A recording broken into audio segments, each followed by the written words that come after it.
Chapter 956, Priceless Town. Hellscythe_Fluffy Goblin.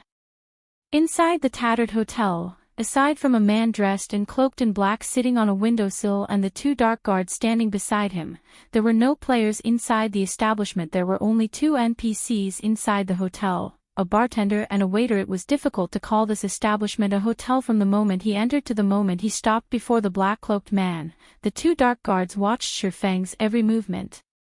If he made any sudden movements, they would eliminate Feng immediately. They both felt like well-trained bodyguards. This is their hotel. Why are they so nervous? The dark guards' behavior confused Feng.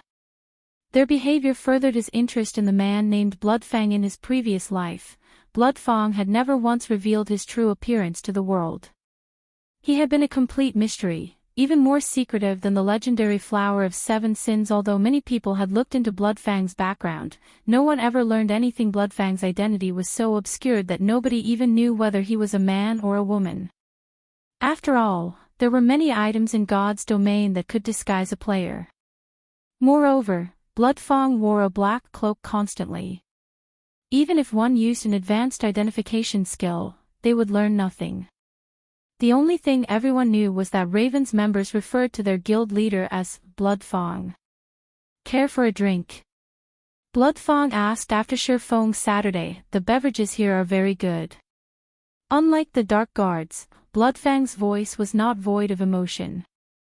Only, his tone was somewhat gravely. No need. Just tell me what you want. You didn't invite me all this way just for a drink, right? Feng declined, shaking his head. Indeed, just as Bloodsucker had said, you really are straightforward. Feng chuckled.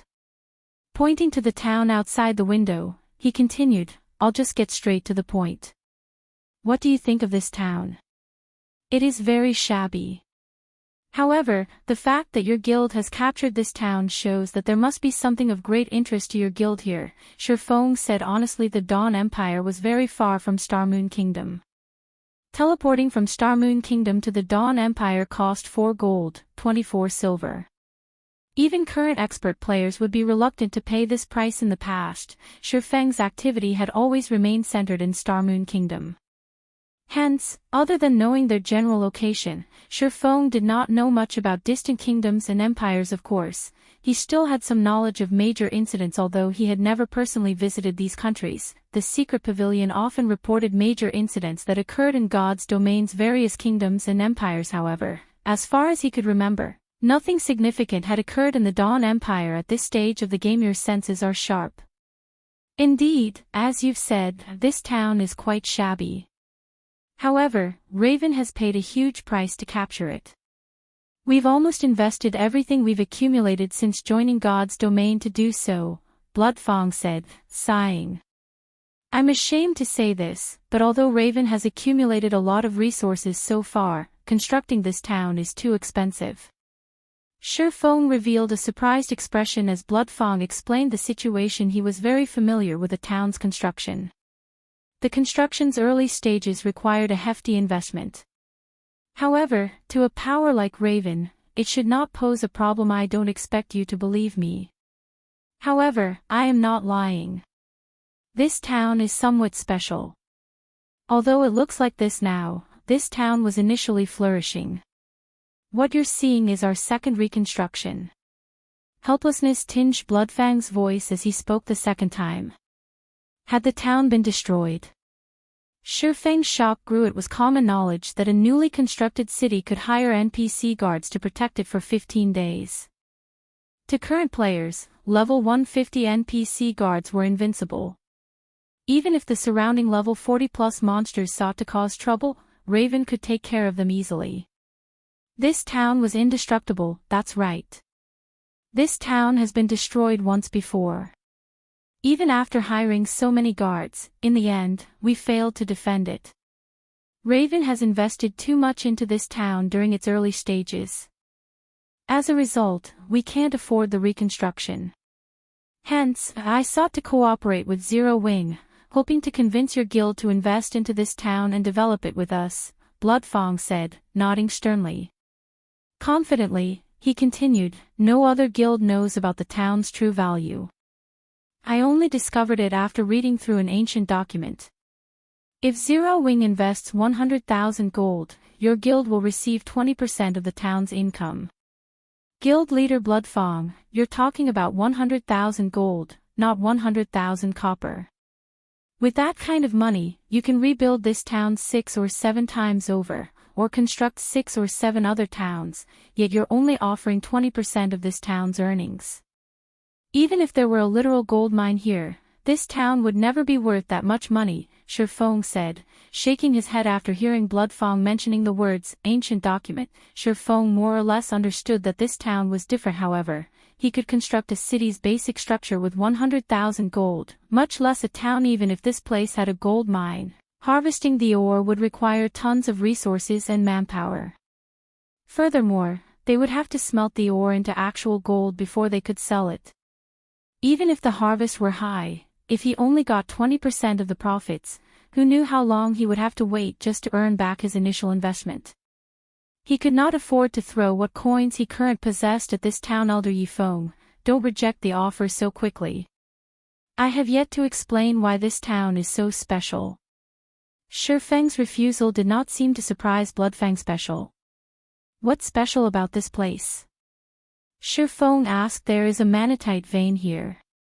One can also obtain magic crystals alongside the manatite ore. Although the vein does not yield much, I believe that it does yield more than Stone Forest Town's daily income. This could certainly benefit the Candlelight trading firm, Blood Feng said, chuckling. How about it? Do you think my offer is worth consideration now? It's no wonder why guild leader Blood Feng is so confident.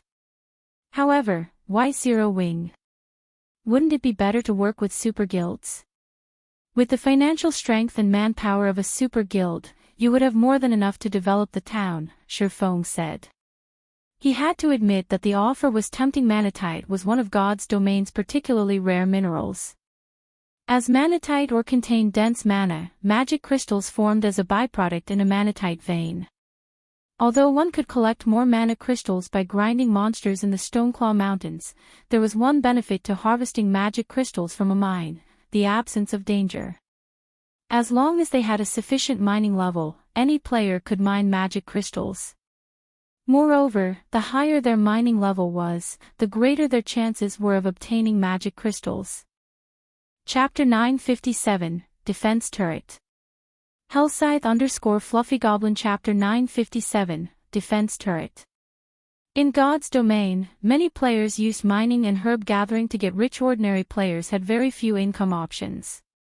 Generally, players relied on quest rewards, as common monsters rarely dropped coins. Only elite rank and higher monsters had any chance of dropping money.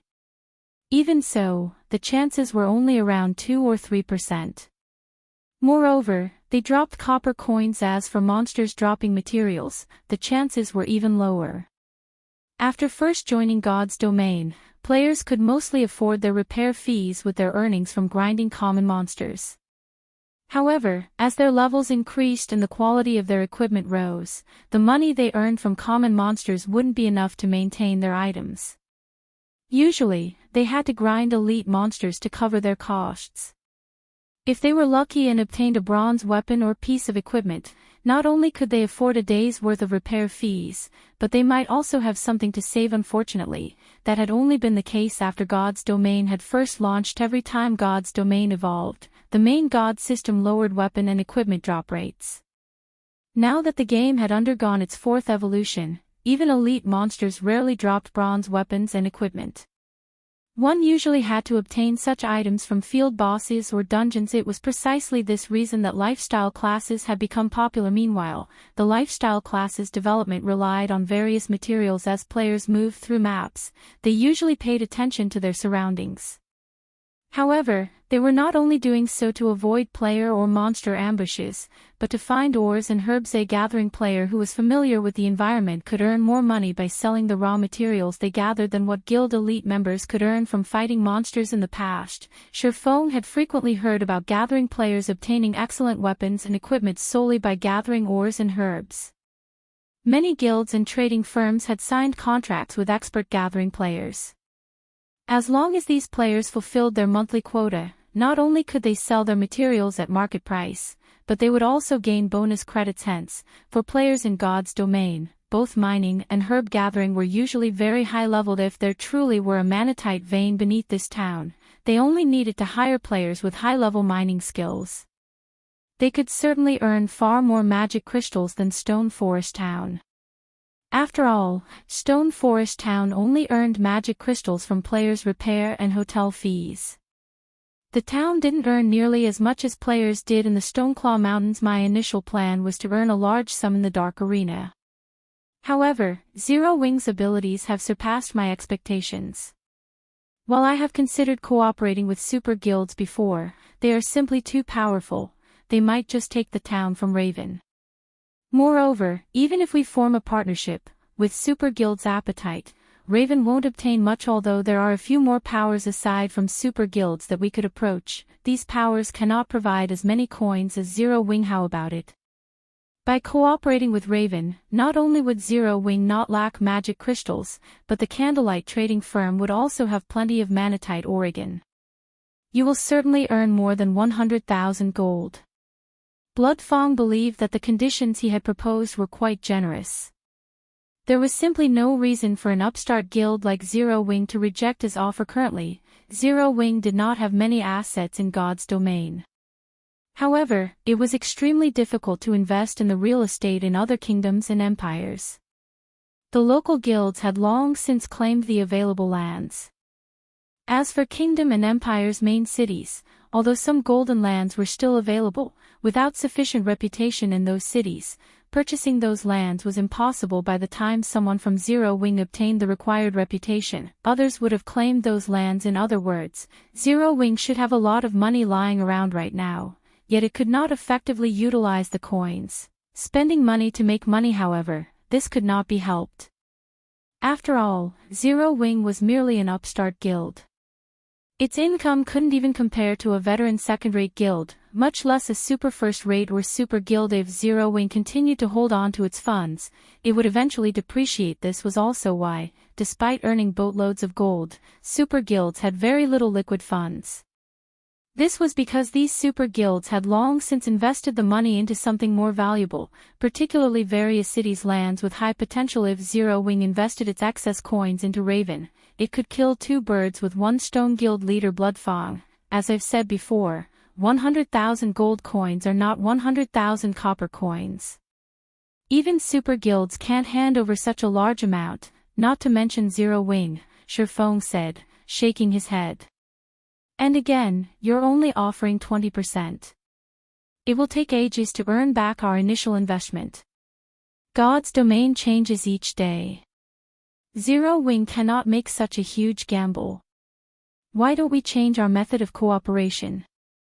Feng shook his head, responding, if you wish to invest manpower, forget it.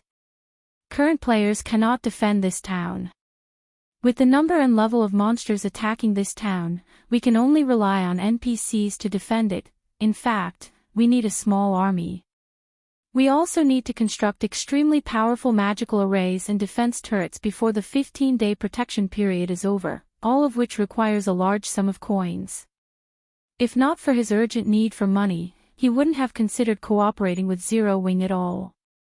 He very much preferred to have the town's profits to himself. There was not a single power in God's domain that would complain about having too much money, not to mention an essential item like the magic crystal. As expected, these monsters must be unusual. Hearing Bloodfang's words, Feng could faintly discern the true reason the town had been destroyed, and he could not help the corners of his lips curing up. In the past, towns with rare mineral and herb fields nearby were often harassed by the local monsters. Needless to say, a town with manatite would be assaulted once every few days. During God's domain's early stages, the various large guilds had headaches over these towns. After all, most of the money they earned had to be spent on the town's defense, with some towns needing additional investment. As Feng had said, constructing one Tier 3 defensive magic array to defend a town would cost 32,000 gold.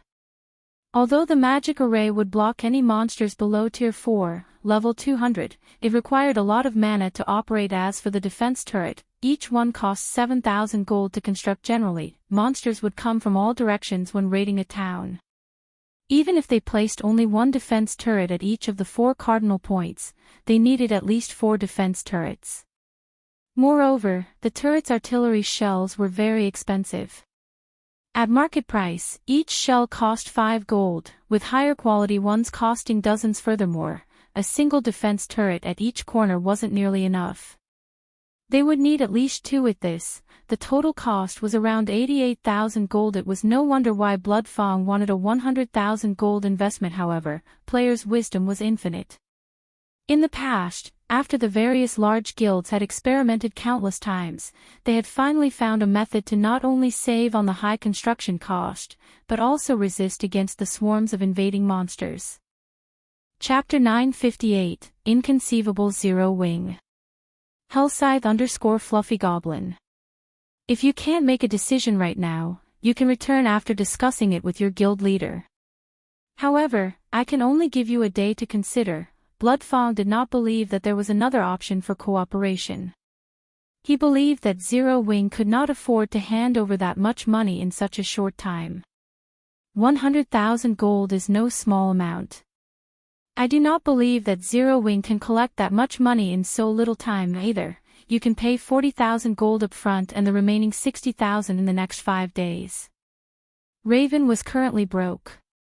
They had used almost all of their money to reconstruct the town and hire the necessary NPC guards. However, these NPC guards were still not capable of standing against all those monsters. If they wanted to defend the town, they needed to construct the defensive magic array.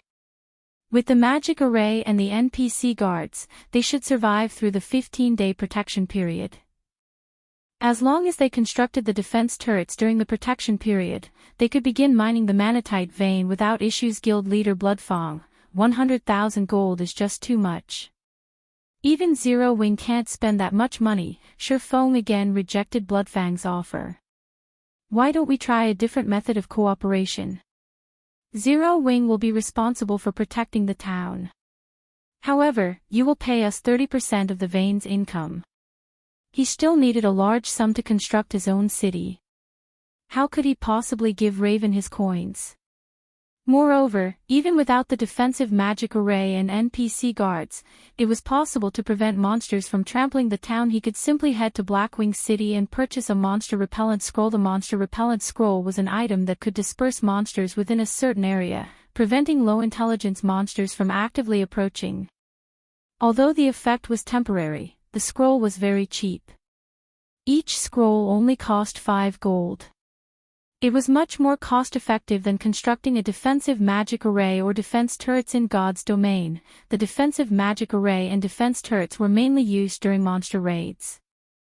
When dealing with players, however, they were not as effective as NPC guards, yet they cost far more. Rather than wasting money on that particular plan, Feng would be better off investing his money into his own guild or somewhere else. Generally, the monsters that raided towns and cities possessed very low intelligence, so the monster repellent scroll could chase them away.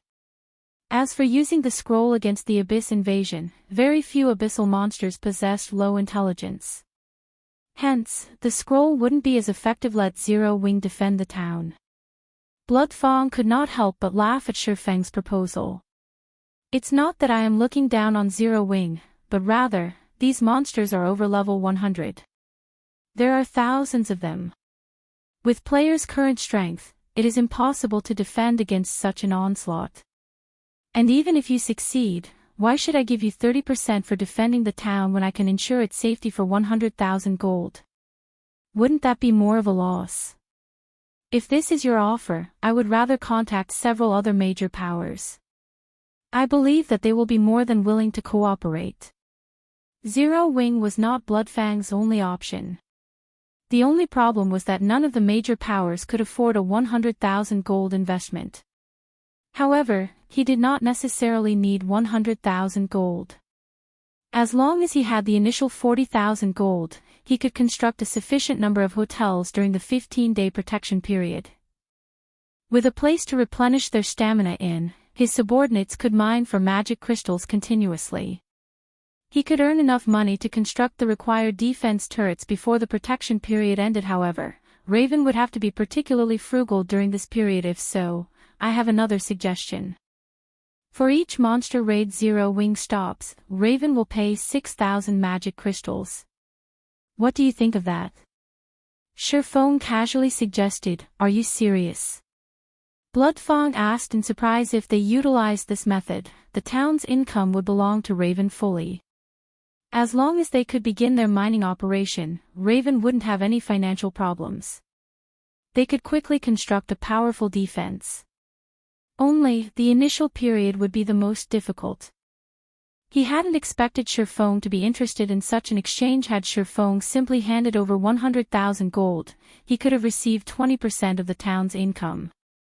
As time passed, he would earn far more than 100,000 gold, yet for short-term profit, he had given up on a future gold mine. Feng found it hard to believe that a large guild's upper echelon would make such a rash decision. Of course, I'm serious. I've already discussed this with my guild leader, and he has approved. Now, it is up to you whether or not to accept this condition. Feng chuckled. All right, I agree to work with Zero Wing. I just hope that you don't regret this decision, Feng said. Even after watching Feng for a long time, he did not understand the man's thoughts. He could not figure out what Black Flame, Zero Wing's guild leader, was thinking. Either the only reason he had agreed to offer Zero Wing a share of the town was because he had worried the guild would not be willing to fork over the money. That Zero Wing had refused the shares, only asking for some magic crystals, was good news for Raven. The monster raids did not occur every day. Generally, they only attacked every other night. Even if Zero Wing defended the town from 10 attacks, he would only spend 60,000 magic crystals. When the town's defenses were complete, he would not need Zero Wing's assistance. Based on the current market price, each magic crystal was worth 25 silver. Even if Zero Wing defended the town for 20 days, he would only spend 15,000 gold. No matter how he looked at it, he would profit from this trade, following which, Feng signed a contract with Feng. As long as Zero Wing helped Raven defend against a monster raid, Raven would pay 6,000 magic crystals. Moreover, the payment could only be made in magic crystals. If Raven could not pay up, it would have to pay 5 times the value of the magic crystals with coins or other products. Aside from that, Raven must also allow Zero Wing to construct a guild residence in the town so that Zero Wing's members could travel here easily. Of course, if Zero Wing failed to defend the town, it would have to pay Raven a reconstruction fee of 30,000 gold. It is highly likely that the next raid will happen tomorrow night, but I can't say for sure.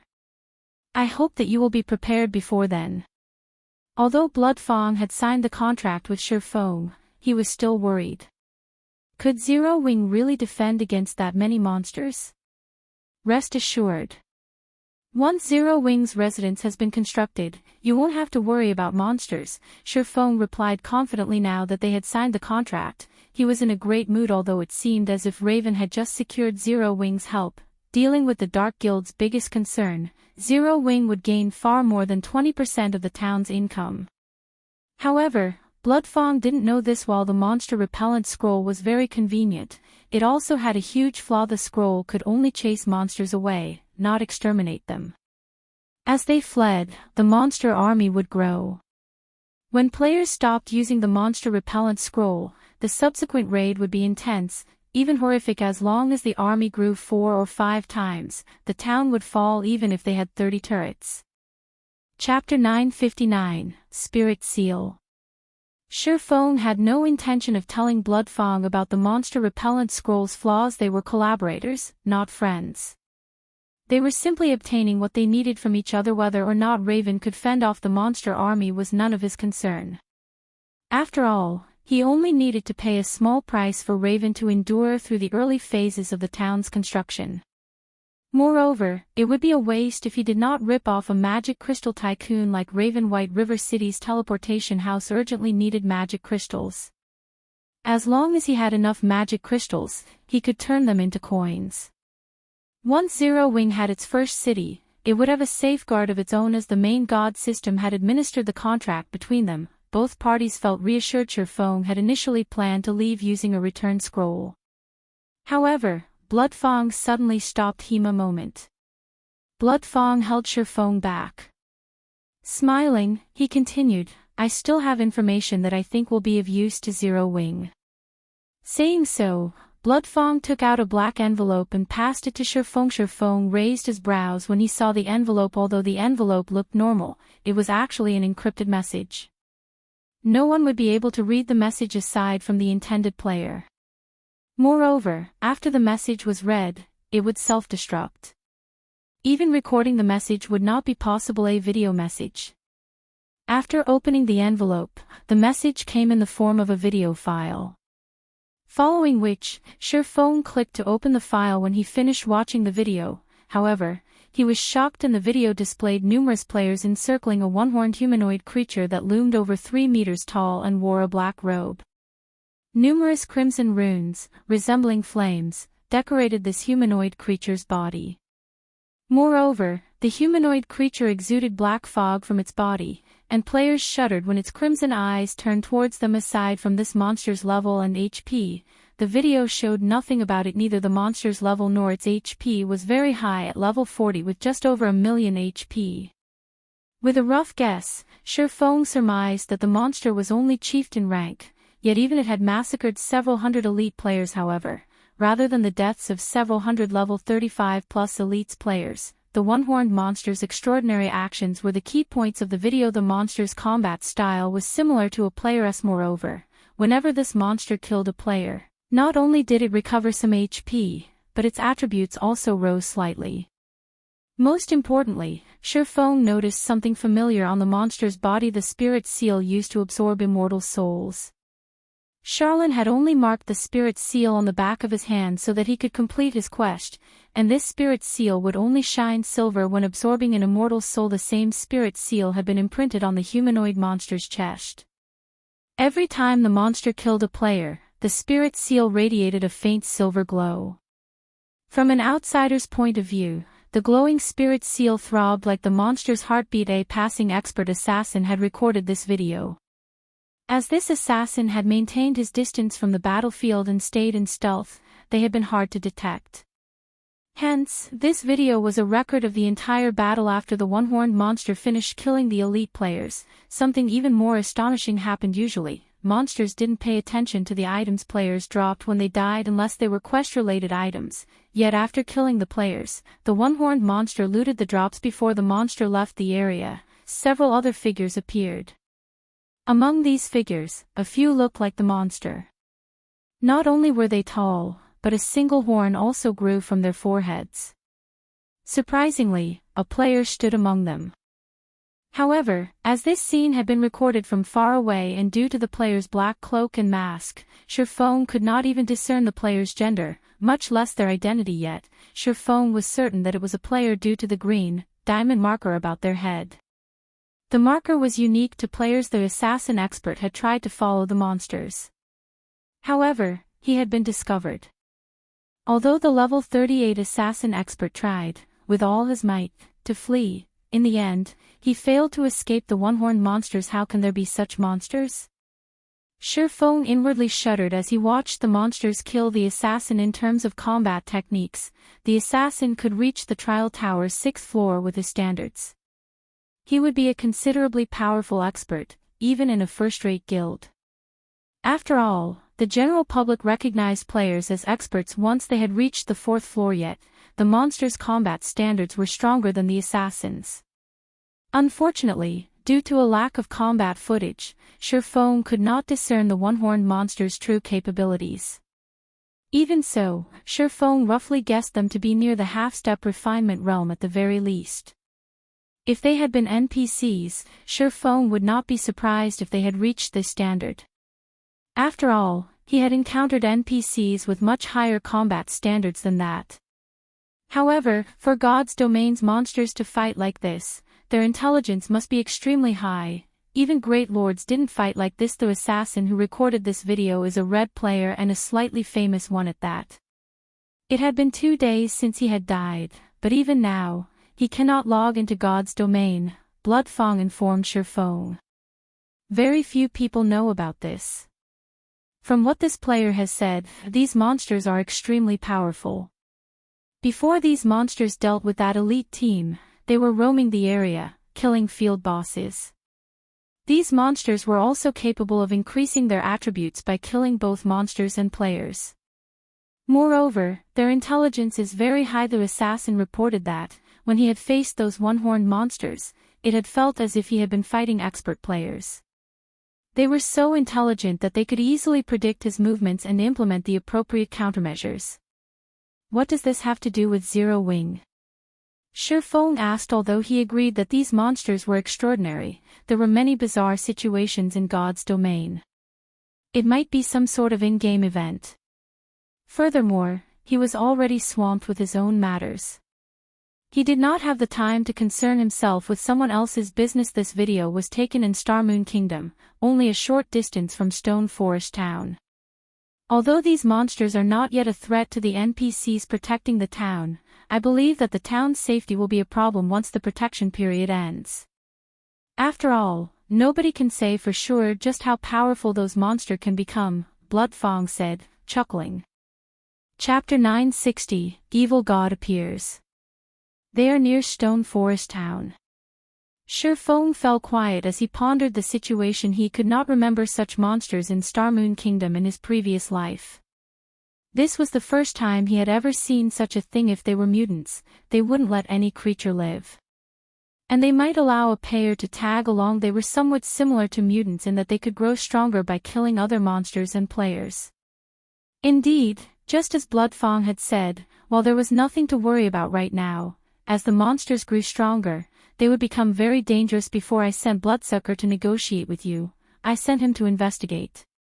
Based on Bloodsucker's report, not only was every field boss in the area dead, but he couldn't find a single common monster either. Moreover, he discovered a similar situation in the nearby level 60 map, Feng said. He then shared several pictures with Feng. Bloodsucker took these images in the level 60 area. With the monster's growth rate, it won't be long before they're a threat to Stone Forest Town or NPC towns. When Feng saw one of the pictures, he could not believe his eyes. The originally lush forest had become a scorched land pocketed with craters. Bloodsucker had also captured the corpse of a level 63 Great Lord that had been over 30 meters tall. The corpse had withered like a mummy. What was more frightening was that common monsters stopped spawning in the locations the one-horned monsters had visited. This was the equivalent of crippling an entire map. Although the effects were barely noticeable right now, if this continued, there wouldn't be any leveling spots left in Starmoon Kingdom. Thank you for your information, Guild Leader Feng. I have some matters to deal with, so I'll be leaving. Feng frowned deeply as he finished looking through the pictures. After saying his goodbyes, he retrieved a return scroll and activated it. After Feng transformed into a streak of white light and disappeared, Feng turned towards one of the dark guards beside him and commanded, "Tell Bloodsucker to pull out our men from Starmoon Kingdom and relocate them in the Black Dragon Empire temporarily." Guild Leader, our business is doing relatively well in Starmoon Kingdom. If we pull out of the kingdom now, we will lose a significant amount of income. Moreover, those monsters are only around Starmoon City right now. Do we need to be this cautious? The Dark Guard asked in surprise. Do you really think those monsters are that simple? Feng eyed the Dark Guard. There's one thing that I didn't mention to Zero Wing. I recently received a report from the Thorn Shadow team, stating that they've discovered the one-horned monster's whereabouts. Do you know what else they discovered? The Dark Guard shook his head. Those monsters are currently based in an NPC town in a level 50 map. They have nested in the town. The previous reports counted less than 10 monsters, yet now, there are hundreds. Moreover, the lowest level among them is level 50, while the highest are over level 80. With their development speed, something is bound to happen in Starmoon Kingdom sooner or later. It is best if we bow out now. Don't forget that every player that those monsters had killed still can't log into God's domain, Feng said. Chuckling, he continued, "Moreover, I've received news that the bastards from the Blackwater Corporation have decided to make their move in Starmoon Kingdom. It is best that we avoid them for now." What? Blackwater Corporation has finally joined God's domain. Why are they starting with Star Moon Kingdom? When the Dark Guard heard Feng mention the Blackwater Corporation, his indifferent expression changed as fear flashed in his eyes. I'm not sure. However, my guess is that it is likely due to this new class. After all, throughout God's domain, it is the easiest for players to obtain the new class through Star Moon Kingdom.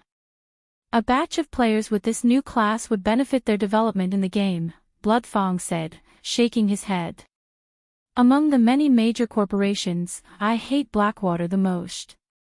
They always use unscrupulous means to achieve their goals, and they never follow the rules.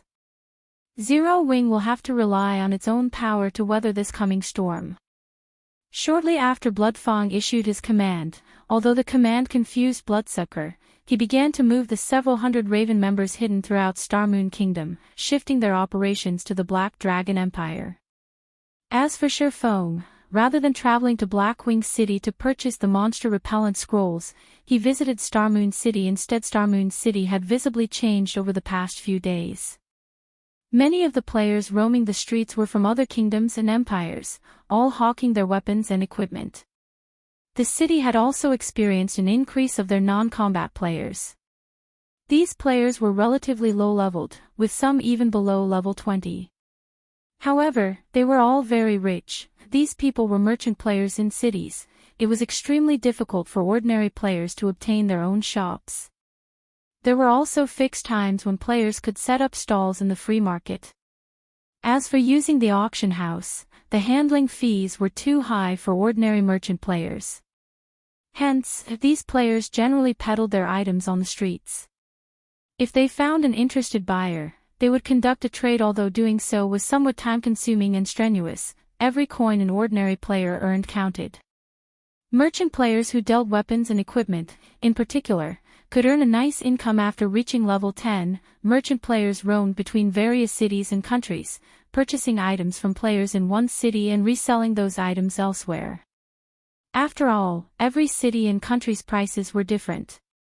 Merchants could earn a lot of money due to this difference. As these players had chosen the merchant class, they received a discount on teleportation fees as they traveled across God's domain. Moreover, like lifestyle classes, merchants were divided into ranks. The higher their rank, the higher their discounts were on teleportation fees. In the past, many players had earned enough capital from their travels to construct shops in NPC cities.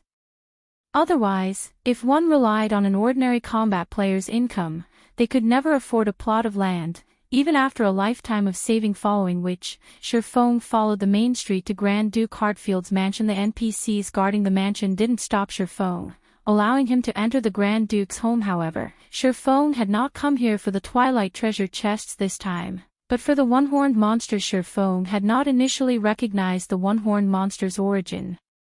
However, from what he had learned from the pictures and Feng, he was certain of one thing: those one-horned monsters were somehow related to the evil God's temple across the continent of God's domain. Abyssal monsters weren't the only threat to humans. There were other dark powers at play. Among these dark powers, the most dangerous was the evil God's temple. Unlike the war God's temple, which specialized in resisting abyss invasions, the evil God's temple focused on destroying God's domain. Moreover, the temple thirsted for the destruction of all life, unlike the abyssal monsters, who only aimed to conquer. Chapter 961, Sword Emperor Ryan. Hellscythe _Fluffy Chapter 961, Sword Emperor Ryan. In the garden-like mansion, Feng followed the level 150 NPC steward to the mansion's observation deck. As Star Moon Kingdom's only Grand Duke, Heartfield's status was only beneath the king's. Naturally, his mansion was astonishing. The observation deck was awe-inspiring. Not only did it float high in the air, but its floating elevator had also been crafted from 7 luminaries crystals. Even Star Moon Restaurant's rooftop view could not compare to the view from this observation deck. Furthermore, only the palace and Star Moon auction house were higher up than the Grand Duke's observation deck. Feng felt as if he were standing atop the clouds as he looked out.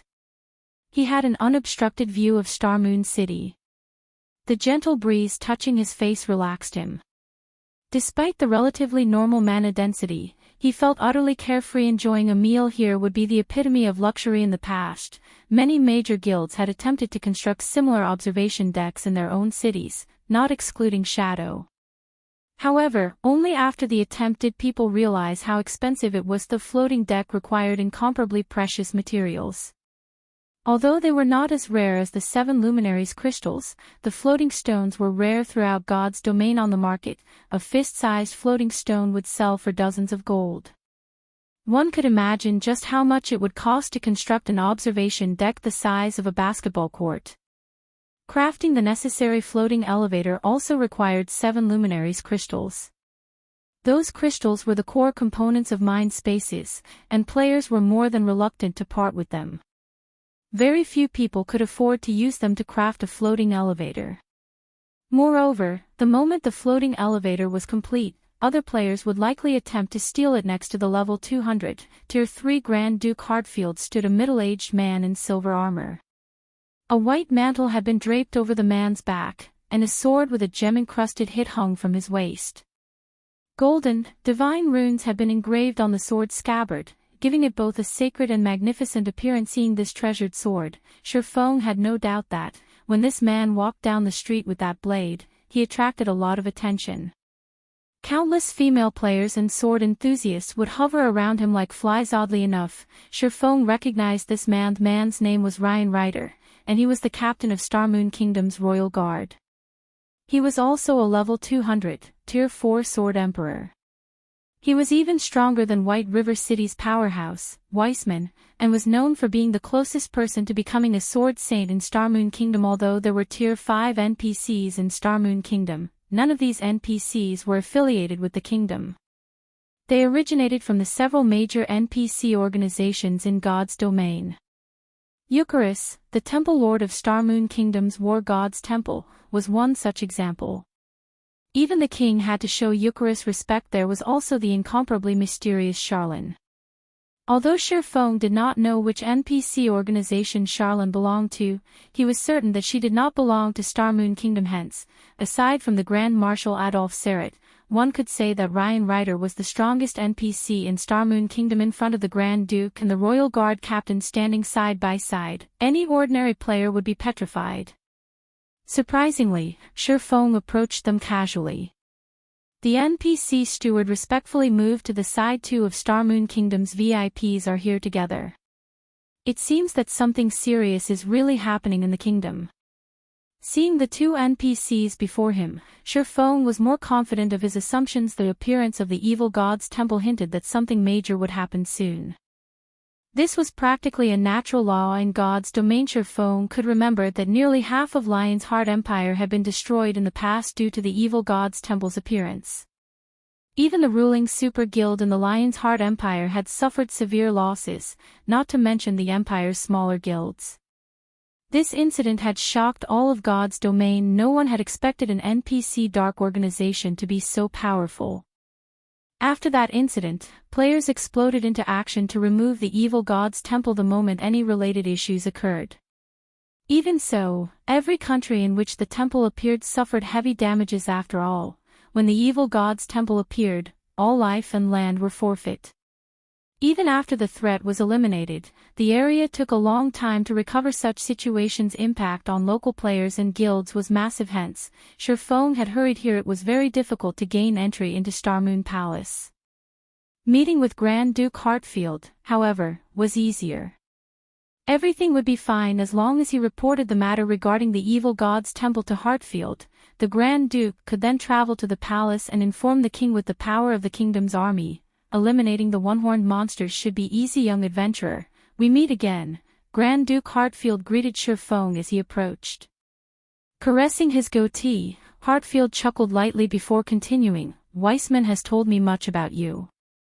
I would never have imagined that, despite being so young, you were capable of helping Lady Charlene with various matters. If my 2 sons were as outstanding as you, I could retire without worry. As Heartfield finished his praise, Reincarnated could not help but look at Feng. This made Feng feel somewhat strange. He had not expected his fame to spread to NPCs. Moreover, These two influential characters in Starmoon Kingdom had heard of him. Lord Heartfield, I have come with an urgent message that must reach His Majesty the King. However, I cannot enter the palace, so I was hoping that you might transmit the message for me, Feng requested respectfully. All right, then. If your news is as important as you say, I will pass on the message. Heartfield nodded, sternly agreeing to Feng's request. I have found traces of the evil god's temple in the Starfield Forest. The forest is currently devoid of life. If we don't stop the evil god's temple in time, it will quickly become a threat to the capital, Feng said after considering his words. As for the validity of my claim, Lord Heartfield simply needs to send someone to investigate Starfield Forest. High-ranking NPCs in God's domain were incredibly intelligent. Oftentimes, players were not required to present proof when reporting an incident. The NPC would take action as long as they reported the facts, initiating their own investigations. Once the report was verified, players would receive a reward. If the report were proven false, players would be punished. However, players needed to earn these NPCs' trust before they could report various issues. If a player lacked credibility, NPCs wouldn't bother to investigate the situations even if the player told the truth previously. Feng had gained some favorability with the Grand Duke. His words alone could prompt an investigation. If he were dealing with any other NPC, however, they wouldn't even give him the light of day. The evil god's temple. The evil god's temple has appeared so close to the capital. When Heartfield heard evil god's temple, he tensed. The energy around him also changed. Captain Ryan, like the report you've recently received, it seems that those damnable evil cultists are on the move again, Heartfield said, anger filling his eyes. After their failed attempt 15 years ago, they are going after that item again. This time, I will erase them from Starmoon Kingdom. After the Grand Duke's statement, the sound of a system notification reached Feng's ears, with Starmoon Kingdom system announcement following closely. Chapter 962, Legendary Necromancer. System, congratulations. You have accepted the epic ranked main storyline quest, Evil God's Birth. Quest content, exterminate the evil god's believers in the Starmoon Kingdom. If you fail to exterminate the evil god's believers before they summon the evil god, Starmoon Kingdom will fall into ruin. As the system was notification repeated 3 times, Feng was momentarily stunned. He had only been the messenger, yet he had triggered an epic ranked main storyline quest in Starmoon Kingdom. This was not good news for Zero Wing. Shortly after the system notifications, the system announcements followed. Starmoon Kingdom system announcement, new expansion pack, Disaster of the Evil God, has been activated. Starmoon Kingdom system announcement, ruins of the evil god's temple has been discovered in the Undead Gorge. Azura Mode Regional Dungeon, the Undead Gorge, has been activated. Players level 35 and above may enter the dungeon. The system announcement also repeated 3 times, creating a stir in Starmoon Kingdom. Awesome. Who triggered the new expansion pack? An Azura Mode Regional Dungeon. The loot will be amazing. It's actually an Azura Mode Regional Dungeon. I bet the dungeon's monsters will drop magic crystals. I won't have to continue fighting for kills in the Stoneclaw Mountains. The majority of the kingdom's players were incredibly interested in the new regional dungeon. Originally, the only regional dungeon that offered magic crystals was the Stoneclaw Mountains. However, it had become a haunt for Starmoon Kingdom's various large guilds. Even though the area provided abundant resources, ordinary players' share was very small. Moreover, the competition for those resources grew with each day. The new Azura Mode Regional Dungeon's appearance was definitely a cause to celebrate for the majority of Starmoon Kingdom's players. At the very least, there was now another area in which they could obtain magic crystals. Moreover, the Undead Gorge was much closer to Starmoon City than the Stoneclaw Mountains. Only a single map separated the gorge and the capital. The only problem was that the monsters in said map were somewhat high-leveled, all above level 50. If one crossed the map without being strong enough, the risk of death would be quite high. However, this could also help disqualify some players, reducing the competition in the regional dungeon. The only downside was equipment repairs. Unlike in the Stoneclaw Mountains, none of the Undead Gorge's adjacent maps had a town. It would take 4 hours to run there from the nearest teleportation point. While this was a huge problem for independent players, the various large guilds found this acceptable. At the very least, they wouldn't have to pay Zero Wing with magic crystals if they grinded in the Undead Gorge. Moreover, once their guild members obtained mounts, they could save time when traveling. For a time, Starmoon Kingdom's various large guilds began to prepare to garrison troops in the Undead Gorge. A new regional dungeon hinted that there would be undiscovered resources. If they entered the Undead Gorge immediately, they could obtain more than their competition. Young adventurer, I would like you to help me with something, Heartfield sternly told Feng. Now that the evil god's believers have appeared, I suspect that Byrne, the legendary necromancer from 15 years ago, is up to something new. I want you to locate him for me. If Byrne is trying to hold a summoning ritual, he will need to slaughter many to gather enough power to summon the evil god's doppelganger. I have a tracking crystal that has recorded the evil god's power. It will help you search for the evil god's power within an area. If Byrne is absorbing the power of the area's creatures, the tracking crystal will detect him. Once you discover their nest, all you need to do is report back. However, be careful in your search. Byrne is a legendary necromancer, and with the aid of the evil god's power, he can summon extremely powerful monsters. Summoning the evil god's doppelganger will require a lot of power, so he will have certainly nurtured many powerful monsters to help him gather what he needs. If you want to deal with these monsters, you should head to the remains of the evil god's temple in the Undead Gorge. You might find some method of dealing with them. Once Heartfield finished speaking, he passed Feng a blue crystal block tracking crystal. When activated, will scan 5,000 yards in every direction for the evil god's power. Each use consumes 1 magic crystal cooldown, 30 minutes. What an inconvenient item. Feng said nothing as he stared at the crystal block in his hand. Fortunately, it would require time to gather the necessary power to summon the evil god. The one-horned monsters would continue to massacre everything in their path. He would, soon or later, find them. Then, he only needed to follow them back to their nest, following which, Feng left the Grand Duke's mansion with the tracking crystal in hand. He notified Aqua Rose to send some men to search the maps near Stone Forest Town for clues about the one-horned monsters. After completing that task, he teleported to Blackwing City. Meanwhile, inside Ouroboros's guild residence in Starmoon Kingdom, a meeting was being held. Usually, only the guild's upper echelons were invited to such meetings.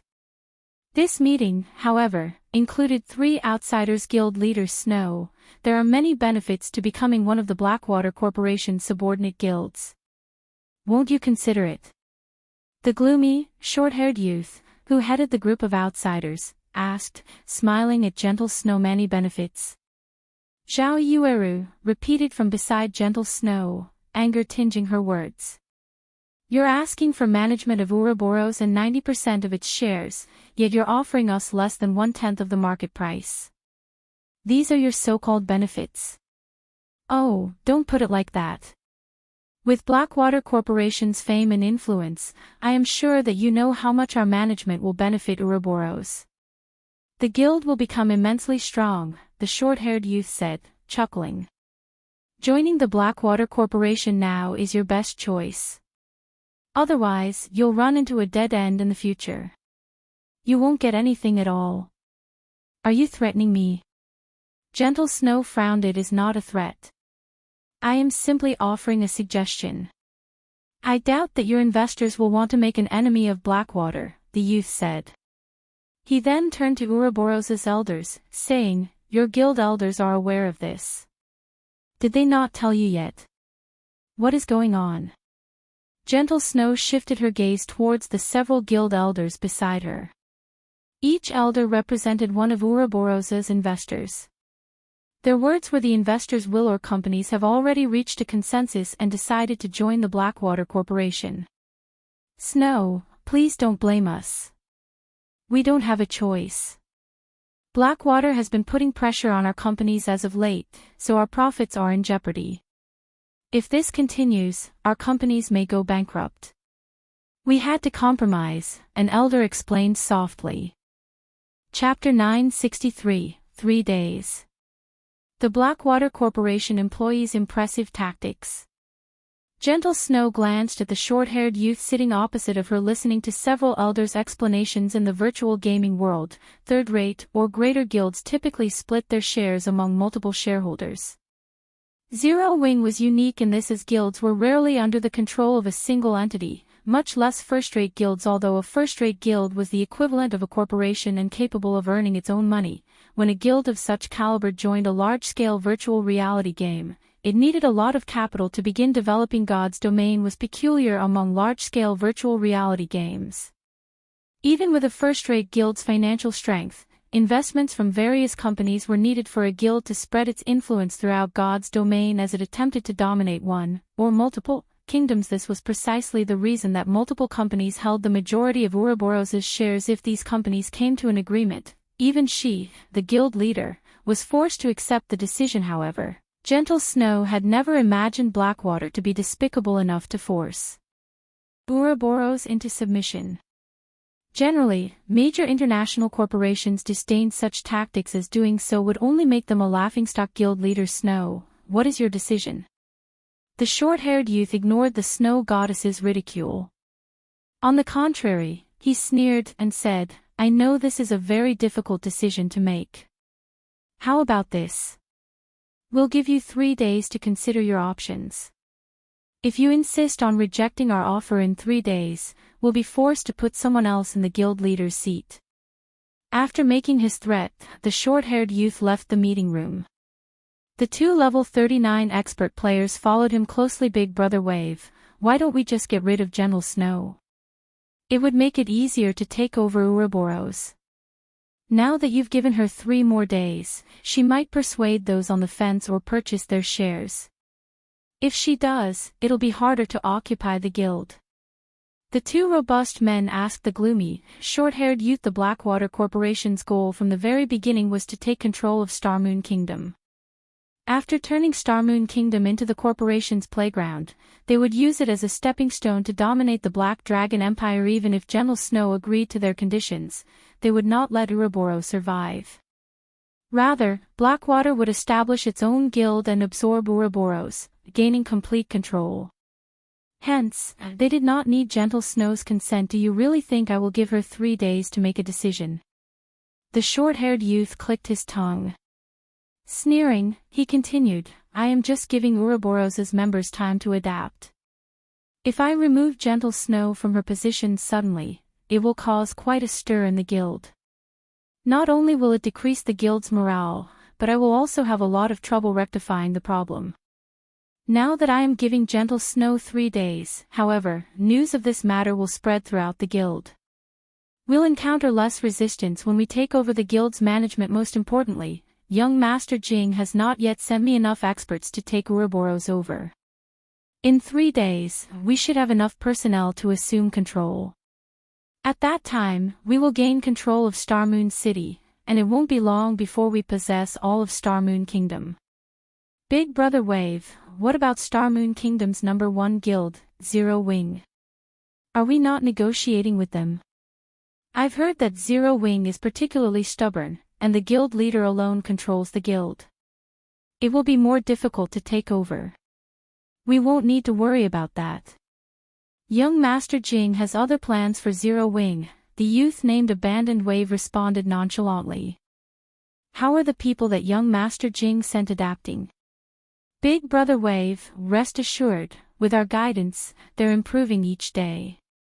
I believe they will adapt to God's domain's combat style very quickly with the help of the battle videos we procured and the Trail Tower. As long as their levels are brought up to speed, they will be the guild's greatest trump card, one of the robust men reported excitedly. The Blackwater Corporation was not like other corporations. It could actually fit quite well in God's domain. After all, Blackwater was an international corporation that dealt with fighting competitions. The corporation's dojos spanned the globe.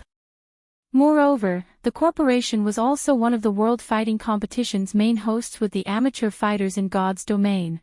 It would be a piece of cake for Blackwater to dominate the game if not for the recent launch of the Mind space system. The Blackwater Corporation wouldn't have harbored the slightest thought of investing in God's domain once Abandoned Waves Group left. Pandemonium swept through Ouroboros. The guild was no longer focused on the new regional dungeon. Meanwhile, Feng had arrived in Blackwing City's magic district. Unlike ordinary NPC cities, which were generally divided into the Noble District and the Commoner District, the NPCs and players that reached Blackwing City were extraordinary. Moreover, even if other kingdoms and empires' nobles ventured to this city, they were ordinary here in the magic district. NPC-owned magic shops were everywhere. There were at least 100 such shops in the district. Not only did these shops sell all kinds of daily-use magic items, but they also sold magic scrolls. Some even sold rare magic scrolls that could not be found in ordinary NPC cities. The Monster Repellent Scroll was one such magic scroll. Initially, players had assumed that the Monster Repellent Scroll had no particular value. After all, it was only capable of driving off low-intelligence monsters. Moreover, as players reached higher levels and explored higher-leveled maps, they encountered fewer low-intelligence monsters. Hence, there was rarely a need for the Monster Repellent Scroll. Furthermore, the scroll was expensive. The Monster Repellent Scroll had only gained popularity after players discovered its ability to protect towns. However, as one of the rare magic scrolls sold in Blackwing City, the Monster Repellent Scroll was not infinitely available. Only a limited quantity could be purchased each day. Moreover, only one magic shop sold the scroll, so it wasn't easy to obtain overall. Only 20 Monster Repellent Scrolls were available in Blackwing City each day. When Feng entered the magic shop that sold the Monster Repellent Scrolls, he discovered numerous waiting players. These players turned towards Feng. Why are people from the sacred temple here? Feng was somewhat surprised when he saw these players. Chapter 964, Extraordinary Nobody. Connor's magic shop was an unassuming shop in Blackwing City. The shop was hidden deep in an alley, making it difficult to spot. Moreover, the goods sold in the luxurious magic shops lining the magic district's main street were already more than enough to satisfy players' needs. Hence, very few went out of their way to look for Connor's magic shop. Feng had never expected to meet members of the Super Guild's Sacred Temple here. Aside from the glaring Sacred Temple members, a familiar woman chatted with the NPC shopkeeper. Sister Melody, should we chase this player away? A male summoner wearing light blue mage robes asked quietly. This male summoner looked relatively young, around 20 years old, yet he was already at level 39. The aura of strength and arrogance he exuded revealed him as more than an ordinary expert. Moreover, his staff was a Tier 1 weapon unique to summoners. The illusion staff Tier 1 weapons were the most suitable for Tier 1 classes, aside from epic weapons. They could maximize a Tier 1 player's combat power, which even the best dark gold weapons could not accomplish at the moment. Even first-rate guild only had 1 or 2 epic items, some had none at all. Although super guilds were slightly better off in this regard, they could not arm every one of their apex experts with epic items.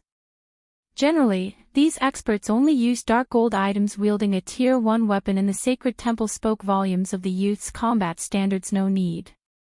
It just so happens that I have a reason to seek him out. Since he has presented himself, things couldn't be better. When Quiet Melody saw Feng, a faint smile appeared on her beautiful, charming face, her smile mesmerizing several of the Sacred Temple members. Seek him out. The summoner youth was slightly stunned.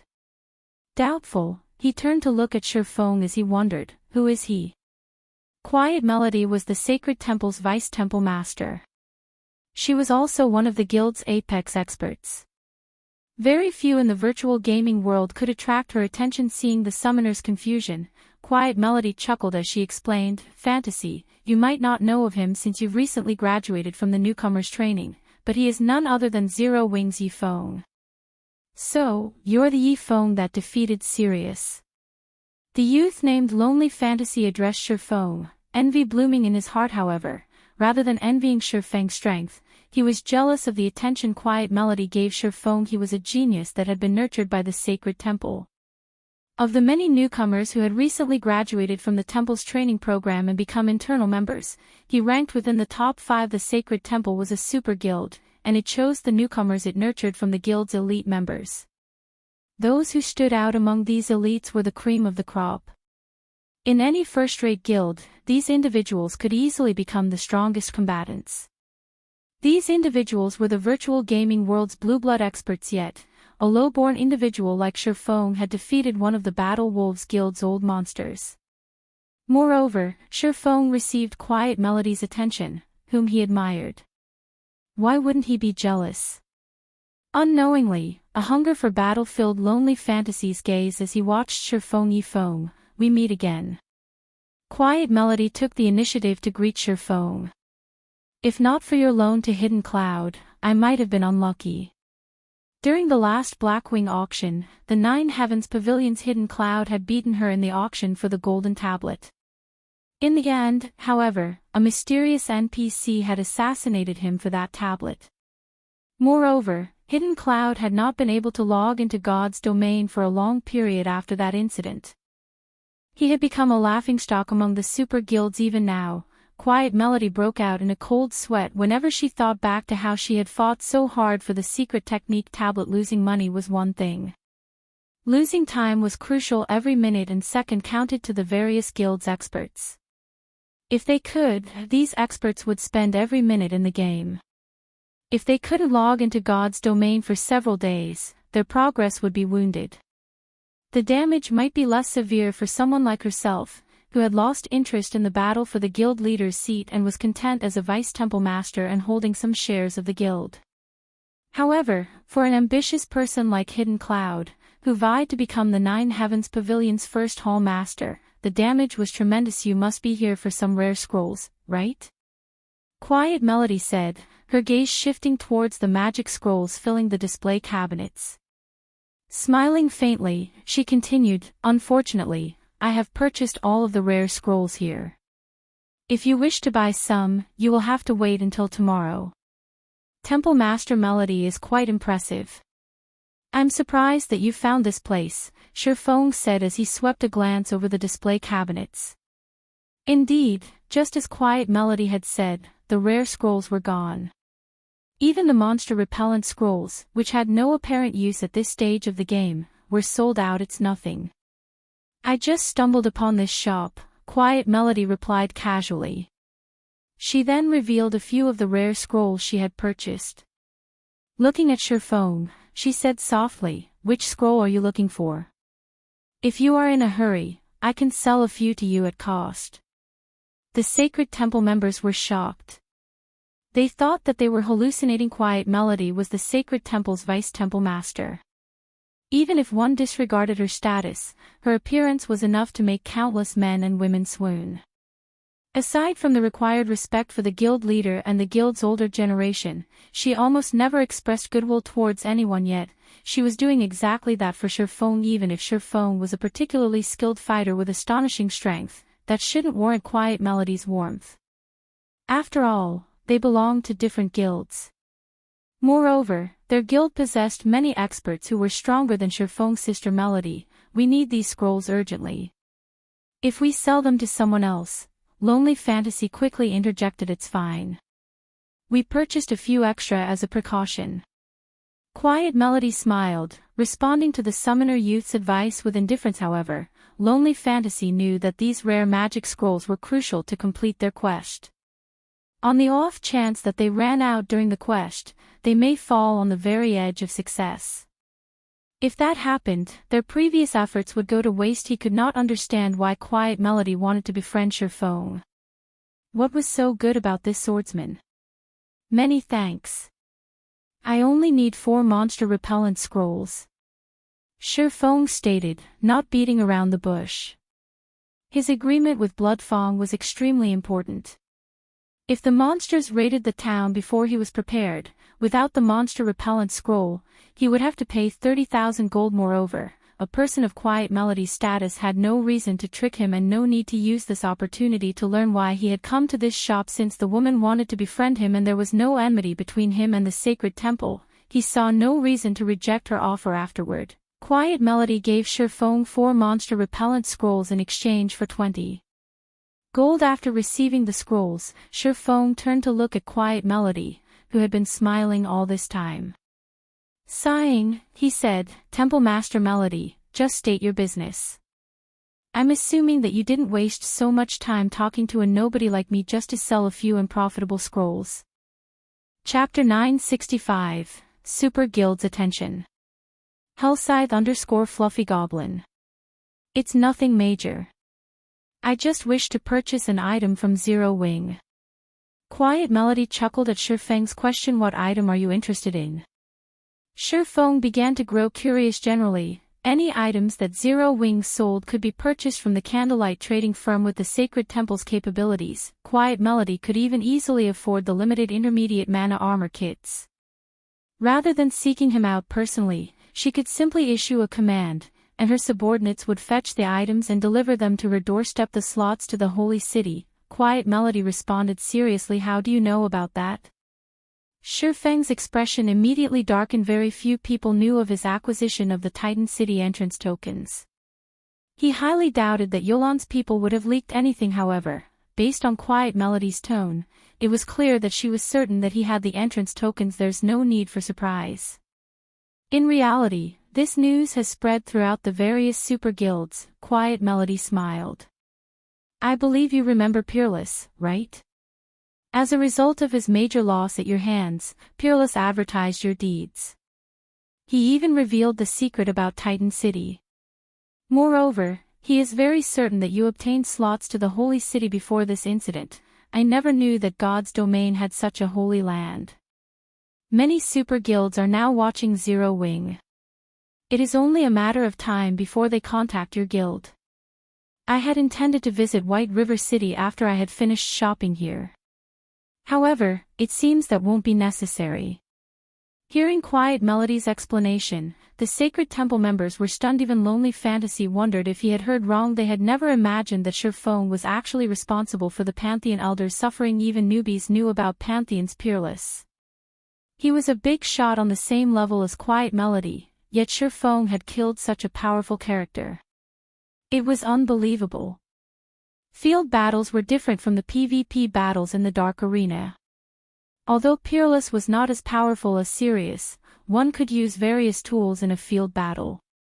Many powerful experts had also accompanied Peerless, making it even more difficult to kill him. Moreover, from listening to Quiet Melody's words, the item in Feng's hands was even tempting to the various super guilds, so much so that a vice temple master like Quiet Melody deemed it necessary to make a personal visit. This was a first in Sacred Temple's history generally. When dealing with a guild like Zero Wing, it was a miracle if the Sacred Temple even sent someone from middle management, yet the guild had delegated the negotiations with Zero Wing to a core upper echelon. Lonely Fantasy was confused. Zero Wing was merely an upstart guild in God's domain, yet it warranted treatment that first-rate guilds dreamed of. How did it manage this? So, he's the one who let it leak. Feng smiled bitterly as a realization struck him. It seems that had been his final chance. He now, more or less, understood Peerless' actions during the entrance trial. It was no wonder why the high and mighty Peerless of Pantheon had tried to negotiate halfway through the battle. Without a doubt, that had been his last chance to challenge the entrance trial. After losing that chance, he would have to wait a long time before he could try to enter the Holy City again. He might not even get another chance. Since he had lost this opportunity, he wouldn't let the culprit behind his failure get off scot-free. Hence, he had spread the news and pointed the various super guilds towards Zero Wing. Our Sacred Temple also knows how valuable the slots are, so we won't ask for too many. 10 will be enough. I believe that with how many slots Zero Wing obtained, trading 10 shouldn't be an issue. Moreover, we are more than willing to pay a sufficient fee in either money or items. Quiet Melody unhurriedly explained her offer. In an ordinary guild, the Holy City slots would, at most, add a few advanced lifestyle players. However, it was a different story for super guilds. Super guilds like the Sacred Temple had many lifestyle players who were masters in other virtual reality games. Unfortunately, as these masters were still unfamiliar with God's domain's lifestyle classes, they could only utilize a small fraction of their true abilities. However, with access to the holy city of Titan, these past masters would rapidly become true lifestyle masters in God's domain once these masters could exert their true abilities. Rather than just generating limited profits, the Sacred Temple's network of shops could finally be put to good use. Hence, to obtain the slots to the holy city, the Sacred Temple was willing to pay a massive price. If Zero Wing is willing to sell the slots, the Sacred Temple is willing to trade epic items or golden lands in major cities for them.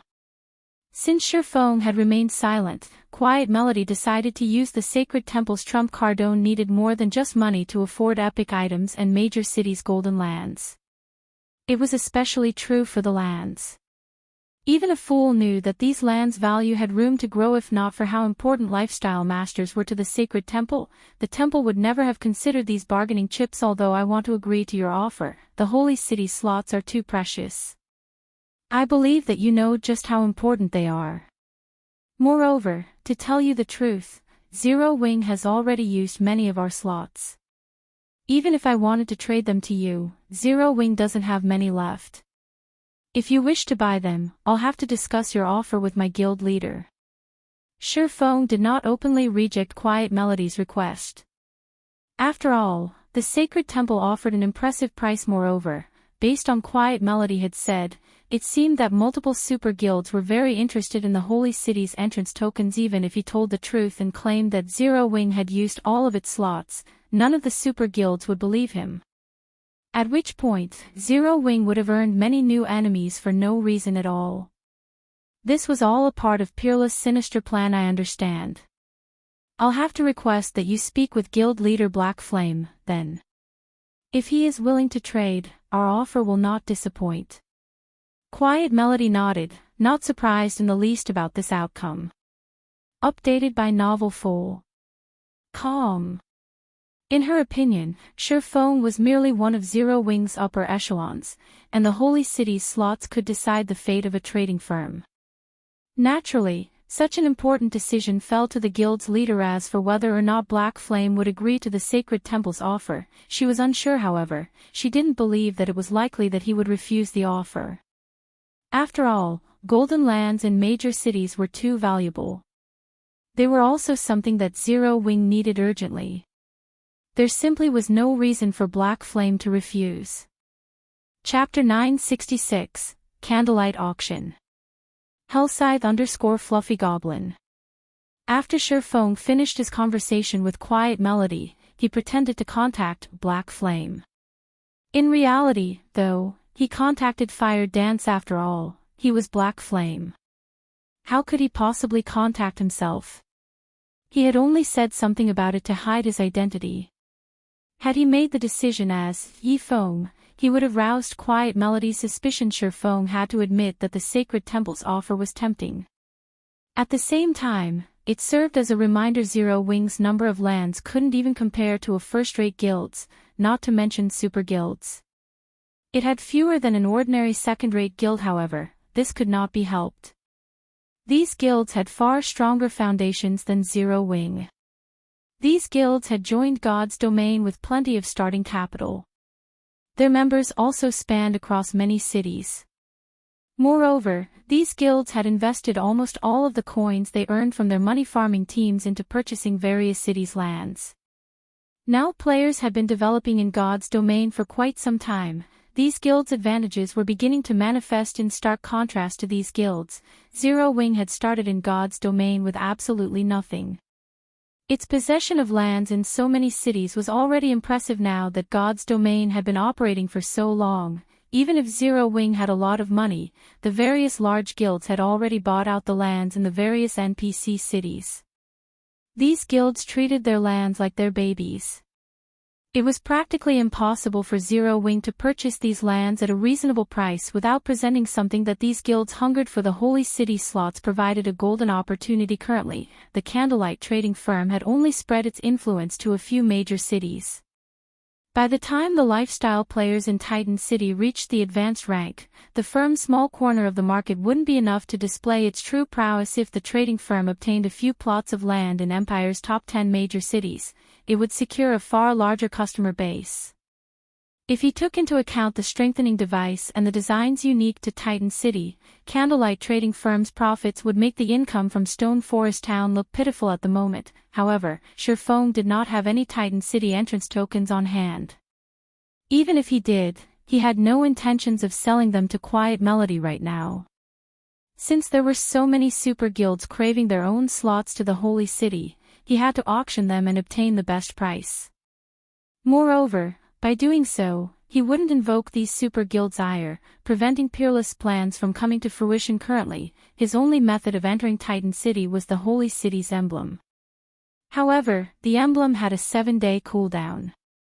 He had used the emblem recently, so if he wanted to enter the Holy City, he'd have to wait. Could use these 7 days to prepare. After all, purchasing lands was a significant expenditure. Even if the Holy City slots were more valuable, he could not trade a single slot for a major city's golden land unless the Super Guild had lost its mind in the past. A single Holy City slot only sold for several hundred gold. Even if it sold for more than that at the moment, the most anyone would pay was roughly 1,000 gold. On the other hand, major cities' golden lands were worth over 10,000 gold. With the slots he had on hand, he could afford, at most, 1 plot of land. This was not the desired outcome. He planned to trade the Holy City slots for lands in major cities, offering 1 slot and coins to make up the cost difference. This way, he could purchase 10 plots of lands by selling 10 slots. Hence, collecting enough coins was now a priority. Prepare the main force and both the Dark Gods Legion's official members and reserve members to advance on the Undead Gorge. Halt all other quests and activities temporarily, Feng instructed. Don't forget to collect extra strengthening devices and magic scrolls from Candlelight as well. Although the Undead Gorge is an Azura mode regional dungeon, its monsters are much stronger than in the Stoneclaw Mountains. Don't carelessly lose your lives in there. Feng had never heard of the Undead Gorge before. However, as it was related to the new expansion pack, it was definitely not an ordinary regional dungeon. It should offer an abundance of resources, particularly magic crystals. Currently, there were too many players in the Stoneclaw Mountains. There weren't enough monsters to go around. On the other hand, not only was the Undead Gorge a new regional dungeon, but it also required more to enter than the Stoneclaw Mountains. Guilds wouldn't be able to dispatch as many members to the dungeon. With this, Zero Wing could farm magic crystals far more efficiently. As long as he had enough magic crystals, he could use the teleportation house to turn them into mountains of glittering gold coins. With this, he could earn what he needed to purchase lands during the next 7 days. Understood. Fire Dance nodded after Feng finished issuing his orders. He smiled as he turned back to Quiet Melody. Communication between players could be set to private mode. This way, unrelated parties would not overhear the conversation. Naturally, the surrounding Sacred Temple members had heard nothing Feng had said, so these people assumed that he had been speaking with the Black Flame. Temple Master Melody, I have told our guild leader about your offer. Our guild leader has considered this problem, hence, he has already prepared and decided to auction off the slots. In 7 days, the Candlelight trading firm will hold its first auction.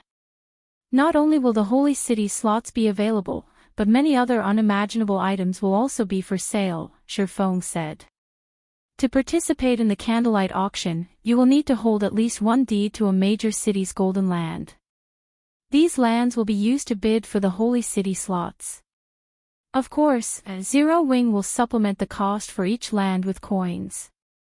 However, Zero Wing will only announce the auction to the public in 3 days. This is all I can say for the moment. As for who obtains the Holy City slots, that will depend on the strength and capital of the various guilds attending. Updated by Novel Foal. Calm. The moment Feng finished talking, Lonely Fantasy, who stood beside Quiet Melody, flew into a rage, growling, "What do you guys take those Holy City slots for? Do you really think our sacred temple can't obtain our own? Fantasy, that's enough." Quiet Melody reproached her subordinate, although Lonely Fantasy tried to continue. When he saw the fury in Quiet Melody's eyes, he snapped his mouth closed. Since Zero Wing intends to sell the Holy City slots, we are lucky. The Sacred Temple will certainly attend the auction, Quiet Melody said, her eyes carrying a silent apology. She then departed from the shop with Lonely Fantasy and the others. Lonely Fantasy still wanted to say something after leaving the shop, but Quiet Melody's glares silenced him. Fantasy, you have just officially joined the Sacred Temple, so there is much about God's domain that you do not know. Zero Wing is not as simple as you think. It was bold enough to provoke the super first-rate guild Dragon Phoenix Pavilion and the Super Guild King's return. Do you really think Zero Wing will think much of the Sacred Temple's threats? Quiet Melody scolded Lonely Fantasy, shaking her head ruefully. While we wait, rather than following me around, head to the intelligence department and learn about the game's various guilds. God's domain is not the shallow game you think it is. Lonely Fantasy was taken aback by Quiet Melody's words. He had not realized that Zero Wing was powerful enough to provoke King's return.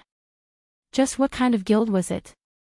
As for Feng, after obtaining the monster repellent scrolls, he returned to White River City. As soon as he returned, he headed for his warehouse in the bank. Previously, too many things had demanded his attention. He hadn't yet had a chance to use the damaged god crystal he had obtained during the entrance trial. The Holy Grail already possessed immense power. If he could upgrade it further. The thought alone excited him. Chapter 967, Damaged God Crystal. Hellscythe_Fluffy Goblin. At White River City's bank, before Feng had arrived, a crowd of players had formed in front of the building's entrance selling raw materials in bulk. A stack of frost grass for only 15 silver. A stack of flame flowers for 21 silver. First come, first served. Urgently selling attribute gemstones. Tier 1 gemstones for 7 silver each. Tier 2 for 75 silver each. Limited stock available. Players were selling all sorts of items near the bank's entrance. Level 30 dark gold equipment was even available for purchase. Current mainstream players were only level 33, while elite players were generally level 36. Even guild elite players dreamed of owning level 30 dark gold equipment. Very few people were willing to sell these items on the market. Generally, only players from small but powerful workshops sold equipment of such caliber. After all, ordinary teams could not obtain dark gold equipment. However, rather than sell dark gold equipment for in-game currency, these small-scale workshops generally sold their items to guilds for credits, which they used to maintain their workshops' operations. After all, such workshops usually didn't have the financial support of a corporation. These are so cheap. I want 3 Tier 1 Strength gemstones and 1 Tier 2 Agility gemstone. Get lost. I want 2 Tier 2 Strength gemstones. I want 3 stacks of flame flowers. Aside from the group of peddling players, another crowd fought desperately to purchase the items for sale. A majority of these players were merchant players and guild logistic members. Are these people insane? Feng could not help his surprise when he heard the various prices. Regardless of the herbs and ores, the gemstone prices alone were astounding. The current market value for Tier 1 gemstones was 9 silver, which was slightly lower than its initial price. He could easily turn a profit of 2 silver if he bought them for 7 silver. As for the Tier 2 gemstone, its prices had not fallen, but had risen instead. Currently, each sold for between 95 silver and 1 gold on the market. Moreover, Tier 2 gemstones were still in high demand even after many players had obtained their Tier 2 classes in the past. The majority of their gemstones had been Tier 1. Only guild members or wealthy experts could afford a full set of Tier 2 gemstones at this stage of the game. Moreover, many of the herbs and ores sold were relatively rare. They were still extremely difficult to purchase from the market, yet so many players hawked them here. Feng even wondered if some large guild had lost its mind. Regardless, Feng had no intentions of missing this rare opportunity. He might have just walked away if only the attribute gemstones were available for a low price. After all, he could obtain much cheaper attribute gemstones from the Dark Denver. Moreover, he normally sold these gemstones through the Candlelight trading firm. However, it was a different story for rare herbs and ores. He had no shortcuts to obtain these items. He had to rely on his guild members to collect them gradually. Now that someone sold them for 20% below market price, he would be doing the Candlelight trading firm a disservice if he didn't purchase them all. Hence, Feng joined the line of customers. Most of the players in the queue only purchased 1 or 2 stacks of materials. Only merchant players and guild players could afford a little more. However, these players focused on hard currencies such as the attribute gemstone. Although they would require some time to resell, they were certain to make a profit with such a low cost. How many rare herbs and ores do you have? When it was finally Feng's turn, he examined the middle-aged vendor. The man was only a little over level 10. He was obviously a guild player, as only guilds had such logistic players, yet neither the man, nor the players helping him wore a guild emblem. Dear guest, let me assure you that we have an abundant supply. We have as much as you could possibly want. The middle-aged man revealed a businessman's smile as he glanced at the cloaked Feng. I see.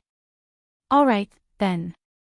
I want 3,000 stacks of ice dew flower, 3,000 stacks of moonlight grass. Feng listed various herbs and ores, requesting 3,000 stacks of each.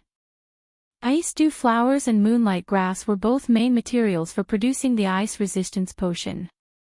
In addition, Feng had asked for the main materials necessary to craft the fire resistance potion. As long as he had these materials, he could produce ice resistance and fire resistance potions in bulk. By the time White River City grew and the city's players could travel to the Eclipse Gate, these 2 potions would sell like hotcakes. Feng clearly remembered that, shortly after the flying ship feature launched, these potions' prices had skyrocketed. The raw materials also became incredibly popular. White River City's current development speed far outstripped that of the past.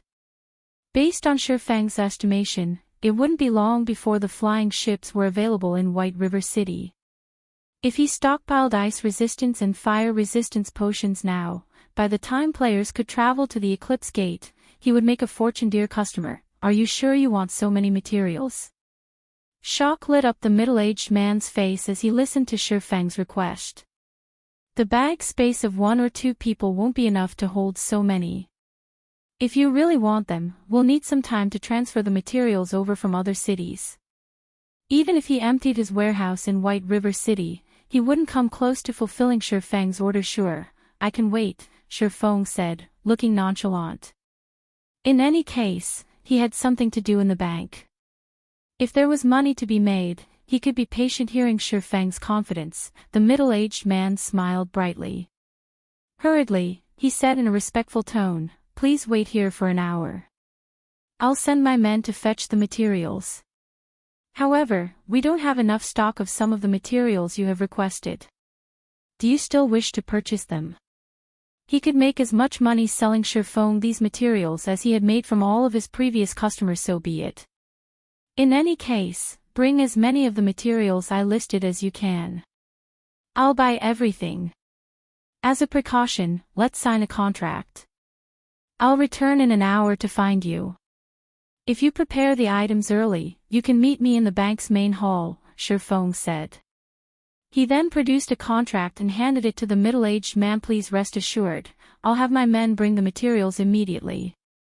After the middle-aged man read through the contract, he signed it without hesitation.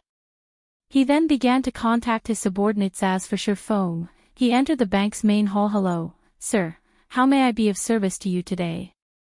The female NPC behind the front counter smiled as she asked Feng politely. I want to enter my personal warehouse.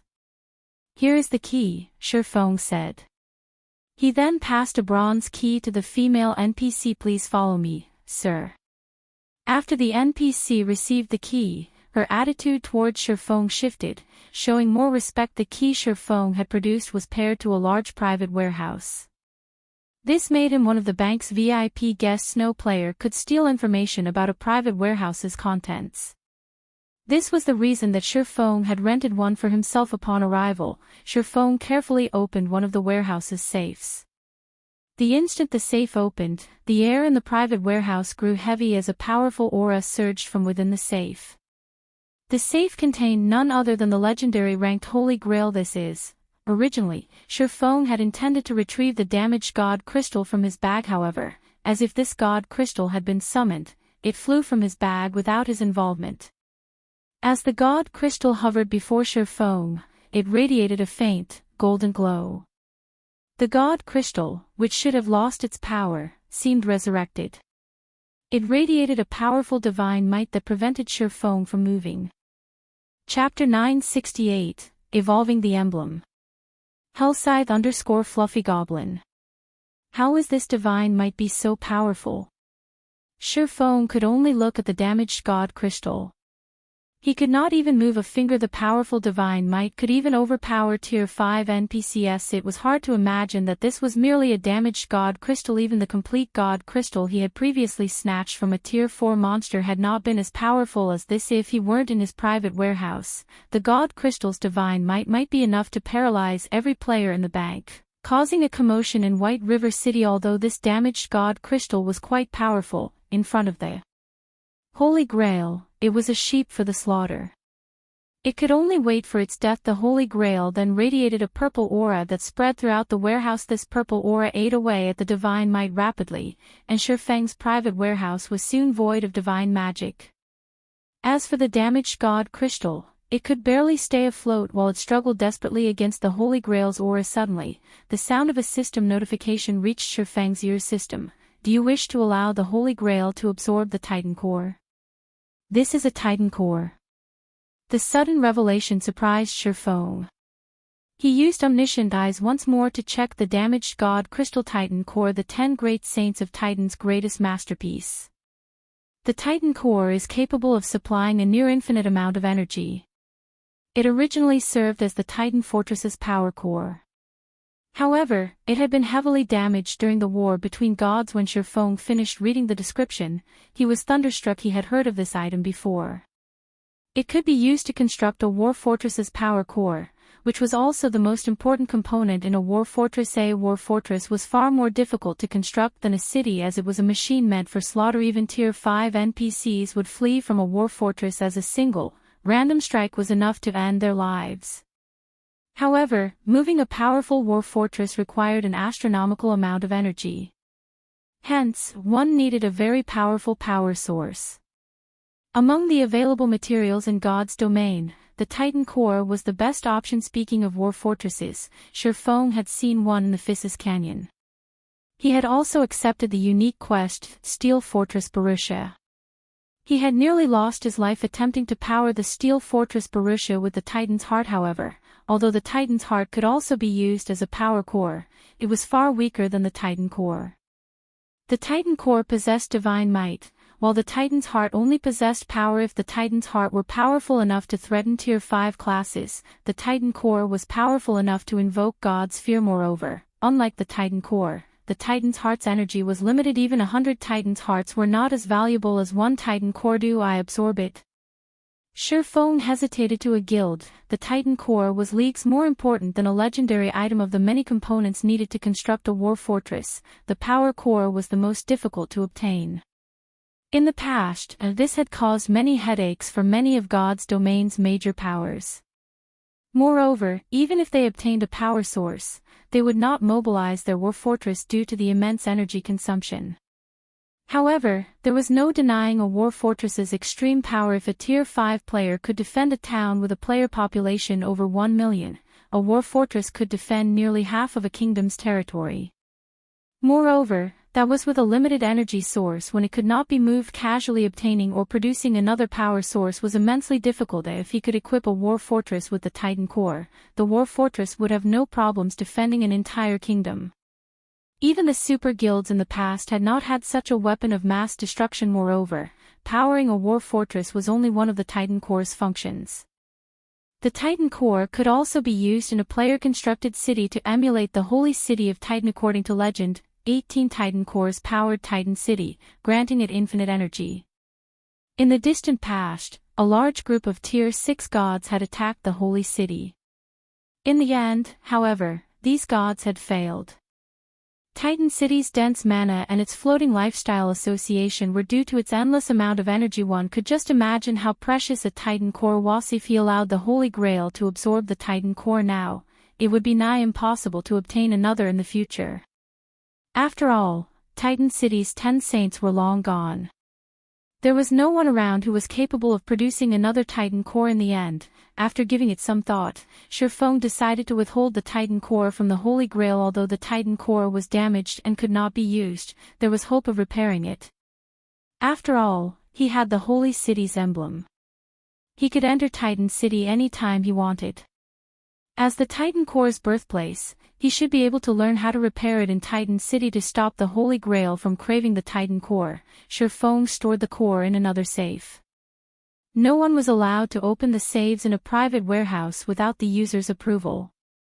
The items in these safes would also be disconnected from the outside world. Sure enough, after Feng stored the Titan core inside a safe, the Holy Grail reseated its aura and fell dormant. It seems I'll have to look for other god crystals to restore the Holy Grail. Feng sighed as he looked at the Holy Grail, which emitted a purple hue. He suddenly had a realization. Since the Grail can evolve an item, I wonder if it can evolve the Holy City's emblem.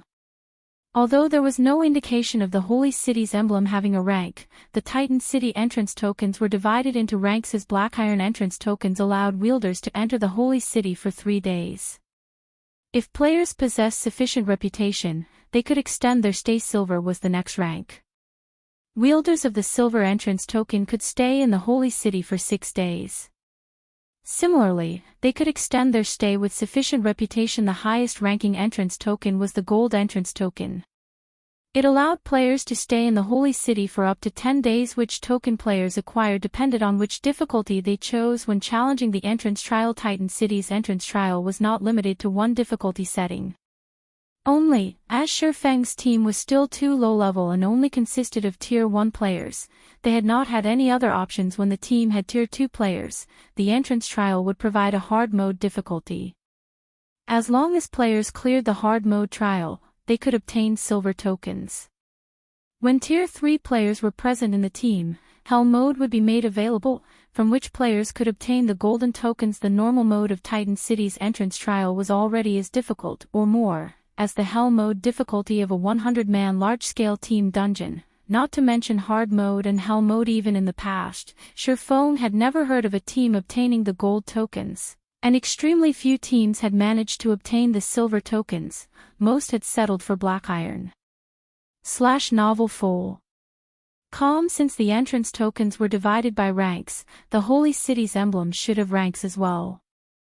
After all, he had obtained his Holy City's emblem from normal mode. What about those obtained from hard mode and Hell mode? Thinking up to this point, Feng could not help but click on the Holy Grail and select its Power of Evolution skill. He chose the Holy City's emblem as the evolution's target. Chapter 969, Evolved Effects. Hellscythe _ Fluffy Goblin. I should be able to evolve it, right? Although Feng had chosen to evolve the Holy City's emblem, he still wasn't sure that his plan was feasible. After all, unlike weapons and equipment, the Holy City's emblem did not have a rank to differentiate it from others. Suddenly, a strand of purple mist flowed from the light blue Holy Grail, gently wrapping around the flashing silver emblem in Feng's hand as if scanning it. 3 seconds later, Feng heard the sound of a system notification system. Do you wish to sacrifice 1000 HP permanently to evolve the Holy City's emblem? Sure enough, a legendary item is amazing. Excitement lit up Feng's face. Although losing 1000 HP stung, the return was worth the cost.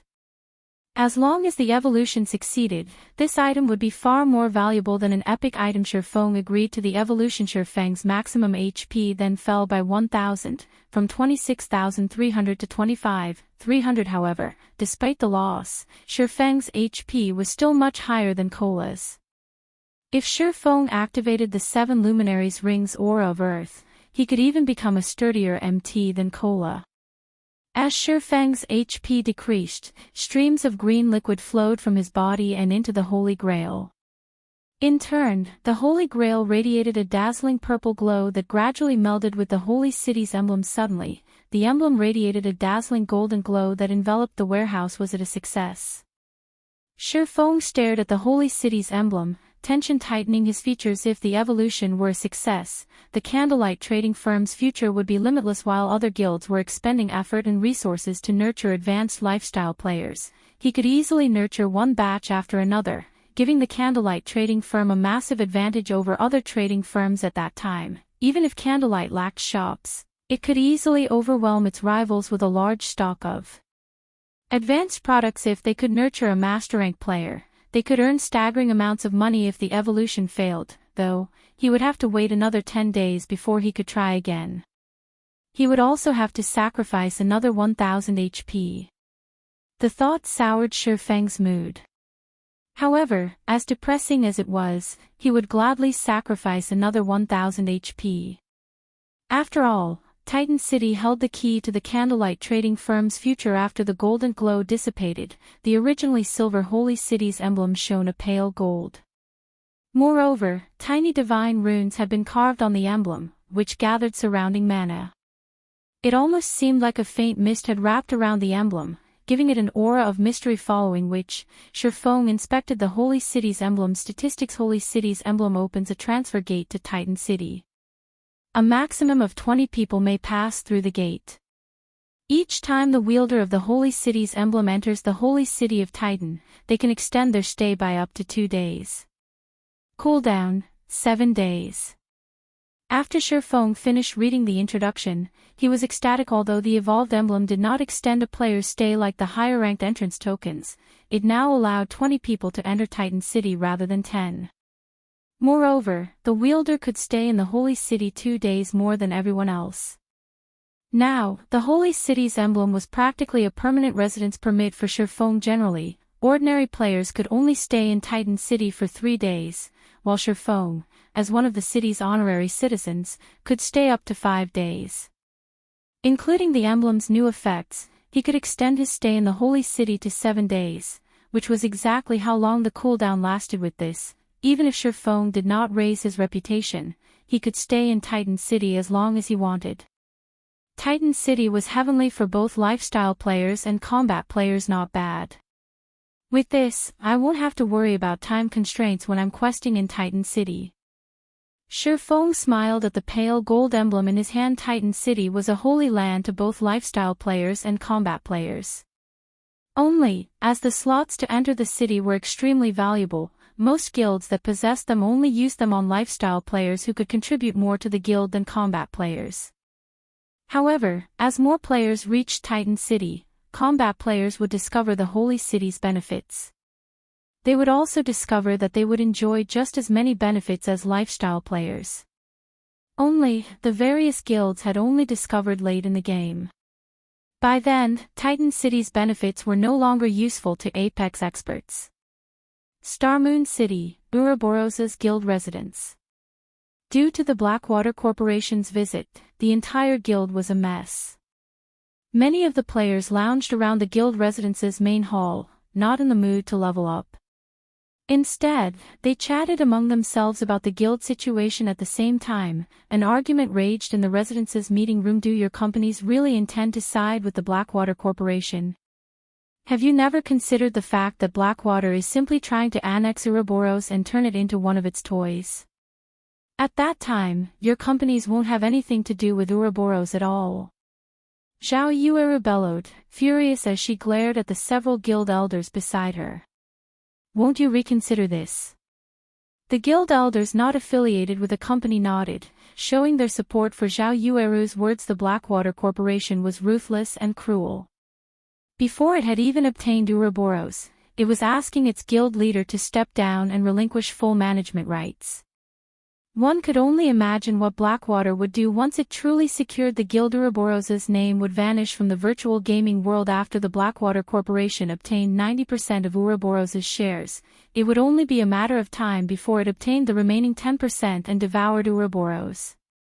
Aside from the compensation fees, these companies would have nothing left currently. God's Domain's popularity was rising rapidly due to the Mind Space System's launch. Even a fool could tell what would become of God's Domain in the future. Otherwise, so many companies from around the world wouldn't be investing in the game as a first-rate guild. Ouroboros had a significant advantage. It had already amassed plenty of lands. However, if they allowed Blackwater to take everything, these companies would never be able to establish another guild as powerful as Ouroboros.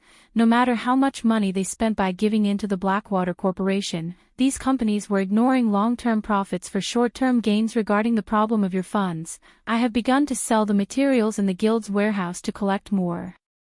Including the funds I have, and based on my estimations, we should be able to fund your company's resistance against Blackwater for some time. Ouroboros can use this time to capture a few towns. With the income from these towns, the guild will be able to sustain itself. It will no longer have to purchase coins from others or hire money farming teams. Meanwhile, you will retain your shares of Ouroboros. What do you think? Novel Foal. Calm Gentle Snow proposed her plan calmly as she shifted her gaze towards the several elders representing various companies. Although her plan was effectively cutting off Ouroboros' means of retreat, this was the guild's best option. Chapter 970, Greatest Advantage. Hellscythe_Fluffy Goblin. The company representative elders fell silent after Gentle Snow's proposal. They had never imagined that Gentle Snow would take such decisive action, sacrificing the materials their guild had struggled to accumulate. This would damage Ouroboros immensely and be robbing Peter to pay Paul. In reality, she had not solved the fundamental problem. Novel Foal. Calm. However, if they gathered enough capital to cover their company's sudden shortage of funds and endure this difficult period, their companies could make a comeback and slap the Blackwater Corporation in the face. Moreover, as Gentle Snow had said, if Ouroboros could obtain a few towns within a short time and maintain Ouroboros' profitable state, their companies would hold on to Ouroboros tightly, rather than surrender their shares to Blackwater in God's domain. Captured towns were different from NPC cities. Unlike in NPC cities, where players were under many restrictions, players could build as they wished in their own town. Moreover, constructing a house in a town was far cheaper. Most importantly, players wouldn't be limited in what items they could sell. In the shops in NPC cities, players were only allowed to sell items that were native to God's domain. In a player-owned town, however, players could sell foreign products such as cosmetic items. Unlike weapons and equipment, cosmetic items did not possess attributes. At the same time, cosmetic items could only be worn within player-owned territory. They could not be worn in the fields or NPC cities. Moreover, designing cosmetic items in the game was not an easy task. Although it was not as troublesome and meticulous as weaving, leather making, or forging attributed equipment, and crafting required an advanced lifestyle player's skills, cosmetic items could only be crafted using native materials in God's domain. As a result, players were required to look for suitable materials to create pleasant-looking cosmetic items, which was not easy. Furthermore, more than one form of currency could be used. In player-owned towns, shops had the option of selling their items for either credits or coins, which was convenient for both players and shops. Take Stone Forest Town for example. As the first town to be captured in Starmoon Kingdom, it had grown considerably. Stone Forest Town's residential player population also increased by the dam. A lack of safety was the only issue, as the area was home to high-level monsters. This prevented low-level players, who only sought entertainment, from visiting. Even so, many companies eagerly wanted to cooperate with Zero Wing. It was especially true for companies in the clothing industry. They all wanted to drown Zero Wing in credits. However, for some unknown reason, Zero Wing had turned these companies down. Instead, it constructed hotels, smithies, bars, and other establishments. The town was nearly out of space already. Seeing the large numbers of players swarming to Stone Forest Town, many companies had cursed Zero Wing as insane. The guild was ignoring a golden opportunity to earn a fortune. We'll contact our superiors immediately. However, we cannot guarantee that they will be willing to take this risk. The several elders representing companies nodded before logging out of God's domain. Hearing the several elders' answer, the other upper echelons relaxed slightly. Inside Starmoon Kingdom's Divine Colosseum, a large group of players ranging between level 10 and level 20 wandered in and out of Trial Tower. Although these players were not very high-leveled, and their equipment was subpar at best, others were shocked by how many floors they were clearing of these players. The weakest among them had even reached the Trial Tower's 6th floor. Brother Wave, the people that young Master Jing sent are incredible. Their improvement speeds are astounding. It won't even be long before they surpass me. A tall level 39 ranger, who sat beside Abandoned Wave, said, smiling bitterly. No matter what was said or done, he was a famous expert in the virtual gaming world. This time, he had been specially hired to train a group of newcomers who had recently joined the virtual gaming world. He had initially thought that this would be a simple job. However, the moment he met these newcomers, he sensed the dense killing intent and hostility. Their auras were nothing like an ordinary player's, and he could instantly tell that these experts had been well-tempered in live combat. Among these newcomers, a few even felt stifling. These newcomers had already surpassed him and reached the realm he had always dreamed of. This is all thanks to your guidance. Otherwise, they wouldn't have grasped God's domain's combat basics so quickly. When more newcomers arrive, I'll have to trouble you again. Abandoned Wave was quite satisfied as he watched the new group enter the Trial Tower. As long as he raised these people's levels, it would only be a matter of time before Blackwater took over Starmoon Kingdom. Before he had joined the game, he would never have imagined that combat in God's domain was as realistic as real-world combat. The only differences were players' skills and superhuman physiques. To the Blackwater Corporation, the game's realistic combat was its greatest advantage. After all, Blackwater was a giant in the fighting world. No one had more combat experts or method of nurturing experts than Blackwater. Unlike other companies, which struggled to nurture their own gaming experts in God's domain, it was a simple task for the Blackwater Corporation. Blackwater only needed to assist players in adapting to God's domain's combat style. Suddenly, a bald, robust man rushed up to Abandoned Wave and whispered, "Big Brother Wave, a message has arrived from Ouroboros. It seems that Gentle Snow is trying to use the guild's collected materials to compensate the companies for their missing funds. Moreover, someone in White River City has already agreed to purchase all of Ouroboros's rare herbs and ores. Should we do something to stop her?" Ha ha ha. Interesting. It seems that Gentle Snow is good for more than just her pretty face. She is a daring beauty. It makes me somewhat reluctant to let her go. Abandoned Wave could not help but roar with laughter. It's a pity that her efforts are pointless. She doesn't understand Blackwater's power. She doesn't know these companies' true intentions. Either Gentle Snow has a considerable amount of Ouroboros's shares.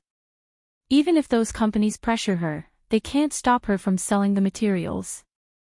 However, I can't let her have her way. Notify Gale and the others and have them warn the buyer. I don't want Ouroboros to have a raw material shortage when I take control. Understood. After Abandoned Wave finished issuing his instructions, the bold man left the Divine Colosseum. Chapter 971, White River City's Transformation. Starmoon City, Ouroboros's guild residence. Bursting into the meeting room, the tall, robust berserker Fierce Snake hurried to Gentle Snow's side and quietly reported, "Guild leader, good news. You've been worried that we wouldn't be able to sell the materials fast enough, right? A while ago, we found someone willing to purchase all of our rare herbs and ores. Moreover, the attribute gemstone sales in the various major cities are going quite well. We'll collect the necessary funds in no time." "All right." Gentle Snow's expression, which had been tense until now, finally relaxed. "Assemble the materials in the various warehouses immediately." Selling all of the materials Ouroboros had, even at 80% market value, in such a short time would be a daunting task. After all, there was a limit to how much the market could digest if they could not gather the required funds in time. Her proposal would have been nothing but talk now that someone wanted to spend the coins to purchase their stock. They had helped her considerably. When Gentle Snow finished instructing Fierce Snake, the several company representative elders came back online. "How did you manage to get an answer so quickly?" Gentle Snow felt something off when she saw the several elders. Such an important decision wasn't easy to make. At the very least, these companies would have had to hold an emergency meeting with their directors before making a decision, yet these elders had only been gone for less than 10 minutes. Have you decided to submit to Blackwater in the end? Gentle Snow's expression darkened. She had only recently chased away Chao Qinhua after much difficulty and snatched back control of the guild, which had originally belonged to her elder brother. She had never expected several of Ouroboros's investors to abandon them just as she was starting to push the guild onto the right track with just her family's company. She could not stand against these major companies when they worked together. Update by Novel Foal. Calm, Guild Leader Snow, please understand that this is a world where the strong eat the weak. Our companies simply cannot stand against the Blackwater Corporation. Please prepare to hand over the position of Ouroboros's guild leader. We also hope that you will support the new guild leader. As for the White Clan Group's shares, we will buy them back in 3 days. After the company representative elders gave their answer, they sighed powerlessly as they logged out of the game. Although they were only the representatives of their respective companies, they knew that their companies had already signed a private agreement with the Blackwater Corporation. They no longer intended to play with the White Clan Group as they had found a new playmate despicable. How could they do something like this? We were blind to think we actually accepted these companies' investments in the guild. The dozen or so elders, who had fought long and hard with Ouroboros, started to bash the investors. To them, Ouroboros was their home. They had worked for Ouroboros for over 20 years. Now that someone else was taking over their guild, why wouldn't they be angry? Snow. Xiao Yueru didn't know how to console her friend. The White Clan Group had made its fortune in the virtual gaming world. It had established Ouroboros and gradually developed the guild, taking over a dozen years to elevate it from a third-rate guild to a first-rate guild. Afterward, Ouroboros had dominated over a dozen virtual reality games, yet now it was crumbling in Gentle Snow's hands. Xiao Yueru did not know what to say. I'm fine. Gentle Snow waved her hand. However, she was extremely pale. After a few minutes of silence, she took a deep breath and said, "Those companies and the Blackwater Corporation are underestimating me. Since Ouroboros cannot be salvaged, the White Clan Group will start a new Ouroboros." Although the investing companies had secured Ouroboros's management, and thus, the guild's shops, gaming experts were the true key to a guild's power. Due to Chao Qinghua's mutiny, the White Clan Group controlled Ouroboros's god-slaying army. It did not belong to the guild. As a preventive measure against Chao Qinghua, Gentle Snow had purchased over a dozen plots of land in Starmoon City and several other high-population cities under her name. However, she hadn't expected those preventative measures to come into play now. Fierce, you don't have to deliver the goods anymore. I'll meet with the buyer personally, Gentle Snow said. Although the Blackwater Corporation now owned Ouroboros, she was still the guild leader. She also possessed a significant portion of the guild's shares, so she still had the authority to transfer a considerable amount of resources. Since she was going to leave Ouroboros, she needed to take some things with her. She wouldn't allow Blackwater to get its hands on the resources under the White Clan Group's management. Although she couldn't transfer the guild's resources in bulk, coins were much easier to move. Moreover, upstart guilds lacked money the most. With the money from selling the materials, she could easily build a sturdy foundation for her new guild following. Which, Gentle Snow left the meeting room. At the same time, Xiao Yueru began to mobilize the god-slaying army and other guild members. When the time came, she would take as many people with her as possible. Although they could not leave Ouroboros an empty husk, they could at least cause the Blackwater Corporation to pop a vein or two when it took over the guild's management in front of White River City's bank. Guild leader, the buyer is inside the bank. The middle-aged man, who sold items in front of the bank, rushed up to greet Gentle Snow when she arrived on her way to the bank. Gentle Snow was greatly surprised by White River City's atmosphere. Despite Starmoon City being the kingdom's capital, the vibe in White River City felt as if should be the capital instead. As she traveled through the city, she saw many teams from various first-rate guilds. There were more and higher quality players in White River City than in Starmoon City. She had even seen a few players riding through the city atop mounts. One wouldn't see this in Starmoon City, yet it seemed that White River City's players were already used to these sights. One would even be hard-pressed to find such happenings in imperial capitals. When Gentle Snow entered the bank, the middle-aged man guided her to a corner of the main hall. Feng sat there alone, a black cloak covering his body. However, even though Gentle Snow could not see Feng's appearance, this man felt familiar. Gentle Snow? Why is she here? Is Ouroboros the guild selling the materials? Feng was somewhat surprised when he saw Gentle Snow walking towards him. Could something big have happened to the guild?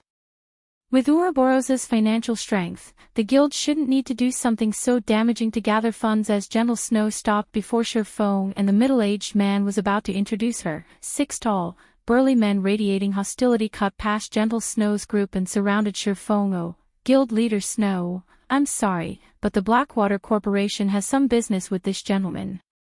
Would you give us a moment? The leading level 39 berserker named Lethal Gale subtly demanded, smiling coldly. Chapter 972, Test of Strength. As Gentle Snow was pushed aside, the middle-aged man quickly stepped forward to speak up. However, before he could do so, Lethal Gale shot him a penetrating glare with the one look. The middle-aged man froze. Even though the middle-aged man knew that players wouldn't dare attack another in a place like this, Lethal Gale's sharp gaze had left him petrified. The dense killing intent within that gaze felt as if a blade had been pressed against the middle-aged man's throat, and if he moved, his head would leave his body. This is killing intent. Gentle Snow could also feel the frightening pressure that Lethal Gale exuded, and she could not help but stare at the berserker. To put it simply, killing intent was a kind of mental suppression. Although killing intent couldn't be seen or touched, the human mind could sense the threat of danger.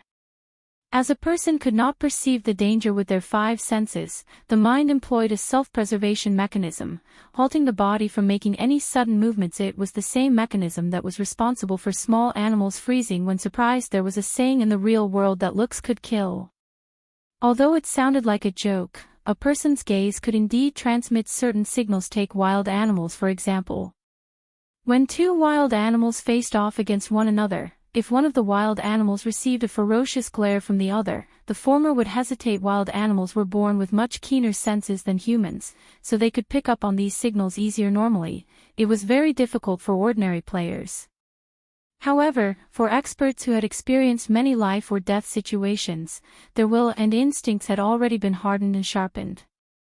Hence, they could transmit more powerful signals, which even ordinary people could pick up on. Lethal Gale was one such expert.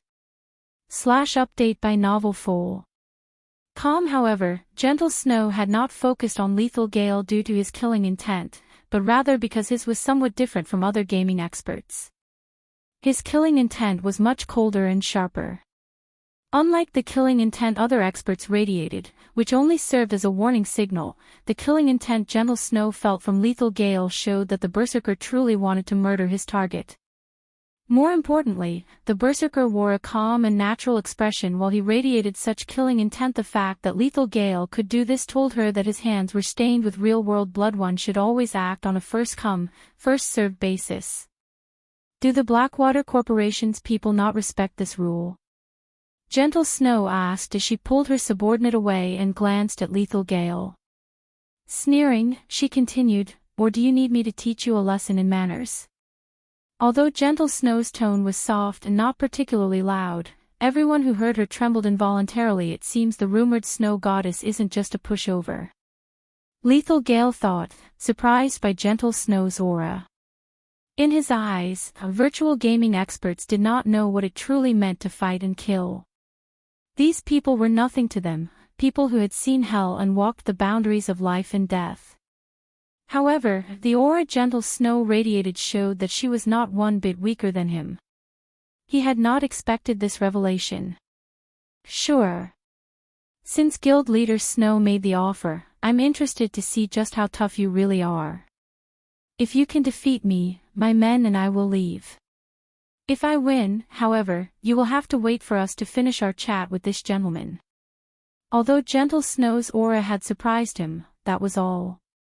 In an actual fight, one could only rely on their own skill. He refused to believe that his skills, which he had honed in true battle, would lose to someone like Gentle Snow, was all style and no substance. Moreover, if he beat Gentle Snow, Abandoned Wave would have an easier time taking over Ouroboros. Lethal Gale's companions wore mocking smiles as they watched Gentle Snow. He was absurdly strong. He had even defeated a famous expert from the Dark Knight Empire, who ranked 354th on the God's Domain experts list. As for Gentle Snow, in the latest update of the experts list, she only ranked within the top 900. Defeating her would be a piece of cake for Lethal Gale. Okay, I want to see just what kind of experts the Blackwater Corporation has nurtured, Gentle Snow said. She then turned to Feng, and in an apologetic tone, she said, "Excuse me, sir, but will you wait for a little while longer? I'll finish this match very quickly. We can proceed with the trade once I'm done." Blackwater's people had not initially been looking to cause Feng any trouble. It was only because of her that these ruffians had done so. Hence, it was only right that she deal with this matter. Trying his best to hold back a chuckle, Feng said in a deep tone, "It's fine. I am more than happy to watch a good show."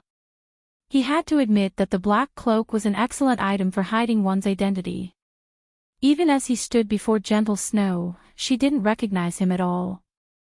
Right now, all she could discern was his gender. In reality, Feng could have revealed his identity and put an end to this match. However, he was curious to see how strong Gentle Snow was. Both Gentle Snow and Lethal Gale were level 39 berserkers. Both wore equipment of similar standards, with both wearing level 40 dark gold equipment. It was obvious that they both possessed top-tier equipment that could reduce item level requirements. Their weapons were the only difference between them. Although Feng did not know the quality of Gentle Snow's silver greatsword, seeing the greatsword gather traces of mana from the area, it was definitely stronger than a dark gold weapon. On the other hand, Lethal Gale's greatsword was slightly weaker. Even so, it was a top-tier dark gold weapon with almost a negligible difference between them. This match would come down to their combat technique. Feng had already been observing Lethal Gale. Although he was a berserker, a class famed for violence, his actions felt light and gentle. It was obvious that his physical control had already reached a very high standard. It was highly possible that he had reached the refinement realm. Refinement realm experts were considered apex experts in first-rate guilds. After all, unless one had the benefit of a simulation training system or some miracle, it was extremely difficult to reach the refinement realm. Hence, it was quite impressive if a first-rate guild had a few such experts. As for experts of higher combat standards, that depended on luck, it was similar to some unrated guilds' luck as they saw a refinement realm expert arise from among their members. Unfortunately, the probability of such at this stage of the game was extremely small unless the player was also an extremely powerful martial artist in the real world. As for Gentle Snow, Feng did not notice any sign that she had reached the refinement realm. In that case, where was her confidence coming from? Of course, it was also possible that Gentle Snow intentionally hid the subtle signs. If so, even Feng would not be able to determine her combat standard. He could only confirm his doubts by watching an intense battle. Once Gentle Snow agreed to the match, they all headed for the Divine Coliseum above White River City. Hellscythe_. Chapter 973, Match of the Century. Hellscythe_Fluffy Goblin. Inside the Divine Coliseum, players came and went. It was even more lively than White River City's auction house. The Divine Coliseum had become the most populated location in the city. Sitting along the rest bar, many players chatted as they watched battle videos on the screens hovering in the main hall. The drinks here are awesome. It's a pity that they're so expensive. Unlike everywhere else, where we can pay with copper and silver coins, can only buy drinks here with magic crystals or the points we accumulated in the Divine Battlefield. Each bottle costs 100 points. I need to win at least 3 team battles to earn that many. I'll never afford more drinks at this rate. That's nothing. A few days ago, someone spent 3,000 battle points to buy 1 bottle of Icefire Spirit. I heard that not only is it calming, but its effects last for 5 hours. Its calming effects are far better than the trial towers. It also tastes magnificent. What? I could drink for half a month with 3,000 points. The Ice Fire Spirit isn't the best alcohol available. I heard that if one reached the trial tower's 8th floor, they can purchase the Witch's Tier. One costs 5,000 points. Some time ago, I heard that a player from another kingdom bought one. I wonder what it tastes like. Stop dreaming. Only God's Domain's apex experts can reach the 8th floor. Getting past the 4th floor is difficult enough for us, much less the 8th floor. As the Divine Colosseum became a larger factor in players' lives, players grew stronger. Players also used the trial tower's results as a way to judge someone's true abilities. As for tycoons who used their equipment to suppress others, they weren't experts, just rich. Hence, guilds and independent teams now recruited members using the trial tower's results as a benchmark. Players who could reach the 5th floor were considered ordinary experts. Players who reached the 6th floor, even in a large guild, were experts of the next level. Players who could reach the 7th floor were of the more powerful experts, even in first-rate guilds. As for those who managed to reach the second half of the 7th floor, they were top-ranking experts in a first-rate guild. One would be hard-pressed to find players in a first-rate guild who could reach the 8th floor. While the players in the main hall chatted amongst themselves, Lethal Gale and the others, who had just arrived, immediately attracted everyone's attention. People in their way moved aside as they felt these players' shocking aura. Shortly after, however, everyone noticed Gentle Snow. Her saint-like beauty even enthralled a few new players. That beauty is hot. Damn, is this your first day playing a virtual reality game? You don't even know about the Snow Goddess. She is the guild leader of the first-rate guild Ouroboros. Be careful with what you say. I heard that many wealthy young masters have tried to harass her in the past. In the end, these people had been killed to level 0 and forced to delete their accounts and start all over. Hearing the veteran player's story, the players new to White River City shut their mouths immediately to them. Even joining a third-rate guild would earn them bragging rights among their friends for days. They looked up to players in first-rate guilds. They were also aware of the massive differences between third-rate and first-rate guilds in the current God's Domain. Unrated guilds were forced to develop in smaller NPC towns. There was no place for a small guild in a city. Only those acknowledged as third-rate guilds barely survived in NPC cities. Meanwhile, first-rate guilds ruled over several, or even over a dozen, major cities. With a word from Gentle Snow, other guild leaders would make their lives hell in God's Domain without hesitation. With their standards, their only option would be to start a new account. What are they trying to do? Why is Ouroboros' guild leader in White River City's Divine Colosseum? That man, Lethal Gale, recently defeated the 354th ranked expert from the God's Domain's experts list. I heard that he even broke the Trial Tower's record in Hot Sand City and reached the 8th floor. Why is he here? Can this be? When everyone saw Lethal Gale and Gentle Snow enter the same combat room, the main hall fell silent. They couldn't help but stare at the combat room's closed door, their skin breaking out in goosebumps. An 8th floor expert was going to fight Ouroboros' guild leader. I need to notify my team leader and the others. This is the match of the century. Hopefully, they'll broadcast the fight. I'll even be willing to pay for this show. Look. They didn't turn private mode on. We can watch the battle on the main screen. Hurry, select this battle. Pandemonium swept through the main hall. Every player quickly called up the Divine Colosseum system interface and clicked to watch Gentle Snow's battle against Lethal Gale in the Divine Colosseum. The videos on the main hall screens depended on the number of viewers. If enough players wanted to watch the fight, the system would automatically display said fight on the main screen, following which, everyone in the main hall stared the main screen in rapture. At the same time, many players fervently contacted their companions and guilds, telling everyone they knew about this shocking development. Before the battle between Gentle Snow and Lethal Gale began, news of their fight had spread throughout Starmoon Kingdom. The guild leaders and upper echelons of the kingdom's various guilds received the news at almost the same time as Gentle Snow lost her mind. She agreed to such a challenge. The Star Alliance's Purple. I was surprised when she heard the news. Lethal Gale is a refinement realm expert. Although Gentle Snow is strong, she had only reached the half-step refinement realm. Doesn't she care about Ouroboros's reputation anymore? Purple. I knew just how powerful refinement realm experts were from her experience in the Secret Pavilion simulation training system. Although there only appeared to be a thin line separating a half-step refinement realm expert from a true refinement realm expert, with equal levels and equipment, the disparity between their strengths was like the difference between heaven and earth. Although Gentle Snow had a slight advantage with her equipment due to her status as the leader of a first-rate guild, she could never close the gap with such a small lead and attributes. No, she is no fool.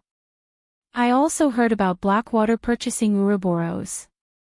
From what I learned from the Secret Pavilion, that Lethal Gale fellow is an expert that Blackwater has secretly nurtured, Galaxy Pass said, chuckling. A realization struck Purple Eye. This was no longer a simple competition of strength. It was a competition between Ouroboros and the Blackwater Corporation.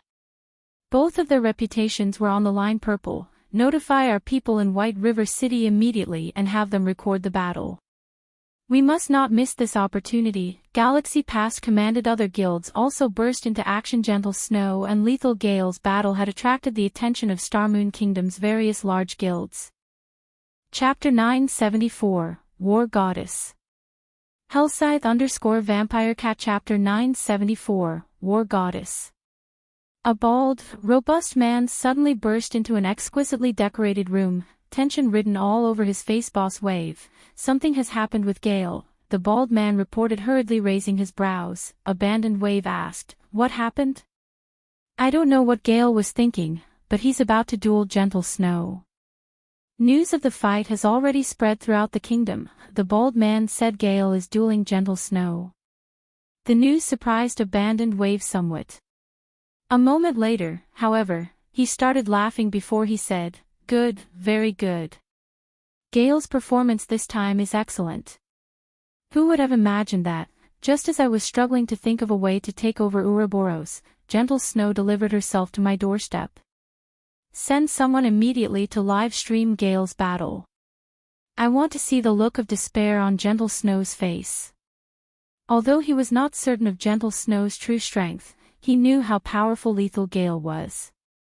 It was common knowledge that, although Lethal Gale had beaten the 354th ranked expert on the God's Domain experts list, it had been a hard-fought battle. Hence, in the public's opinion, that must have been the limit to Lethal Gale's strength. Dated by Novel Foal.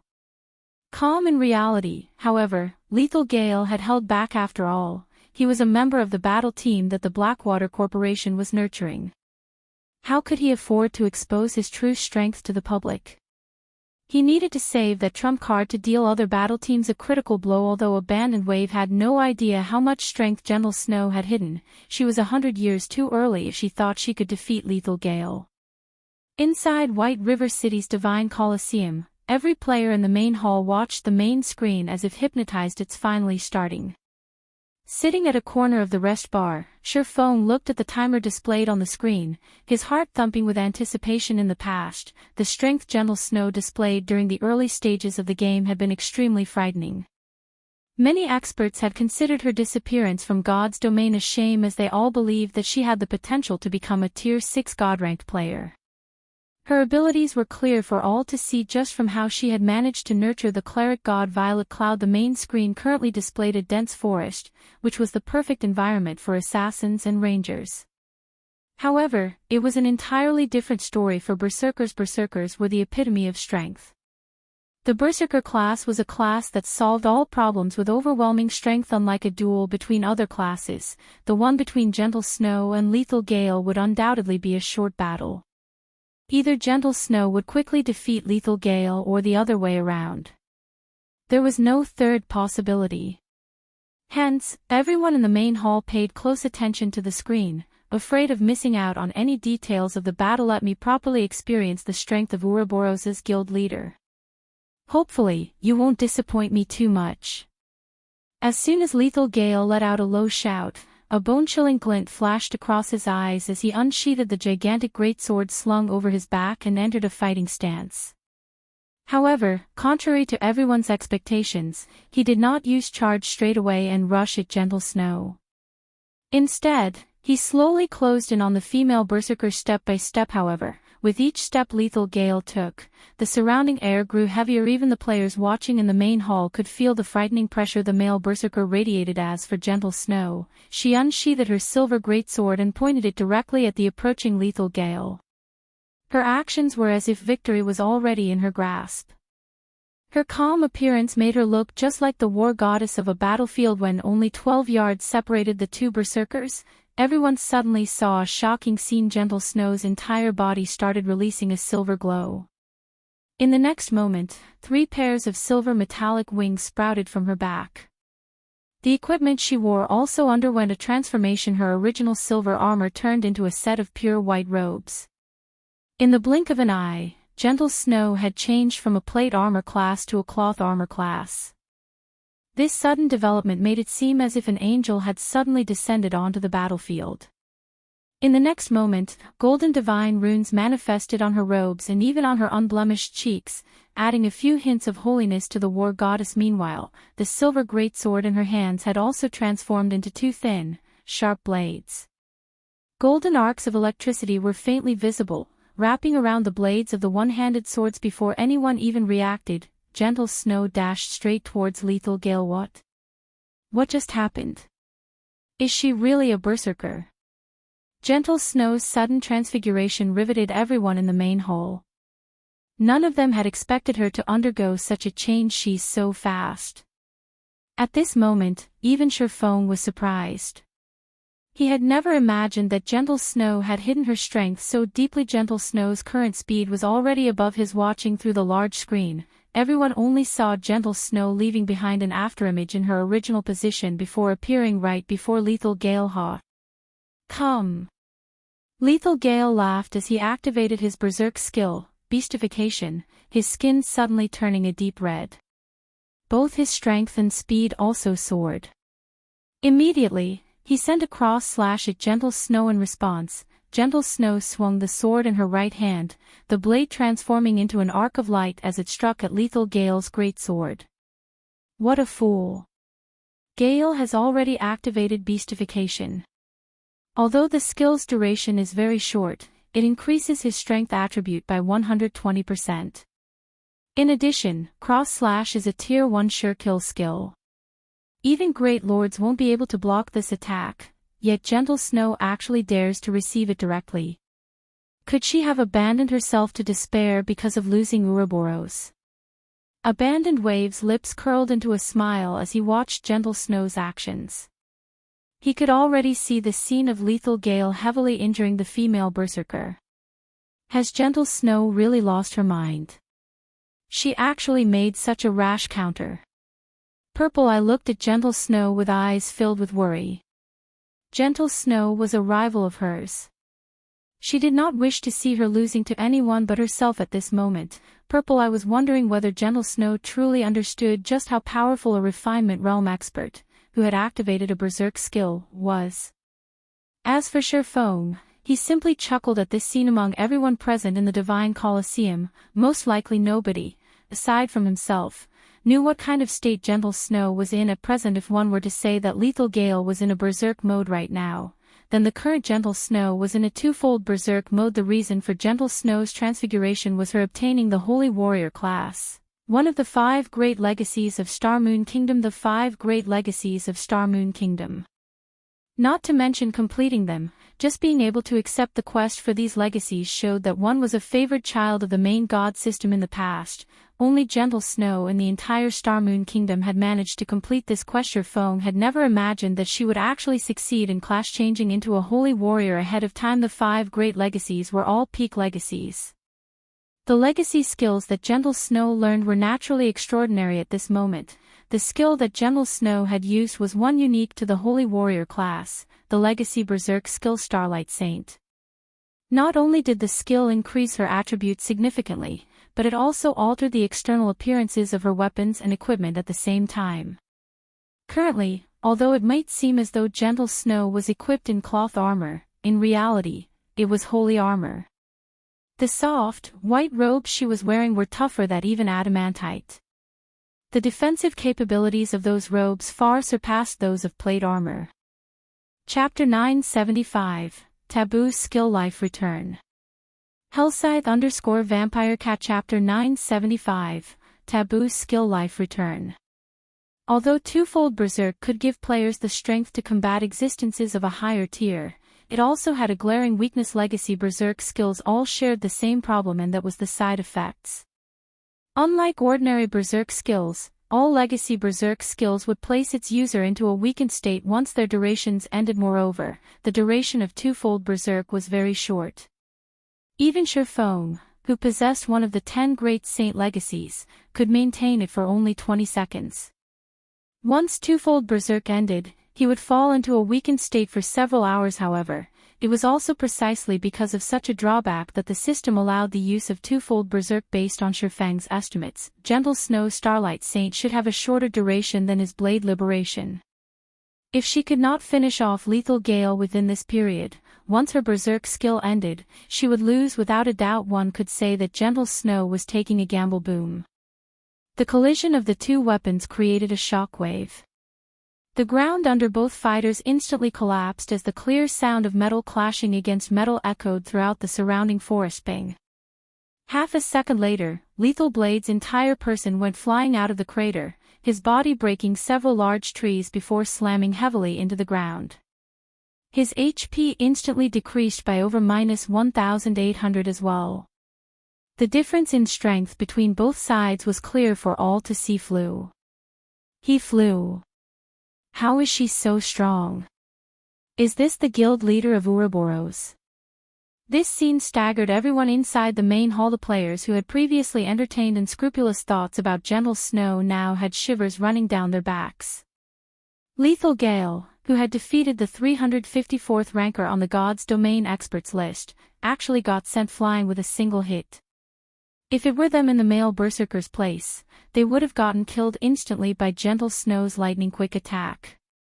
Gentle Snow. Abandoned Wave's countenance turned grim when he saw Lethal Gale repulse to him. Lethal Gale losing in a contest of strength even after activating beastification was simply inconceivable. This was equivalent to Gentle Snow sending a great lord of the same level flying. How is her strength so high? After standing back up, Lethal Gale looked at the rapidly approaching war goddess in shock. After activating beastification, his strength attribute could already rival that of a great lord of the same level. Coupling it with his cross slash, even a great lord would be pushed back, not to mention a player. Despite that, Gentle Snow had managed to send him flying with a single strike, without using any skills. His mind just could not figure out how this was possible. However, Lethal Gale did not have the luxury of pondering this. If he did not cope with Gentle Snow's next attack properly, he might very well lose directly. In a flash, Gentle Snow appeared before Lethal Gale once again. This time, he no longer dared to clash weapons with the female berserker. Instead, he chose to take a large step backwards before defending himself with his greatsword. Bang. Lethal Gale was forced back once more. This time, however, he only received -400 damage or so. Moreover, the impact of the attack allowed him to pull away from Gentle Snow suddenly. A cat-and-mouse game commenced on the battlefield. Every time the two fighters clashed, Lethal Gale would manage to buy himself some time by sacrificing a small amount of HP. Lethal Gale was no fool. He knew that Gentle Snow's current equipment was only slightly better than his. The fact that there was still such a huge disparity between them pointed to just one thing: a difference in skills. God's domain was fair in all things. Such a powerful skill definitely could not have a very long duration. Hence, all he needed to do right now was drag out the battle.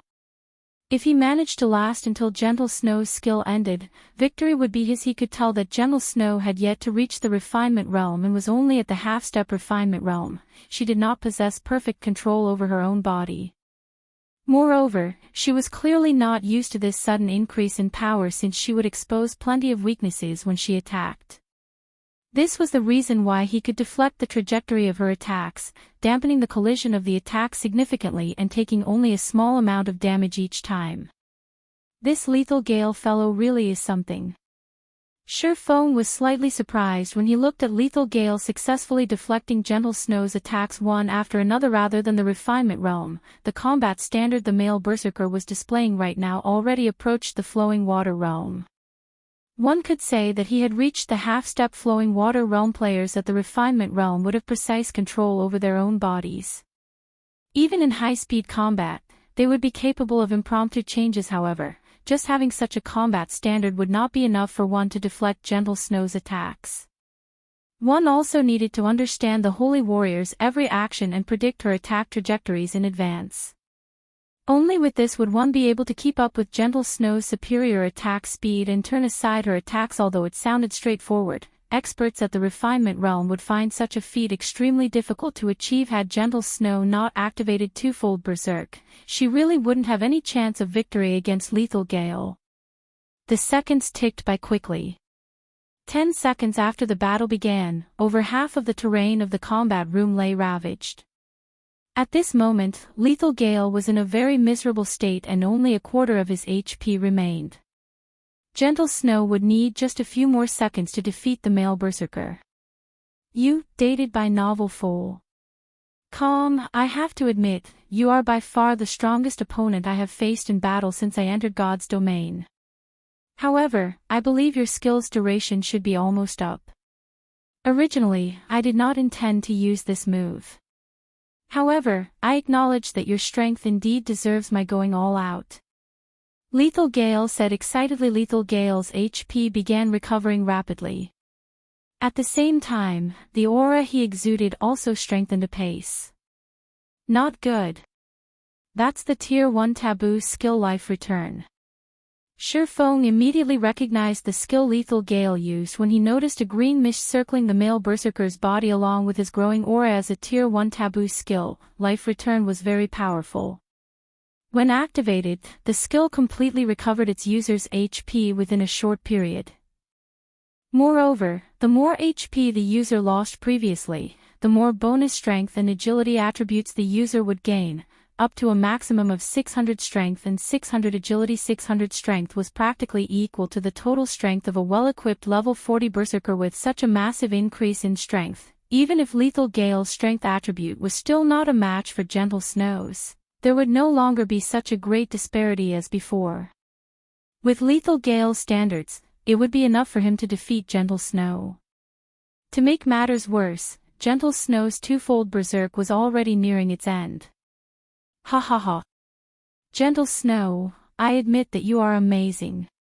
Unfortunately, you chose the wrong opponent to go up against. Abandoned Wave could not help but guffaw when he saw the gloomy expression on Gentle Snow's face. Although Lethal Blade had used his final trump card, which would probably impact his future performance in the Dark Arena, being able to thoroughly defeat Gentle Snow now was also a good thing. Immediately, Lethal Gale used Charge and took the initiative to dash towards Gentle Snow. Chapter 976, Sudden Kill. Hellscythe _Vampire Cat. Chapter 976, Sudden Kill. After using the Taboo skill, Lethal Gale's attributes and speed both increased by a large margin. With the inclusion of the speed boost from Charge, everyone only saw the male berserker leaving behind an afterimage as he crossed over a dozen yards and arrived before Gentle Snow instantly die. Lethal Gale shouted, a bloodthirsty glint flashing across his eyes. Without even waiting for the feinted effect of his charge to settle in, he raised his greatsword and used Beheaded. Although he took less than a breath's time to complete this entire process, Gentle Snow still managed to activate a control removal skill and counter the male berserker's attack with Chop Boom. Dazzling sparks flew as the clangor of metal resounded throughout the entire forest. Unlike before, however, Lethal Gale was not sent airborne this time. Instead, he had to retreat just a single step.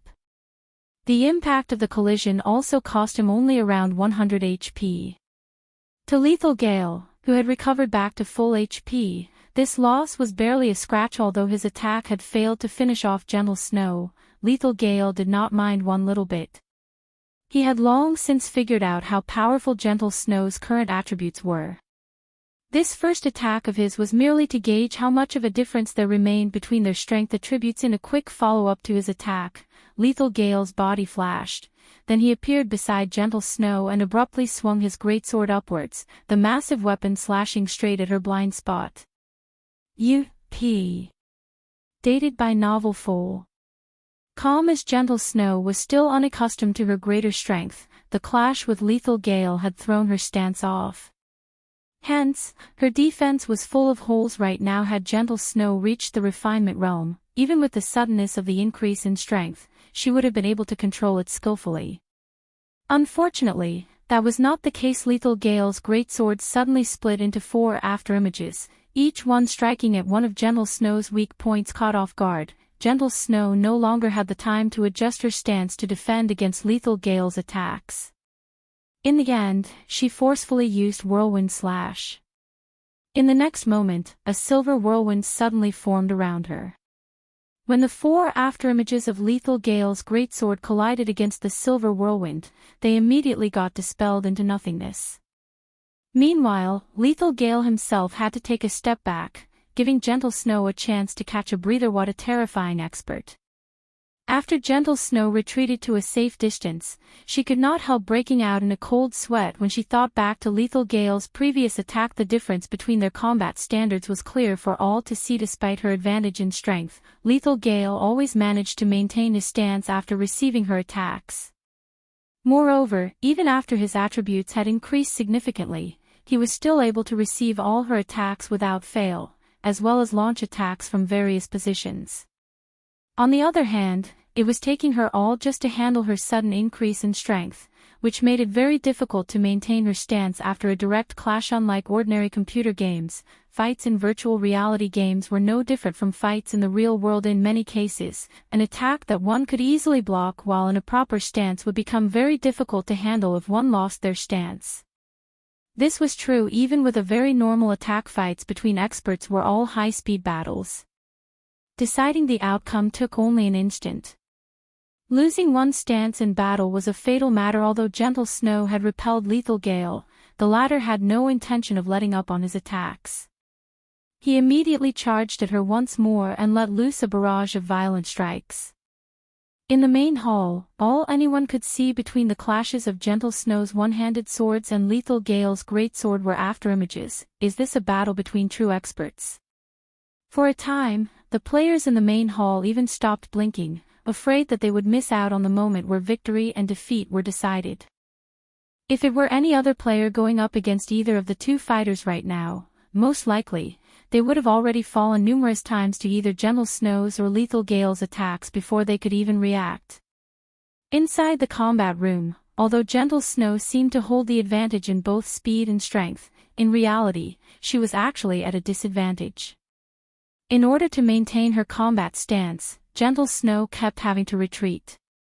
Otherwise, she would create an opening that Lethal Gale could exploit. The seconds ticked by slowly when Lethal Gale noticed the 3 pairs of silver metallic wings behind Gentle Snow starting to fade away, one after another. A triumphant smile appeared on his face.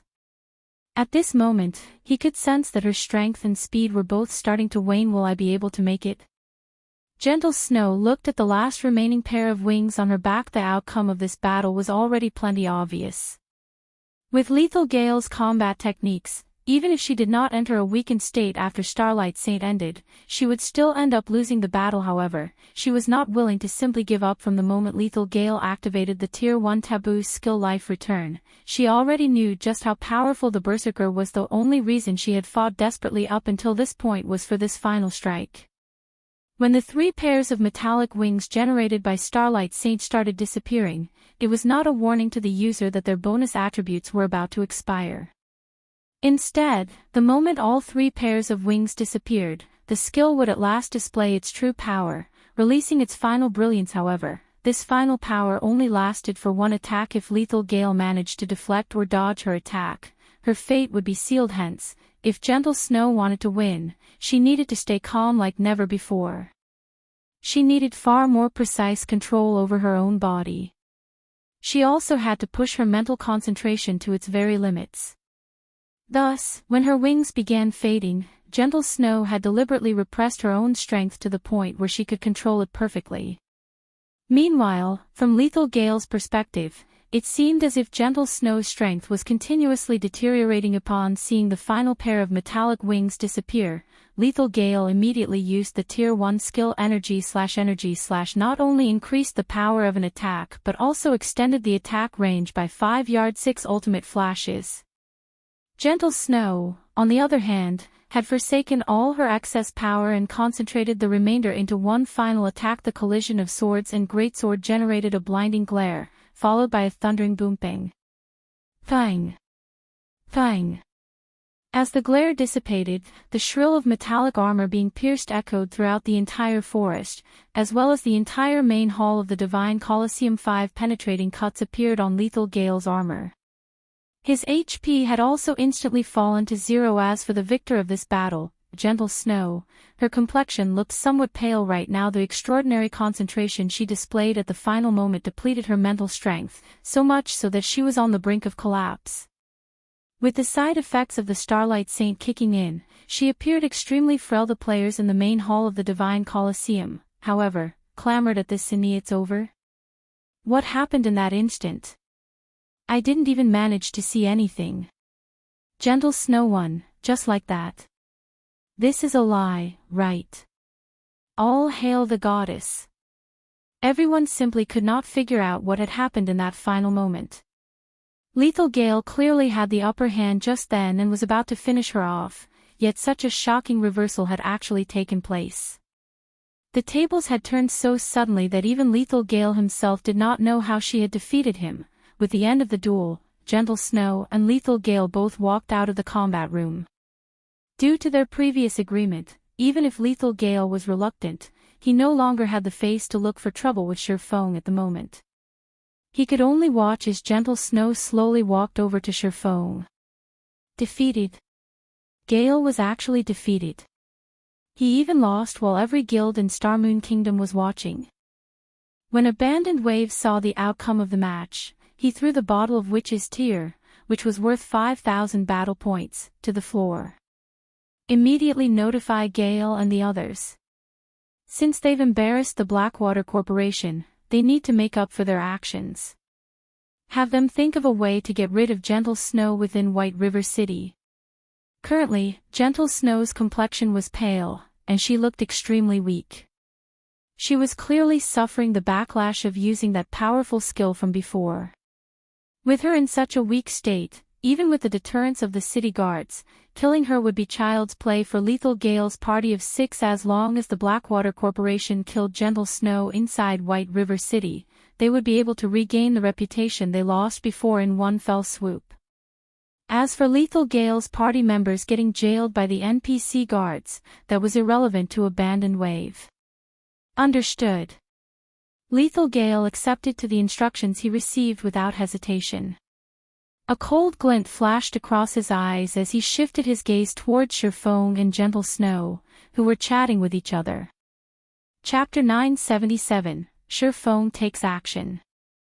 Hellscythe_Fluffy Goblin. Following the Gentle Snow's battle, the players throughout Starmoon Kingdom were in an uproar. Gentle Snow's valiant and heroic bearing captivated many male players, all of which considered applying for Ouroboros to get closer to the snow goddess. She won, just like that. Purple Eye was stunned as she watched Gentle Snow's victory on the screen. With only a small difference in attributes, Gentle Snow had actually defeated a Refinement Realm expert. It seems the Blackwater Corporation has greatly embarrassed itself this time. If the news of Blackwater chasing Gentle Snow away in order to annex Ouroboros spreads, it will be very hard for Blackwater to mingle in Starmoon Kingdom. Although Gentle Snow is an enemy, I have to thank her. The strength Gentle Snow had displayed had also surprised Galaxy Past. Things will be more interesting in the kingdom for a time. Ouroboros and the Star Alliance were old rivals. Galaxy Past had initially thought that Chao Qinghua's mutiny would have been the straw that broke the camel's back, allowing the Star Alliance to surpass Ouroboros once and for all. Yet, due to Ouroboros' alliance with Zero Wing, not only did the Star Alliance fail to surpass Ouroboros, but it had also been left in the dust with the Blackwater Corporation purchasing Ouroboros. He had not expected Gentle Snow to make such a daring play. It might be possible that they would see a new Ouroboros emerge sometime soon. Starmoon Kingdom was more lively than ever. Aside from the Blackwater Corporation, the recently flourishing Heaven's Burial showed faint signs of stealing the position of Starmoon City's #1 guild. If not for the Star Alliance having agreed to the Secret Pavilion's investment, surviving in Starmoon City would have been impossible.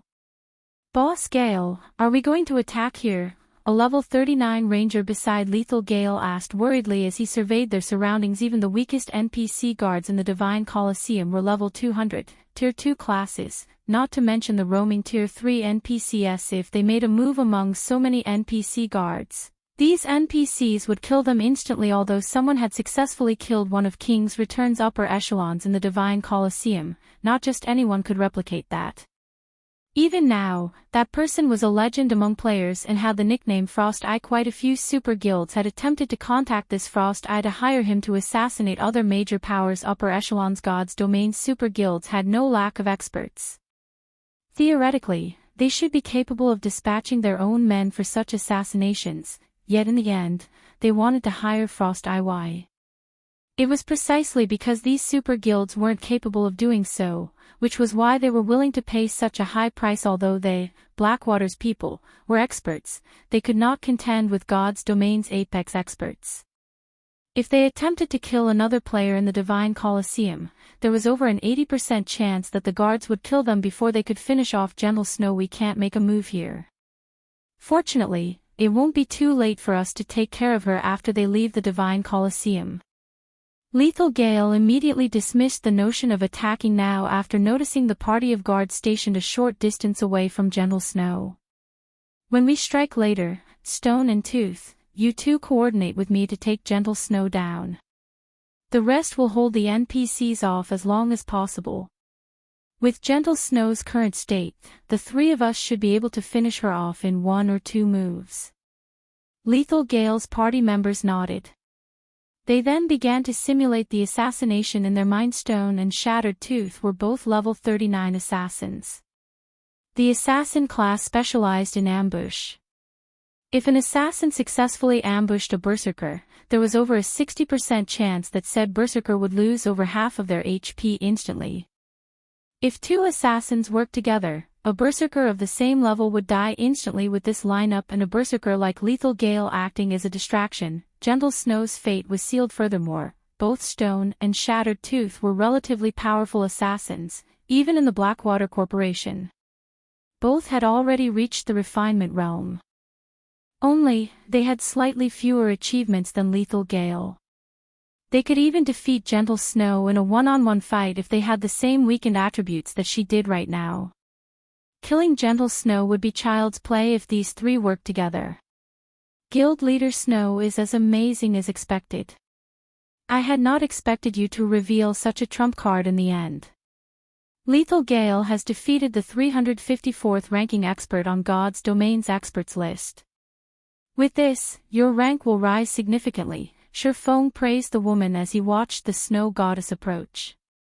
Now, he more or less understood why so many experts had suffered defeat against Gentle Snow in the past. Others might not have seen what had happened in that last moment, but he had. In the final moment, Gentle Snow displayed the physical control of a refinement realm expert.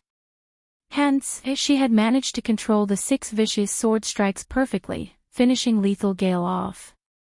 Otherwise, with Lethal Gale's skills, he would have been dodged at least half of the strikes. Had that happened, the battle's victor would have been rewritten. Gentle Snow had only joined God's Domain a short time ago. Moreover, she even had to manage the massive guild that was Ouroboros.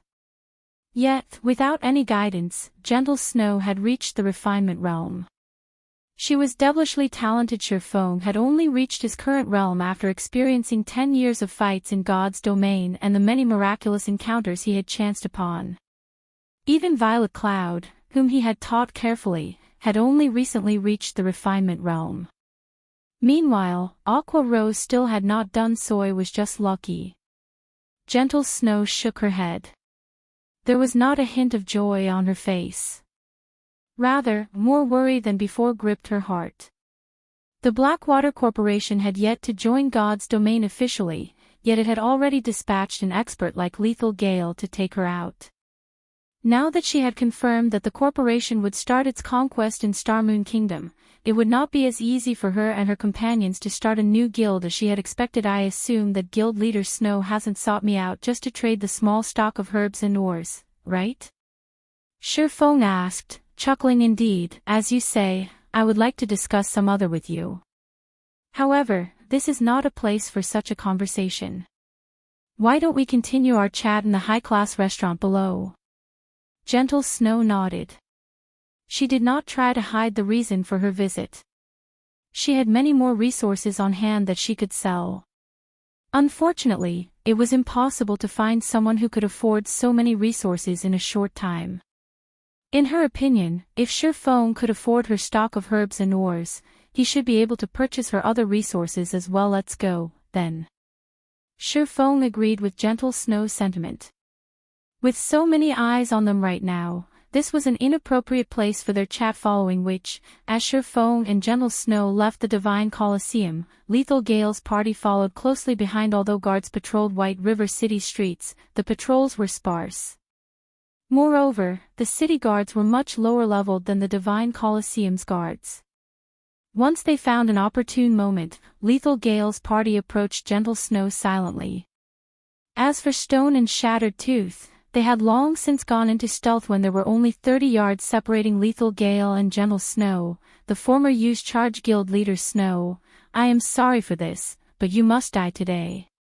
Lethal Gale sneered. He then executed cross-slash against the weakened female berserker simultaneously. Two black figures appeared on either side of Gentle Snow, for snow-white daggers thrusting towards the female berserker's blind spots. Gentle Snow's expression darkened. She had not imagined that Lethal Gale would go to such insane lengths. The punishment for attacking another player in the city was no laughing matter. Unfortunately, even though Gentle Snow could see Lethal Gale rapidly approach, she could do nothing about it. In her weakened state, all her attributes had dropped by 80%. Moreover, the debuff lasted 5 hours. With only 20% of her attributes, she could not survive against Lethal Gale. Not to mention, she had just sensed 2 assassin experts as the great sword and the 4 daggers were about to plunge into Gentle Snow's body. A low voice suddenly entered everyone's ears. The almighty Blackwater Corporation is really a sore loser. Are you in such a hurry to restore your wounded reputation?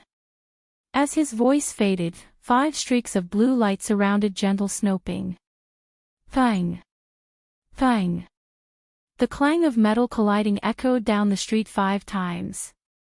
Lethal Gale and the 2 assassins were then thrown over 5 yards back. Who are you? You dare to stick your nose in Blackwater's business?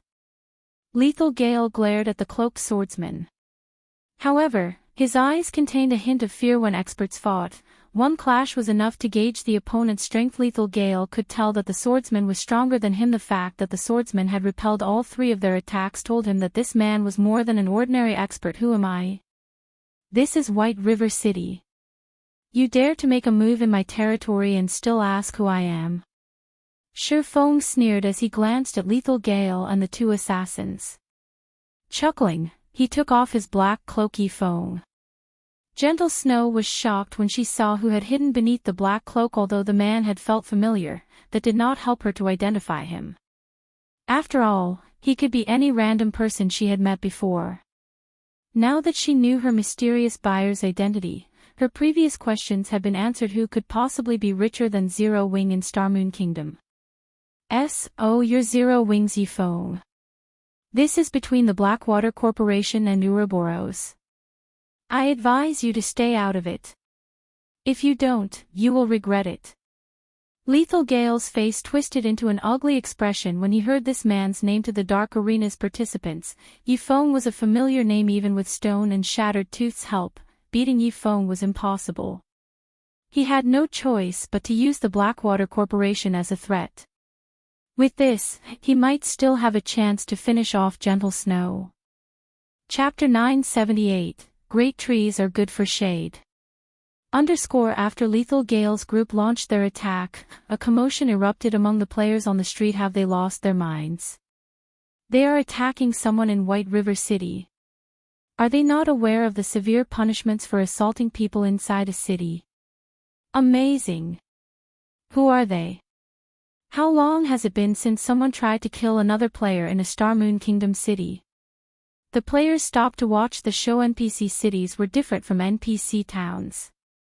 In cities, even if one only attacked another player, not killing them, the NPC guards would attack. Afterward, they would be imprisoned in the city's jail for 1 or 2 days. For successful murders, however, that punishment was more severe. Every second in God's domain counted for expert players and the various large guilds. If an expert player were imprisoned for several days, they would fall behind. Because of that, very few player attacks, beyond newbies to NPC cities, occurred.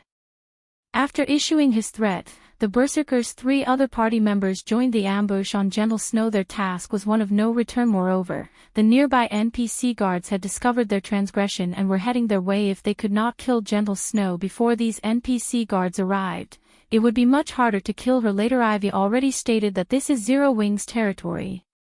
Guild leader Snow is an ally. Do you really believe that I'll just sit by while you kill my ally? Feng rolled his eyes at Lethal Gale. Or do you think you can use the Blackwater Corporation's name to frighten Zero Wing? Do you really intend to make Blackwater an enemy? Feng's response caught Lethal Gale off guard. Feng acted as if he had never heard of the Blackwater Corporation. However, time waited for no one. With no other choice, Lethal Gale ground his teeth as he growled in the party chat, "I'll deal with you, Feng. Stone and Tooth, assist me. Everyone else, kill Gentle Snow as quickly as possible. Leave it to us, boss." We had just been a little careless. Stone and Shattered Tooth promptly used their vanish skills and circled to Feng's sides. The most powerful aspect about assassins was their ability to appear and disappear like ghosts to deal lethal blows to their enemy. Previously, they had focused on attacking Gentle Snow. Even after they had exposed themselves, they paid no attention to Feng, and this, in turn, gave the swordsman an opportunity to exploit.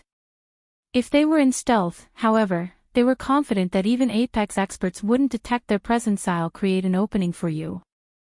Don't worry about hitting me in the process.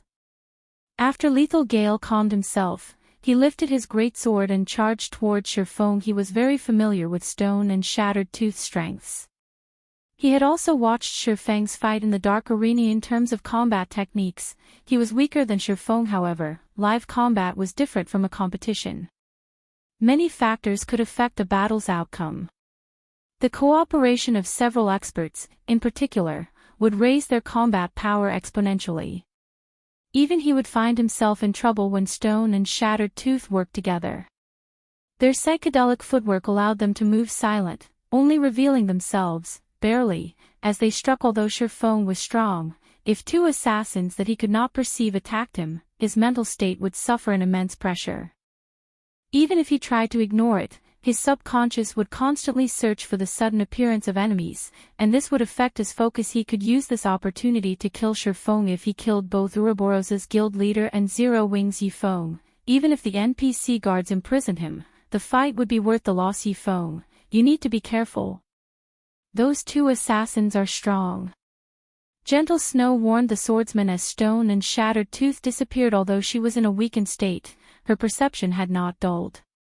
On the contrary, her duel with Lethal Gale had heightened her senses. Even so, she had only detected the 2 assassins after they had exposed themselves. As Gentle Snow finished speaking, Lethal Gale's 3 other party members moved into range and began to launch their ranged attacks. Over a dozen arrows and fireballs rushed at Gentle Snow, sealing her paths of retreat. If the Snow Goddess were at her peak, dodging and blocking these attacks wouldn't be difficult. She could even afford to be hit. However, with her attributes reduced by 80%, one of these players' normal attacks was unbearable. At the same time, Lethal Gale slashed at Feng with precise timing. You dare to look down on the Blackwater Corporation? Do you really believe that you can protect Gentle Snow? If Feng blocked his attack, the swordsman would not be able to protect Gentle Snow.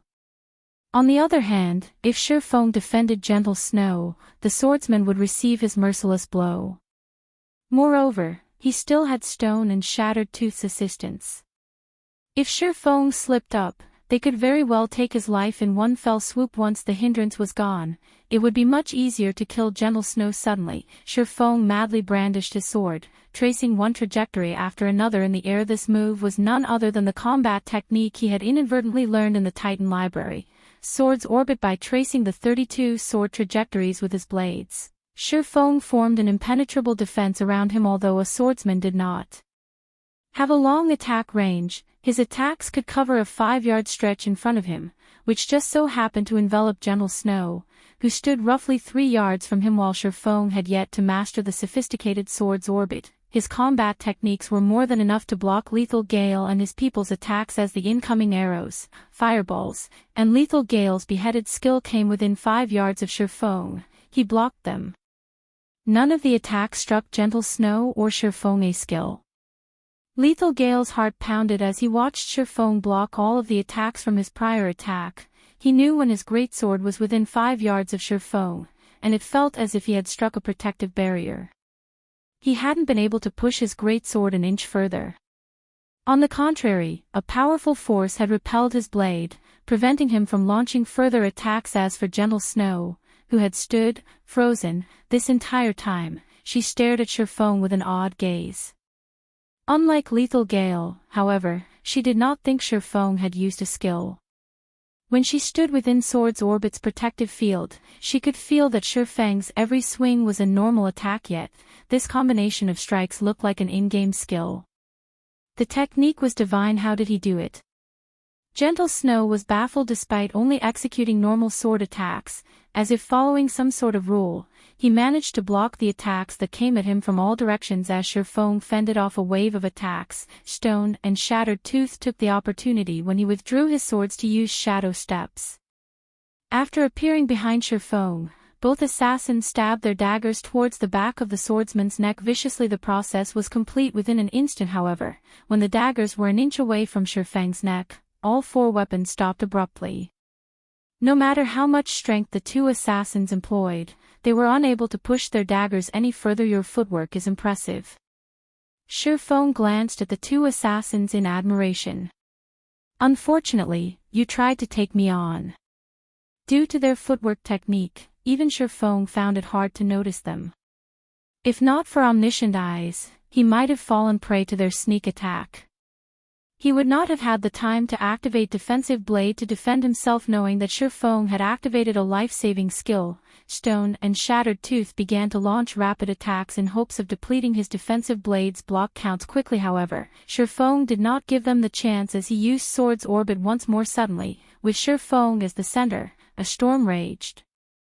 Due to Defensive Blade increasing his attack range, not only did his attacks envelop both Stone and Shattered Tooth, but also Lethal Gale. After learning Sword's Orbit, Feng discovered that this combat technique was both an effective defense as well as a powerful offense. By the time he finished the 32 sword trajectories, Stone and Shattered Tooth's bodies fell to the ground lifelessly.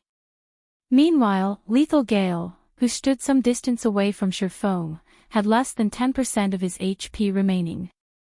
His body was marred with cuts, fresh blood flowing from his wounds freely. The gruesome scene caused many of the surrounding spectators to shudder involuntarily. Chapter 979, Strength Gap. Hellscythe_Fluffy Goblin. Chapter 979, Strength Gap. What happened? How did those assassins die? That skill is so powerful. The spectating players on the street were dumbfounded by what had just happened. Feng's sword drawing speed was incredibly fast. They hadn't even seen an afterimage of Feng's swords. They had barely seen Feng's arms move, and in the blink of an eye, not only had the assassins died, but even the distant berserker was left in a critical condition. Is this the strength of Zero Wings Yifeng? So awesome. He's too strong. Experts from other guilds, who had come to White River City to grind for reputation, stood among the spectators. Ordinary players might not realize what Feng had done and would assume that he had simply used a system-learned skill, but as experts, they knew that Feng's attack was no such thing. When Feng first used this skill, they had been uncertain. This time, however, they had watched its execution carefully. No matter what stance a player used to execute a learned skill, they all had the same starting motions. Moreover, the closer a player's movements were to the required actions the system had determined, the higher their skill completion rate would be. However, Feng's initial motions the second time he executed the skill were different from the first. Furthermore, how could such a powerful skill be used twice within 1 second? The skill had also been more powerful during its second use. No matter how they thought about it, this was out of line with God's domain's rules. The only explanation was that this was a combat technique. The various guild experts couldn't help but shudder. Unlike system skills, combat techniques were not limited by cooldowns or other restrictions.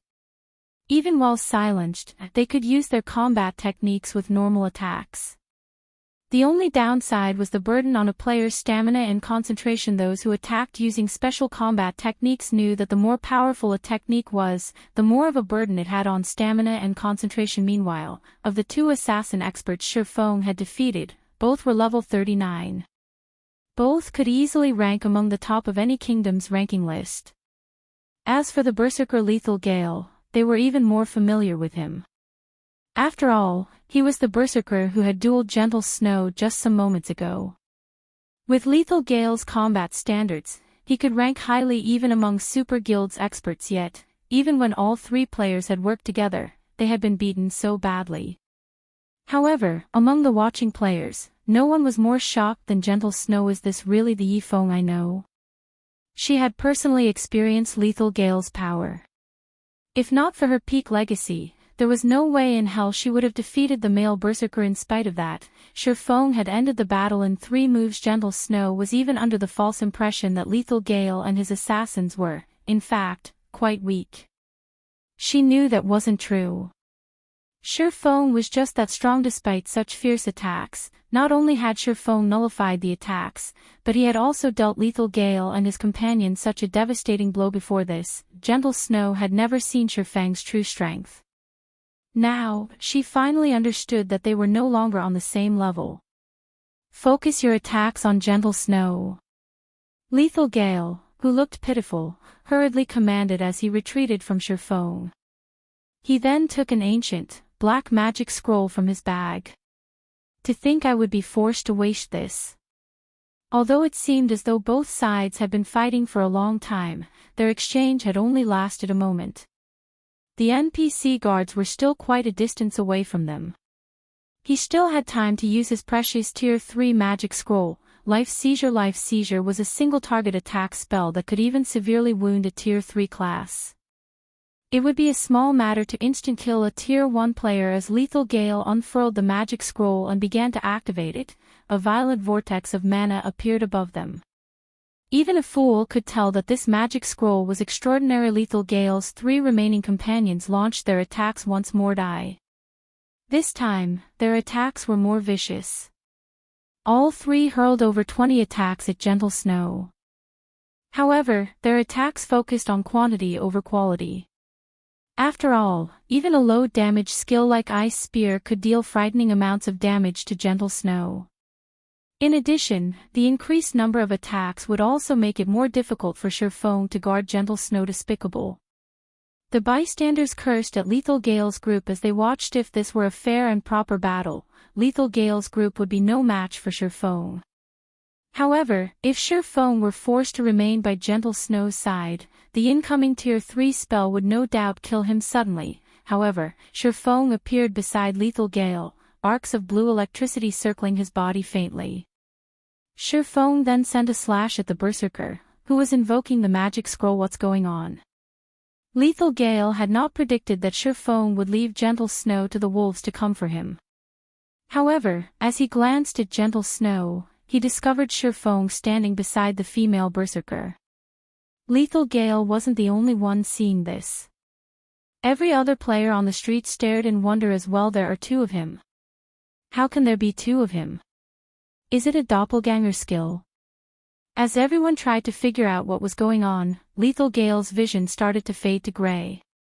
Before the shocked berserker realized it, his HP had fallen to 0. Such a fast attack.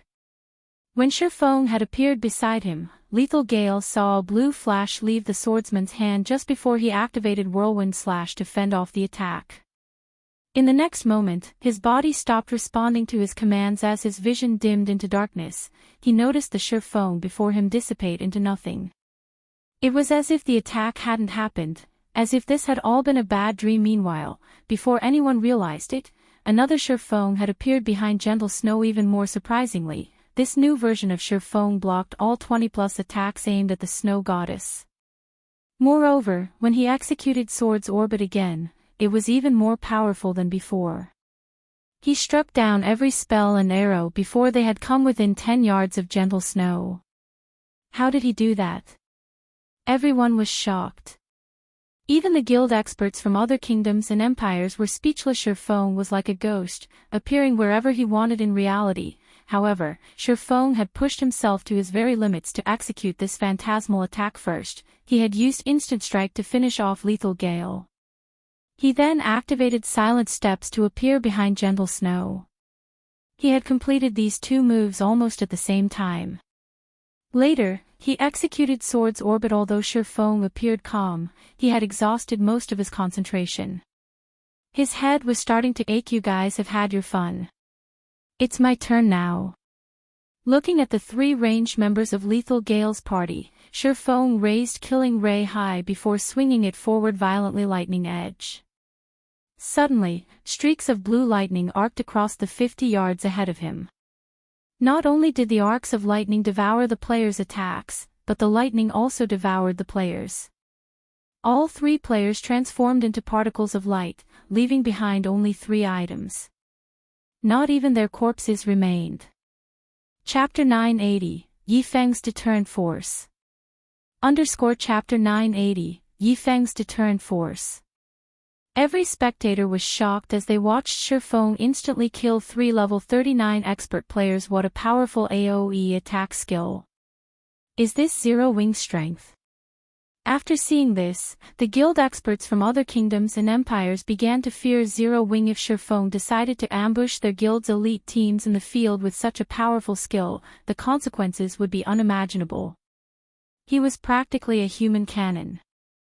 Although he didn't wield as many AoE skills as elementalists, his versatility and mobility surpassed the latter by leaps and bounds. Currently, due to the emergence of the new class, many guilds had dispatched their top teams to grind for merits as the top combatants of large guilds. They had their own pride.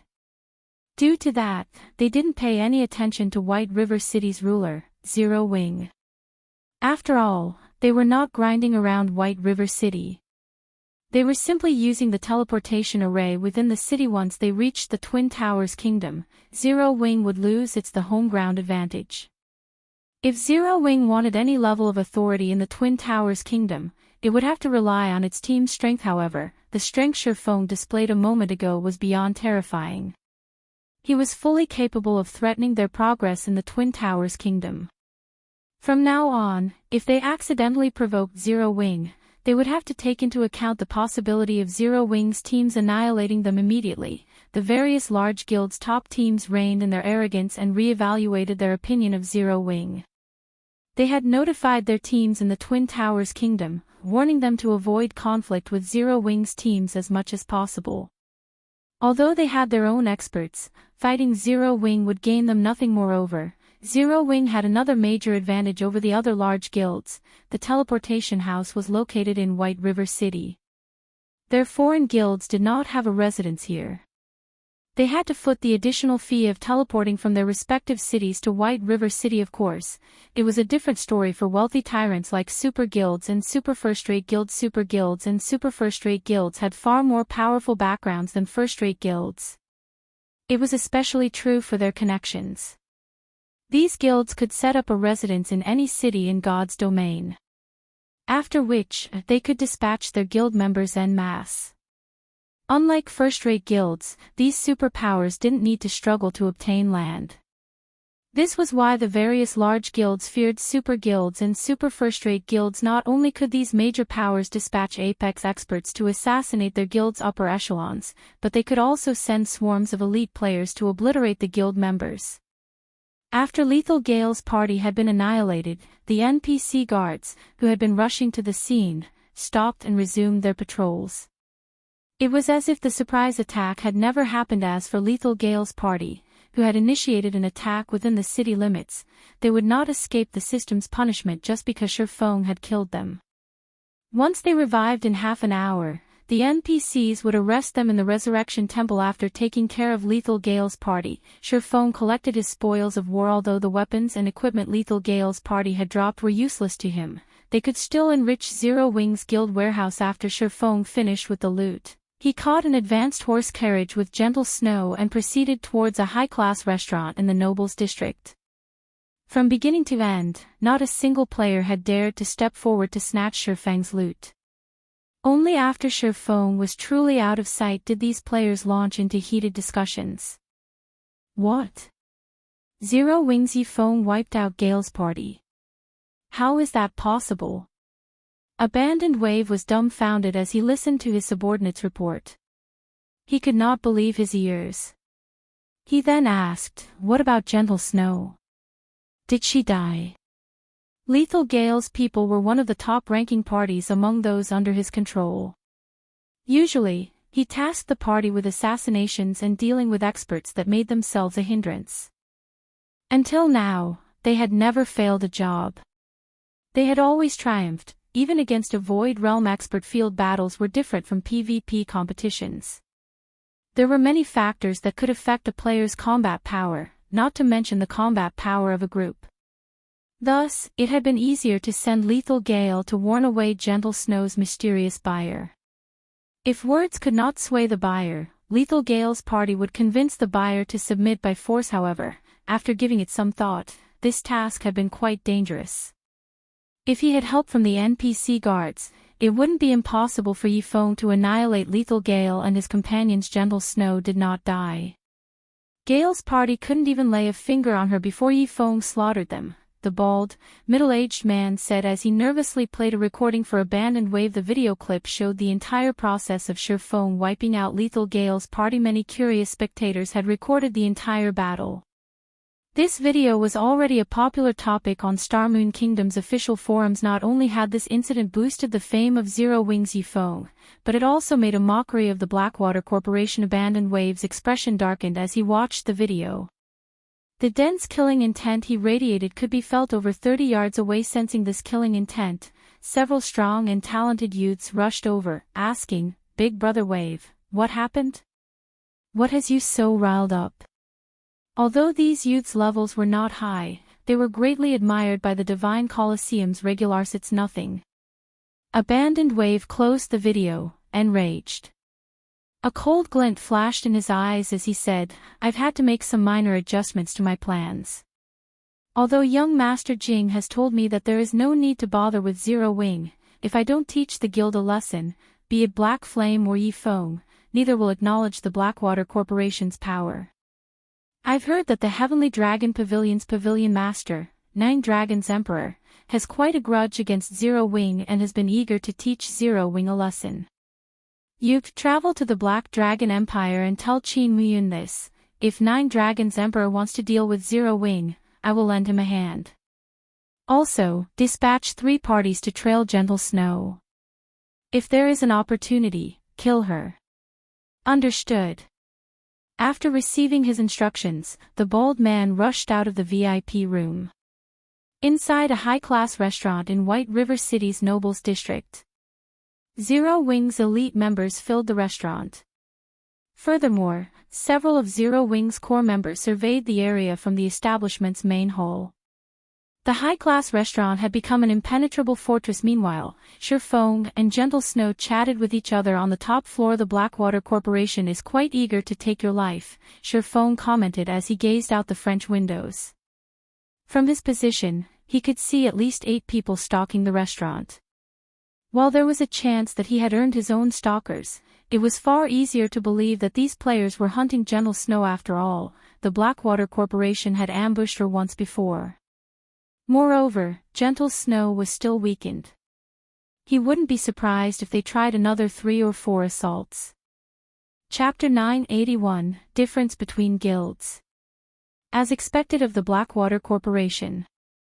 Despite paying so little attention to God's Domain when it launched, it has so many powerful experts, Feng commented, prompted by Feng's remark. Gentle Snow followed his gaze out the window. What she saw, however, surprised her. U.P. Dated by Novel Foal. Calm White River City was even more prosperous than Starmoon City. Even in the costly Nobles District, she could see plenty of players going about their business from her vantage point. She had a clear view of what these players were doing, and very quickly, several players caught her attention. Although these players seemed to be chatting among themselves, they occasionally turned to look at the room she and Feng occupied. These were not low-level players either. The lowest among them was level 38, while the rest were level 39. Among these experts, a few neglected to hide their auras.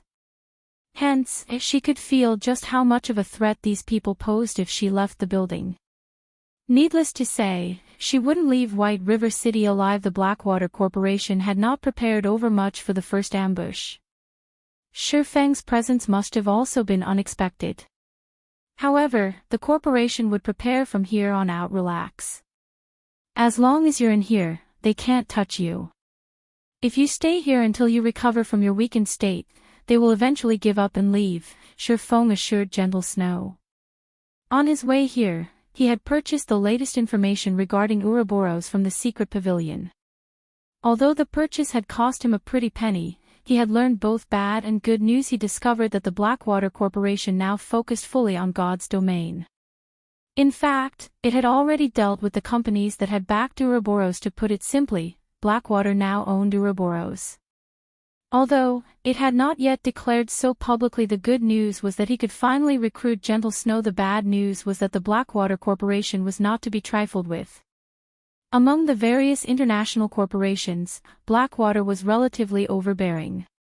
Moreover, the corporation had a powerful affinity for a game like God's Domain compared to veteran gamers, fighting experts a much higher starting point when they joined God's Domain. Their lack of familiarity with God's Domain's superhuman combat style was the only thing that held them back.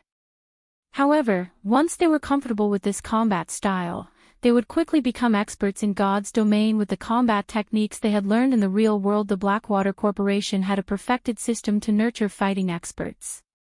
Moreover, after many years of development, it had various dojos around the globe.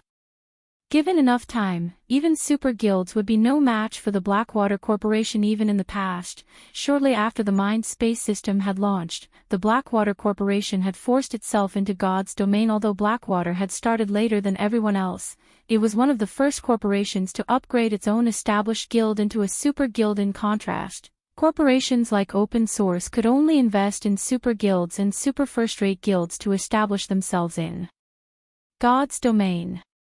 It was simply too difficult to nurture their own expert players, much less Apex experts. By the time they did so, their competition would have left them in the dust. When Blackwater had begun to focus on developing in God's Domain, the game had been operating for over a year. After all, nobody would have imagined that the game would be more popular than fighting competitions, so much so that it had ushered in a new era. In reality, God's Domain had not only impacted the fighting industry. The various other industries had been affected as well. By then, God's Domain had become irreplaceable in people's lives. It was similar to humanity's introduction to the internet several hundred years ago. After learning about the benefits of God's Domain, people couldn't live without it. Dated by Novel Foal. Meanwhile, among the affected industries, the fighting industry had suffered the most. When the Blackwater Corporation had officially shifted its focus to God's Domain, it had been significantly weakened. It wasn't even half as powerful as it has been during its peak. Even so, it lorded over God's Domain a decade later. Currently, Blackwater was still at its peak, yet it had already shifted its gaze to God's Domain. With its frightening financial strength and many experts, the corporation was akin to a natural disaster for Starmoon Kingdom's Zero Wing. If Zero Wing failed to cope with this disaster properly, it would be nothing more than a stepping stone for the Blackwater Corporation. I roughly understand Ouroboros's current situation. May I ask what you have planned? Is there anything I can with? Feng asked quietly as he turned to the somewhat dispirited Gentle Snow. Blackwater has already obtained the majority of Ouroboros's shares. Even my white clan group cannot change that fact. The only thing I can do now is take as many people with me as I leave Ouroboros and start all over again elsewhere. Would Zero Wing be interested in purchasing any other materials? I can sell them to you at a 40% discount, Gentle Snow offered as she smiled bitterly. I also have a few plots of land in Starmoon Kingdom that I want to sell, although I am not sure if Zero Wing can stomach so much at once. She still intended to continue her development in another city in Starmoon Kingdom. After all, she understood Starmoon Kingdom's situation. However, after witnessing the Blackwater Corporation's strength, once it secured Ouroboros, she would seal her fate if she remained in this kingdom. Her only choice was to restart somewhere far from here. As for the shops and land she owned in Starmoon Kingdom, there was no point in keeping them. The Blackwater Corporation would see to it that these lands became worthless. Hence, she might as well sell them to fund her relocation. Which lands you are trying to sell? Feng could not help but ask. If they were high potential lands of a major city, they would become more valuable by the day. He would definitely profit if he purchased them. Most of the commercial lands I possess are in Starmoon Kingdom's top 10 major cities. I have a total of 11 plots. I also have 3 plots in the Black Dragon Empire and 2 in the Purple Thorns Kingdom, Gentle Snow said as she handed Feng a list. Here is a list of the land, cities and locations as well as my quoted prices. After Feng took a look through the list, he couldn't help but sigh inwardly. Zero Wing was no match for a first-rate guild. If these were only the lands under Gentle Snow's name, one could just imagine how many lands Ouroboros controlled. On the other hand, despite having so much money right now, Zero Wing struggled to purchase any lands in major cities. He was even forced to using the Holy City slots to purchase lands from super guilds based on the current market price. The cheapest land on the Snow Goddess's list was worth around 3,000 gold, while the most expensive were worth over 8,000. These lands had long since doubled their original selling prices. Based on Gentle Snow's quoted prices, he would need around 80,000 gold to purchase all 16 plots. Even Zero Wing could not fork over so much money at a moment's notice. Moreover, the prices were very reasonable. If anyone else were selling these lands, he might have to pay an additional 20,000 to 30,000 gold. Even then, he would have to fight many others to purchase them. Chapter 982, The Tip of the Iceberg. Even to super guilds, 80,000 gold was a considerable amount of money.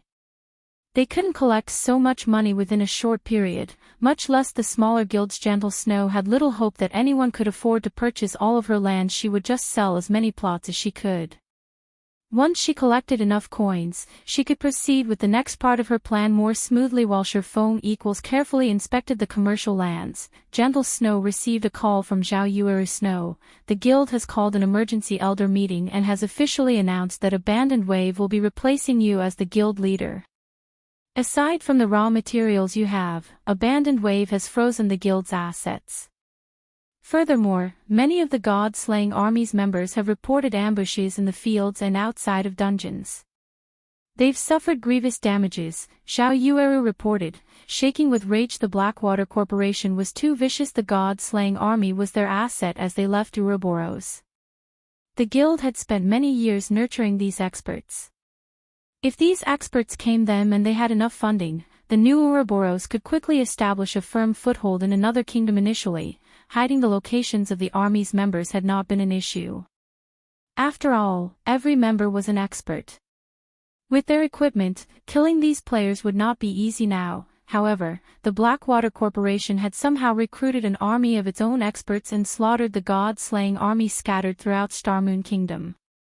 The loss of a single level might have been fine, but the lost weapons and equipment was horrendous. When Blackwater's experts killed them, the Legion members would drop at least 2 pieces of equipment. Some would even drop 3 items. The god-slaying army had been equipped with the best items available in Ouroboros.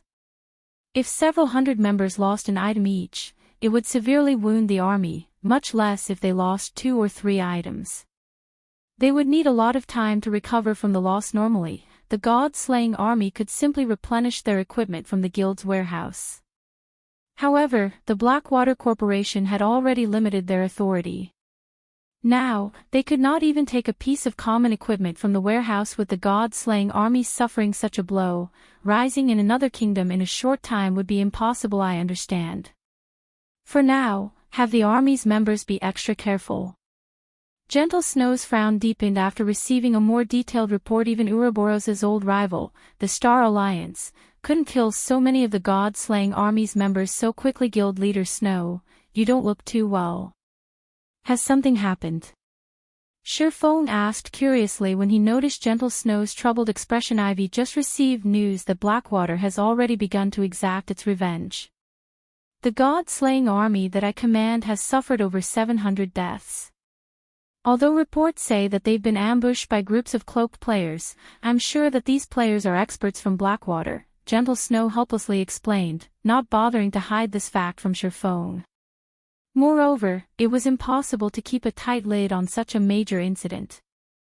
It was only a matter of time before the truth revealed itself. It seems that your victory over Lethal Gale has made the Blackwater Corporation anxious.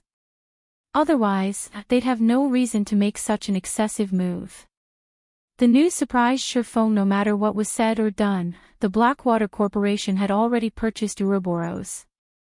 One could even go so far as to say that Ouroboros was the Blackwater Corporation. If news spread of mysterious players slaughtering Ouroboros' strongest legion on its own turf, it would damage the guild's reputation. Since Blackwater has already gone to such lengths, I'm betting that even if you leave Starmoon Kingdom, they will find some way to crush you, Feng said seriously. How about this? Invest in Zero Wing and become one of its shareholders. With Zero Wing's prestige in Starmoon Kingdom, the fledgling Blackwater Corporation should hesitate before declaring all-out war. This, Gentle Snow was taken aback upon hearing Feng's proposal. The symbol of Ouroboros, which the White Clan group had created, was incredibly important to her. If possible, she wanted to establish a new Ouroboros. However, if she joined Zero Wing with Ouroboros' top players, the Blackwater Corporation would shift its focus to Zero Wing. If you're worried about the percentage of shares that you'd control or how your subordinates would be treated, relax. I can give you 15% of Zero Wing's shares. I'll also give you 50 core member slots and the power to form the Ouroboros Legion, which will be under your full control. What do you think? Feng suggested. Are you not afraid of the backlash from Blackwater? Gentle Snow asked Feng seriously. With Zero Wing's strength and potential, don't you think that you'd be suffering a loss by offering me 15% of the guild's shares for the little manpower and resources in my possession? Zero Wing was no longer the upstart guild it had been. Not only did Zero Wing control Stone Forest Town, but it also owned Starmoon Kingdom's #1 trading firm. Zero Wing was the publicly acknowledged #1 guild in Starmoon Kingdom. Even first-rate guilds were no match for it. There were also many companies and corporations chomping at the bit to invest in Zero Wing. Some major corporations were offering enough to tempt super guilds for as little as 50% of Zero Wing's shares. Unfortunately, Zero Wing had declined every offer, yet Feng had offered 15% of the guild's shares to recruit her and her people. No one would believe this if she told them. In response to Gentle Snow's query, Feng shook his head and confidently stated, "No. You are worth it." Feng's answer confused Gentle Snow. Even she didn't believe that she was worth this price, yet Feng sounded strangely confident. Moreover, the look in Feng's eyes told her that he was not lying. Gentle Snow also felt a little moved. After so many years in Ouroboros, her trust had long since ceased to exist, yet she trusted Feng, despite so few meetings with him. Yet, despite only coming into contact with Feng several times before, the man had somehow managed to fill her with trust. She didn't know what to say. If Feng were a fool, Zero Wing wouldn't have had so much success. An indistinct feeling made Gentle Snow even more curious about the guild known as Zero Wing. After taking a deep breath, Gentle Snow looked at Feng and replied, "All right, then. I agree to your conditions. However, you have to promise me one thing." Chapter 983, Gentle Snow's Condition. Hellscythe_Fluffy Goblin. Chapter 983, Gentle Snow's Condition. Guild Leader Snow, feel free to state any concerns, Feng said, chuckling. Many of Ouroboros's elite and expert players followed Gentle Snow. If he recruited all of them, it would raise Zero Wing's overall strength by a large margin. Although Zero Wing's member count still wouldn't compare to a first-rate guild's, it would have far more elites than its competition. There was also Gentle Snow's potential to consider if he could give Gentle Snow access to the secret pavilion simulation training system. With her talent and his other training resources, it wouldn't be long before she became a true Apex expert. It wouldn't be long before she surpassed him either. What guild wouldn't want such an expert? Moreover, Gentle Snow was different from Fire Dance and Violet Cloud, who lacked management experience. Regarding management capabilities, only Aqua Rose might be a match for Gentle Snow. Before joining Zero Wing, Aqua Rose had only managed her own subordinates in Twilight Echo. Gentle Snow, on the other hand, had managed Ouroboros. Moreover, her previous guild had continuously improved. The guild had even shown signs of surpassing the Star Alliance. Even if Gentle Snow listed 3 or 4 conditions, Feng would likely agree. Only Feng knew exactly how valuable an expert capable of becoming a Tier 6 God-ranked player was to a guild. After so many years of development, Ouroboros has formed its own perfect expert training system. This was the reason that Ouroboros had ranked near the top among first-rate guilds. Unlike other guilds, we could produce our own experts without recruiting or poaching players. However, the perfected expert training system had cost my White Clan group too much. Although I can bring the god-slaying army with me, I can't take the training center. The White Clan group only owns 40% of the training center's shares, while the other companies own the remaining 60%. I want Zero Wing to purchase the training center. Gentle Snow's condition stunned Feng for a moment. For any guild in God's domain, constructing their own training center was of the utmost importance. This was also why second-rate guilds couldn't compete with first-rate guilds. The initial cost of constructing an expert training center was already more than what the companies supporting second-rate guilds could handle. Moreover, even if a second-rate guild had a training center and established a perfect training system, the upkeep would be astronomically expensive. Unless a guild could earn enough to maintain this training system, no guild or company would be crazy enough to invest in something that would hemorrhage money. Feng had been contemplating his own training center as well. The Big Dipper training center was simply not enough to meet his requirements. The training center did not even have a simple simulation training system.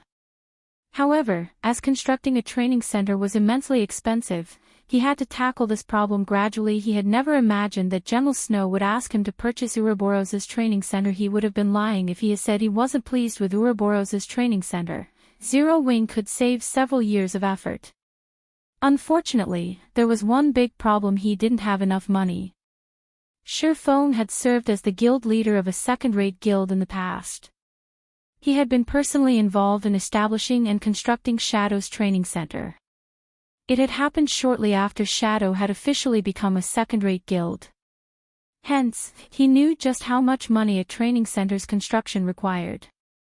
If not for several major companies in Jinhai City working together, Shadow's training center would never have come into fruition. The cost of the site and machinery was one thing. However, the various simulation facilities and the required energy to maintain them were a different story. Take the fruit of the Secret Pavilion's research, their simulation training system, for example. Only energy of the highest grade could power this kind of system. Even an inferior simulation system's daily maintenance cost was enough to quickly bankrupt multiple large companies. With Zero Wing's current financial strength, affording its maintenance was impossible, not to mention purchasing it. Guild Leader Snow, you must be joking. Zero Wing can't even afford to operate a training center, not to mention purchasing a perfected one. Even if we could afford it, I doubt that the other companies would willingly sell it. After all, that is Ouroboros's foundation. As long as the training center exists, the guild can produce more experts, Feng said, smiling bitterly. Zero Wing had started with nothing. It didn't have the support of any companies. The Zero Wing workshop in the real world relied on the guild's daily income. Moreover, Feng also did not dare to convert in-game resources into credits casually.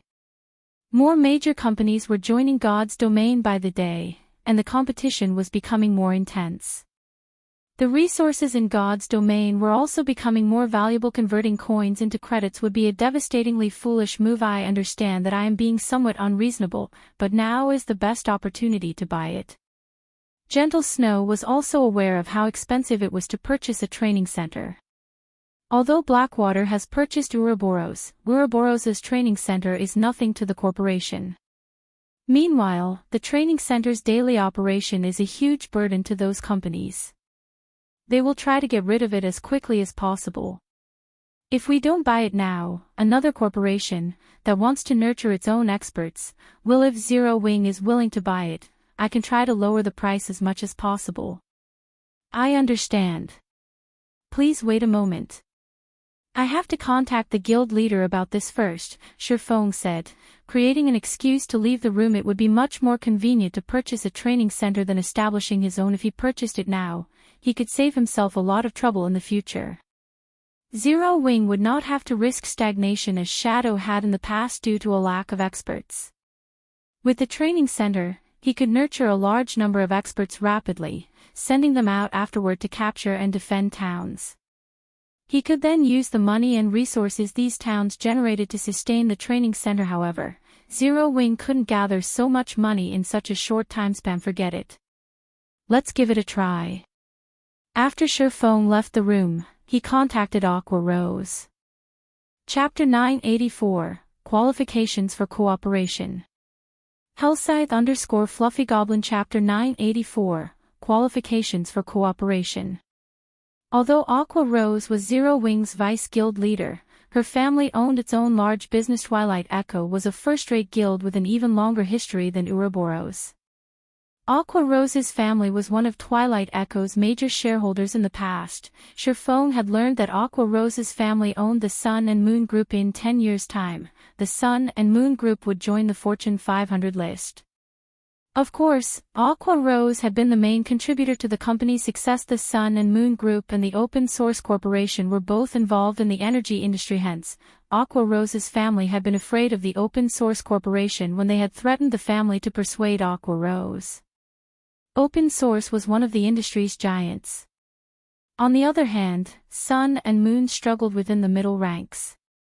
If the Open Source Corporation wanted to, it could easily squash the Sun and Moon Group. However, although the Sun and Moon Group only ranked in the mid-range in the energy industry, it wielded an extraordinary amount of funds.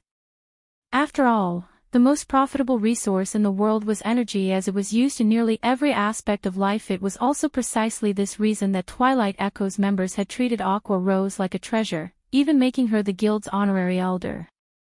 Not only was the Sun and Moon Group one of Twilight Echo's major shareholders, but it was also the guild's biggest shareholder. Without the company's supply of energy, the other shareholders would choke on the daily cost of maintaining the guild's training center. Guild leader, has something happened? Aqua Rose asked. Aqua Rose was still dealing with the list of members they intended to send to other countries as well as various other tasks. She was so busy that her brain was about to short-circuit. Her helpers also rushed about the office, contacting guild members and dealing with the letters of intent from guild members who were willing to move to the branch guild. Now that Zero Wing planned to expand to other countries, many players wanted to apply to the branch guilds. Although the branch guilds were as safe as the headquarters in White River City, where they didn't have to worry about other guilds provoking Zero Wing, they would have more opportunities for promotion in the branch guilds. In White River City, there were only so many slots available for the guild's main force. Becoming a reserve member was nearly impossible, not to mention becoming an official member of the main force. However, once the branch guilds were established, the guild would establish new main forces, and the main force members enjoyed far more benefits than elite members aside from having priority over equipment. Just the amount of magic crystals each main force member received was enough to make a player drool.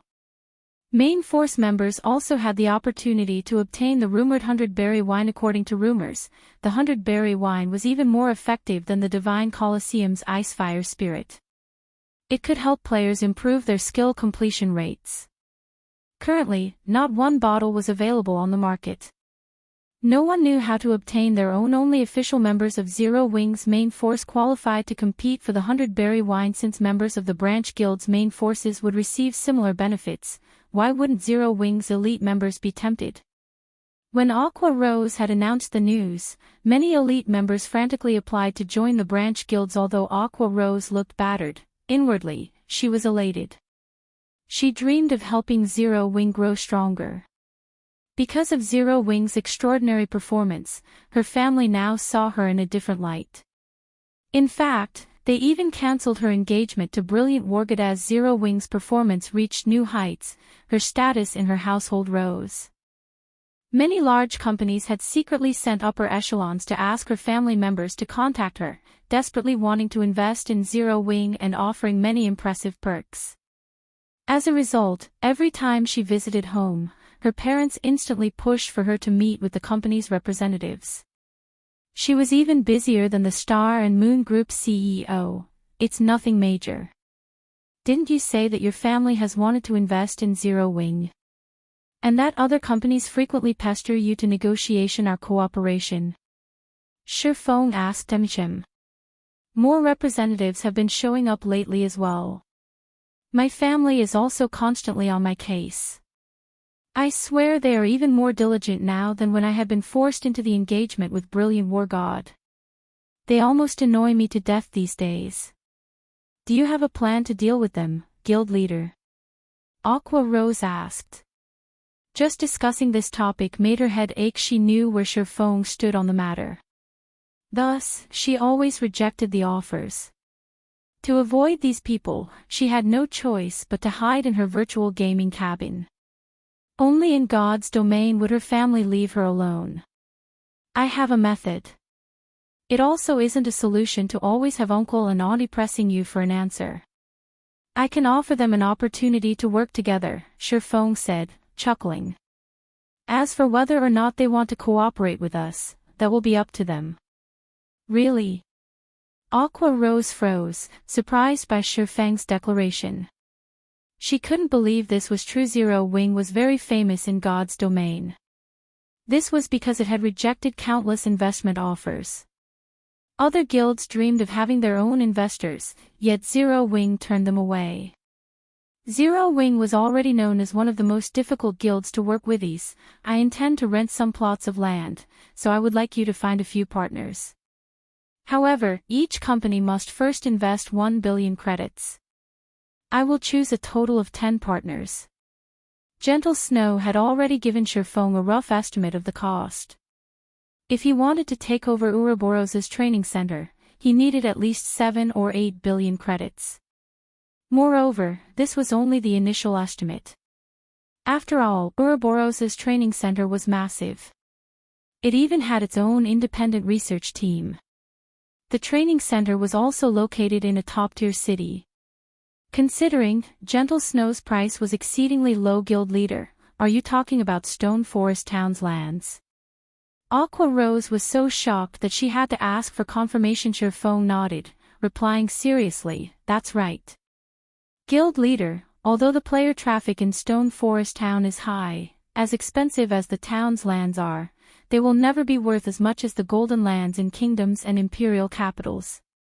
Moreover, even those golden lands aren't worth that much money.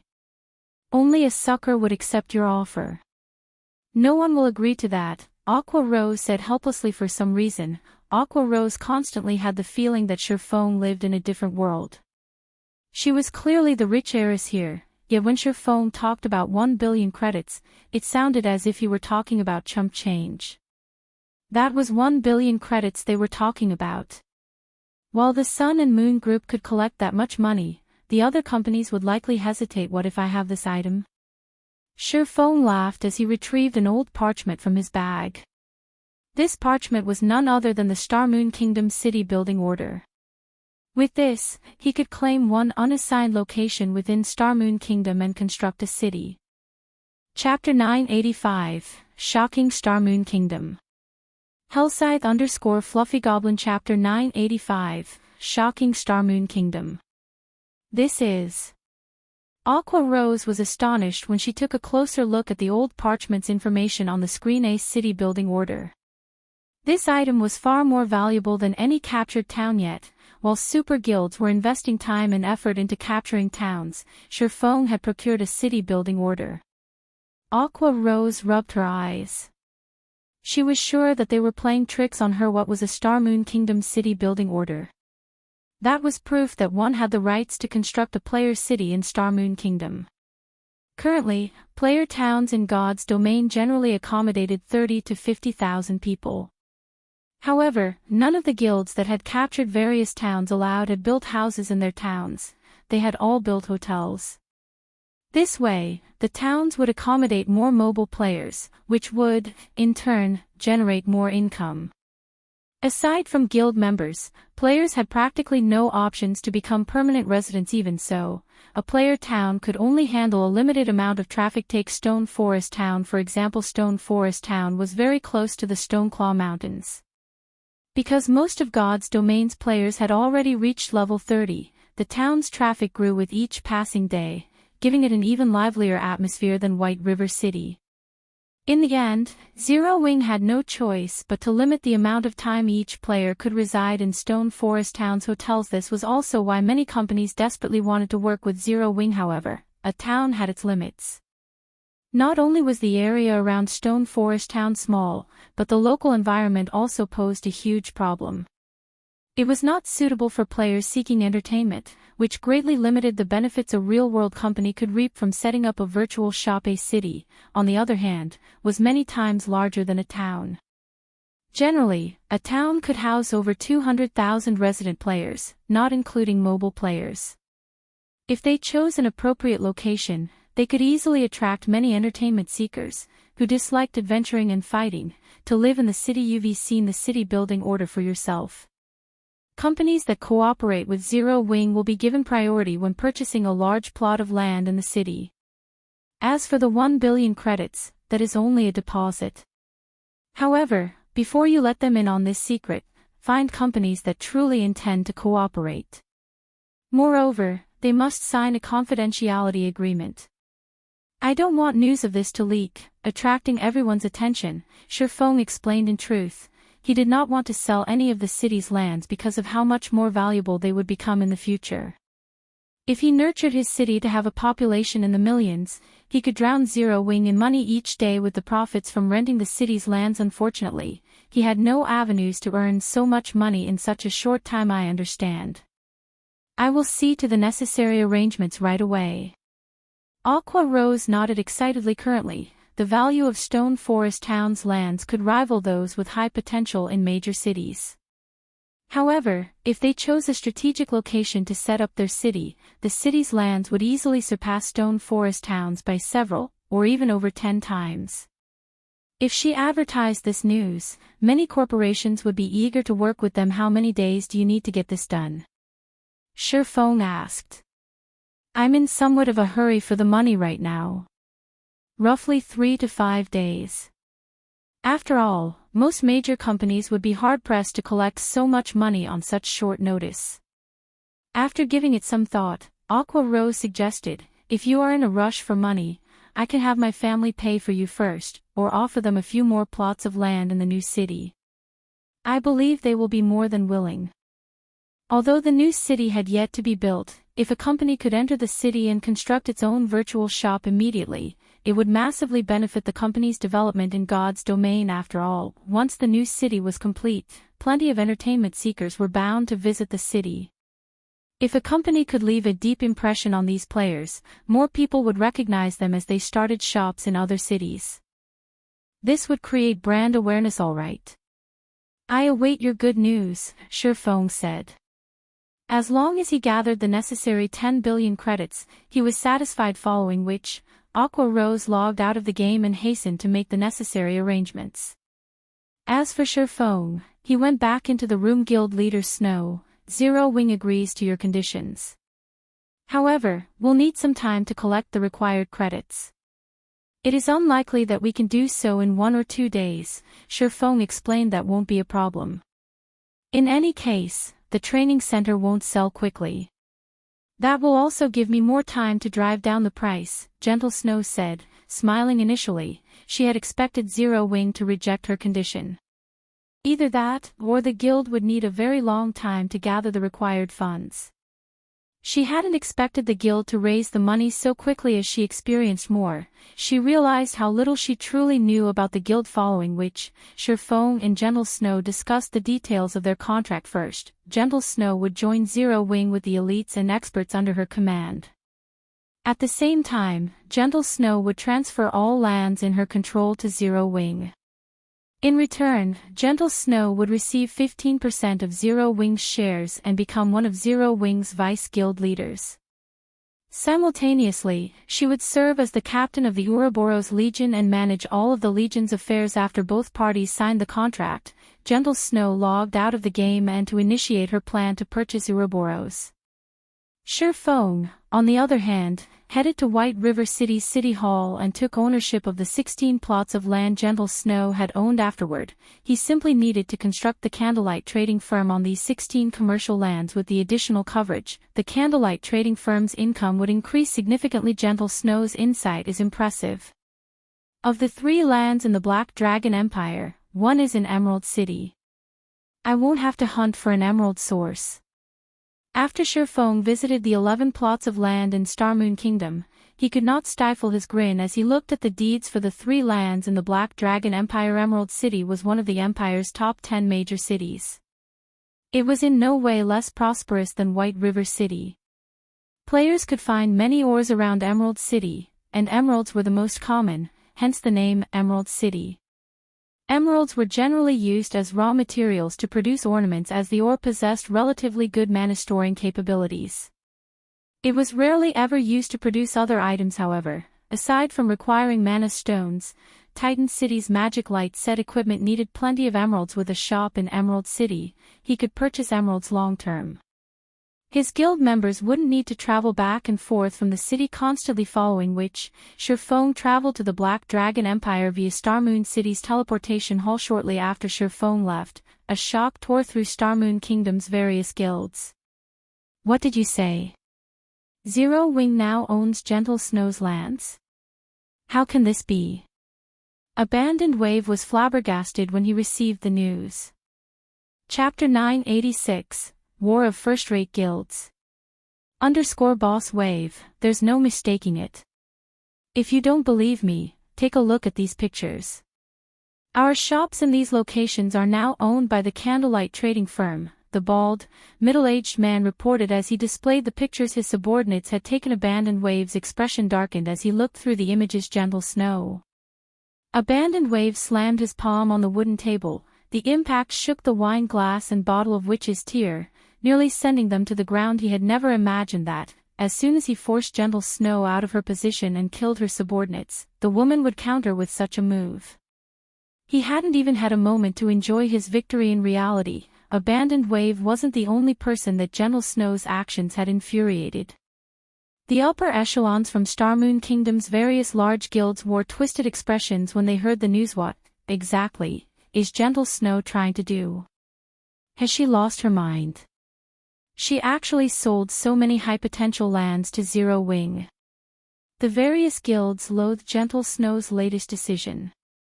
They would rather pay double the price to purchase Gentle Snow's lands and let them rot in their hands than let them fall into the Candlelight trading firm's hands. These lands had originally housed Ouroboros's New Moon trading firm. Now, however, they housed the Candlelight trading firm. Although the storefronts were the cheapest variations, curious players had already crowded the shop's entrances. Interested in the sudden change in purchasing items, it was very easy to transfer a shop's ownership to another player in God's domain. One simply needed to visit a city hall and follow the necessary procedures. If one didn't intend to modify the shop, only changing the name, they could immediately have NPCs do so free of charge. The Candlelight trading firm had always been known for its light stones and armor kits. The intermediate armor kits, in particular, usually sold out the instant they were restocked. If not for its low production volume, the Candlelight trading firm would have long since dominated Starmoon Kingdom's market. Even so, Candlelight had still become Starmoon Kingdom's #1 trading firm. Moreover, due to the Candlelight trading firm's lack of background, it had only purchased a limited number of high-potential lands, despite all of its efforts. As for major cities' golden lands, at first, the trading firm could not afford them. After all, one golden land was worth around 3 or 4 high-potential lands in the same city. Unless Zero Wing intended to set up a particular city as its main headquarters or went on a spending spree, it would not purchase a city's golden lands. Second, Zero Wing's members did not have the required reputation to purchase golden lands in other cities. Therefore, the Candlelight trading firm's development in Starmoon Kingdom was limited. On the other hand, to avoid competition with the Candlelight trading firm, Gentle Snow's high-potential lands had been purchased in cities that lacked Candlelight's presence or were located far from Candlelight's shops. By selling these lands to Zero Wing, Gentle Snow had just compensated for the Candlelight trading firm's shortcomings. Moreover, the Candlelight trading firm had recently recruited a large number of lifestyle players. Once the trading firm nurtured these lifestyle players, it would be a disaster for their guilds, who were already limited to a small corner of the market. However, they could not do anything to oppress the Candlelight trading firm in Starmoon Kingdom. While Starmoon Kingdom's various large guilds tried to think of a solution to cope with the Candlelight trading firm's new strength, Feng had teleported to Emerald City from the Black Dragon Empire's imperial capital, Black Dragon City. As soon as Feng exited the teleportation hall, he found just as many players in Emerald City as there were in White River City. Only the players' levels and equipment was slightly inferior to those in his home city currently, due to the teleportation house. One could easily find level 37 or level 38 players roaming about White River City streets. Prior to that, level 39 experts were as rare as a phoenix feather. Emerald City, however, was different. Feng rarely saw level 36 players roaming the streets, much less those who had reached level 37 or higher. However, unlike kingdoms, second- or first-tier cities with populations ranging in the tens of millions were designated to God's domains empires. It was easy to find many gaming workshops and guilds based in these cities. With Emerald City being one of the top 10 cities of the Black Dragon Empire, Feng saw members from no less than 10 different guilds going about their business. Such a sight was rare in Starmoon Kingdom. Generally, only 3 or 4 large guilds contested over its major cities. Emerald City, on the other hand, had more than 10, and even the weakest among them were second-rate guilds. As for first-rate guilds, Feng counted 3 from where he stood. Emerald City already had as many first-rate guilds as Starmoon Kingdom. I recall that the Undefeated Dynasty had been Emerald City's ruling guild in the past. Among the many first-rate guilds, Undefeated Dynasty was relatively tolerant. I shouldn't need to worry about any trouble if I set a shop up here. Feng secretly assessed the city's situation as he rode an advanced horse carriage. Based on what he could see, a large number of the guild players roaming the streets belonged to Fantasy Shrine and Undefeated Dynasty. The other first-rate guild was World Dominators, which Feng was familiar with ever since Zero Wing had become White River City's overlord. World Dominators had withdrawn from Starmoon Kingdom, shifting its focus to the Black Dragon Empire and other kingdoms. Mountain ranges surrounded Emerald City, and it produced rare ores and emeralds. It was considered a strategic city in the Black Dragon Empire. There were only so many guilds in the city right now because the Dragon Phoenix Pavilion paid little attention to them. After Feng alighted from the horse carriage, he saw over a dozen independent players leaving the New Moon trading firm. These players had very high levels, with the lowest among them being level 36 and the rest being level 37. In a large guild, they would be elite members. As for their combat standards, at this stage of the game, it was very difficult for independent players who hadn't reached the Trial Tower's 5th floor to reach level 37. Moreover, these players were well equipped. Even the most inferior piece of equipment they wore was a level 35 secret silver rank. In the eyes of ordinary players, they would definitely be considered experts. Damn it, to think that intermediate regeneration potions and intermediate mana recovery potions would sell out so quickly.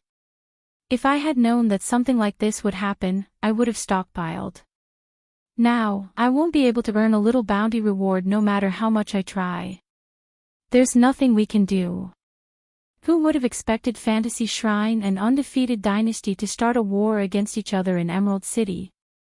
They are even placing bounties on each other's members. Really, though, what is up with these guilds? Why did they suddenly declare war on each other? Haven't they tolerated each other pretty well until now? Based on some insider information I obtained, it seems that the two guilds have discovered a town above a mithril vein.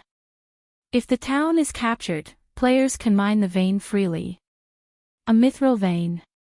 Won't they be rich if they capture the town? I know, right? However, the NPCs guarding that town are extraordinary. Capturing the town will be very difficult. If one guild ambushes the other, the latter's efforts will go to waste. That's why both sides are trying to chase each other out of Emerald City. Large guild members sure have it easy. While independent players like us are exhausting ourselves just to find ordinary ores, they get to mine mithril ore in the safety of a town. As these players spoke of the mithril vein, they nearly drooled. Although mithril ore was not particularly valuable, it was frequently used to forge weapons and equipment. Generally, selling the mithril ore one had was very easy.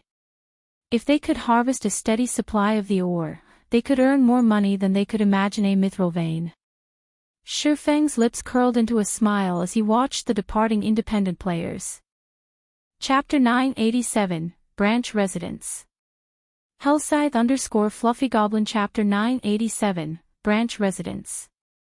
After the dozen or so independent players left the New Moon trading firm, Feng entered the shop. Mithril veins were one of the more common mineral veins in God's domain. Large guilds also fought over them fiercely. As the producer of ores and emeralds in the Black Dragon Empire, there was more than one mineral vein in Emerald City's vicinity.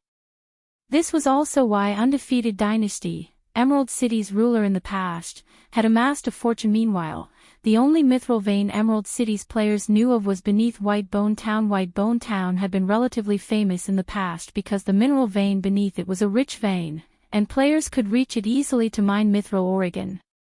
Although one could not make as much money as they could from the manatite vein under Raven's control, if developed, the profits would still be considerably shocking. However, current players were not yet strong enough to capture Whitebone Town. The NPCs guarding Whitebone Town were not humans, but undead. Their levels were all above 50. Moreover, any player that entered the mine would be cursed, causing them to lose 10% of their HP every 3 seconds. The curse also lasted for an hour. In addition, several level 70 Grand Lords lurked within the mine's depths. With players' current strength, even an army of several 100,000 elites would not be enough to defeat these monsters. However, this reminded Feng of something: the basic Holy Spirit potion. This item would give players temporary immunity to curses. However, as the potion was only basic rank, its effects were limited. Fortunately, the potion could offer immunity to Whitebone Town's curse. Due to the richness of Whitebone Town's mithril vein, many players would take the risk to mine there. The money these players earned from a single day of mining the mithril ore and its byproducts was even more than those who grinded monsters in the fields or raided team dungeons. Because of that, the basic Holy Spirit potion had been extremely popular in Emerald City in the past. The potion had not been particularly expensive. Initially, each bottle only sold for 2 silver. Even ordinary players could afford that. The potion's effects only lasted for half an hour.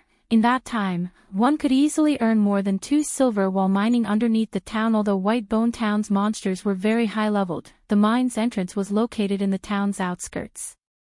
Not many monsters ventured there, so as long as one lured the monsters away, other players could enter the mine freely. The mine was massive, and its terrain was complicated. Very few monsters patrolled the mine, as well. As long as one didn't explore too deep, they would not find any significant danger. When a player finished their mining, they simply needed to use a return scroll to leave safely. Hence, many players had taken the risk to mine there. As more players headed to the mithril mine, the basic Holy Spirit potion's price quickly rose to 5 silver. Later, it had even reached 10 silver per bottle. Alchemist players had been overjoyed. The basic Holy Spirit potion's recipe was not particularly difficult to obtain. Level 30 and above team dungeons had a chance of dropping it. Unfortunately, the drop rate was very low, which resulted in few copies on the market. The potion's materials were also relatively common. Crafting the potion's main requirement was a Holy Spirit flower, which was considered a rare herb. Making the potion didn't even cost 1 silver. Thinking up to this point, Feng burst into action. This was a valuable opportunity to make a fortune. Emerald City's player population was in the millions. Once players discovered the method of mining in Whitebone Town, swarms of players would flock to the mithril vein.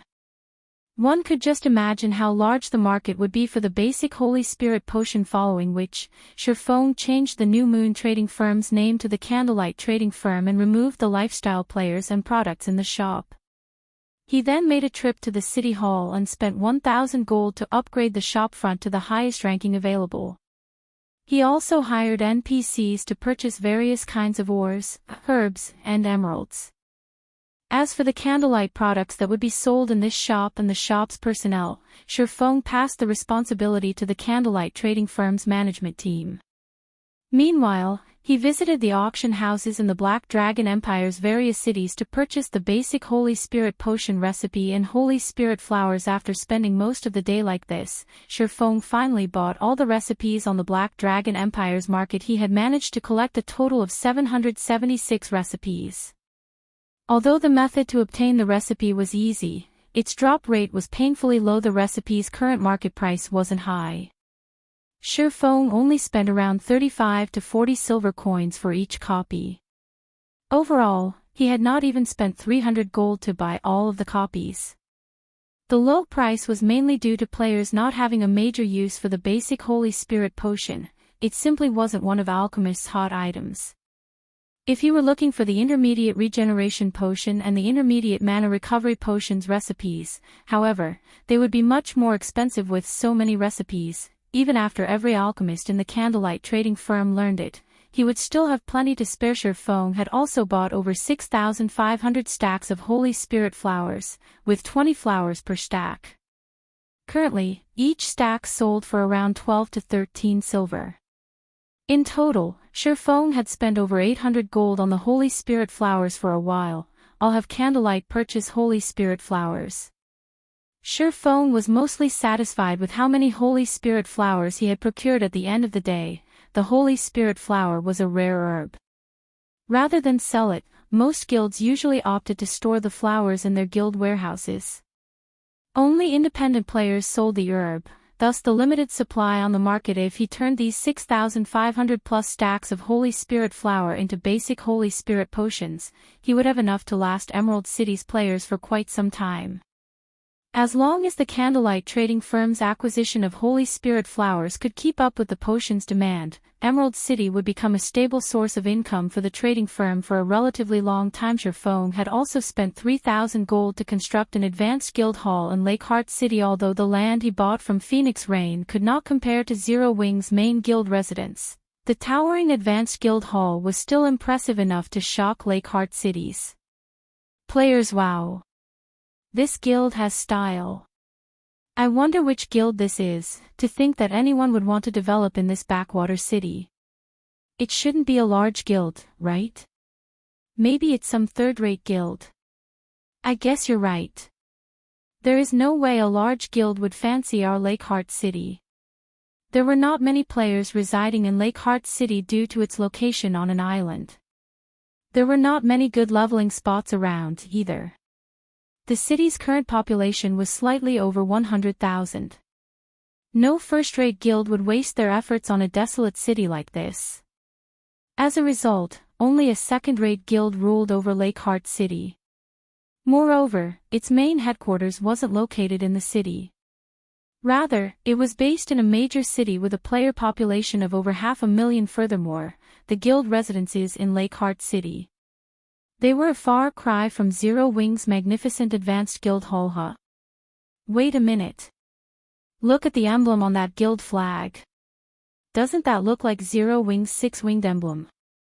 Chapter 988, The Seven Treasures First Appearance.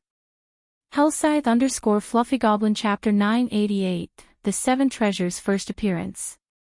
Upon hearing Zero Wing's name, the players on the street turned to look at the flag flying from the guild hall's roof. It really is a six-winged emblem. What?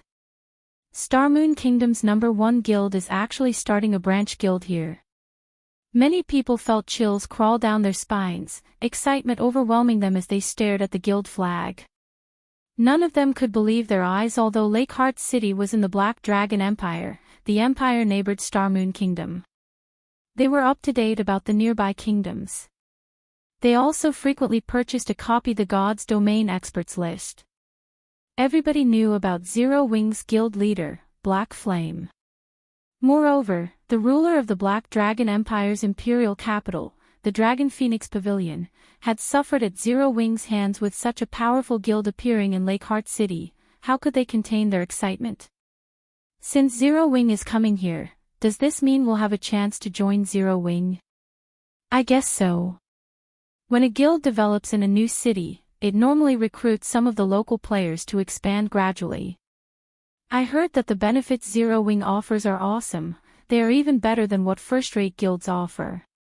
In other guilds, I heard that only core members get to use the guild hall's private rooms. On the other hand, one only needs to be an elite member in Zero Wing to rent a private room and accumulate the double EXP buff. I've always wanted to join Zero Wing. Unfortunately, it costs too much to teleport from the Black Dragon Empire to White River City. Now, though, I don't have to worry about teleportation fees. Anticipation filled these independent players' hearts as they ogled Zero Wing's new guild residence. To ordinary players, traveling to other countries was too expensive. Even if they spent their entire fortune traveling to White River City, there was no guarantee that they would be accepted into the guild. Furthermore, they had long since familiarized themselves with Lakeheart City and its surroundings. If they started developing in an unknown city, their leveling speed and daily income would decrease drastically. In addition, unlike in Lakeheart City, they wouldn't have companions to rely on in White River City now. However, times had changed shortly after Zero Wing's branch guild had appeared. News of this matter quickly spread throughout the city. Some rejoiced, while others grew worried. To independent players, Zero Wing's appearance was good news. To the local guilds, however, nothing was good about this development. When the Crimson Castle Guild, the second-rate guild ruling over Lakeheart City, received the news, it had held an emergency meeting among its upper echelons. Why has Zero Wing suddenly shown up in a backwater city like Lakeheart City? If Zero Wing really intends on developing here, they will target the high-resource areas we usually occupy. What's there to be afraid of? Even if Zero Wing is powerful in Starmoon Kingdom, this is Lakeheart City. This is our territory. We are far more familiar with the city's surroundings than Zero Wing. Even if a war breaks out between our guilds, the winner isn't set in stone. Crimson Castle's upper echelons discussed the situation heatedly. Although the leveling areas around Lakeheart City were not particularly beneficial, once players familiarized themselves with the area, their leveling speed would increase. Moreover, unlike other cities, there were very few guilds in Lakeheart City. This allowed Crimson Castle to obtain plenty of raw materials very easily. There is no need to get too worked up about this. I have heard that the situation in Starmoon Kingdom isn't very stable. Zero Wing won't focus too much on conquering Lakeheart City. Moreover, the Dragon Phoenix Pavilion has a grudge against Zero Wing. If we report Zero Wing's arrival to the pavilion will seek vengeance, the dignified, middle-aged man in the guild leader's seat said as he watched the arguing players before him. In a deep tone, he said, during this period, keep an eye on Zero Wing's members. Report everything to the pavilion. Hearing their guild leader's order, the Crimson Castle's upper echelons fell silent and nodded in agreement. As their guild leader had said, Zero Wing had used the Dragon Phoenix Pavilion as a stepping stone to become famous, leaving the pavilion's prestige in tatters. After that incident, the Heavenly Dragon Pavilion's 9 Dragons Emperor declared that he would not let the matter rest. Although dealing with Zero Wing in Starmoon Kingdom was difficult for the Dragon Phoenix Pavilion, it was a different story in the Black Dragon Empire. The Black Dragon Empire was the pavilion's territory. It would be child's play to take care of a measly branch guild. While Crimson Castle hashed out a plan to deal with Zero Wing, Feng spent 300 gold to bind the guild transfer scroll's coordinates. Afterward, Zero Wing's members in White River City could simply purchase Lakeheart City's guild transfer scrolls to travel to the city directly. The guild transfer scroll was one of a guild's greatest benefits. Unlike NPC City's teleportation halls, which charged a steep teleportation fee, players only needed to purchase the corresponding guild transfer scroll to reach their desired guild residence. However, such a major benefit came with restrictions. Players were only allowed to carry one guild transfer scroll at a time. Moreover, the scroll had a very long cooldown. The transfer scroll's prices also varied depending on the distance between the destination and where it was purchased. Regardless, it was still cheaper than using the teleportation halls. If a guild had enough guild residences, it could easily replace teleportation halls. When Feng finished binding the coordinates, he looked at the time. Glancing up at the already dark sky, he called up his system interface, intending to log off for the day and rest. Now that he had established Lakeheart City's branch guild, he needed Aqua Rose to transfer the batches of selected members. As for Raven's monster repelling issue, Feng had already instructed Flying Shadow to handle it. Originally, he had intended Fire Dance to carry out the task. However, Fire Dance was currently busy leading Zero Wing's members in raiding the Undead Gorge and did not have time to spare. So, he used his next best option, Flying Shadow. Flying Shadow was Zero Wing's second best assassin. Not only was his movement speed quite high, but he could also move about rather secretively. He wasn't easy to detect when it was time to repel the monster invasion. Flying Shadow could use the monster repellent scroll without anyone noticing, which would reduce the chances of Raven discovering the scroll. Although the monster repellent scroll was very rare and few people knew about it, seeing as Quiet Melody, the Sacred Temple's Vice Temple Master, had purchased so many in Blackwing City, Feng deemed it wise to use the scrolls discreetly, hiding the scroll's function. In any case, Zero Wing only needed to repel the invasions. It was not obligated to reveal its means of doing so. After clicking the Logout button, while Feng waited on the logout timer, he habitually used the golden stigmata's detect skill. The quest to find the 7 treasures was truly sinister. With God's domain being so massive, how was he supposed to locate them? Fortunately, he had been given a very long time limit to complete the quest. Hence, Feng routinely used the detect skill once a day. If not for the skill's one-day cooldown, his search for the 7 treasures would have proceeded much faster. After using the detect skill, Feng heard the sound of a system notification system. The golden stigmata has detected the 7 treasures' energy waves. Do you wish to track the energy waves? Why would the 7 treasures be here? Feng instantly tensed. He had never imagined that he would come across the 7 treasures' energy waves in Lakeheart City. Chapter 989, Special Set Equipment. Hellscythe _ Fluffy Goblin. Chapter 989, Special Set Equipment. Upon hearing the system notification, Feng immediately stopped the logout process and chose to track the energy waves the golden stigmatas detect had a 50,000-yard range, which was not particularly large. The skill just managed to cover Lakeheart City as well as the surrounding forest and fields. There should not be any monsters within that range, and it was even less likely for there to be any relics. Otherwise, someone would have long since discovered them. After all, it was impossible for an NPC city to be constructed above a relic. Yet, the 7 treasures, which had been lost for many years, had appeared in the middle of nowhere. It was inconceivable. As expected, it is inside the city. Feng could not help his surprise when he saw the perceived location on his map. This should be in the Nobles District. Although Feng knew that the 7 treasures could be anywhere, who could have thought that he would find the legendary 7 treasures in Lakeheart City's Nobles District? If the War Gods Temple knew that the 7 treasures were in the Black Dragon Empire, they would have turned the empire over in their search, not to mention the insignificant Lakeheart City. After checking the general location, Feng summoned the demonic flame tiger and charged towards the nobles' district. A monster has appeared in the city. Crap, that's a mount. What kind of mount is that? It's so cool. When the players on the street saw the demonic flame tiger charge out of Zero Wing's residence, they were stupefied. A city like Lakeheart City didn't even have one level 40 player, much less a mount.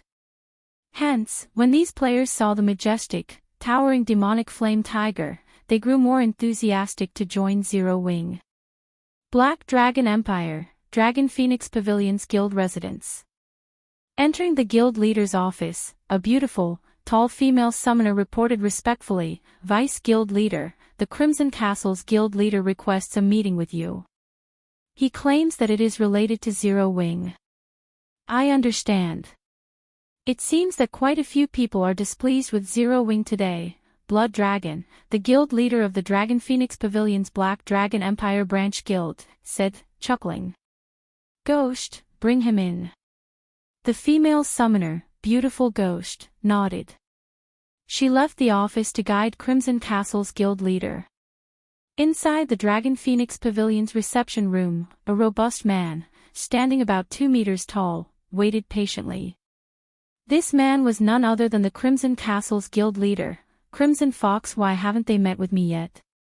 Crimson Fox was frustrated as he stared beyond the window pane at the Dragon Phoenix Pavilion's members going about their business. Sure enough, the pavilion deserved to be called a super first-rate guild. Despite only being a branch guild's residence, he saw plenty of experts moving about the hall, with many of them radiating a significant pressure.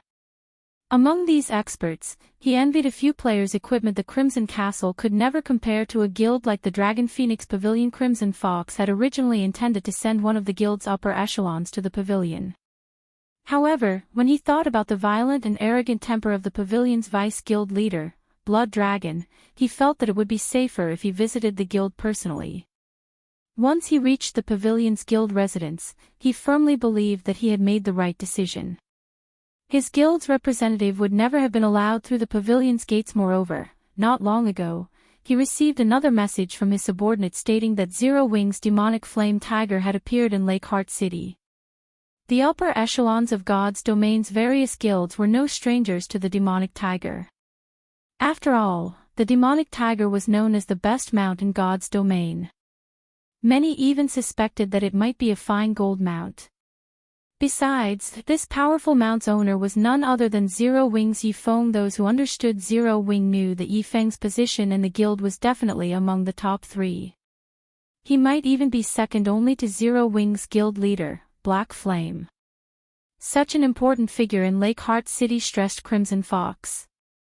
Anyone capable of leading a large guild was no idiot. With a figure like Feng visiting the city, it was clear how important Lakeheart City was to Zero Wing. If they did not remove Zero Wing as soon as possible, it would only be a matter of time before Crimson Castle fell from the position of the city's ruler. While Crimson Fox occupied himself with these thoughts, the reception room's wooden doors swung open. A tall beauty then entered the room. This woman was the female summoner Beautiful Ghost, who had reported to Blood Dragon. When Crimson Fox's eyes met Beautiful Ghost's, he shuddered. Alarm bells rang in his mind, warning him to be careful of the woman standing before him. "You read Crimson Fox. Follow me," Beautiful Ghost said. After sparing Crimson Fox a glance, she turned and left the reception room with an air of indifference. Her eyes hadn't contained a hint of respect when she looked at Crimson Fox. Rather, they held contempt, as if she had been watching an ant. If not for Blood Dragon's orders, she would not have paid any attention to the man at all. Although Crimson Fox wanted to respond, after a moment of hesitation, he chose to shut his mouth. Aside from the fact that he was on foreign soil, this female summoner was already stronger than him. Not only was she level 39, but her equipment also radiated the unique glow of dark gold items. Moreover, the red-blue robes, headwear, and other equipment were clearly pieces of a set. In other words, Beautiful Ghost wore a dark gold set equipment. In comparison, He only had individual pieces of level 35 dark gold equipment, a level 35 dark gold set equipment. As expected of a super first-rate guild. Crimson Fox smiled bitterly. He had no choice but to endure this woman's contemptuous look. After all, she had more than earned her arrogance. However, Crimson Fox did not know that Beautiful Ghost's dark gold set equipment was not a level 35 set. If Feng were present, he would have instantly recognized the equipment. This was the level 40 dark gold set equipment, Life Summons. Only level 40 and above field great lords had a chance of dropping these set pieces initially. Only level 40 summoners could equip the Life Summon set. However, this equipment was somewhat special. If one had all 5 pieces of the set, the level requirement would drop by 5 levels. Under Beautiful Ghost's lead, Crimson Fox quickly arrived before the guild leader's office on the 3rd floor. On his way, Crimson Fox had seen many level 50 NPC guards. Without someone of relevance as a guide, even the guild's elite members would not be allowed near the guild leader's office. Upon entering the office, Crimson Fox involuntarily shuddered. He felt an immense pressure, almost as if a boss monster were in the room with him. Moreover, it didn't feel like any ordinary boss monster. At the very least, it felt like a lord boss or stronger. How is this possible? Crimson Fox stared at Blood Dragon, who leaned against his office chair while enjoying a glass of wine, shock filling his heart. Is this the Dragon Phoenix Pavilion's vice guild leader? At this moment, Crimson Fox struggled to breathe. Compared to Blood Dragon, the pressure he felt from Beautiful Ghost before was a joke. Against Beautiful Ghost, he could, more or less, move unaffected. However, when faced with Blood Dragon, his movements were somewhat sluggish. In battle, this pressure would greatly impact his combat power. However, the scene inside the office was even more shocking. Seated opposite of Blood Dragon was a gorgeous woman who, despite the powerful mental oppression in the room, seemed utterly unaffected. Chapter 990, Empire's Overlord. Hellscythe_Fluffy Goblin. Chapter 990, Empire's Overlord. Who is she? Crimson Fox's attention unconsciously drifted to the leisurely woman. Currently, Blood Dragon was level 40, and only a handful of players throughout the Black Dragon Empire had reached this level. Level 40 players were much stronger than level 39 players in terms of attributes, as they could equip level 40 equipment. If even he, someone who wore a full collection of level 35 dark gold equipment, felt such immense pressure from Blood Dragon, one could just imagine how intense of a pressure a level 20 player would feel in Blood Dragon's aura. Yet, the mysterious woman before him treated Blood Dragon's undisguised aura as if it were a spring breeze. In addition, the mysterious woman herself exuded a noble and graceful aura that coaxed one into submission. Sit, Blood Dragon told Crimson Fox as he pointed to one of the wooden chairs on the other side of his desk. Let me introduce you. This beauty is the Blackwater Corporation's representative, Qin Muyun. Like you, she is here for Zero Wing. The Blackwater Corporation. Crimson Fox was taken aback. Everyone had heard of the Blackwater Corporation. It was a Fortune 500 company. Meanwhile, the young woman before him had been chosen to represent such a major corporation. Guild leader Crimson, if you have any information regarding Zero Wing that you wish to share, please tell us. I believe that Miss Muyun is also interested to hear it, Blood Dragon said, chuckling. Crimson Fox nodded nervously. He then relayed everything about Zero Wing's development in Lakeheart City. Vice Guild leader Blood, you've seen Zero Wing's ambition for yourself. If we let Zero Wing develop any further, no one will be able to guarantee that Zero Wing won't set its sights on the Black Dragon Empire. If we don't take measures to contain the guild, with its development speed thus far, it won't be long before it grows so big that even you will be helpless against it, Qin Muyun said, smiling. You should consider my earlier proposal. Qin Muyun had the voice of a siren. Her words were intoxicating. Even an expert like Crimson Fox was not completely unaffected initially. Qin Muyun had worried that the Dragon Phoenix Pavilion would reject their offer of cooperation. Now, however, her worries had been resolved. Before this, Zero Wing's operations had been limited to Starmoon Kingdom. No matter how strong it became, it wouldn't impact the pavilion's operations in the Black Dragon Empire. However, she had never imagined that, of all places, Zero Wing would choose to expand into the Black Dragon Empire. The Black Dragon Empire was the Dragon Phoenix Pavilion's territory. For the sake of its reputation, the pavilion couldn't let Zero Wing enjoy itself here. Otherwise, Nine Dragons Emperor's prior declaration would be nothing more than his own disgrace. Since Miss Muyun has already said as much, I agree to provide support and resources, products, coins, and experts to help you defeat Zero Wing. Once the deed is done, however, the pavilion wants full authority over Stone Forest Town. Please rest assured. As long as the pavilion helps us from the sidelines, the Blackwater Corporation will deal with the rest. Qin Muyun smiled. If there isn't anything else to discuss, I must leave to report the good news to my superiors. Blood Dragon nodded before sending Qin Muyun off with his gaze. Vice Guild leader Blood, what about Lakeheart City? Crimson Fox asked anxiously. Lakeheart City was an important source of income for the Crimson Castle. Without it, the guild's development would deteriorate significantly. Relax. Since Zero Wing dares to enter the Black Dragon Empire, the pavilion won't let the guild off the hook. I will send the Blood Legion to assist the Crimson Castle. We'll make sure that Zero Wing regrets ever setting foot in the Black Dragon Empire. Blood Dragon could not help but chuckle.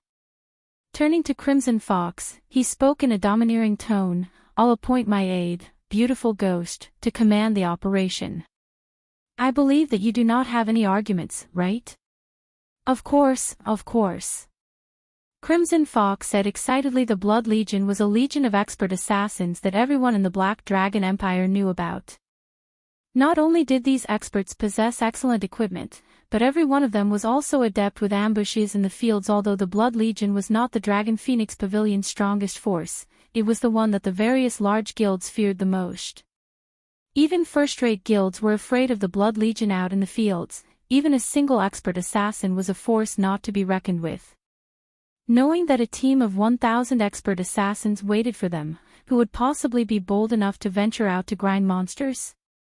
Even if a guild dispatched a small army of players to hunt down the Blood Legion, its efforts would be futile. It was precisely this reason that the various large guilds paled at the mention of the Dragon Phoenix Pavilion's Blood Legion. Only a super first-rate guild with a powerful foundation was capable of compiling such a force.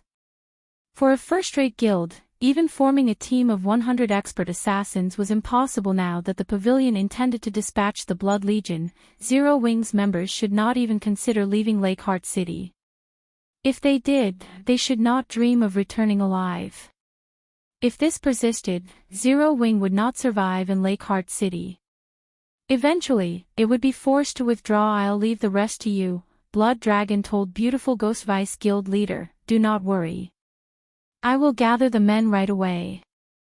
It will only take a few days to eradicate Zero Wing from the Black Dragon Empire, Beautiful Ghost said very confidently. In Beautiful Ghost's opinion, their opponent was merely Zero Wing's branch guild.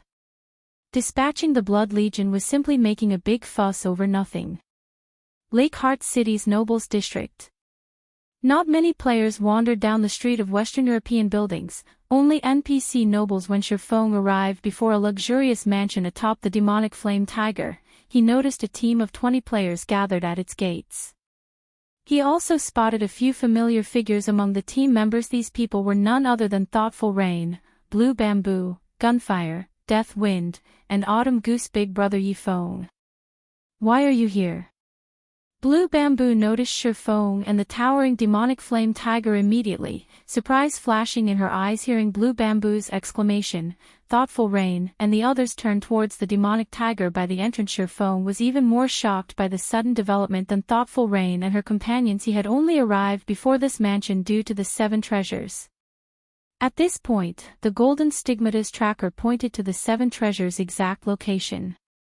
He had never expected to find Thoughtful Rain and the others here as well. However, after Blue Bamboo had noticed him, the rest of the team turned and glared as if he were their greatest enemy, killing intent filling their eyes. Suddenly, the shield warrior Death Wind scattered the heavy atmosphere as he approached Feng and asked pleasantly, Brother Feng, what a coincidence. Are you here for a quest as well? Chapter 991, Cost of Contempt. Hellscythe_Fluffy Goblin Chapter 991, Cost of Contempt. An acquaintance. When everyone in the team saw Deathwind greet Feng, their gazes softened slightly. Even so, they remained very cautious with him currently. Feng wore his black cloak, so they could not see his information. However, the fact that he rode a mount showed that he was extraordinarily strong. Otherwise, he wouldn't have reached level 40 so quickly. They wouldn't mind a weak acquaintance. However, Feng's strength was precisely the reason that they remained wary. Autumn, you guys know him?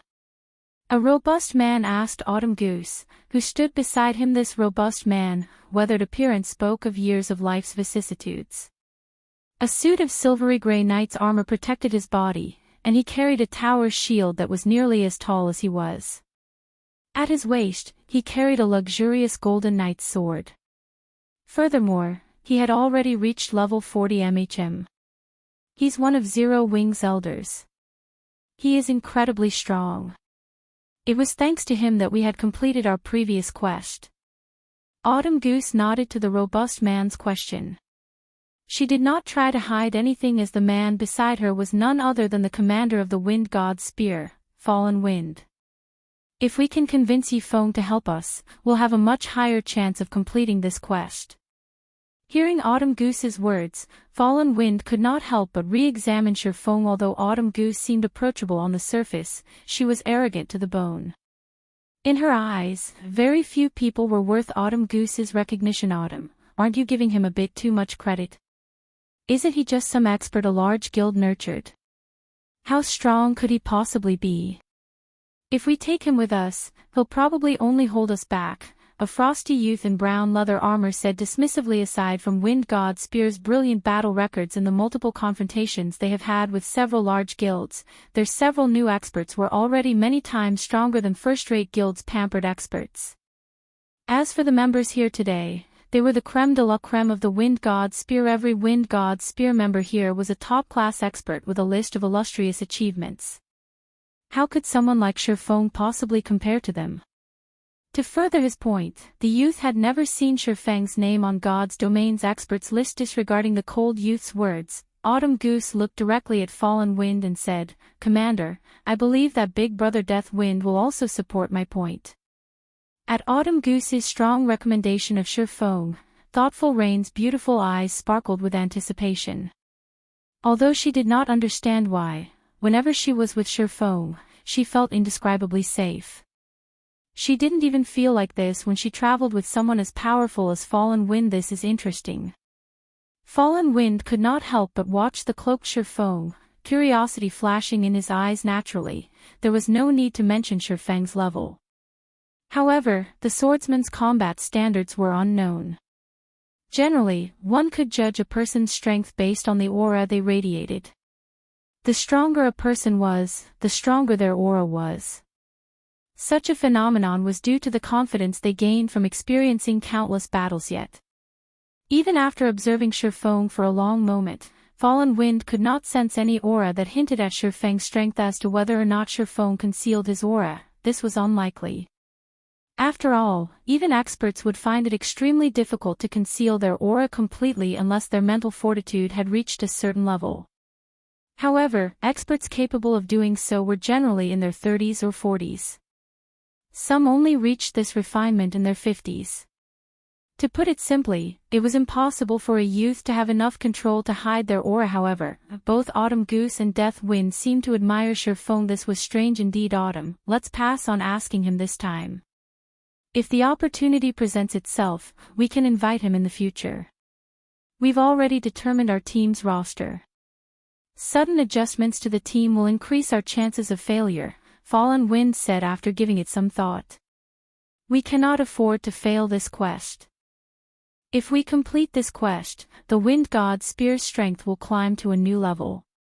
The Wind God's Spear won't have to shuffle around in the Dark Knight Empire's shadows anymore.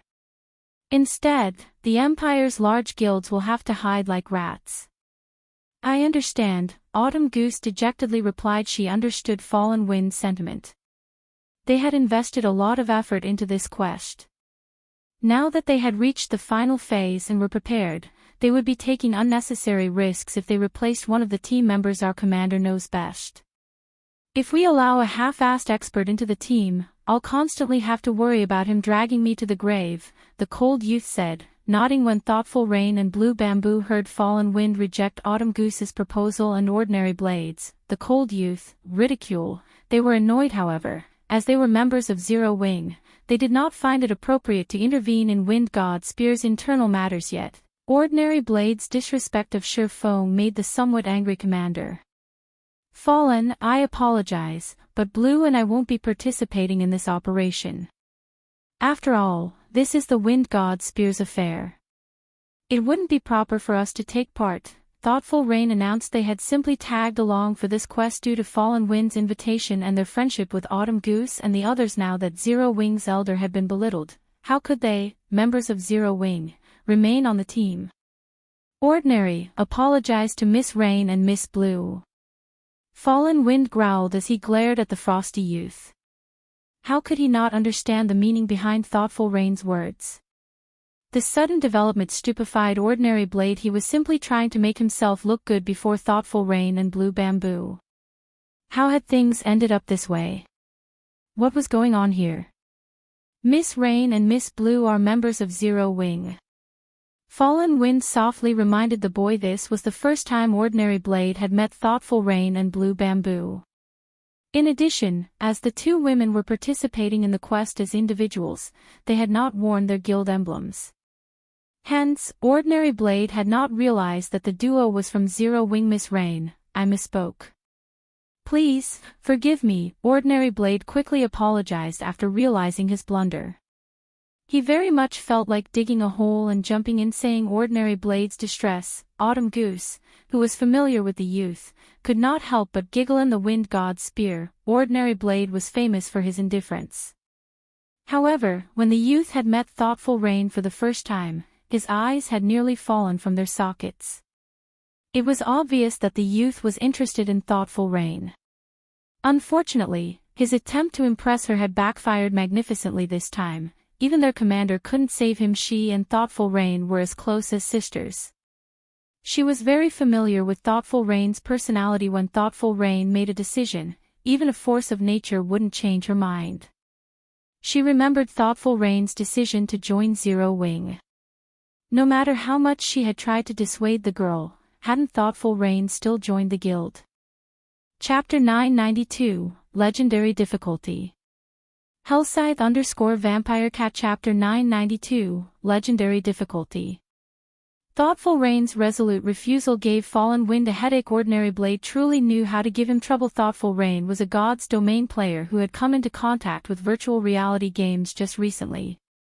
However, when Fallen Wind watched the battle video Autumn Goose sent him, which showed a duel between herself and Thoughtful Rain, a shiver had crawled down his spine. If not for Autumn Goose telling him about Thoughtful Rain's situation, he would not have even imagined that God's Domain was her first virtual reality game.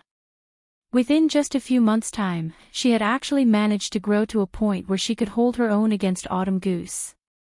Her improvement speed was simply godly compared to Thoughtful Rain. Those players who were held up as geniuses in God's Domain were simply garbage recently. Autumn Goose had been improving very quickly, and right now, her strength already ranked steadily within the top 10 of the Wind God Spear. Although the Wind God Spear was only an adventure team, its members were all battle maniacs and extremely proud.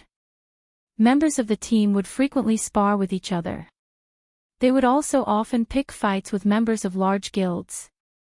As a result, their strength increased continuously every day.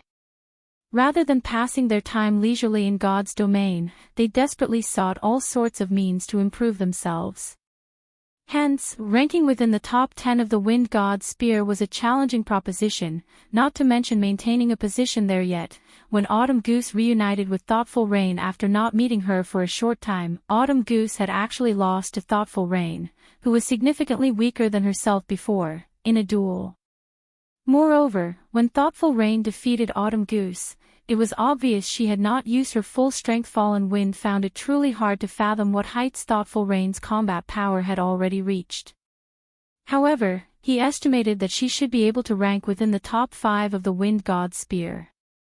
In contrast, Although ordinary stranger was very talented and his improvement speed was very fast, he only ranked within the top 20. Even now, losing a combatant like Thoughtful Rain would greatly hamper their quest. Just as Fallen Wind was about to say something, a crisp voice suddenly came from within the mansion, echoing throughout the entire courtyard and making everyone's souls tremble. What a lively day it is today. I never thought that even an important person from the War God's temple would be willing to pay me a visit. However, since you've already arrived, I'll have to ask you to remain and head to another world to enjoy. After the sound of this voice dissipated, a magic barrier enveloped the entire mansion. What's going on? This sudden development threw everyone for a loop. Fallen Wind in particular, their quest had tasked them to visit Countess Katie Green of the Black Dragon Empire. The Countess would then bring them to a secret location. However, based on the words she had just spoken, it was clear that she was trying to make them suffer. While everyone was panicking, Feng remained relatively calm. It was very obvious to him that the Countess's words were intended for him. Otherwise, she would not have mentioned War God's temple. While Feng and everyone else were thinking of how to deal with their current predicament, their vision immediately filled with darkness. Every one of them transformed into a streak of light and disappeared from the luxurious mansion. It was as if none of them had ever appeared there. The NPC guards patrolling the streets did not even sense the existence of the barrier magic array. What is this place? Why have my movements turned sluggish? Commander, I can't use my return scroll. Me too. As soon as everyone could see again, they discovered that the scenery before them had changed. Their bodies also felt leaden. Many in the team could not help but grow anxious at this situation. Meanwhile, this sealed space had only a set of open, pitch-black stone doors, a few hundred meters in height, standing right before them. Beyond these doors was a wide and spacious passage, the walls of which boasted countless carvings of gods and demons, the images depicting the ancient war between gods and demons. This passage led directly to a towering temple in the distance. Upon seeing the massive stone doors, a name immediately appeared in Feng's mind: the Trial of God. To players, the Trial of God was an opportunity. It was extremely difficult to encounter one. Previously, Blackie and the others had only managed to enter one due to luck. However, great rewards also came with great risks. Maybe it was also due to their luck, but Blackie and the others had encountered only a 4-color trial.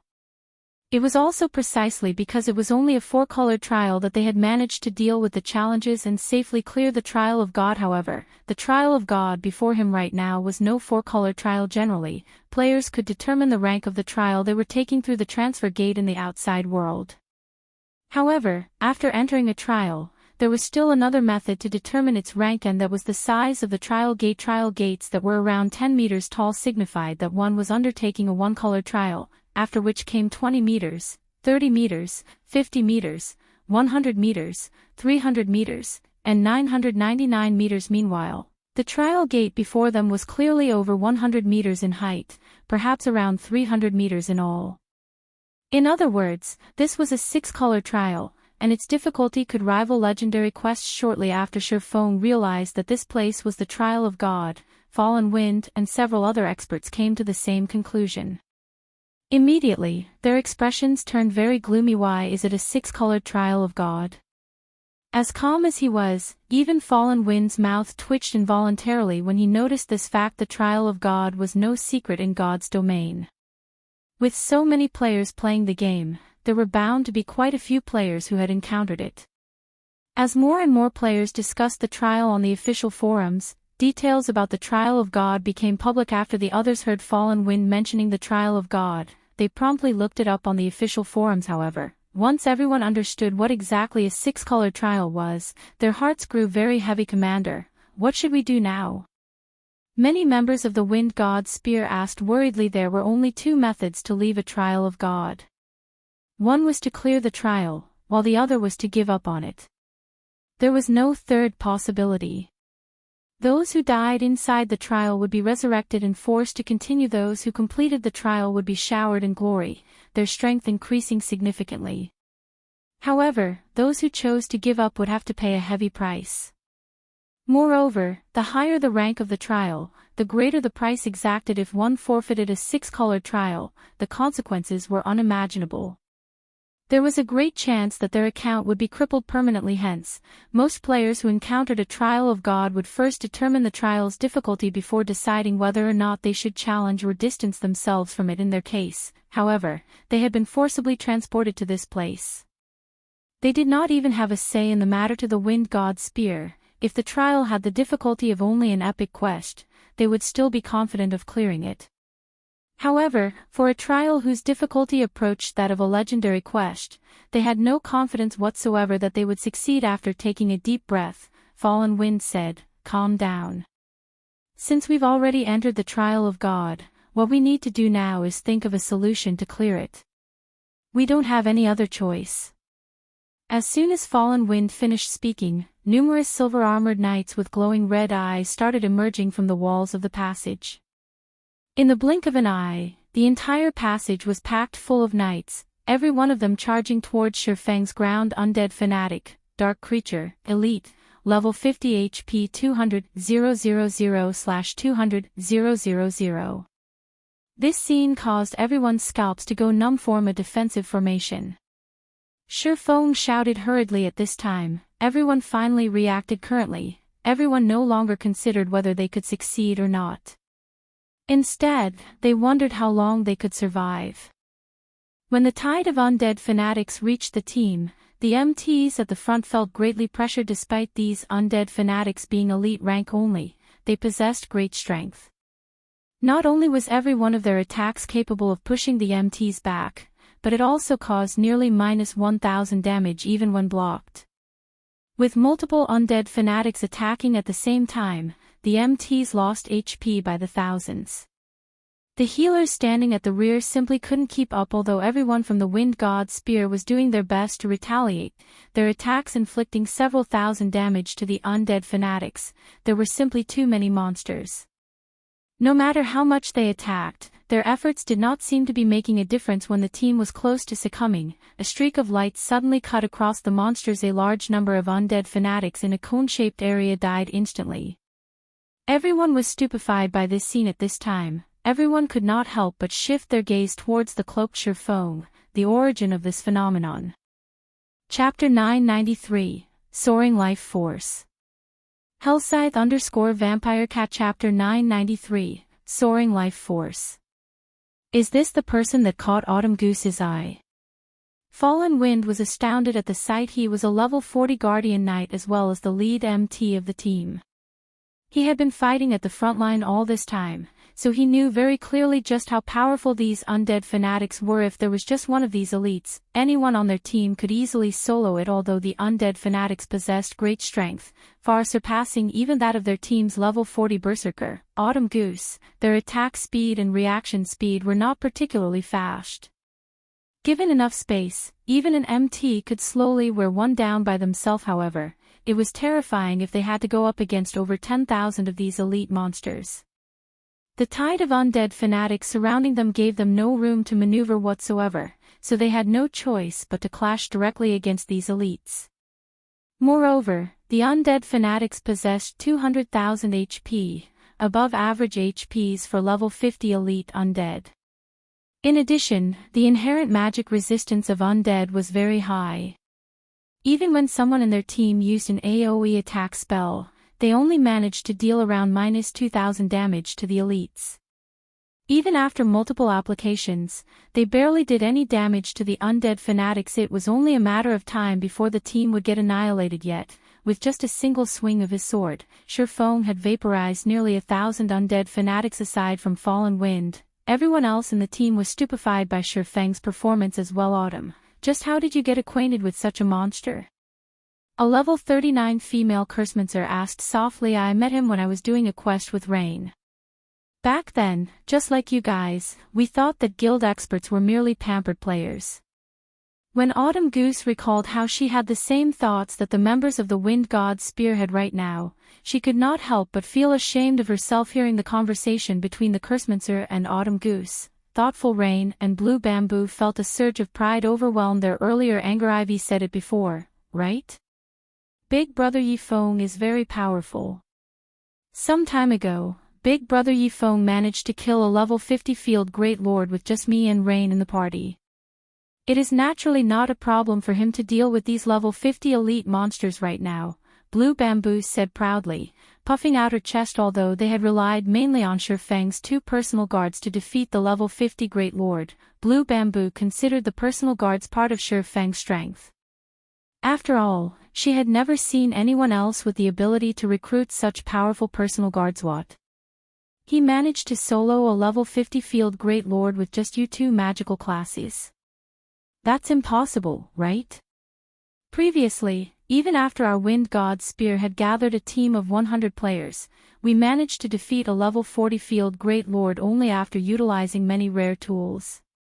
Everyone from the Wind God's Spear was shocked by Blue Bamboo's revelation.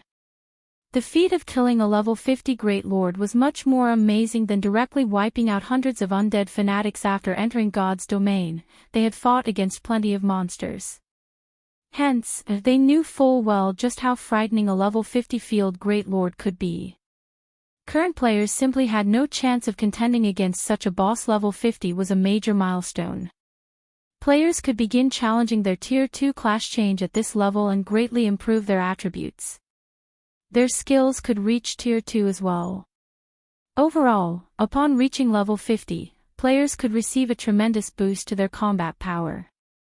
Hence, the system had made it so that level 50 monsters were stronger than level 49 monsters by a large margin. This gap was also the reason why even a berserker expert like Autumn Goose was no match for the level 50 undead fanatics in terms of strength. Immediately, everyone looked at Feng with astonishment. Meanwhile, when Ordinary Blade, who previously still felt contempt towards Feng, noticed thoughtful Rain constantly looking at Feng, jealousy sprouted in his heart. Just you wait. I will definitely surpass you one day. Ordinary Blade swore to himself. He had only been in contact with God's domain for a short time. His strength was still rising rapidly. Besides, he had recently managed to apprentice himself to a martial arts master in the real world. Said master had even acknowledged him as a martial arts genius. With the virtual environment of God's domain practically the same as the real world, he refused to believe he would fail to surpass Feng in the future. We can't always stay on the defense. I'll open a path for us. Melee classes, protect the magical classes from the sides and follow me, Feng said hurriedly when he noticed that undead fanatics were still pouring out from the walls of the distant passage. Magical classes, don't bother attacking. Try to use movement speed reduction and imprisonment skills as much as possible. After Feng was done speaking, he cast Firestorm ahead of him. A towering inferno promptly devoured everything. Although the undead fanatics possessed high magic resistance, Feng's killing ray doubled his damage towards dark creatures. As a result, by the time Firestorm's duration ended, none of the undead fanatics caught within the range of the flames remained alive. Unfortunately, as this place was the trial of God, regardless of how many monsters players killed here, they would not receive any EXP. Similarly, the monsters here also did not drop any loot. The only thing players could gain from fighting against the monsters here was skill proficiency. Generally, players would receive rewards only after they cleared a stage. Feng, however, got an additional benefit from killing these undead fanatics. Previously, when he used Lightning Blade to kill the undead fanatics, he discovered that Icarus's heart had absorbed plenty of life force. After he had used the Holy Grail to evolve Icarus's heart, the necklace no longer required him to kill bosses to upgrade it. Instead, he only needed to kill players and absorb their life force. The only downside was the amount of life force required. Currently, he needed 5,000 units of life force to upgrade the necklace to epic rank. Although Feng had killed plenty of players after evolving Icarus's heart, he had also used the necklace's skill numerous times, particularly when he was opening treasure chests and killing bosses. Each use cost him 100 units of life force. He had practically used up all of what he had collected. Hence, he had never been able to upgrade Icarus's heart to epic rank during this time. However, for every 2 or 3 undead fanatics he killed, Icarus's heart's accumulated life force actually increased by 1 after just 2 attacks. Feng had gained over 800 units of life force. The rate at which he was gathering life force right now was much faster than when he was killing players, following which, Feng activated both Defensive Blade and Thunder God's Descent. He then started brandishing his swords, executing Sword's Orbit as he slaughtered his way forward. The undead fanatics might have had an advantage in strength over Feng's team members, but the same could not be said for Feng himself when comparing strength attributes. Feng, who possessed a fragmented legendary item and multiple epic weapons and equipment, only needed a single attack to send the undead fanatics flying. In terms of speed, he was many times faster than the elite monsters. Before the monsters could even touch him, his swords would have already struck their weak points, repelling them. Feng was like a meat grinder when he went up against the endless undead fanatics. His swords madly devoured the elite monsters charging at him. With no exception, all undead fanatics within 15 yards of Feng would have their HPs reduced at a speed visible to the naked eye in the blink of an eye. Numerous undead fanatics had their 200,000 HPs depleted completely, following which, Icarus's heart's accumulated life force rapidly increased. In just a few moments, the counter had crossed the 1,000 unit threshold. Autumn, is he really a player? The members of the Wind God's Spear following behind Feng gulped involuntarily. They could not bring themselves to believe what they were seeing. Chapter 994, Rising to Epic. Hellscythe _Vampire Cat. Chapter 994, Rising to Epic. Everyone had already seen for themselves just how strong Feng's basic attributes were. Even the level 50 undead fanatics were no match for him in terms of strength. He could easily send the elites flying with a casual attack. However, being able to make it so that not a single monster could get within 10 yards of himself was impossible just by relying on attributes. Combat techniques and experience played important roles as well. While players could improve their basic attributes through equipment upgrades, combat techniques and experience could not be easily improved. This was also the Wind God's Spear's greatest point of pride. The various large guilds were all busy raiding dungeons to upgrade their weapons and equipment. They did not place much attention on improving their techniques and accumulating combat experience. Hence, the Wind God's Spear would manage to safely break away the encirclement of the Dark Knight Empire's various large guilds time after time and continue existing with relative ease until now. Previously, when the members of the Wind God's Spear witnessed Feng killing hundreds of undead fanatics with one attack before, the most they felt was shock. After all, that was something he achieved through relying on powerful items and skills. However, now that Feng was using an inconceivable combat technique to slaughter the elite monsters, the feeling everyone felt when they looked at Feng was no longer that of shock but admiration and worship. Instead, many members on the team had already become deeply mesmerized by the sword's orbit. If not for the undead fanatics constantly charging at them, they would definitely place all their attention on observing Feng's technique. With such a sword technique, I'm afraid that even one sword of the 8 sword heroes can't compare to him. When Fallen Wind looked at Feng, his eyes blazed with the urge to fight. In the entire Dark Knight Empire, the number of experts that received his acknowledgement could be counted with his fingers. Among them, one sword, whom the secret pavilion had dubbed one of the 8 sword heroes, was someone Fallen Wind admired greatly. Now, the number of people he admired had increased by one more. If not for the undead fanatics, he really would have wished to fight Feng to his heart's content. If he keeps on using such a powerful combat technique, will his stamina and concentration be able to handle it? Autumn Goose asked somewhat worriedly as she looked at Feng. She was not an ordinary player. Previously, when she had gone up against the encirclement of the Dark Knight Empire's various large guilds, she had also encountered players wielding special combat techniques. While these special combat techniques were indeed powerful, they also had a fatal flaw: they were extremely taxing to use. Utilizing a special combat technique was akin to sprinting all out. The burden it placed on a person's stamina and concentration was many times greater than jogging in God's domain. Even if players only had 1 HP remaining, they could still move freely so long as they did not receive heavy injuries. However, when players' stamina and concentration fell below a certain level, they would no longer be able to enter combat. If Feng exhausted his stamina and concentration right now, the consequences would be unimaginable in reality. However, Autumn Goose's concerns about Feng were unnecessary. While Sword's Orbit did indeed place a huge burden on Feng's stamina, the technique's consumption of concentration was minimal. Moreover, before using Sword's Orbit to defend against these undead fanatics, Feng had already activated the basic Tyrant title, increasing his fortitude by 30, maximum stamina by 20%, and all basic attributes by 5%. The additional 30 fortitude reduced his stamina and concentration consumption significantly. Coupled with the increase to his maximum stamina, Feng could persist for much longer than Autumn Goose thought. Moreover, even if Feng's current stamina and concentration could not last him until they reached the distant temple, he still possessed the Blood Refining Stone. The Blood Refining Stone was something he obtained from the Blood Refining Passage. It could absorb the life force of powerful monsters and turn this into blood energy.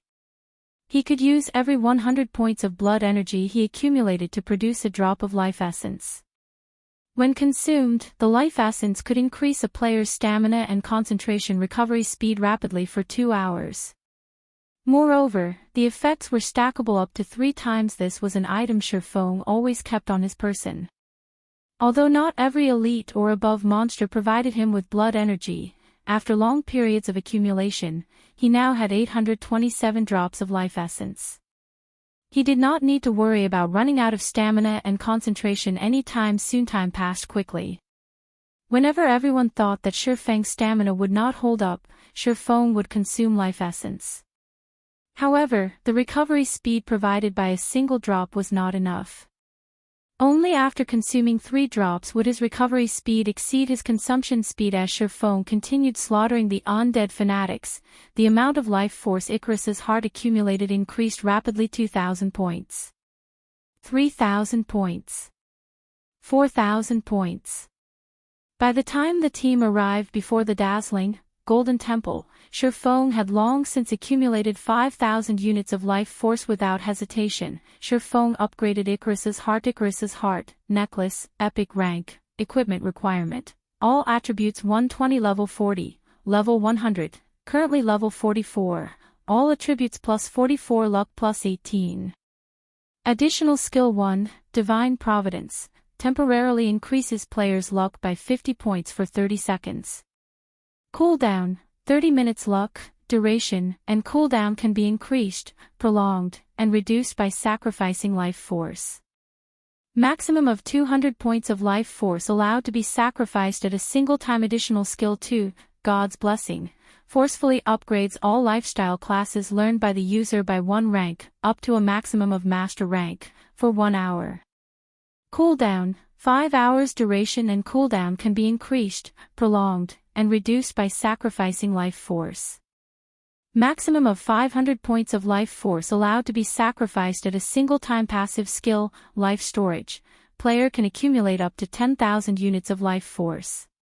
Current amount, 0/10,000. Feng was momentarily stunned when he saw the improved attributes of the epic ranked Icarus's heart. Although Icarus's heart did not receive much of an improvement in terms of basic attributes, it was definitely a godly item all players would want to have, setting aside the increased luck attribute Icarus's heart provided. Just the necklace's ability to forcibly upgrade a lifestyle class's rank could easily skyrocket a lifestyle player's worth. Particularly during this period when lifestyle players were still low-leveled, being able to upgrade an advanced lifestyle player to the master rank, even if it was only for 1 hour a day, would help a trading firm massively. Currently, Feng could not help but wish he could fly back to the Candlelight trading firm right this instant. Unfortunately, he first needed to clear the trial of God. When everyone arrived before the temple, they were still thinking of a way to shake off the undead fanatics' pursuit. However, once everyone entered the main hall of the temple, the mob of undead fanatics suddenly transformed into mists of blood before vanishing into nothingness. There were no signs that those monsters had ever existed. Are we safe? Blue Bamboo looked at her surroundings. After failing to find even a single undead fanatic in the vicinity, she automatically breathed out a sigh of relief. Had the battle dragged on any longer, her mana would have definitely run out before. In order to keep everyone's HPs above a safe margin, she had never once stopped casting her healing spells. On their way to this temple, she had consumed over a stack of intermediate mana recovery potions. Not only were intermediate mana recovery potions expensive on the market right now, but their supply was also very low. The ones that appeared in trading firms or auction houses would sell out almost instantly. After all, Mana was the second life of magical classes. Without mana, magical classes were no different from rubbish.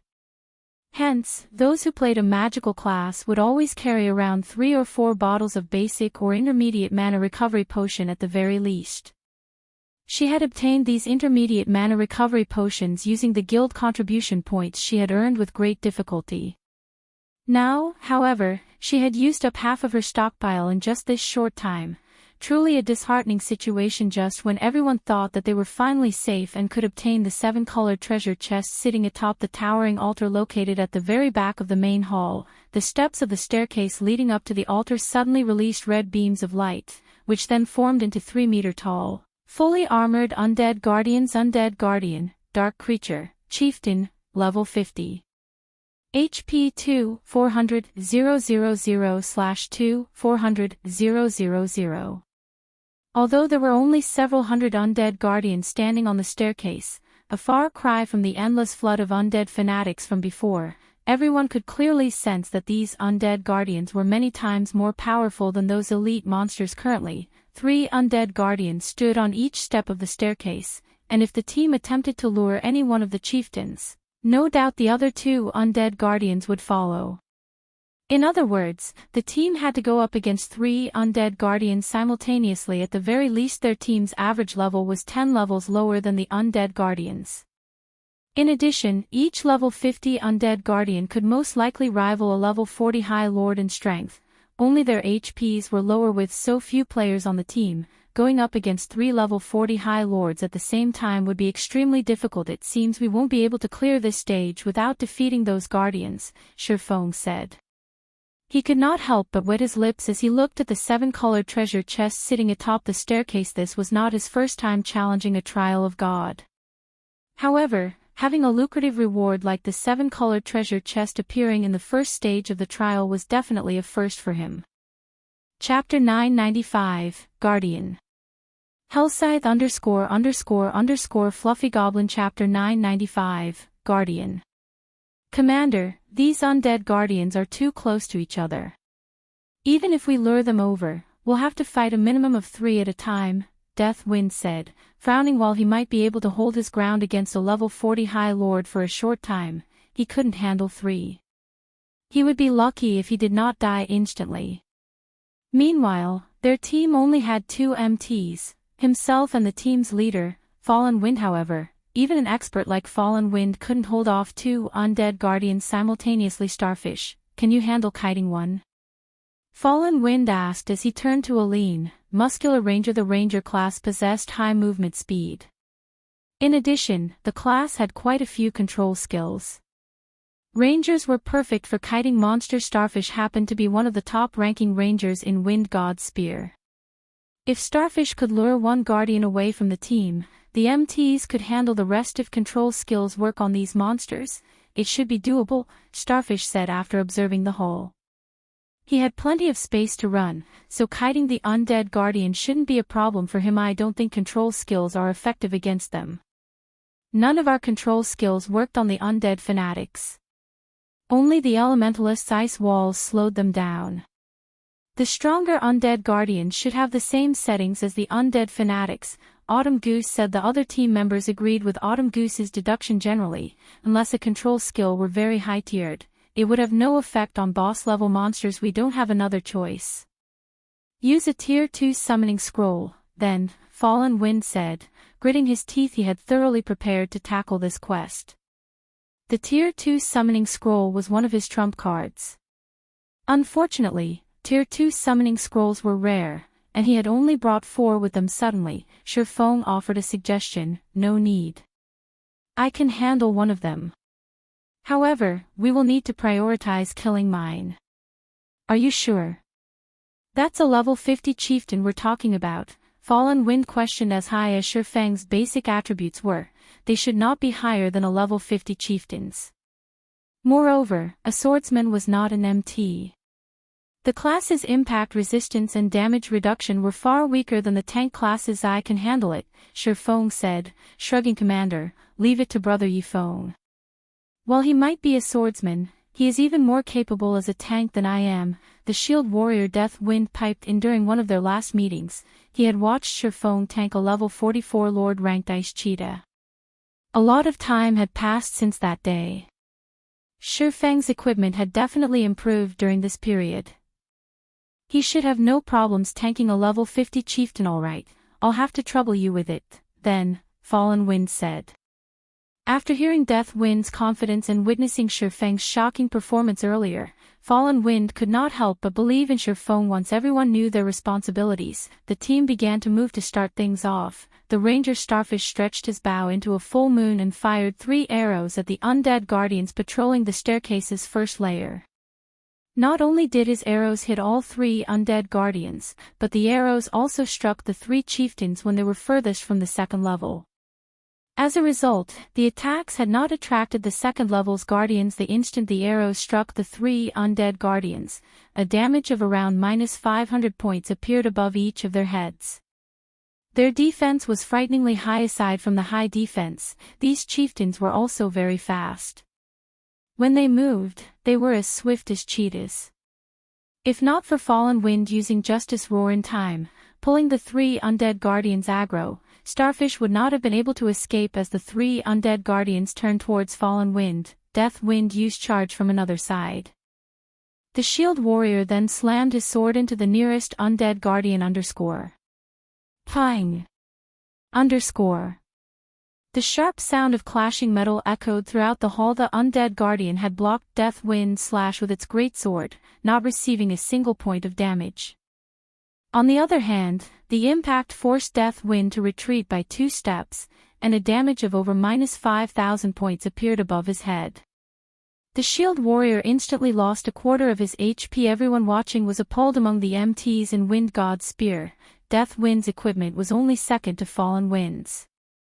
He was also a level 40 MT, yet not only had the undead guardian discovered his sneak attack, but it also had more strength than any of them had expected. Its strength rivals a level 40 strength-based High Lord. And its reaction speed is incredibly high. Melee players, approach it with care. Don't try to fight it head-on. Fallen Wind hurriedly shouted. Understood. The melee players promptly answered, tensing. A level 40 strength-based High Lord could kill any class except for plate armor classes instantly, not to mention a strength-based High Lord with such quick reactions. In their opinion, Death Wind had timed his attack perfectly, yet the Guardian had still blocked his blade. If they crossed weapons with the chieftain, they would lose far more than 5,000 HP. Just before the other 2 undead guardians reached Fallen Wind, a streak of red light struck one of the chieftain's sides, 43-246. The terrifying critical damage rendered everyone speechless. Starfish's attacks had only dealt around -500 damage, yet this attack had inflicted over -40,000. Moreover, the impact had sent the undead guardian flying, its body slamming into the ground. Instinctively, everyone turned towards Feng, the source of the attack, mixed feelings filling their hearts as they looked at the swordsman _ Its magic resistance sure is high. Feng frowned at the undead guardian. That he had hit others might not realize it, but the skill he had used was Flame God's Fury, a sure kill skill. In addition, his sacred sword doubled his damage against dark creatures, yet his attack, even after achieving a critical hit, had only inflicted over -40,000 damage. One could just imagine how high the undead guardian's defense and magic resistance were. Feng's terrifying damage instantly drew the undead guardian's aggro.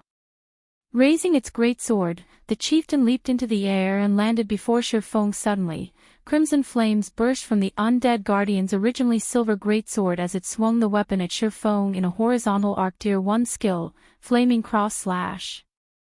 Crap! This monster actually knows a sure kill skill. Seeing the towering pillar of fire, the other players realized that this was many times stronger than the Berserker's Flame Slash. They could see how much range the attack had from the height of the flames. This attack was impossible to dodge. Coupling this skill with the undead guardian's horrific strength, even an MT like Fallen Wind would be hard-pressed to survive the attack. You want to compare brute force? Feng chuckled. He then activated Flame Burst. Suddenly, the sacred sword in Feng's hand released a blinding light. As if he wielded a miniature sun, he swung Killing Ray at the incoming pillar of fire violently. Chapter 996, New Guild. Hellscythe _ Goblin Chapter 996, New Guild. Dodge! Fallen Wind shouted when he saw the undead Guardian's pillar of fire. The Guardian's attributes were no laughing matter. Now that it used Flaming Cross Slash, it had an attack range of at least 30 to 40 yards. With such an attack range, the Guardian's attacks could reach over half of the team's members even after casting Protection Blessing on himself. Fallen Wind doubted he could survive this attack. Even if he did, he would be very close to death. As for his team members, if they didn't have skills that granted invulnerability or damage immunity, they would not be able to survive the attack at all. Weary doomed. Everyone felt the threat of death loom over them. Although they tried to dodge the undead Guardian's Flaming Cross Slash, the chieftain's attack speed was simply too high. By the time they turned to run, the undead Guardian had swung its pillar of fire horizontally as the pillar was about to devour the team. Feng's sacred sword released a brilliant glow boom. The massive pillar stopped abruptly as it struck the ground, scorching the earth black and gouging a 2-meter deep trench. Overall, however, the pillar of fire hadn't damaged the team. Only Feng had been thrown like a cannonball due to the impact. He crashed into one of the temple's support pillars before he slid to the ground. The other players gaped at this scene. Despite receiving the undead giant's terrifying attack, Feng had only lost around 2,000 HP. When Death Wind had received one of the undead Guardian's attacks, the Shield Warrior had lost over 5,000 HP. Yet despite receiving a far more powerful skill, Feng had only suffered minuscule damage. Although most of the players hadn't seen exactly what had happened, Fallen Wind hottest the undead Guardian's attack had descended. Feng struck at the chieftain's greatsword, sliding the blades along each other and altering the weapon's trajectory slightly. In doing so, he forced the chieftain's skill to an abrupt end. Not only had he managed to save half of the team from instant annihilation, but he had also reduced the impact on himself significantly. However, this feat was easier said than done. The undead Guardian had immense strength and top-class attack speed and reaction speed. Finding the perfect location to strike against such a powerful monster's attack was harder than threading a needle. Feng's counterattack had been far from risky. Had he deviated in the slightest, he would have failed to save his team members and paid for his mistake with his life. While Fallen Wind was confident in achieving a similar feat, he wouldn't have been able to do so as easily as Feng. So, that is the rumored Flowing Water Realm. After seeing Feng's powerful deflection technique, a flash of inspiration struck Fallen Wind. Feng's attack had also blown away the roadblock that had hindered his progress. When Feng had executed Sword's Orbit, Fallen Wind could only tell how powerful Feng's combat technique was. He could not understand the technique's underlying principles. However, the technique Feng used to counter the undead giant's attack had fully displayed the properties of the Flowing Water Realm, which helped Fallen Wind finally understand why he had been stuck in the Refinement Realm all this time. Reaching the Refinement Realm required precise control of one's body. The Flowing Water Realm, on the other hand, required precise control over the opponent's body. Until now, Fallen Wind had focused too much on his own body, so he hadn't truly observed his opponents and understood them. However, after seeing Feng effortlessly deflect the undead giant's sword, he finally understood that he didn't have to spend so much energy on his own movements. Rather, he needed to put that energy and focus into his opponents. Although this situation had only changed his views slightly, Fallen Wind's aura began to change rapidly. Unlike his previous battle-ready state, his aura relaxed, contained. Commander, be careful. Autumn Goose shouted a warning as she noticed Fallen Wind slipping into a daze. There was still an undead guardian looming before Fallen Wind. If the Guardian Knight did not deal with the chieftain properly, it was very likely to kill him. Just as the undead guardian before Fallen Wind swung its great sword, the Guardian Knight lifted his massive tower shield. Bang! The descending greatsword slid across the shield smoothly before smashing into the ground. Although the blade had scored a deep trench in the ground, Fallen Wind had only been forced back a step, a damage of over -2,000 points appearing above his head. The impact had only taken 1/10 of his HP. Commander. You.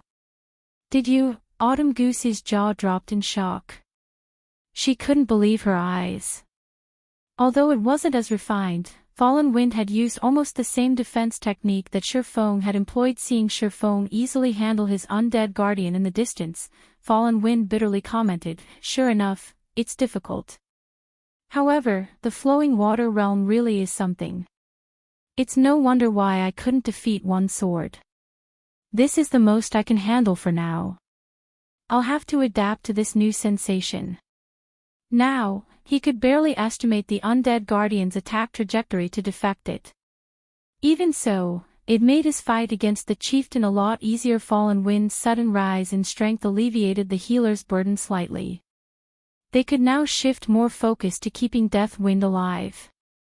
Meanwhile, the rest of the team launched their attacks against Feng's guardian. As the seconds ticked by, the undead guardian's HP decreased 70%. 60%. 50%. No matter how much the undead guardian retaliated, Feng neutralized one of its attacks after another. Finally, after a pained shriek, the undead guardian, which had 2,400,000 HP, exploded into a blood mist and vanished from the large temple.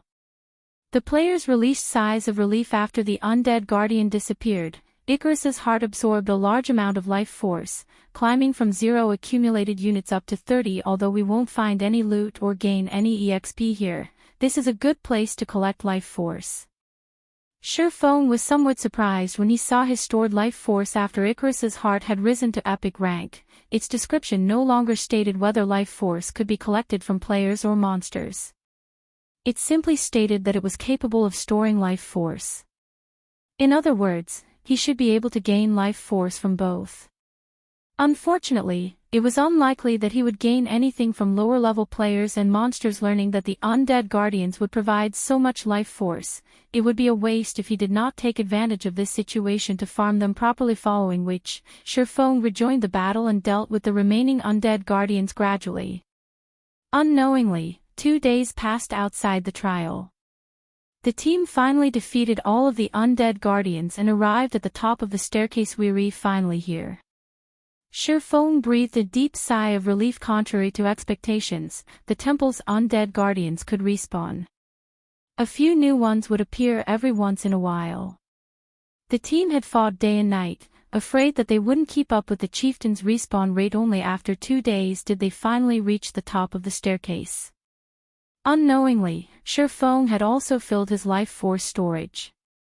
Once he returned to the Candlelight trading firm, even forging the magic light set equipment would be a trifling task. Meanwhile, God's domain had undergone massive changes. Particularly in Starmoon Kingdom, something had happened that had shocked the entire kingdom. The first-rate guild Ouroboros officially disbanded, and a new guild had absorbed its members. This new guild was called Blackwater. Furthermore, as the Blackwater Guild appeared before the public, 4 second-rate guilds and over a dozen third-rate guilds merged with Blackwater. Blackwater had also formed a strategic alliance with Heaven's Burial and declared all-out war against Zero Wing. Chapter 997, Cast Steel Armor Kit. Hellscythe_Fluffy Goblin. Chapter 997, Cast Steel Armor Kit. The alliance between Blackwater and Heaven's Burial had a huge impact on Starmoon Kingdom's players. Originally, Heaven's Burial's influence in Starmoon City rivaled that of the Star Alliance. Now that it had joined hands with Blackwater, who had annexed Ouroboros, it took control of Starmoon City. Even the Star Alliance would not dare to challenge Blackwater and Heaven's Burial. Almost all of the high-resource maps within the Starmoon City region had fallen under the two guilds' control. If anyone unaffiliated to these guilds trespassed in these maps, regardless of whether they were there for monsters, field bosses, or herbs and ores, they would run the risk of falling prey to these guilds' players, dying upon discovery. As a result, the other guilds now struggled to survive in Starmoon City. U.P. Dated by Novel Foal. Calm to independent players, though, nothing much had changed. To begin with, they never visited high-resource areas as these maps always belonged to some guild. Normal leveling spots were their bread and butter. Moreover, even if Heaven's Burial and Blackwater had joined hands, the two guilds wouldn't have enough manpower to occupy every map. The various large guilds were trying to monopolize high-resource areas because they could send their members there to level quickly, maintaining their level advantage. At the same time, they could harvest plenty of raw materials. Large guilds had no interest in monopolizing normal areas aside from obtaining Ouroboros. The Blackwater Guild had annexed many other large guilds as well. In one night, Blackwater had taken control of nearly 30 NPC cities in Starmoon Kingdom. When Aqua Rose notified Feng of the news, he, too, had been surprised. He had never expected the Blackwater Corporation would actually be this swift and decisive. Moreover, it had annexed so many guilds without self-imploding. The corporation's guild could still function in an orderly manner. In fact, it had already begun to recruit new members in the various NPC cities. Usually, a guild needed to spend quite some time to stabilize its rule after taking over an ordinary NPC city before it could begin its recruitment. Even Zero Wing was no exception. The fact that the Blackwater Corporation had achieved such a feat showed just how frightening its foundation was. This sudden development gave Aqua Rose a massive headache just when Zero Wing had earned its title as Starmoon Kingdom's #1 guild and was about to expand. In came a giant like the Blackwater Corporation. Blackwater even publicly declared war on Zero Wing, stating that it would not rest until only one of their guilds remained. Sadly, this was only the beginning. Their guild members were dying like flies in the fields. As Blackwater grew stronger, field battles between Zero Wing and Blackwater's members occurred more frequently. This would definitely affect their guild members' leveling speed. However, Blackwater's actions had not particularly surprised Feng in the past, despite the Blackwater Corporation joining God's domain so late in the game and with only half of the strength it had during its peak. It had nurtured its guild to become a super guild. The main reason for its success was its powerful foundation. It also had an advantage that other corporations lacked. Now that the Blackwater Corporation had joined God's domain at its peak, this performance was no surprise. While Feng rested at the top of the staircase, Aqua Rose contacted him again. Guild leader, a short while ago, Blackwater's Blackwater Trading Firm and Heaven's Burial's Heavenly Trading Firm have begun to drop their prices. They have also introduced two new, highly competitive products. One is the cast steel armor kit, and the other is the mana mixture. Although they aren't selling these items in high quantities at the moment, many of Candlelight's customers have begun to turn to the two trading firms for products, Aqua Rose reported worriedly. Should we lower our prices as well? After all, we have more advanced lifestyle players than these two firms combined. Our production cost is slightly lower than theirs. Within these 2 short days, the Blackwater Corporation had rendered Aqua Rose speechless. Every move the corporation made disregarded cost. Blackwater was simply using overwhelming force to deal with Zero Wing. Now, it had begun to move on the Candlelight trading firm.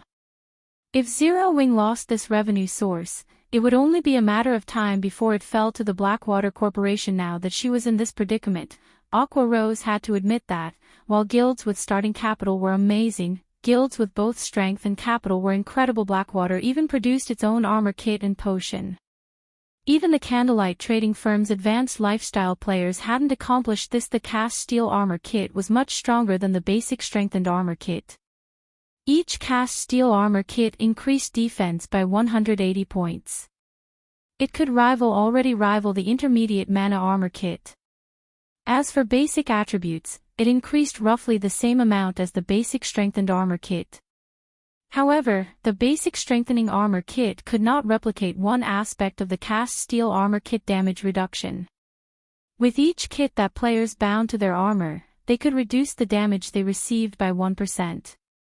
As players could bind a maximum of 3 kits, one could gain a maximum of 3% damage reduction. Although 3% did not seem like much, the kits would perform magnificently against bosses. An MT's ordinarily passive skill only provided 5% damage reduction.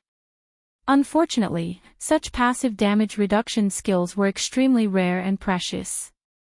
These skill books easily sold for 10 gold or more. However, even at that price, these skills were hard to find. Guilds and workshops normally kept these for their own use. After all, unlike weapons and equipment, skills would never be outdated. Many skills were still useful after players reached level 200, unless, of course, players found a stronger replacement.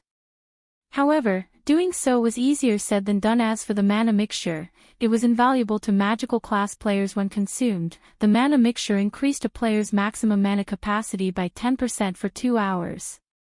While the potion did not possess a cooldown, its effects would not stack. Mana was magical class's second life source. The importance of being able to raise one's mana capacity by 10% went without saying. Healers, in particular, would increase their healing abilities by 10% with a 10% mana boost. They could last longer in dungeons. With the revelation of these two products, Candlelight instantly lost nearly half of its customers. The Candlelight trading firm wasn't worried about a price war. The two exclusive products, however, posed a huge threat. In addition, with the Blackwater trading firm and the Heavenly trading firm working with each other, their shops covered far more ground than Candlelight. With this, the increase in their market share would be even more frightening. Do you know their prices? Feng asked casually. These two items had also appeared in God's domain in the past. However, they hadn't appeared this soon. Heaven's Burial had relied on these items as trump cards to take control of Starmoon Kingdom in this life. Feng hadn't expected Heaven's Burial create these items so soon. Currently, they're selling each cast steel armor kit at 1 gold, 50 silver, while 1 bottle of mana mixture costs 12 silver. Moreover, as they created these items personally, they can produce as many designs and recipes as they want. As more people learn these designs and recipes, their production volume will increase. Aqua Rose said. They reselling them so cheaply. Feng's curiosity grew. He clearly remembered that these two items had sold for a considerably high price in the past. Heaven's Burial hadn't been so consumer-friendly. Chapter 998, Confidence. Hellscythe_Fluffy Goblin. Chapter 998, Confidence. Cheap. A hint of doubt flashed in Aqua Rose's eyes. Although players could earn more money now, their daily expenditures were increasing just as fast as was their reliance on various tools when grinding monsters. After all, nobody wanted to die, wasting several days of effort in the fields. Ordinary players would have to save for quite some time before they could afford a bottle of mana mixture. The cast steel armor kits, which cost 1 gold and 50 silver, were simply a luxury item. Only fairly powerful teams, independent experts, or those who bought coins with credits could afford the kit. What is their sales volume? Feng simply chuckled at Aqua Rose's confusion, not bothering to explain. Both the mana mixture and the cast steel armor kits were considerably good items at this stage of the game. They were also player creations, so they could be mass-produced. However, how could such valuable items not have drawbacks? If one pointed out these items' greatest drawback, it would have to be the items' required crafting materials. There were also the low production success rates to consider. In the past, although Heaven's Burial had opened the market using the cast steel armor kits and mana mixtures, due to the items' low production volume, the guild hadn't been able to dominate Starmoon Kingdom's market completely. Based on Feng's understanding, both items required rare materials. With the few materials available in Starmoon Kingdom, it was impossible to produce large quantities of these items. In addition, based on the rumors of the past, it seemed that even advanced forgers only had a 20% success rate with the cast steel armor kit. The mana mixture's production success rate was roughly the same to outsiders. A 20% success rate might seem high, but the lifestyle players involved in producing the items knew how low the success rate really was. With a 20% success rate, they would only have a chance of succeeding once out of 10 tries. Most of the time, they failed to produce anything at all. With lifestyle players' current standards, Blackwater and Heaven's Burial wouldn't even come close to covering the production costs if they sold the cast steel armor kits and mana mixtures at such a low price. In fact, for every item they sold, the firms took a major loss. Ivy already sent people to investigate. Currently, they're selling roughly 10 cast steel armor kits in minor cities, while there are roughly 30 to 40 kits available in each major city. It's the same case for the mana mixture. Aqua Rose gave Feng a rundown of the situation after glancing through the investigation reports she had received. Based on these numbers, it was obvious that these two items were not easy to produce. Either that, or the guilds had very few people who could produce them since they want a price war. We'll play along. Reduce the price on everything except for the light stones. Lower our prices to match theirs. Feng chuckled. Although the Candlelight trading firm had earned plenty from the basic strengthened armor kits and mana armor kits, the light stones, which were essential items that could be produced in large quantities, were the main reason for Candlelight's position as Starmoon Kingdom's #1 trading firm. The total profits from their other items was just slightly more than what the firm earned from the light stones. Meanwhile, the designs for light stones mainly dropped around the level 50 large-scale team dungeon, the Towers of Death. Current guild players had not reached that area yet, so no one else had gotten their hands on the light stone forging designs. Due to its affordability, the light stones had a competitive edge. Unless the two trading firms got their hands on the light stone forging design or an exclusive product that they could mass-produce, Candlelight's position would be hard to shake. Furthermore, the Candlelight trading firm was no longer Zero Wing's main revenue source. Now, the guild relied on the teleportations houses leading to the Twin Towers Kingdom. Due to the monster repellent scroll, monsters tried to invade Raven's town more frequently, now invading the town once per day. In 2 short days, Zero Wing had earned a total of 12,000 magic crystals. With the teleportation houses, these magic crystals easily transformed into a mountain of shiny gold coins.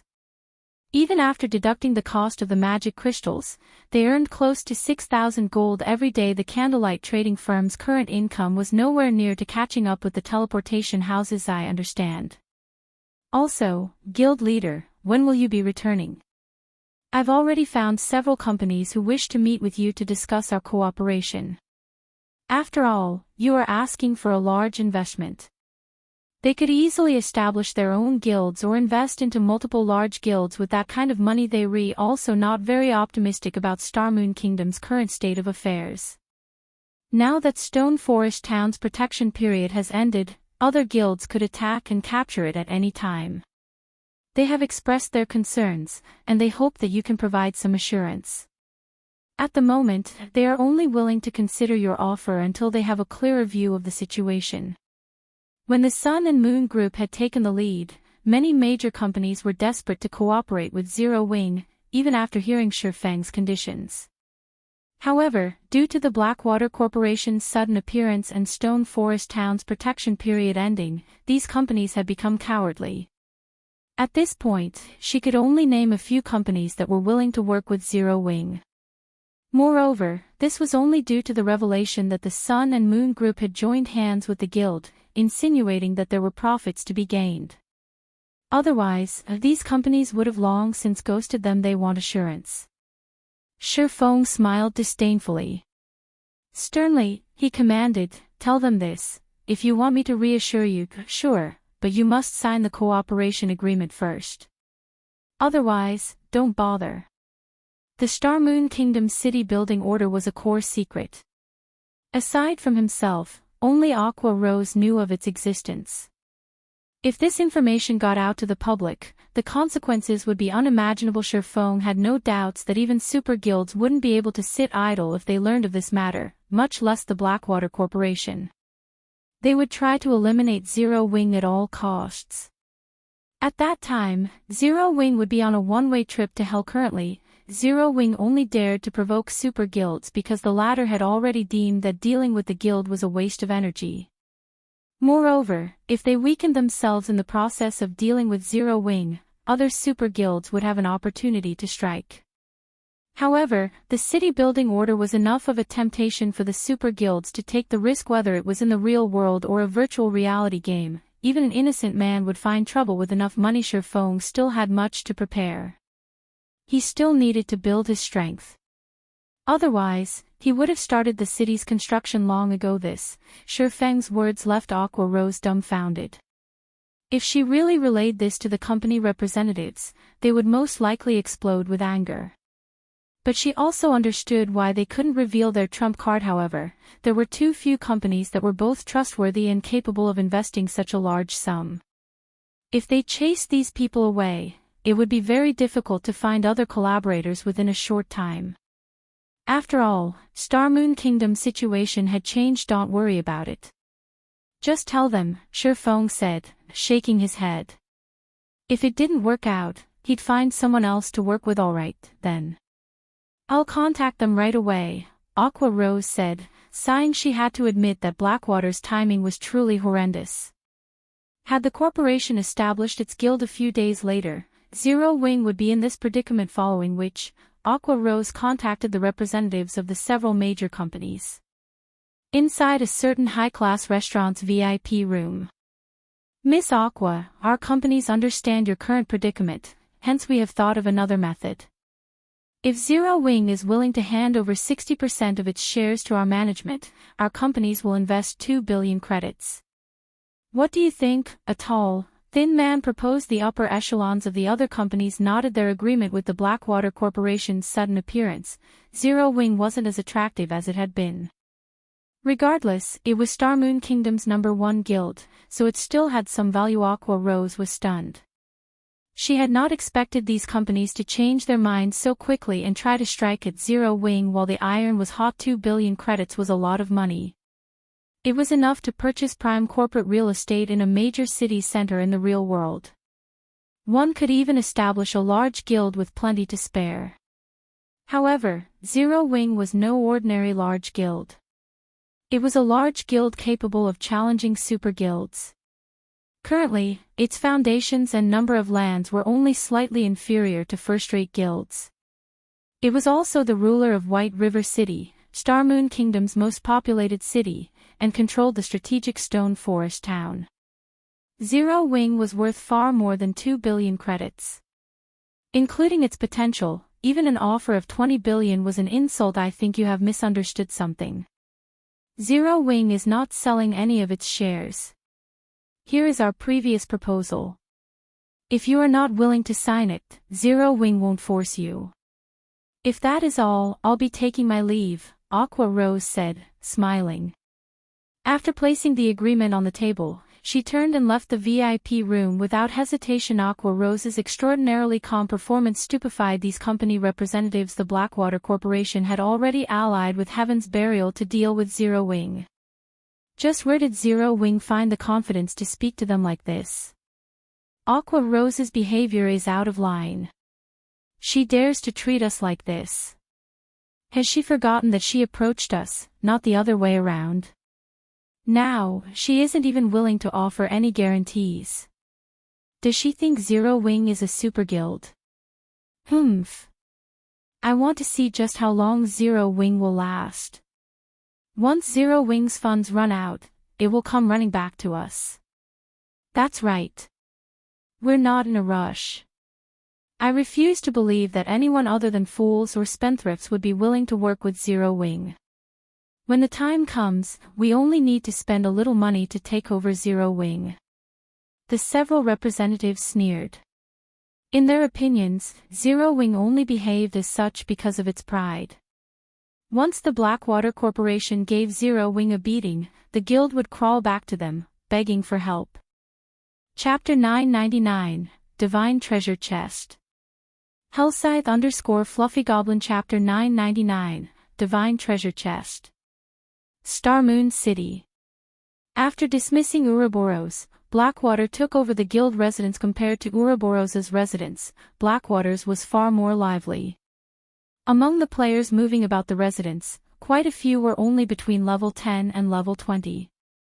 However, not a single person looked down on these low-level players. These players' auras were different from ordinary players. They all felt hostile. Their bodies were also tall and robust. Despite such low levels, even level 30+ ordinary players avoided them. Who are these people? They've just joined the Blackwater Guild, yet despite such low levels, they have been inducted into the guild's Blackwater Legion, which the guild has been heavily cultivating. You might not know this since you've just joined Blackwater, but they are all experts from the Blackwater Corporation. Although their levels are low, their combat standards are very high. A few elite members even challenged them to a level-adjusted match. In the end, these people defeated the elites in 2 or 3 moves. A few of them are even stronger than Ouroboros's original experts. What? They're actually stronger than Ouroboros's experts? Of course. In Ouroboros, I was also an elite member. To convince us that joining the Blackwater Guild was the right decision, the Blackwater Corporation had allowed Ouroboros's experts, who were displeased by the change, to challenge its experts. In the end, Blackwater's experts won every match. Afterward, Ouroboros's experts were demoted from core members to elite guild members. Elite members like myself were demoted to normal members. If we want a promotion, we have to take Blackwater's new test. And here I thought that the Blackwater Guild lacked experts after forcefully taking over Ouroboros. I never thought that it would have so many experts so soon. Once these experts catch up in levels, won't the Blackwater Guild easily become the #1 guild in Starmoon Kingdom? I know, right? Initially, I had been rather worried about the sudden change. Now, however, it seems that remaining in the guild was the right decision. Blackwater has more potential than Ouroboros ever did. Even the Star Alliance's members avoid us in the fields. Many Blackwater members discussed their guild situation as they relaxed in the residence. They were quite confident about Blackwater's future. Blackwater's residence, Guild Leader's office. Entering the Guild Leader's office, the bald, middle-aged man greeted Abandoned Wave respectfully before reporting, "Guild Leader, there's movement in Zero Wing. Aside from the light stones, they've lowered their prices to match ours. Moreover, not long ago, I've received news that discussions between Zero Wing's Vice Guild Leader, Aqua Rose, and several major companies have failed. With this, Zero Wing won't receive any major funding. Only the Sun and Moon Group remains a problem. There is nothing to worry about with the Sun and Moon Group. They have their hands full with Twilight Echo. Furthermore, now that more players are reaching level 40, guilds are in urgent need of funds to supply their members with mounts. Sun and Moon doesn't have much to spare for Zero Wing. What we need to focus on now is exhausting Zero Wing's funds and forcing the guild to take the first swing. After that, we will deal Zero Wing a fatal blow," Abandoned Wave laughed. He then asked, "How is the material delivery going?" "The Dragon Phoenix Pavilion has already sent the materials. They will last us a relatively long time. In addition, the pavilion sent an additional 20 advanced lifestyle players, stating that these people can help us mass-produce the cast steel armor kits and mana mixtures." "Should I reject their offer?" the bald man asked. "No need. Isn't it just a few designs and recipes? They can have them. It won't affect our operations in any way. In fact, I have been trying to figure out how to obtain more advanced lifestyle players.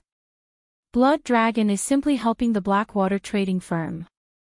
With this, it will be much easier for the Blackwater trading firm to corner more of Starmoon Kingdom's market."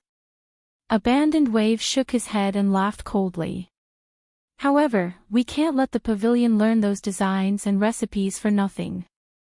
Have the pavilion sign an agreement.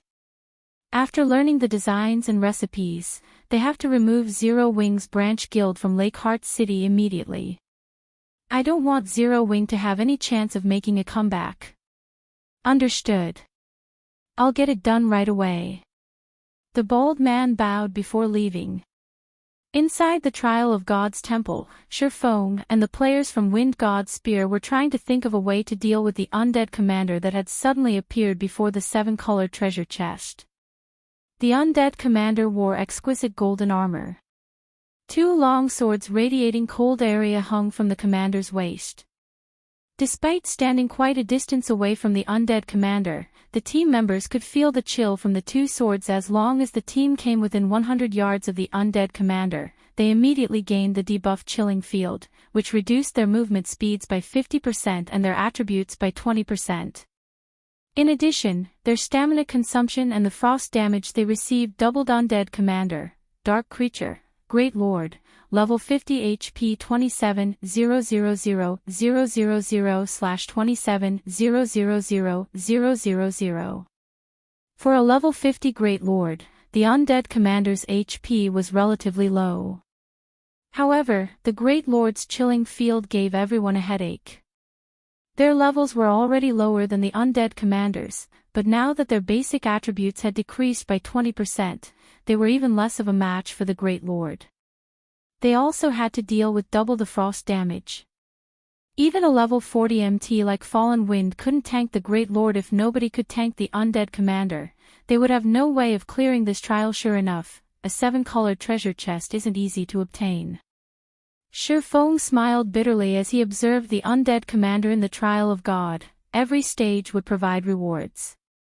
This reward came in the form of treasure chests. However, depending on the trial's rank, the treasure chests would differ. Generally, the best that would appear in a 4-colored trial was a 5-colored treasure chest. The best in a 6-colored trial would be a 7-colored chest. Based on rumors Feng had heard, a 7-colored trial's top reward was a yin-yang treasure chest, also known as the Divine Treasure Chest. According to the official forums, the Divine Treasure Chest was even superior to a legendary treasure chest. Unfortunately, no one had ever managed to open a Divine Treasure Chest. Even after a decade in God's domain, the 7-colored treasure chest before him was definitely the highest-ranking treasure chest Feng had ever encountered. Commander, should we use a Tier 2 summoning scroll and give it a try? Autumn Goose suggested as she watched the 3-meter-tall Great Lord. No matter how she thought about it, they could not handle the undead commander without a Tier 2 summoned creature with their current level. The Tier 2 creature they summoned would also be level 50. In other words, they would have a level 50 Lord tank. Although she did not think that a Lord could survive against the undead commander for long, they had 4 Tier 2 summoning scrolls. Fortunately, if they died here, they wouldn't lose an entire level like they would in the outside world. Like dungeons, they would only lose 10% experience if they died in the trial of God. They could afford to try. I guess that's our only choice. I'll use the summoned creature to test the undead commander's strength first. If it seems doable, we'll start the raid immediately, Fallen Wind said after giving it some thought. Otherwise, they would have to give up on the trial and pray for a lenient punishment. Chapter 1000, Near-invincible skill. Hellscythe _Fluffy Goblin Chapter 1000, Near-invincible skill. May I know what Brother Feng thinks of this plan? Fallen Wind turned to ask Feng, who quietly observed the undead commander. Although they hadn't spent much time together, the strength and leadership abilities Feng had displayed during the past 2 days had earned him Fallen Wind's respect. If not for Feng, they wouldn't have reached this point. They might have been forced to use up their summoning scrolls against the undead fanatics. Hearing Fallen Wind's query, Wind God Spear's members stared in shock, looking like they had seen a ghost. What? The commander actually knows how to ask others for their opinion. After joining the Wind God Spear, everyone learned that their commander, Fallen Wind, would never ask for someone else's opinion, regardless of whether they were raiding a dungeon or adventuring in the fields. He always found a solution by himself. However, when they thought about it, they saw nothing wrong with this situation. After all, none of them could compare to their commander's experience or abilities in the entire Dark Knight Empire. Fallen Wind was famous for both his strength and leadership. Very few people in the Empire qualified to offer him guidance. However, it was reasonable that Fallen Wind would ask for Feng's opinion, given the strength the swordsman had displayed. After all, among the Dark Knight Empire's many experts, they could not think of one that was more capable than Feng. My opinion? Feng was also surprised. He hadn't expected Fallen Wind to ask this of him. After some thought, he answered, "We don't understand enough about the undead commander right now. It is best if we let the summoned creature fight the Great Lord until its last breath and collect as much information as we can. We will then draft up a raid plan. In any case, the trial of God doesn't have a time limit. Unfortunately, by doing so, we will be wasting a Tier 2 summoning scroll." The team members had mixed feelings about Feng's suggestion. After all, a Tier 2 summoning scroll was incredibly precious. Moreover, a Tier 2 summoned creature would be helpful during the fight against the boss. Alright, let's do that, then. Everyone, step back, Fallen Wind said. While Fallen Wind also understood the value of a Tier 2 summoning scroll, his team members lacked leadership experience. Their considerations were short-sighted. They usually looked out for themselves and ignored the team's overall situation. They were not in a team dungeon. They could not afford to lose. If they disregarded the team's survival for a single Tier 2 summoning scroll, they might throw away their chance of clearing this stage. Although taking a risk and dying once might seem inconsequential, everyone had forgotten about a particular death penalty: the loss of equipment durability. They were trapped in the trial of God. Who knew how long they had to fight to clear the trial? The more deaths a player suffered, the faster their equipment's durability would run out. If their equipment's durability hit 0 midway through the trial, they would have to switch to weaker spares. How would they clear the trial of God then? After Fallen Wind finished speaking, he took out a golden magic scroll and activated it. Everyone immediately widened the distance between themselves and the undead commander. As for Feng, he, too, hid in a corner. The level 50 undead commander was foreign to him. If they charged into battle without analyzing the boss, they would easily team wipe. Without a doubt, sacrificing a Tier 2 summoned creature to analyze the undead commander's combat style and skills was the best decision. Fallen Wind summoned a level 50 Lord ranked Thundercloud Tiger. Thundercloud Tiger, elemental creature, Lord, level 50 HP 9,000/9,000,000. The Thundercloud Tiger was much larger than the undead commander, standing well over 5 meters. Blue lightning arched around the tiger's body, giving it a very handsome and fierce appearance. Under Fallen Wind's command, the Thundercloud Tiger charged at the level 50 Great Lord. When the Thundercloud Tiger was within 40 yards, a greenish light glimmered in the Great Lord's eyes. Unlike its previous red glow, the undead commander's current gaze felt eerie and horrific. Moreover, the instant it opened its eyes, its chilling field expanded to 200 yards. The already cold temperature around it dropped further. Suddenly, the undead commander waved its hand. Icicles sprouted from the ground and pierced the Thundercloud Tiger's massive body, forcing a pained cry from the Lord. 32-814-31, 974-32, for 27. The massive icicles dealt horrific damage. This scene sent chills down the players' spines. Before the Thundercloud Tiger had even reached the undead commander, its HP had already begun to fall. Against the commander's icicles, the Thundercloud Tiger's 9 million HP was a joke. What kind of skill is that? Is that really a Great Lord? How are we supposed to rate it with that kind of skill? Fortunately, we're 300 yards away from it. If we hadn't moved, it would have killed it before we could fight back. Everyone was stupefied when they saw the icicles. How was this a dual sword-wielding boss? It was a magical turret with infinite ammunition. Anyone that rushed at it would be throwing their lives away. They doubted that they could even land a hit before the undead commander annihilated them. It's just a Great Lord, but it possesses a domain skill? Feng was shocked. Domain skills were extraordinarily rare.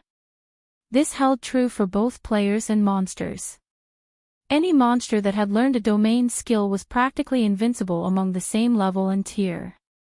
Unless they had a death wish, players should take the long way around such a monster. However, after giving it some thought, Feng realized that it wasn't unreasonable. The treasure chest before him was a 7-colored treasure chest. How could the final monster guarding it be a simple level 50 Great Lord? Fortunately, the Thundercloud Tiger had plenty of HP. Despite the significant movement speed reduction, it reached the undead commander before using the Tier 2 skill Thunderclaw Boom.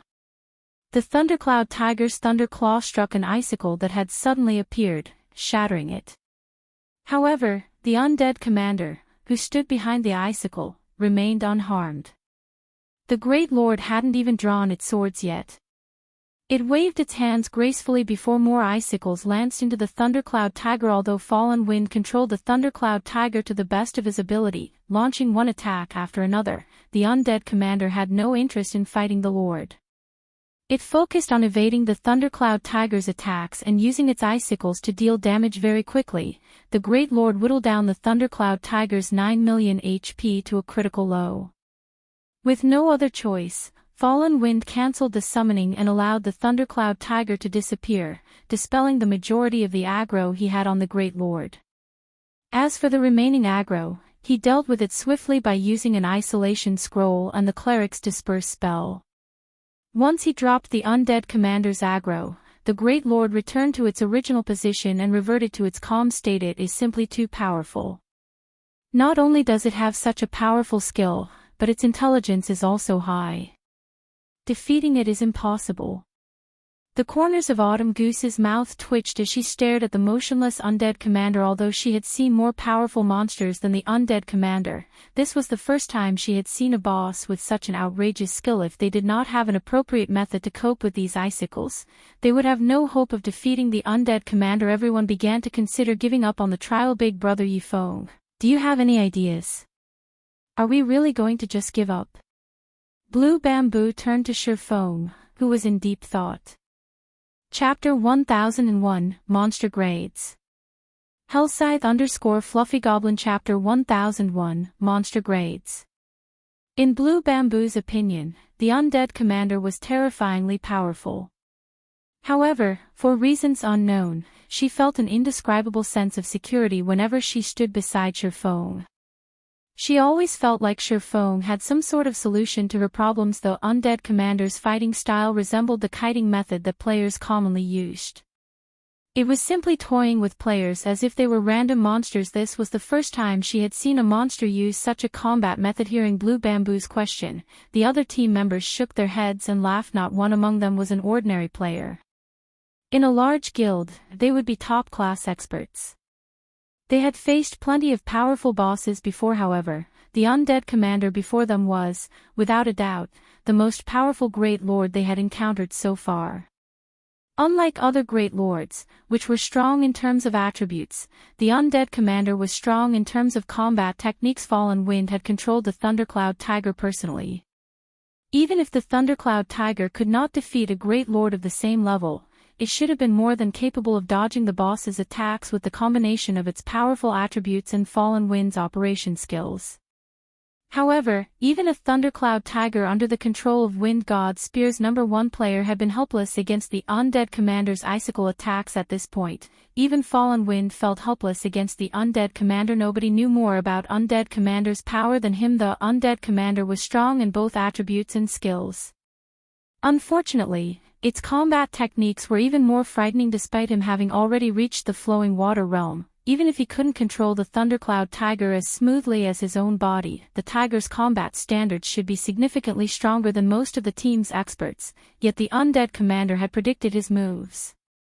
The icicles had been able to adjust their attack trajectories as if they were alive originally. Fallen Wind had thought he had misunderstood.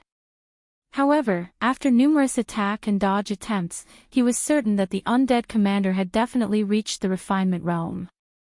He had never encountered a situation like this before. When he realized this, goosebumps had covered his body. Aside from cooperation between players and targeting bosses' weaknesses, the reason that players could defeat monsters with far superior attributes was their application of combat techniques. With combat techniques, players could display their true power, something that monsters were incapable of doing. Yet, the Undead Commander's combat techniques were stronger than the majority of God's Domain's expert players. The boss this team faced was like a refinement realm expert with the attributes of a level 50 Great Lord. With such a huge difference, even a team of 1,000 level 50 players would be child's play for a monster like this, not to mention their team of 21. Even someone monstrously strong like Feng couldn't contend with the Undead Commander.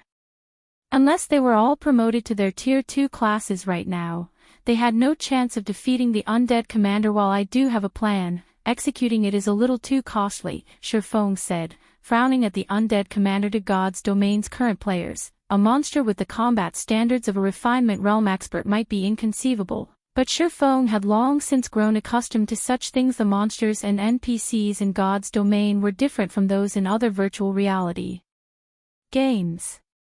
The higher tiered and leveled a monster or NPC was, the more profound their combat techniques would be.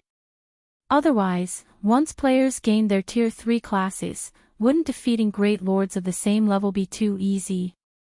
However, the reality was that, even after obtaining their Tier 3 classes, many players were no match for great lords of the same level. Some players even struggled to take down lords of the same level. As their levels increased, monsters' combat standards would improve. Hence, players' combat techniques were extremely important in God's domain. This was also the reason that Feng was in a hurry to establish Zero Wing's own training center. Without a sufficient number of experts, even raiding team dungeons would be a massive problem, not to mention gaining better equipment. However, encountering a level 50 boss that had reached the refinement realm was a first even for Feng generally. Ordinary guilds only had one option when they encountered such a boss: give up. There were no other options. If one were weaker in both attributes and combat techniques, what could they expect? As for large guilds, aside from Zerg tactics, using a magic barrier was the most common method of dealing with a boss like this. After suppressing the boss with a magic barrier, guilds would bombard the boss with all sorts of precious tools. Brother Feng, do you have a plan? Fallen Wind turned to Feng, shocked. He even wondered if he had heard wrong. A 6-colored trial of God's punishment was no laughing matter. He would rather give up his treasures than submit his people to the system's punishment. In response, Feng nodded and asked, "Yes. May I know how many Tier 2 magic scrolls you have?" Tier 2 magic scrolls. Fallen Wind quickly counted the magic scrolls he and his teammates had brought with them. Proudly, he answered, "Altogether, we have a total of 52 Tier 2 magic scrolls. Among them, 3 are summoning scrolls." In God's domain, the most common magic scrolls were Tier 0. Tier 1 magic scrolls were much rarer, and Tier 2 magic scrolls were even more so. Most top-tier 100-man independent teams were lucky if they carried 10 Tier 3 magic scrolls. 52.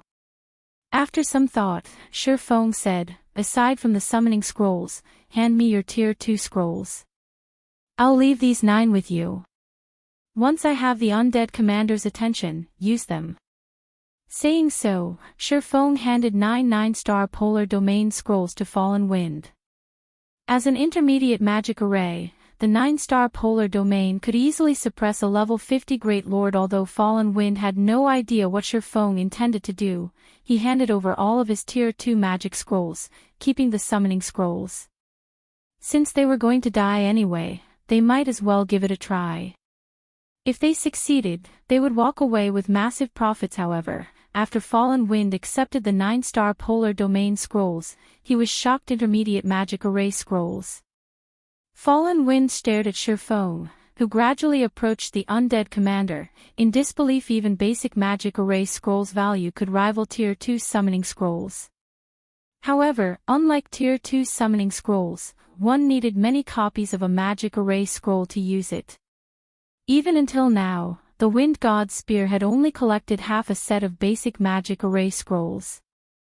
They couldn't use the scroll's magic barrier. As for intermediate magic array scrolls, they weren't even available on the market yet. They were so rare that, until now, Fallen Wind had never seen one. They were no less rare than Tier 3 magic scrolls, yet Feng had casually pulled 9 from his bag.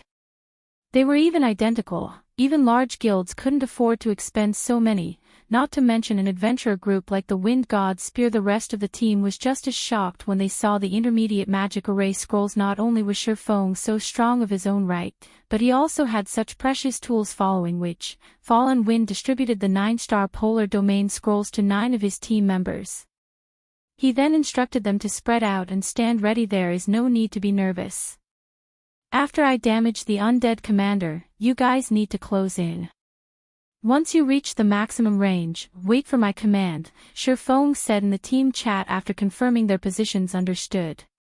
The 9 people relaxed when they heard Feng's calm and confident tone. Once everyone was ready, Feng activated Power of Darkness and Thunder God's Descent. He then transformed into a blur as he dashed towards the undead commander. He was so fast that, before anyone realized he was gone, he was within 50 yards of the undead commander. Chapter 1002, Effects of an Advanced Combat Technique. Hellscythe_Fluffy Goblin Chapter 1002, Effects of an Advanced Combat Technique. So fast. Even the Thundercloud Tiger wasn't that fast. Was he not using his full strength before? Everyone was stunned by the afterimages that Feng left behind. With such speed, getting a lock on Feng would be difficult, not to mention hitting the swordsman with ranged attacks. Even the speed-type High Lords they had encountered before were not as fast as Feng. The undead commander is making its move. Autumn Goose grew nervous when the undead commander suddenly opened its eyes. Feng's ability to damage the Great Lord would decide the fate of this raid. If he could hit the Great Lord, he could pull the boss's aggro. With this, everyone else would be safer while deploying the 9-star polar domain. On the other hand, if Feng failed to hit the undead commander, there was a good chance that boss would target the 9 scroll wielders as they approached. They would be especially vulnerable when they activated the magic array scrolls. Generally, when players activated a magic array to suppress a boss, they would attract the monster's attention. If one of the scroll casters died, their efforts would be for naught. Previously, when Fallen Wind had controlled the level 50 Thundercloud Tiger, he had not been able to deal a single point of damage. Although Autumn Goose thought highly of Feng, she felt a horrific aura that nearly stopped her heart when the Great Lord opened its eyes. She stood well over 100 yards away from the undead commander, yet fear took over her body when the Great Lord's gaze fell upon her, and her instinct screamed at her to run. The pressure felt as if she were facing a Grand Lord rather than a Great Lord. Autumn Goose wasn't the only one who felt like this. The other team members also felt a powerful sense of impending doom. Suddenly, the undead commander turned to Feng. It waved one of its hands towards the swordsman. Shio! Shio! Shio! Instantly, 5 massive icicles sprouted from beneath Feng's feet. Treating Feng's ghostly speed as if it were nothing, the undead commander accurately pinpointed Feng's movements. Of the 5 icicles, 3 limited Feng's range of activity, while the remaining 2 attacked the swordsman directly. Without suspense, the icicles pierced through Feng's body. The entire process happened in the blink of an eye. How is this possible? Fallen Wind couldn't believe his eyes. The undead commander's attacks had not been this accurate when against the Thundercloud Tiger. When it had attacked, it had left plenty of space of the tiger to maneuver. Now, however, Fallen Wind could not find any loopholes in the Great Lord's attack. Seeing the undead commander's glimmering green eyes, Fallen Wind suddenly felt as if he had been toyed with. The undead commander had not used its true strength yet. No, Feng is still alive, Thoughtful Rain firmly stated as she watched the 2 icicles where Feng had been. That's not possible, right? Those icicles hit him. There is no way he is still alive after that kind of damage, Autumn Goose said as she shot Thoughtful Rain an odd look. She couldn't understand Thoughtful Rain's determination. Look at the team's status window, Thoughtful Rain explained. What? How is he unharmed? Everyone was surprised when they looked at the team's status window. As Thoughtful Rain had said, Feng was still alive. In fact, his HP was full. As the team members wondered what had happened, the undead commander began to gesture with its hands rapidly. Icicles shot from the ground, one after another. The Great Lord's attack rate much faster than it had been against the Thundercloud Tiger. After a moment, the originally barren terrain had transformed into a forest of ice, yet the undead commander's gestures didn't stop. It was even starting to retreat. Can anyone tell me what is happening?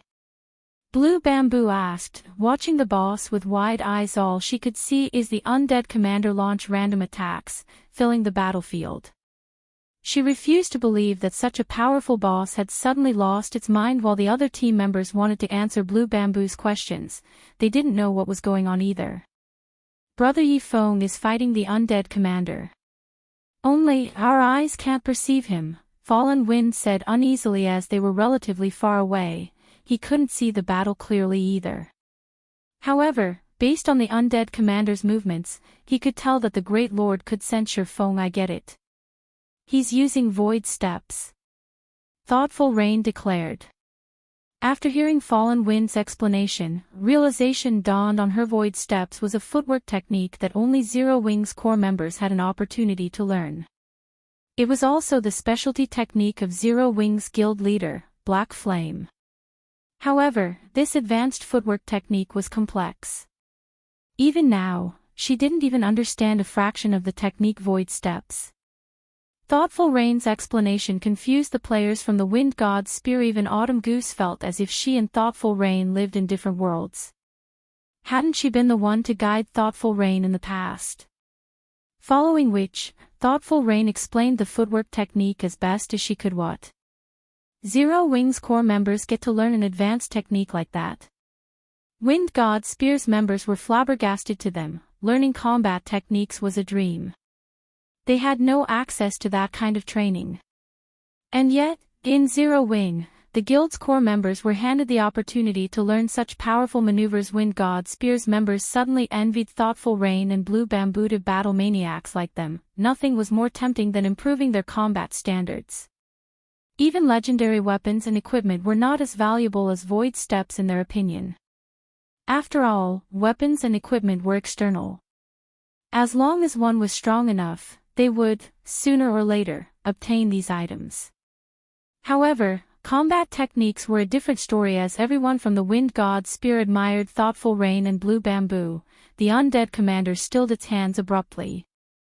It unsheathed the two swords from its waist and appeared to swing one of them at empty air. Boom.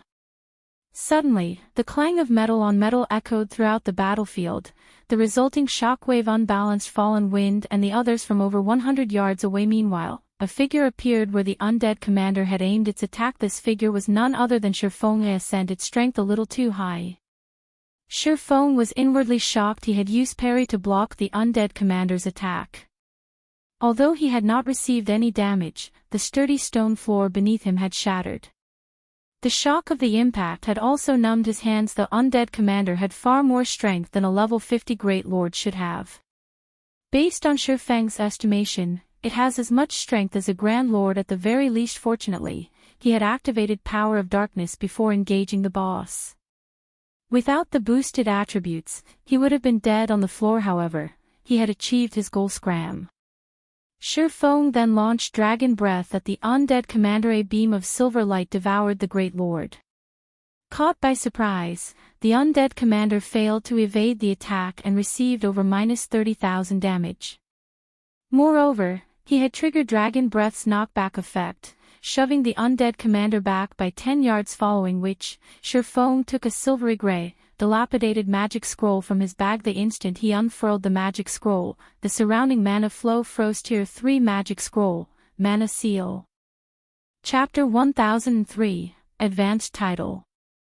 Hellscythe _Fluffy Goblin. Chapter 1003, Advanced Title. After seeing the Tier 3 Magic Scroll in Feng's hands, the green flames in the undead commander's eyes flared. It could obviously feel the threat from the Mana Seal as it raised its swords and slashed forward. Numerous icicles emerged beneath Feng's feet, dense enough that dodging them was nearly impossible. However, predicting the move, Feng activated Defensive Blade and fended off the attacks. He then began to chant the scroll's incantation. As Feng finished the final verse, more than a dozen small, silver magic arrays appeared around the undead commander, surrounding the Great Lord. Although the undead commander tried to escape the encirclement, silver chains shot out from the magic arrays that bound the undead commander. As the chains tightened around the undead commander, its chilling field vanished. Move. Feng shouted in the team chat. The Tier 3 spell, Mana Seal, could only silence one target. Although its effects wouldn't last long against a Great Lord, it should be able to hold out for 4 or 5 minutes. At Feng's command, everyone snapped out of their daze. The 9 people wielding the 9-star Polar Domain scrolls rushed to surround the undead commander before activating their scrolls simultaneously. Immediately, the surrounding mana surged towards these 9 people, forming a purple-gold magic array beneath each player's feet. Roar. Sensing the battle's shift, the flames in the undead commander's eyes raged. It turned to charge towards the closest caster. Yuri. Too late. Feng smiled as he pointed the abyssal blade at the undead commander. Abyssal Bind. 9 pitch-black chains emerged from the ground and bound the boss. Although the Great Lord tore the chains like paper, they still managed to delay the undead commander. The brief moment allowed the magic arrays to merge, forming a golden magic barrier. Seeing the 9-star polar domain, the undead commander released an angry roar. However, no matter how much it struggled, its attributes decreased rapidly under the magic barrier's suppression. In the blink of an eye, the undead commander's maximum HP had fallen from 27 million to 12 million. The Great Lord's attributes had been reduced by more than half. I sent this magic array a little too strong. These players were nearly speechless. They had seen large guilds use magic arrays to suppress field bosses before. Generally, a basic magic array was considered relatively powerful if it could reduce a Great Lord's attributes by 20%. However, the 9-star polar domain had weakened the undead commander by over 50%. Moreover, this magic array only required 9 people to activate. Compared to the 9-star polar domain, the magic arrays they had seen before were nothing but garbage. Although their team had sacrificed 9 members to maintain the magic array, the undead commander was now significantly weaker. Even the shield warrior Death Wind could tank the Great Lord, not to mention the Guardian Knight Fallen Wind. Use all of your tier 2 summoning scrolls. Have the summoned creatures tank the boss. Everyone else, attack from the sides. Feng hurriedly commanded while he dodged and blocked the boss's attacks. Although the undead commander had lost over half its attributes, it still had a Great Lord strength. Even after activating a berserk skill, Feng received over -1000 damage when he blocked the attacks. Moreover, this was after he had redirected a portion of the attack's power. Otherwise, he would have taken over -2000 damage. Weary using the scrolls now. Isn't that wasteful? Some of the team members were reluctant to stop talking nonsense and use them. Fallen Wind shot his team members a glare. Some had begun to think that they could rest easy. However, Fallen Wind knew that this was far from true. The real battle was just beginning. The undead commander's attributes and skills were indeed powerful. However, what made this boss truly powerful was its combat standards. Even though the Great Lord's attributes had been reduced, its basic attributes were still far higher than players. It was more than capable of relying on its techniques to slaughter them, following which, 3 tier 2 summoned creatures were summoned and charged at the undead commander. Despite all 3 summoned creatures being level 50 lords, when they reached the undead commander and launched their attacks, the undead commander dodged 2 of them effortlessly. As for the third, the undead commander struck its vital points and sent it flying, devouring over 20,000 of the summoned creature's HP instantly. Everyone's jaws dropped. Why is it still so strong? Autumn Goose was a little dumbfounded. Not only had the 3 summoned creatures failed to damage the undead commander, but one of them had also taken damage. At this point, she started to doubt that their summoned creatures' lords. Although the 3 summoned creatures hadn't inflicted any damage, they had affected the Great Lord's actions slightly. This gave Feng an opportunity to strike the undead commander's joints, dealing a critical blow, 12-16. It seems that this is quite effective. Feng smiled when he saw this damage. Although the summoned creatures hadn't performed as well as he had expected, they still alleviated his burden. In addition, the other team members bombarded the undead commander, whittling down the Great Lord's HP 80%. 70%. 60%. Everyone's attacks were well organized. The more they fought, the more confident they became. Time passed quickly. When the undead commander's HP fell to 30%, the Great Lord's wicked laugh echoed in the players' ears. Green flames then covered its body, and the mana-sealing chains binding it shattered, one after another. Sensing the mana leaking from the Great Lord's body, everyone shuddered. The undead commander's chilling field once again flooded the battlefield. Unfortunately, the chilling field was also more powerful than it had been. Everyone's attributes instantly fell by 30%, increasing the gap between the players and the monster before them. Give it everything you've got. Fallen Wind knew that this was the crucial moment. Immediately, he used the berserk skill. Power of Judgment. Power of Judgment was a berserk skill unique to Guardian Knights. Upon activation, it increased the user's defense by 200% and strength and endurance by 100%. However, it only lasted 90 seconds and had a long, 10-hour cooldown. The rest of the team also activated their berserk skills, using this opportunity to close the gap. Unfortunately, their actions bore minimal effects as the undead commander madly brandished its swords. One icicle after another exploded from the ground. With one wave of attacks, the Great Lord had claimed a life. The players maintaining the 9-star polar domain also received splash damage. Nobody could get near the undead commander at this moment. Feng activated Wind Rider, dodging the undead commander's icicle attacks as he retrieved Tier 2 magic scrolls, activating them swiftly. Unlike the other team members, he wielded a sacred sword. His damage with magic scrolls doubled against dark creatures as the Tier 2 magic scrolls activated. Horrific damages in the tens of thousands appeared above the undead commander's head. Unfortunately, the Great Lord also claimed one player's life after another. By the time Feng had used all the Tier 2 magic scrolls Fallen Wind had given him, the undead commander only had around 1 million HP remaining. However, aside from the members maintaining the 9-star polar domain and Feng, only 4 players still lived. These 4 were Fallen Wind, Autumn Goose, Thoughtful Rain, and Blue Bamboo. All 4 had very little HP left. If not for Blue Bamboo activating Power of Darkness and increasing her healing capacity, they, too, would have long since succumbed to the icicle attack. Suddenly, Feng's Power of Darkness came to an end, possibly because it had realized the players were at their wits' end. The undead commander began to chant an incantation. A giant magic array then appeared above the battlefield. I sent this the Tier 3 curse, Frozen Hell. Seeing the magic array in the air and sensing its power, Feng recognized the undead commander's spell immediately, his expression darkening. Why does it know a Tier 3 curse? When Fallen Wind and the others sensed the magic array's power, they knew that they were doomed. Feng then threw caution to the wind as he activated both Heavenly Dragon's power and Blade Liberation. He also activated Instant Strike, appearing before the undead commander and sending a violent blow down on the Great Lord's head. Boom. When the streak of blue light struck, the attack planted the undead commander's face into the floor, creating a small crater beneath it. 126-718.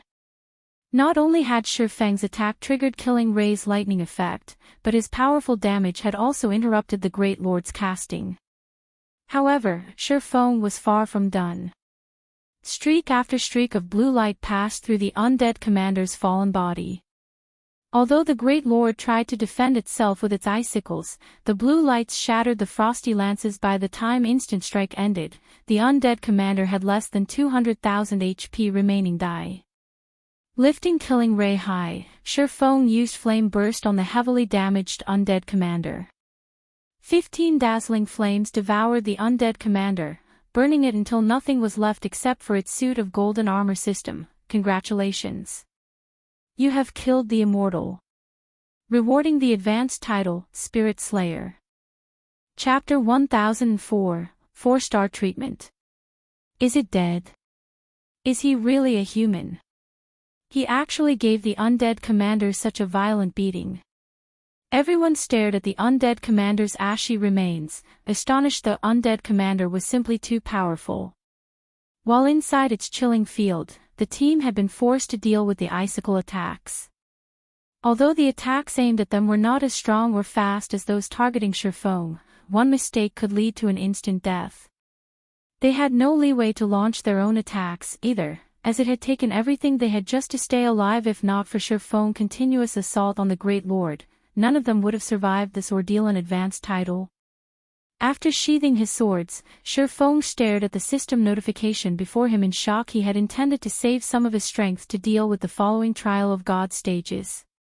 However, he hadn't expected the undead commander's Tier 3 curse. Had he allowed the undead commander to finish the spell, the situation would have been unredeemable. Hence, with no other choice, he had used twofold berserk, suffering a long period of the resulting weakened state. Now, however, it would seem that it had been worth killing the undead commander with his own 2 hands. There were all sorts of titles in God's domain, And different titles provided different effects. Titles were also divided into ranks, with basic titles at the bottom, followed by advanced titles, epic titles, and legendary titles. For the majority of God's Domain's players, obtaining even a basic title was exceedingly difficult. Even so, many players still sought them because of the convenience they offered. Take the Demon Hunter title for example.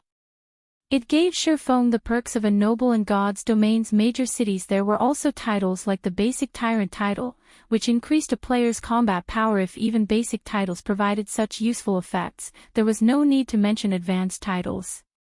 Only, obtaining an advanced title was far more difficult in the past. Many large guilds had willingly offered epic items in exchange for clues leading to advanced titles. In Feng's previous life, one of the 10 great Grandmaster alchemists, Silent Wonder, had only obtained her unshakable position because of the advanced title, Alchemy Inheritor. Aside from benefiting lifestyle classes, many players had only managed to complete their Tier 4 class change due to advanced titles. When Feng had been stuck at the peak of Tier 3, he had similarly sought clues regarding advanced titles.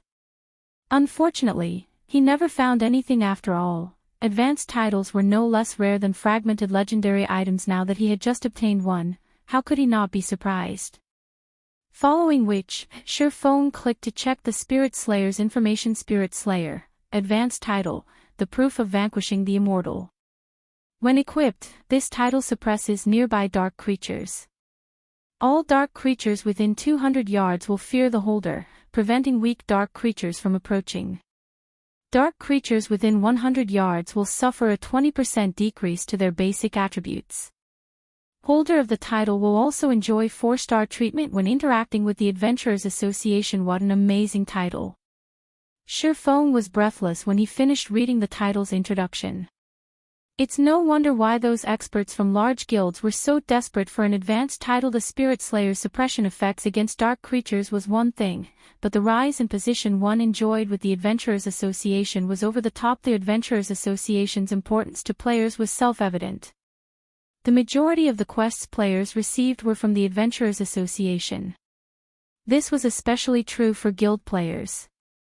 As players received and completed more quests from the Adventurers Association, they gained more reputation with the association. Only after obtaining 500 reputation points would one be considered an official member of the Adventurers Association.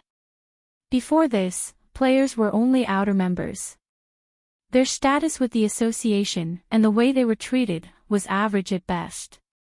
However, after becoming an official member, players received far more benefits. One of the most obvious changes were the ranks of the quests they could receive. As outer members, players were usually limited to basic quests. Very rarely would they receive advanced quests. It was common knowledge that more difficult a quest was, the greater were its rewards. After becoming official members, players received plenty of advanced quests. This was also why many independent players have been able to manage in God's Domain relatively well without joining a guild. Also, after becoming an official member, players activated the Adventurers Association star rank system. Official members started in the 1-star position.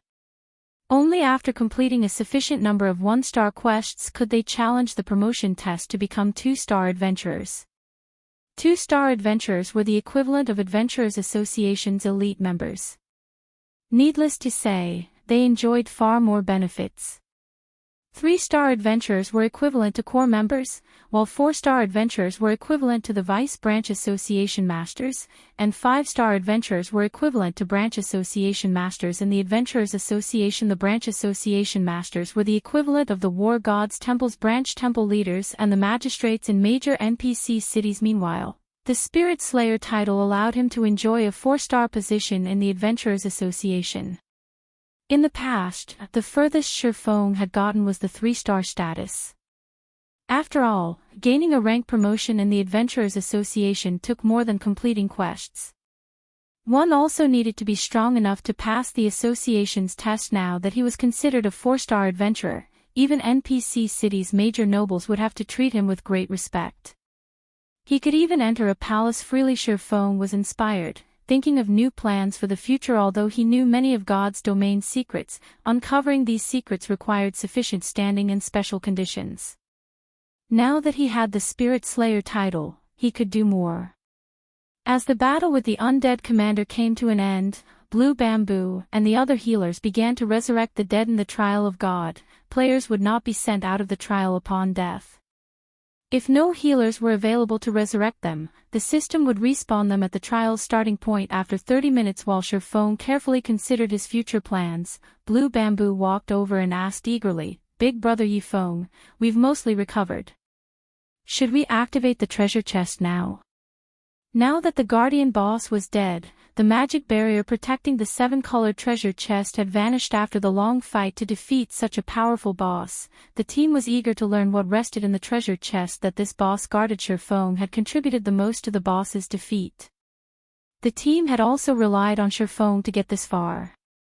Hence, the honor of opening the treasure chest fell to Feng.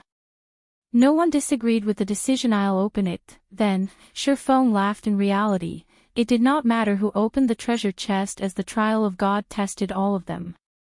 Unlike ordinary treasure chests, which only provided a few items that players were required to share, the treasure chests at the end of each stage rewarded each player based on their contribution, following which, Feng approached the 7-colored treasure chest and slowly lifted its lid. A golden light escaped the treasure chest. A 7-colored stone tablet then floated up from the chest.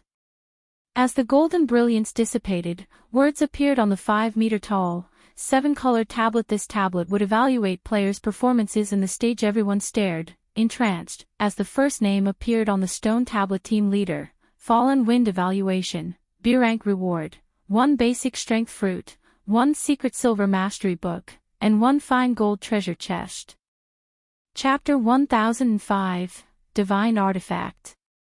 Hellscythe _ Fluffy Goblin. Chapter 1005, Divine Artifact. Holy crap! As expected of the commander. Everyone gasped when they saw their team leader's evaluation. Aside from the rarity of a fine gold treasure chest, the secret silver mastery book alone was a treasure that many experts dreamed of. Players usually only obtained 8 mastery points every 5 levels. Meanwhile, if players wished to raise their basic weapon damage, they could only do by increasing their weapon mastery. However, aside from the few points they earned when they leveled, there were very few means to obtain mastery points. Even Wind God Spear's members, who frequently accepted all sorts of dangerous quests, could only earn 1 or 2 mastery points from super rare quests or unique quests, or by obtaining a bronze mastery book if they were lucky. Hence, even now, they possessed few mastery points. Only a few among their adventurer team had reached the advanced standard, which allowed them to deal 20% more weapon damage. Meanwhile, the majority of the team's level 35 players were only at the intermediate standard. If their weapon mastery reached 150 points, they would reach the basic master standard, increasing their weapon damage by 30%. A bronze mastery book provided anywhere from 5 to 25 points. In reality, however, most of the books only awarded mastery points in the single digits. Very few awarded more than 10 points. A secret silver mastery book gave between 20 and 100 points. Even if Fallen Wind were unlucky, he should earn at least 30 or so points. If he were lucky, he might get enough points to raise his weapon mastery from the advanced standard to the basic master standard, gaining a 10% boost to his damage. Commander, what are the strength fruit's effects? Autumn Goose asked curiously, seeing as the fruit had been included with a secret silver mastery book and a fine gold treasure chest. It should be roughly as valuable as these 2 items. Let me take a look, Fallen Wind as he opened his bag. Examining the basic strength fruit's introduction, he was shocked. This fruit can actually raise its consumer's strength attribute permanently. Basic strength fruit. Upon consumption, player permanently gains anywhere from 5 to 20 points in the strength attribute. A maximum of 5 basic strength fruits can be consumed. This reward is so awesome. Everyone's jaws hit the floor when they saw the fruit's introduction. Tier 1 players only gained 8 free attribute points with each level up. Upon consuming the basic strength fruit, a player could gain at least 1 level's worth of attributes. The team's gazes shifted back to the floating tablet, anticipation filling their eyes. Feng was also slightly surprised. He had never imagined that the 7-colored treasure chest's rewards would be this abundant. Moreover, that had only been a B rank evaluation. The system's evaluations were not fast. After Fallen Wind's name, evaluation, and reward were displayed, it took quite some time before the next person's name appeared. Death Wind evaluation, C-rank reward, 1 Mysterious Iron Mastery Book, and 1 Secret Silver Treasure Chest. Gunfire evaluation, C-rank pass reward, 1 Mysterious Iron Mastery Book, and 1 Mysterious Iron Treasure Chest. Autumn Goose evaluation, C-rank excellent reward, 1 Mysterious Iron Mastery Book, and 1 Fine Gold Treasure Chest. Thoughtful Rain evaluation, C-rank peak reward, 1 Basic Intelligence Fruit, 1 Mysterious Iron Mastery Book, and 1 Fine Gold Treasure Chest. The system was quite meticulous in its evaluations. The majority of the team's players only received C-rank pass evaluations. Among the 20 players who had been evaluated thus far, only 2 had received fruits. Although these players were slightly disappointed by their evaluations, they still watched the stone tablet. Currently, only Feng's evaluation remained unknown. However, even after a long time, the system still evaluated his performance. With his performance, he should get an A-rank evaluation at the very least, right? That is my guess as well. He might get an A-rank excellent or even peak. I wonder what kind of rewards he will get. If the reward for B-rank is a fine gold treasure chest, the reward for A-rank should be a dark gold treasure chest. Ever since I started playing God's Domain, I've never seen a dark gold treasure chest. I have heard that dark gold treasure chests have a chance of containing epic items. If I had an epic item, I could brag to my friends in the real world for an entire year. Everyone looked forward to seeing Feng's evaluation and rewards. Finally, after 5 minutes, the stone tablet displayed the name Feng. Feng evaluation, S-rank peak reward, 1 Rainbow Fruit, 1 Dark Gold Mastery Book, 1 Epic Treasure Chest, and 1 Skill Book for the Tier 4 Surekill skill, Chilling Fields Peak. What? An Epic Treasure Chest. I actually got to see the rumored Epic Treasure Chest. This is too much for my heart to take. The rewards Feng had earned stupefied everyone. In their opinions, an A-rank evaluation was already out of their reach. They had never dreamed that Feng's performance would earn an S-rank evaluation. The difference between their strengths was truly massive. Even Feng was a little surprised. He had heard of S-rank evaluations before. However, he never imagined he would, one day, obtain such an evaluation. Moreover, his rewards were abundant. The skill book for Chilling Field was already enough to drive countless Tier 4 and Tier 5 players crazy. After all, domain skills could only display their true potential at Tier 4. Meanwhile, the domain skill Fire Dance had learned was not even close to Tier 4. It was only considered a half-baked domain skill. Moreover, Feng had personally experienced just how powerful the Chilling Field skill was. If not for the undead commander being a great lord and capable of only displaying the standards of a Tier 3 class, they wouldn't have had any chance of victory. This is the rumored Rainbow Fruit. Feng opened his bag to examine his rewards, his heart pounding furiously. The Rainbow Fruit was the size of an apple. However, it radiated the dazzling 7-colored light. The fruit was soft like jelly. Just by holding it in his hands, Feng could smell an intoxicating scent from the fruit. The Rainbow Fruit was a divine artifact in God's domain. It was far rarer and more valuable than even the legendary Fruit of Life. It was one of the fruits that provided the largest boost to a player's attributes. Feng had only read about the Rainbow Fruit in books. He had never actually seen one before. He never considered that he could obtain one in the trial of God. Rainbow Fruit, a fruit that has absorbed the power of God. Upon consumption, players can obtain a permanent increase of anywhere between 15 to 40 points to all of their basic attributes and hidden attributes. EXP gain will also increase by 10%. And death penalty will be reduced by 10%. In addition, the Rainbow Fruit can be given to an NPC. When consumed by NPCs, the fruit will significantly increase their attributes and growth potential. A maximum of 3 rainbow fruits can be consumed. What an intense boost. Feng's jaw hung open after he read the introduction. It's no wonder why the books called it a divine artifact. Chapter 1006, Attack Type Domain Skill. Hellscythe _ Fluffy Goblin Chapter 1006, Attack Type Domain Skill. When Feng retrieved the rainbow fruit from his bag, he had not bothered to hide its attributes. The fruit's fragrance immediately drew everyone's attention after the team members read the rainbow fruit's description. They were rendered speechless compared to the rainbow fruit. The fruits Fallen Wind and Thoughtful Rain had obtained were nothing in God's domain. There were other items capable of permanently increasing a player's basic attributes as well. However, even now, none of them had ever heard of items that could permanently increase a player's hidden attributes. Players could not put points into the 4 main hidden attributes by simply leveling up yet. The 4 main hidden attributes happened to be extremely important to expert players. The Wind God's Spear had gathered in Lakeheart City because of a dangerous quest that might reward a weapon or piece of equipment that would increase a hidden attribute. I am afraid that even an above average epic weapon won't be enough for this rainbow fruit. What are you even saying?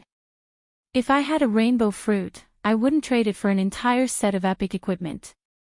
Those are hidden attributes we're talking about. Moreover, that fruit can increase anywhere from 15 to 40 points. Who knows how many quests we'd have to complete to get that many. Giving the fruit to a personal guard wouldn't be a bad decision either. NPCs are far more powerful than players of the same level and tier. If you can increase an NPC's growth potential to Dark Gold rank, you'd basically have a boss monster that could grow. Wouldn't that be even more awesome? Promoting your class to the next tier is always going to be more difficult than the last. For the sake of one's future, no matter how I think about it, one should consume the fruit themselves. After all, if you are strong enough, would you ever need to worry about getting good items in the future? The team discussed the rainbow fruit enviously. Using the fruit on oneself or giving it to their personal guard were both good options. If they tried to claim that they weren't jealous, they would be lying. However, Feng had already proven that he qualified to own the rainbow fruit, following which, Feng stored the rainbow fruit. He had no intentions of deciding how to use the fruit right now. After all, he was still in the trial of God. Clearing the trial of God was still a problem. On the off chance that they failed, wouldn't he have wasted the rainbow fruit? As for the epic treasure chest he had obtained, it was locked. He couldn't open it right now as it required 21 magic stones. As for the Dark Gold Mastery Book, Feng had no intentions of using it right now either. Even if he used it, he wouldn't gain anything. The Dark Gold Mastery Book provided anywhere from 50 to 300 mastery points. Unless he gained over 100 mastery points from the book, he couldn't upgrade his one-handed sword mastery from the basic Sword King standard to the intermediate Sword King standard. The only item left was the Tier 4 Surekill skill. Chilling Field. Feng had no idea what sort of dangers awaited him.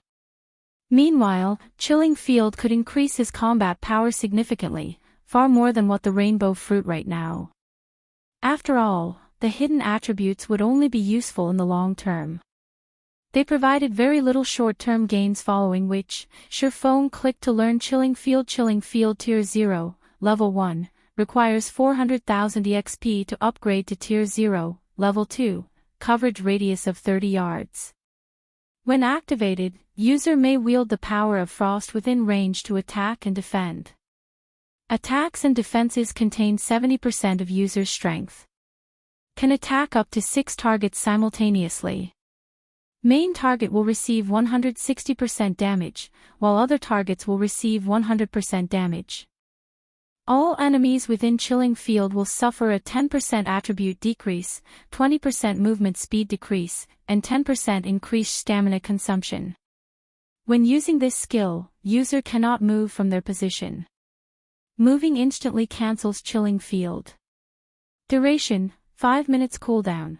2 hours. It's already so powerful at level 1. Feng was surprised he had seen Fire Dance's domain skill, Water Binding. As a Tier 3 Surekill skill, it was considered a pseudo-domain skill. It simply could not compare to Chilling Field regarding control capabilities. Water Binding was superior to Chilling Field.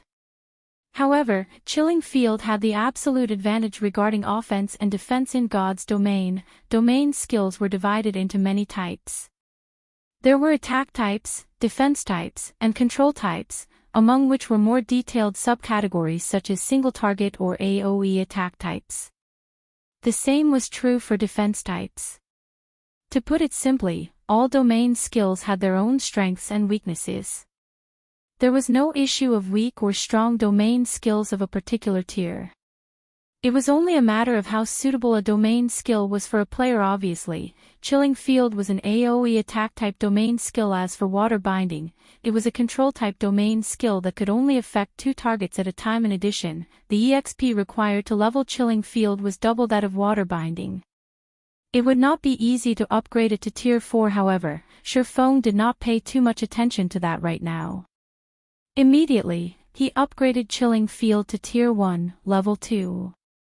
Any further, and his level would fall from level 44 to level 43, losing him the effect of the free attribute points he had gained and allocated when he reached level 44. When a player's level decreased in God's domain, they would not lose the free attribute points they had gained and allocated from leveling up. Instead, the points would be temporarily inactive. Only after said player recovered the level would the points become effective again. They would not gain new free attribute points when they reached the level for a second time after upgrading Chilling Field to Tier 1, Level 2. The skill's attributes underwent an earth-shattering change. Chilling Field Tier 1, Level 2, requires 400 million EXP to upgrade to Tier 1, Level 3, coverage radius of 50 yards. When activated, user may wield the power of frost within range to attack and defend. Attacks and defenses will contain 90% of user's strength. Can attack up to 6 targets simultaneously. Main target will receive 260% damage, while other targets will receive 150% damage. All enemies within Chilling Field's range will suffer a 15% attribute decrease, a 30% movement speed decrease, and 20% increased stamina consumption. When using this skill, user cannot move from their position. Moving instantly cancels Chilling Field. Duration, 5 minutes. Cooldown, 1 hour, 30 minutes. As expected of a domain skill. With this skill alone, no player of the same tier and level will be my match in a one-on-one. Feng was speechless after reading the skill's description. Only now did Feng understand why players who had learned domain skills in the past were practically peerless among the same tier. Players of the same tier without their own domain skill had no way of coping with such a skill. One would only have a chance of winning if they had an overwhelming advantage in terms of attributes. If one could upgrade a domain skill to Tier 4, even escape would be difficult. Feng had experienced this himself. After all, domain skills would no longer restrict the player's movements after reaching Tier 4. After Feng learned the domain skill, he instructed the team to rest for a few hours. In any case, the trial of God didn't have a time limit. He could also use this opportunity to recover from the weakened state he had earned from activating twofold Berserk. After the team recovered and had prepared to challenge the next stage, they approached a massive teleportation array in front of the stone altar. Suddenly, they heard the sound of a system notification system. You have completed the first stage. Do you wish to leave the trial of God? If you leave, you will be teleported out of the trial and will not incur any punishment. If you continue, you will be teleported to the second stage's individual challenge. Chapter 1007, Lively White River City. Hellscythe _ Fluffy Goblin. Chapter 1007, Lively White River City. Hearing the system notification, everyone was stunned. What's going on? Isn't this the trial of God? Didn't the information say that we won't be able to leave without clearing all of the stages? They had found a lot of information on the trial of God on the official forums. Until now, every person that had challenged the trial of God had only had 2 options to leave the trial. Either they gave up, or they cleared it. This sudden development made everyone wonder if this were a trap set by the system. They could not help but hesitate in making a decision. Big Brother Feng, do you think this is a trick? Blue Bamboo asked Feng instinctively. In her opinion, there was nothing in God's domain that Feng did not know about. Thoughtful Rain also turned to Feng. Generally speaking, The game didn't use system notifications to set up a trap for players however, for reasons unknown. She felt as if only Feng's answer would assure her of this, seeing thoughtful Rain and Blue Bamboo's hopeful gazes. Feng smiled bitterly as he said, God's domain system notifications will not lie to players. We were also transferred into the trial of God forcefully rather than through the normal procedures. This is probably why the system is allowing us to leave halfway through the trial. In reality, when Countess Katie Green had teleported them into the trial of God, Feng had been shocked. The trial of God was like an otherworld. Moreover, the gods had created this otherworld. Even demigods could not transfer players into the trail forcefully, much less an empire's countess. Normally, players could only enter the trial of God through a spatial connection point. Moreover, this spatial connection point was unstable. Not only did it appear randomly, but it would also disappear after a certain amount of time, regardless of whether or not players had entered. Only gods could transport a player into the trial of God by force. How could the Countess of a mere empire achieve such a feat? According to Feng's conjecture, the Countess must have used some kind of item. Take the Bible of Darkness for example. The Bible could activate a gate of darkness, allowing players to travel to the Dark Denver. However, such an item should have some flaws. For example, they could leave the trial of God after completing one stage. Commander, do we leave? Or continue? Autumn Goose asked hesitantly as she looked towards Fallen Wind. The trial of God's rewards were abundant. After obtaining the secret Silver Mastery book, Fallen Wind had finally pushed his shield mastery to the basic master standard, which significantly increased his damage reduction and defense capabilities. If they continued clearing this 6-color trial, they would emerge transformed. At that time, no one within the Dark Knight Empire would be able to afford to underestimate the Wind God's spear. Even those super guilds and super first-rate guilds would have to be cautious when dealing with the adventurer team we're leaving. Fallen Wind declared. If not for Brother Yi Feng's help, we wouldn't have even cleared the trial's first stage. We are lucky that it's giving us the chance to leave. Although the trial of God awarded more with each cleared stage, the same was also true for the stage's difficulty. Accurately determining one's strength was one of the basics of being an expert. Moreover, the system had clearly stated that the next stage would be an individual challenge. They would not find any more loopholes to exploit and would have to rely on their own strength. If he had to guess who on his team could clear the second stage, he was sure that only Feng was capable of doing so. Everyone else, including himself, had no hope of clearing the trial. Why should they risk suffering the system's severe punishment? The team agreed with Fallen Wind's proposal. They all felt that greed had gotten the better of them and they had forgotten the reason they had come this far. Turning towards Feng, Fallen Wind asked in a very friendly tone, Brother Yi Feng, the Wind God's spear intends to leave. May I know what you plan to do next? Me? After giving it some thought, Feng said, I'll leave as well. Although the trial of God's rewards are tempting, I still have many matters that I need to attend to. Since that is the case, let's add each other as friends. If not for Brother Yi Feng's help, we wouldn't have left this place in one piece. If you need any help in the future, please don't hesitate to ask. I will give my all to assist you, Fallen Wind said. He then sent Feng a friend request, hoping that he could become close friends with this swordsman. It was also thanks to Feng's display that he had finally entered the flowing water realm, which he had struggled to reach for many years. Among the many guild experts he had met, none had truly earned his admiration. Feng was the first expert he looked up to. He didn't even feel this way about one sword of the 8 sword hero. Feng instantly accepted Fallen Wind's friend request. In the past, the Wind God's spear had been an apex adventurer team in God's domain. Although its fame was not as widespread as adventurer teams like the Midnight Tea Party and Owl, which even super guilds feared, they were still one of the few apex adventurer teams in the game. Gaining an ally like the Wind God's spear would definitely help Zero Wing's development in the future. If those super guilds found out that Zero Wing had formed a deep relationship with 2 of God's domain's future apex adventurer teams, they would most likely try to annihilate Zero Wing at all costs. Although The fact that Feng possessed a city-building order in his hands was already enough of a reason for super guilds to target his guild following which, with Feng taking the lead, everyone teleported out of the Trial of God. He then returned to White River City with thoughtful Rain and Blue Bamboo. After seeing Feng's group off, Fallen Wind glanced at his team members, addressing them seriously. You witnessed today's situation for yourselves. Following this, Wind God's spear must work even harder. None of us can afford to be cocky anymore.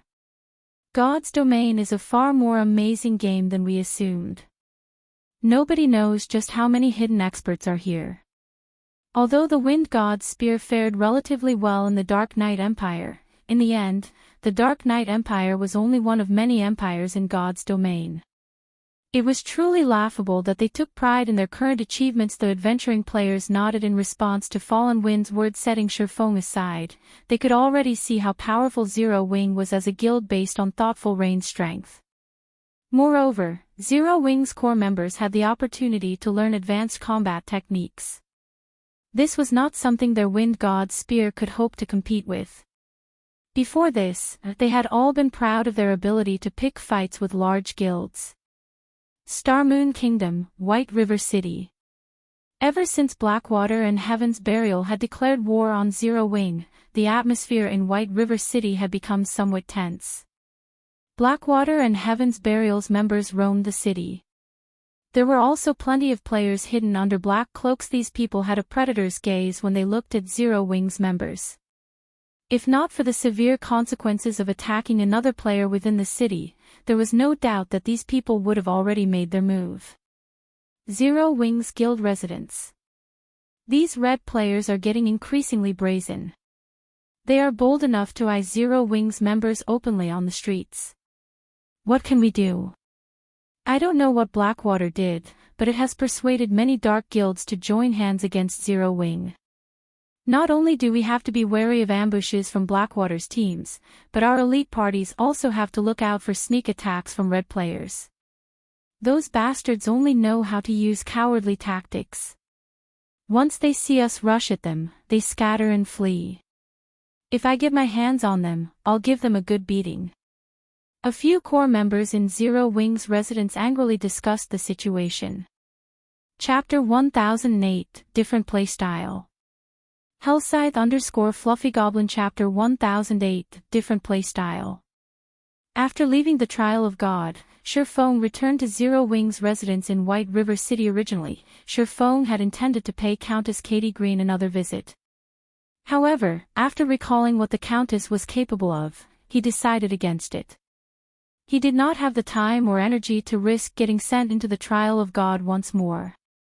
In any case, if the Countess didn't expect his return, she wouldn't have a reason to flee. Moreover, both Blackwater and Heaven's Burial had declared war on Zero Wing. He needed to resolve this matter as soon as possible. Upon returning to the guild residence, however, Feng was greeted by a depressing atmosphere. The residence's main hall was far less lively than it had been. There were also fewer players around the quest boards. The former vigorous atmosphere that surrounded the guild residence was gone. It was hard to imagine that Zero Wing had fallen so far in just a few short days. One could see how powerful the Blackwater Corporation's foundations were. Fortunately, White River City was Zero Wing's territory. There were a large number of the guild's members here. It was not easy for Blackwater to deal with Zero Wing in the field. After all, Blackwater needed a lot of manpower to develop the many cities under its rule. The most it could afford was to send the guild's top experts in a war. Both sides needed to spend plenty of coins on rewards and remunerations. A guild's top experts were strong, so their chances of dying were much lower. They were also more capable of killing more enemy players. This was one of the most common methods employed in wars among guilds. In the end, each guild's resources would determine the outcome. Whoever lasted longer would be the winner. In the past, this method had destroyed many small guilds. Large guilds had more resources and funding. They also had more experts. Small guilds could not afford such a taxing war. The Blackwater Corporation really is impressive. In just a few days, they have won over so many of Star Moon Kingdom's dark guilds. Feng could not help but frown as he overheard various conversations as players loitered in the main hall.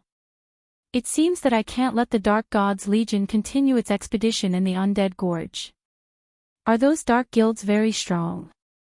Thoughtful Rain asked curiously. The Dark Gods Legion was Zero Wing's strongest legion.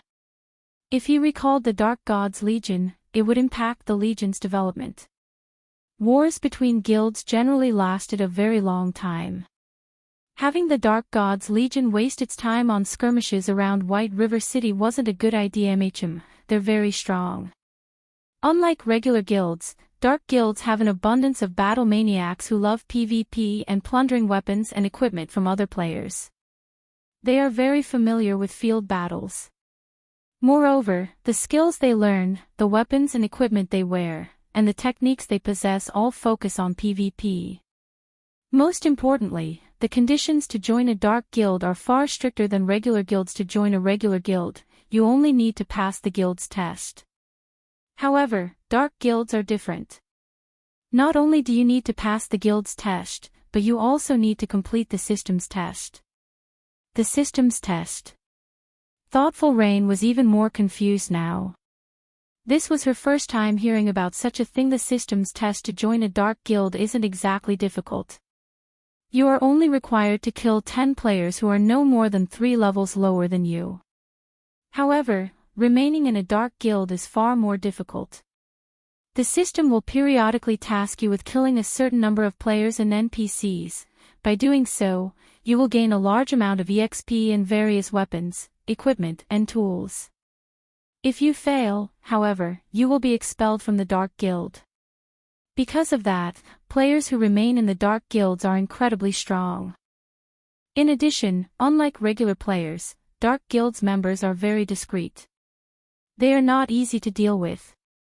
This is also why regular guilds usually avoid provoking them. Feng explained slowly. In the past, many guilds had been forced to disband because they had provoked powerful dark guilds. Unlike regular players, dark guild players did not kill monsters to earn EXP, weapons, equipment, money, and other necessities. Instead, they earned EXP from the players they killed. They also earned kill points, which could be traded for weapons, equipment, various tools of slaughter, money, and such. Dark guilds could easily afford prolonged wars between guilds. It was just another day at the office. This was how these guilds continued to exist in God's domain, despite so few dark guilds in the game and so few members following, which, Feng notified Aqua Rose and called for a war meeting. As soon as Feng announced for the meeting, every Zero Wing member burst with excitement. Yes. Our guild's upper echelons are finally going to make a move. I wonder what the guild plans to do this time. I've been waiting for this moment for so long. It would be awesome if the guild leader leads us into a decisive battle. It won't be easy to find a battle like that. Haven't you seen that the other party has no intentions of starting a head-on fight? They're trying to whittle us down, bit by bit. Moreover, thanks to those dark guilds, it is becoming more difficult to start a team battle in the field. Zero Wing's members expressed their opinions as they discussed Feng's call for action. Some were hopeful, while others worried. In a level 40 desert map near Starmoon City, large groups of level 20+ players engaged in battle. Every one of these players wore the Blackwater emblem. Surrounding these level 20+ players was over 100 level 35+ players. Currently, roughly 30 level 35+ MTs stood side to side, blocking an advance of demonic ants and great demonic ants. At the rear, groups of elementalists, Cursemancers, and summoners launched AoE attacks at the monsters. The scene was spectacular. Demonic Ant, common. Level 45. HP 50,000/50,000. Giant Demonic Ant, Special Elite. Level 46. HP 550,000/550,000. One demonic ant was not much of a threat. However, demonic ants never acted independently. They generally swarmed with hundreds, sometimes thousands, of their companions. Moreover, demonic ants didn't offer much loot, and the EXP they gave was average at best. Ordinary teams usually avoided them rather than wasting their time. However, demonic ants were one of the best monsters to grind for levels. The leveling speed here is not bad. Continue luring monsters. The more, the merrier, Abandoned Wave commanded as he sat leisurely behind the wall of players, enjoying a glass of wine as he watched his experience bar rapidly rise. A short moment later, the level 20+ players behind him leveled up again. Their leveling speed was so fast that it could render elite players speechless. Suddenly, an indifferent man in a black cloak, with most of his face covered in black bandages, appeared beside Abandoned Wave. The few level 40 experts guarding Abandoned Wave instantly tensed. Glancing at the indifferent man, Abandoned Wave raised his hand and said, "No need to panic. He's one of ours." Hearing this, the level 40 experts relaxed slightly. However, fear filled their gazes as they looked at the indifferent player. After all, none of them had sensed the man before he revealed himself. If he had come here with ill intent, the consequences would have been unimaginable. "Why are you here?" Abandoned Wave asked the bandaged man curiously. "My side's preparations are almost complete. I'm here just to give you these items. When the time comes, your men won't need to worry about friendly fire." Chapter 1009, Moon God's Robes. Hellscythe _Fluffy Goblin. Chapter 1009, Moon God's Robes. A large group of independent players had gathered before Heaven's Burial's majestic guild residence in Starmoon City, everyone quietly waiting to take the guild's entrance exam. In the past, such a situation would have been unthinkable for Heaven's Burial. Now, however, this had become a regular scene, and the city's inhabitants were used to it. Suddenly, these waiting players heard loud neighing. Everyone turned towards the sound. "Wow, so many mounts. Are those common mounts? Those are warhorses. I heard that warhorses are bronze rank at the very minimum. Heaven's Burial is so amazing. It has so many warhorses. I have to join Heaven's Burial no matter what. If I get a bronze mount, all of the time I've invested into God's domain will worth it." In the next moment, over a dozen players atop various kinds of warhorses entered Heaven's Burial's residence, arousing the crowd's envy. Particularly, the sight of the valiant, heroic beauty leading the group etched itself into everyone's minds. Not only was this beauty fully geared with top-tier equipment, but her white warhorse also wore a set of silver armor. She looked like a war goddess as she rode into the residence. All throughout Starmoon City knew this goddess's name, the Ice Witch, Daybreak Fog. Daybreak Fog had earned this title by defeating one of the Star Alliance's 100-man elite teams in front of a dungeon by herself. The Star Alliance had sent many experts to deal with her, including Red Feather, a player on the God's Domain's experts list. In the end, however, Daybreak Fog had defeated all of these experts single-handedly, even Red Feather. While she killed the Star Alliance's members, she had displayed her exceptional technique with ice-type spells. She had transformed the dungeon's entrance into a winter wonderland with an ice-type, large-scale destruction spell. After she used the spell, not one player, aside from herself, had lived to see that snowy world. As a result, some players had started calling her the Ice Witch. Over time, as the tale of that battle had been retold, all of Starmoon City's players had begun to refer to her as the Ice Witch. "She's too beautiful. If I get into Heaven's Burial, I want to work under my goddess. Keep dreaming." Lady Fog is the commander of Heaven's Burial's Ice Fog Legion. Only the elites among elites are allowed to join that legion. It's not even certain that you'll be accepted into the guild with your standards, much less joining the legion. Among the many independent players crowded before the residence, many only sought to join Heaven's Burial because they had been captivated by Daybreak Fog's charm. Otherwise, they would have joined Blackwater instead. After all, Blackwater's guild was backed by the famous Blackwater Corporation. Upon entering Heaven's Burial's meeting room, Daybreak Fog directed her gaze towards Singular Burial, who sat in the guild leader's seat, and asked curiously, "Guild leader, why have you recalled us so suddenly?" Many of the guild's upper echelons were also present in the meeting room. Aside from the several lifestyle class masters, these members were mostly level 40. If an ordinary player were here, they would tremble with fear.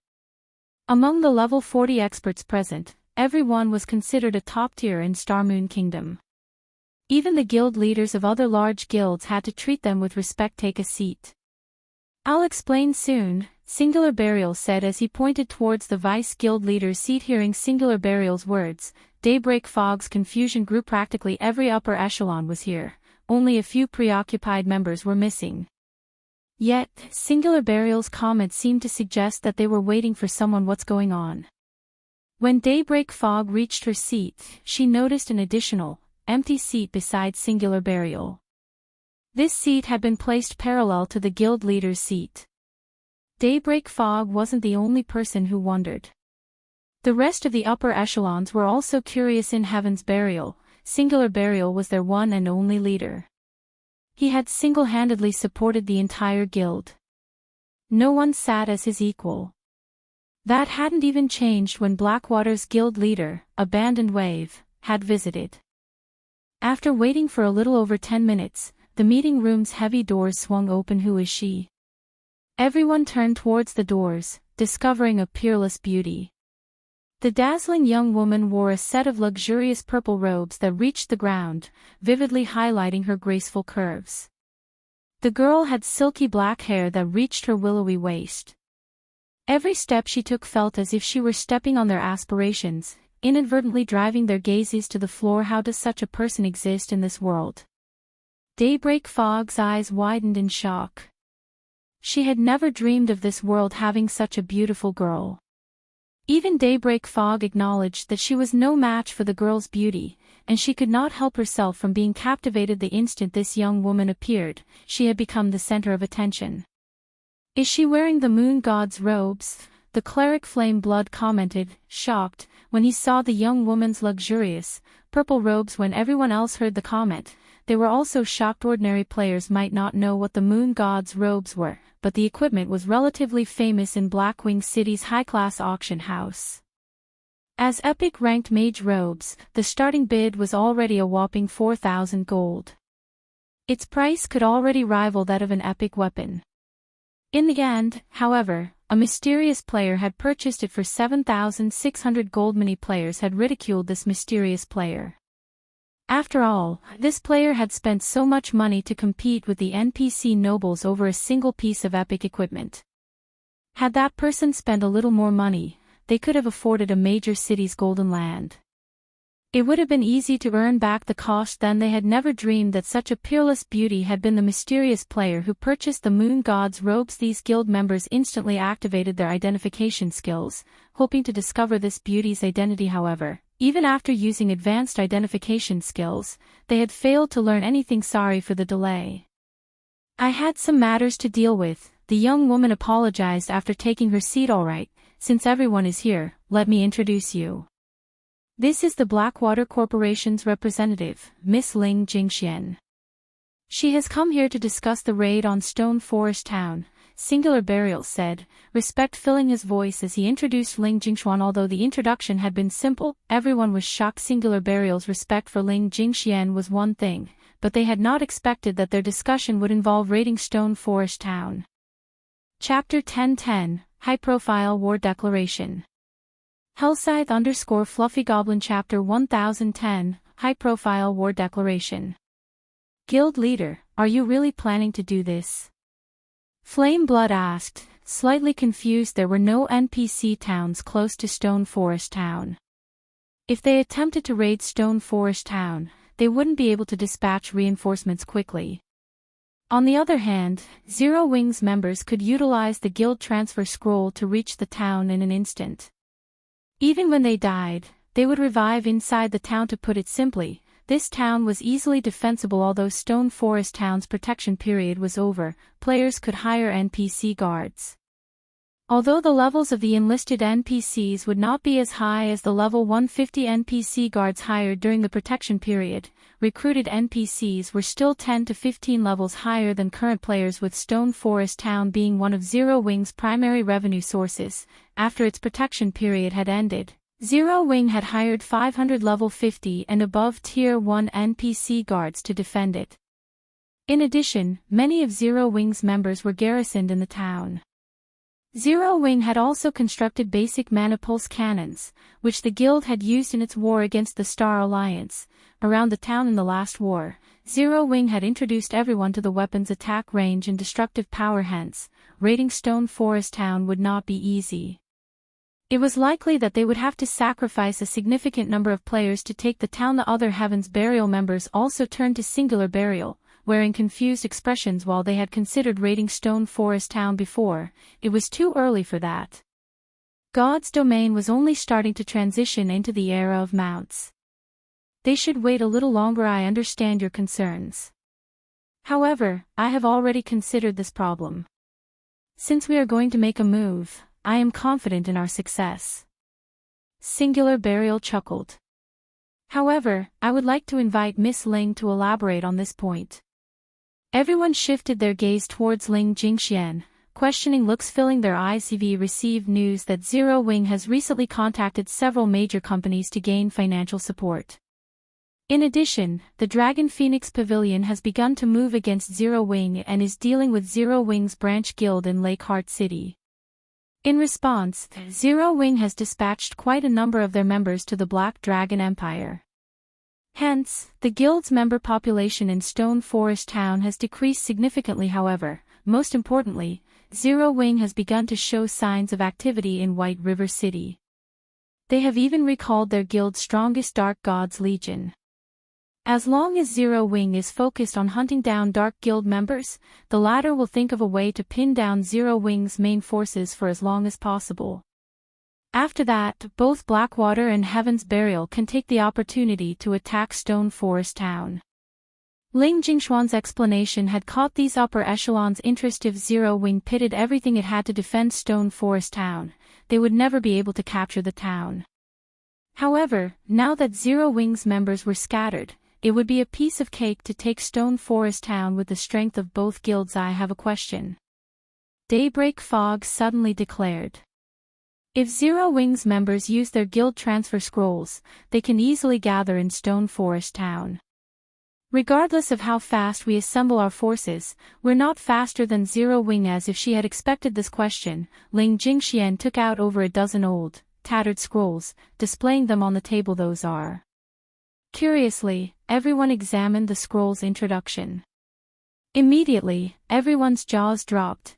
None of them could believe their eyes. A sealing magic array. This magic array would seal off an area for a certain amount of time, preventing the players from teleporting out of or into the area. This was a godly tool for raiding towns and cities.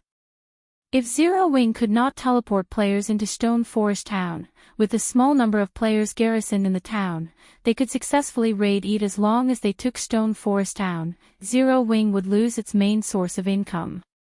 Meanwhile, their two guilds, who captured Stone Forest Town, would enjoy the town's massive profits. With this shift in power, it would only be a matter of time before Zero Wing was annihilated. I'll leave the sealing magic array in your hands. I hope that you can construct it quickly. If there's nothing else to discuss, I'll be taking my leave. After Ling Jingxian said so, she left the meeting room under everyone's watchful gazes. Fog, you and everyone else here, get ready. I've already arranged for the advanced lifestyle players that will be required to construct the sealing magic array. You will protect them until they have finished their work. Do not let anyone disrupt them. Singular Burial commanded sternly. Guild leader, leave it to us. Everyone excitedly replied. The sealing magic array was powerful. However, it possessed major flaws. Players needed to construct the magic array's cores in various locations of a map. Moreover, the magic array cores would disturb the surrounding mana, which would, in turn, cause nearby monsters to gather and attack the cores. Hence, players were needed to defend the cores. This was why Singular Burial had called Heaven's Burial's upper echelons back to seal a map as large as Stone Forest Towns. They needed to construct at least 14 magic array cores. In other words, they needed to defend 14 separate locations. If they mobilized too many players at once, it would attract Zero Wing's attention.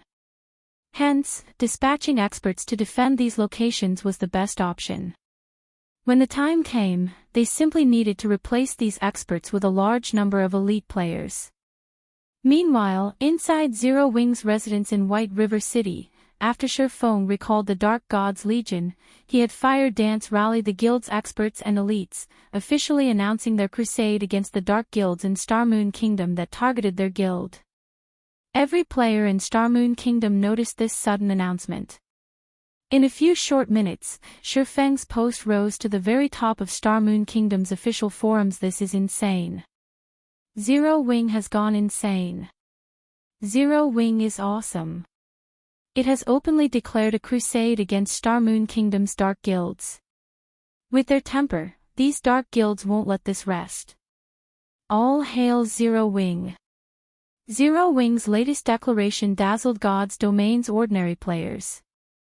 Not only was Zero Wing at war with two of the kingdom's giants, but it had also declared war on the Dark Guilds, which most players tried to avoid.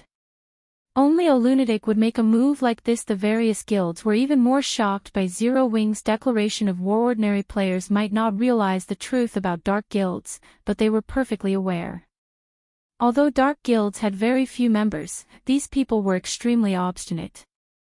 Dealing with large guilds like theirs was just another day at work for these people.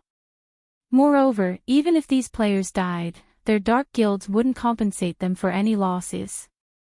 They would only have themselves to blame for not being strong enough. Speaking of the survivability of dark guild players, they were much stronger than regular guild members. Most importantly, unlike regular guilds, dark guilds did not possess a permanent base of operations such as a guild residence. Instead, they operated like independent players. A simple bar was enough of a base for them. They could easily move between towns controlled by the forces of darkness. Hence, it was very difficult to launch a concentrated attack against dark guilds. Regarding sustainability, regular guilds were even less of a match for their dark cousins. Dark guilds players could level up by killing other players. This was not an option for regular guild players. If an extended war occurred between a regular guild and a dark guild, the latter would only exhaust their enemy to death.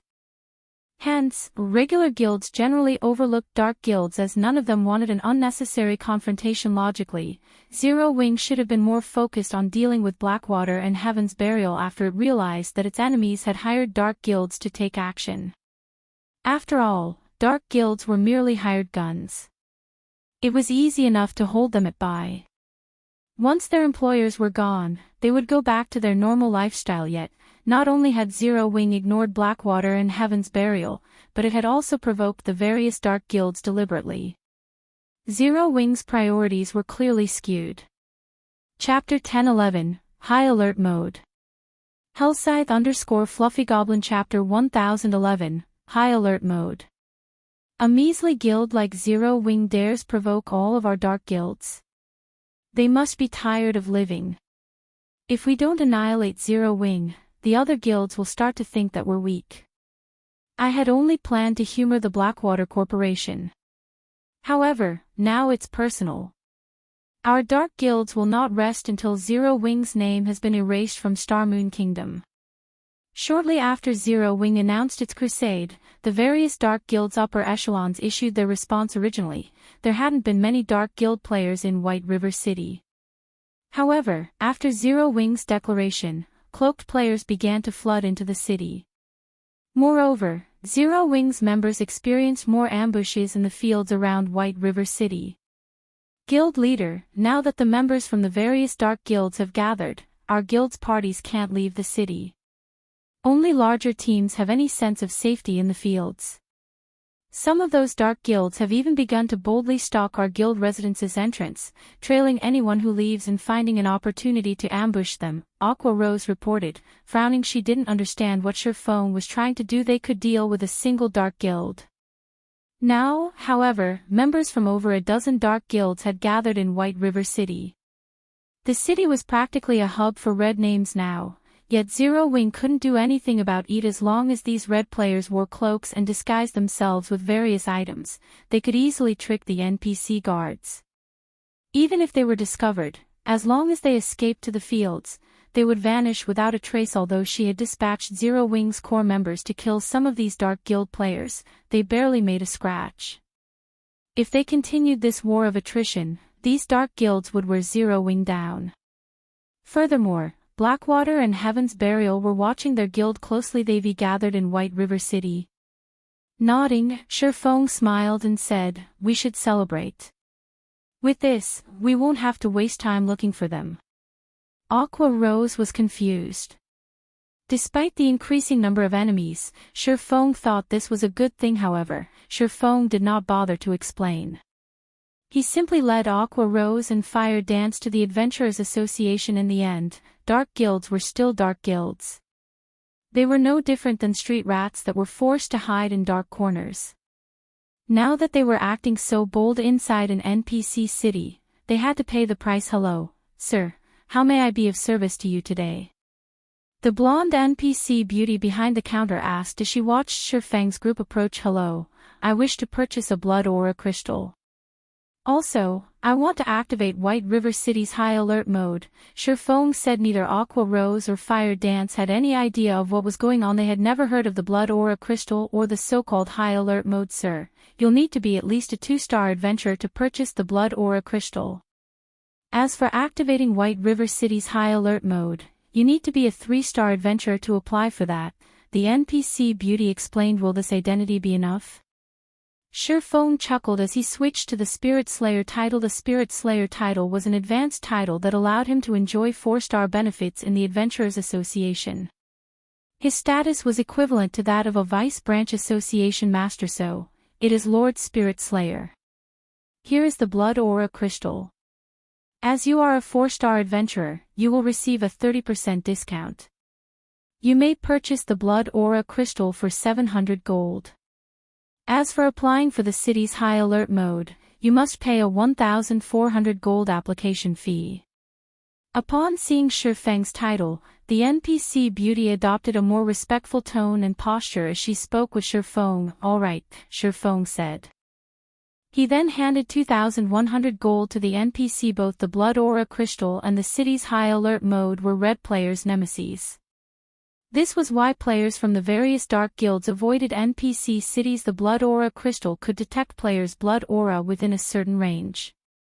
Only players who had killed other players or lawful NPCs had a blood aura. It was similar to PvP players' red names.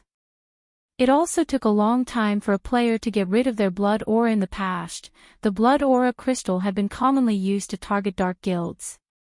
Only, current players had not discovered this yet. The Blood Aura Crystal was also very expensive, and only 2-star adventurers could purchase and use it. As for the high alert mode, to put it simply, it would prevent all players within White River City from equipping black cloaks to hide their identities. The patrolling NPCs would also wield an advanced detection stone that would pick up on dark creatures' auras and red players' blood auras. At the same time, players within the city would not be able to use teleportation items. With this mode, there were only 2 ways to leave the city: the teleportation hall and the city's entrance. However, high-tiered NPCs guarded both locations. Without the black cloak to hide their identities, red players had no escape. "Lord Spirit Slayer, your application has been approved. High alert mode will last for 3 natural days. You will have to wait another week before you can reapply for this mode," the NPC beauty respectfully informed Feng. After the NPC finished speaking, a system announcement rang throughout White River City. "White River City system announcement. The city has temporarily entered high alert mode. All teleportation tools will no longer function within the city." The system announcement repeated 3 times, dazing White River City's players. What's this high alert mode? Did somebody trigger a special quest? As the city's players wondered about the system announcement, every player wearing a black cloak was revealed. What's going on? Why isn't my black cloak working? The Dark Guild players camping outside Zero Wing's residence panicked at this sudden development. Without their black cloak's hide effect, the high-tiered NPCs would easily see through their disguises as red players. They were as good as dead if they were caught inside an NPC city. "Guards are coming. Don't worry. They're only patrol guards, not high-tiered NPCs. We just need to be careful. Once this high alert mode ends, we can leave the city safely. You're right. Only advanced identification skills can see through our disguises. Just as these red players started to relax, the patrol guards over 200 yards away charged towards them. Without hesitation, the NPC guards began to slaughter these Dark Guild players for a time. Battles broke out across White River City, shocking the city's ordinary players. After a few minutes, all Dark Guild members within White River City were dead. Not one had survived the NPC guards' onslaught. However, this was not the worst part.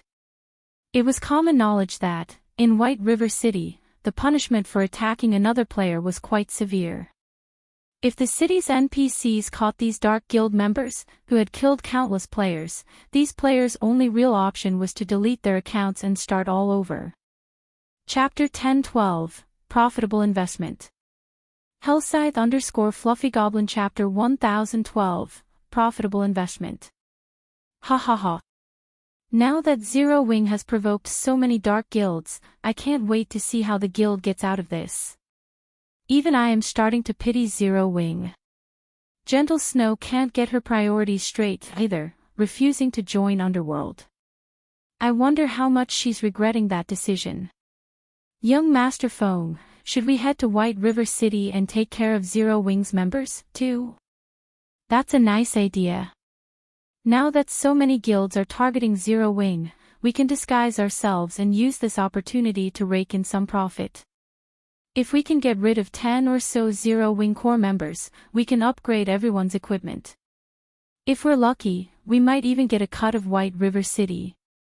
My position in the organization will rise again, and I won't have to listen to that damnable woman anymore. Currently, Feng Xianyang led a team to grind level 42 mine gnomes, using them to power level to level 40. However, as his team lacked good equipment, they couldn't afford to venture too far into the mine. If they could upgrade their equipment, they could increase their grinding speed. However, when Feng Xianyang thought about how he had been forced to lead this team personally, he was indescribably frustrated. He had been one of Underworld's middle managers. Now, however, he had been reduced to leading a team to grind monsters. This was all due to Underworld's upper echelon's sudden focus on Yulan. They had even transferred Maple City's management, as well as 5 other major cities, to Yulan. This was a nightmare. Just you wait. When Zero Wing falls, I'll poach Zero Wing's top players and regain possession of Overwhelming Smile. Feng Xianyang inwardly chuckled. Zero Wing's elite members and experts were extraordinarily strong. If Zero Wing were defeated, these people would refuse to join guilds like Blackwater or Heaven's Burial. At that time, he simply needed to offer an appropriate price to recruit them. After making these people his own, Underworld's upper echelons would have no choice but to focus on him. When Feng Xianyang and his team reached White River City, they were astounded by what they saw. The NPC guards were slaughtering numerous players inside the teleportation hole. In the face of the level 180 guards, level 40 expert players were infants.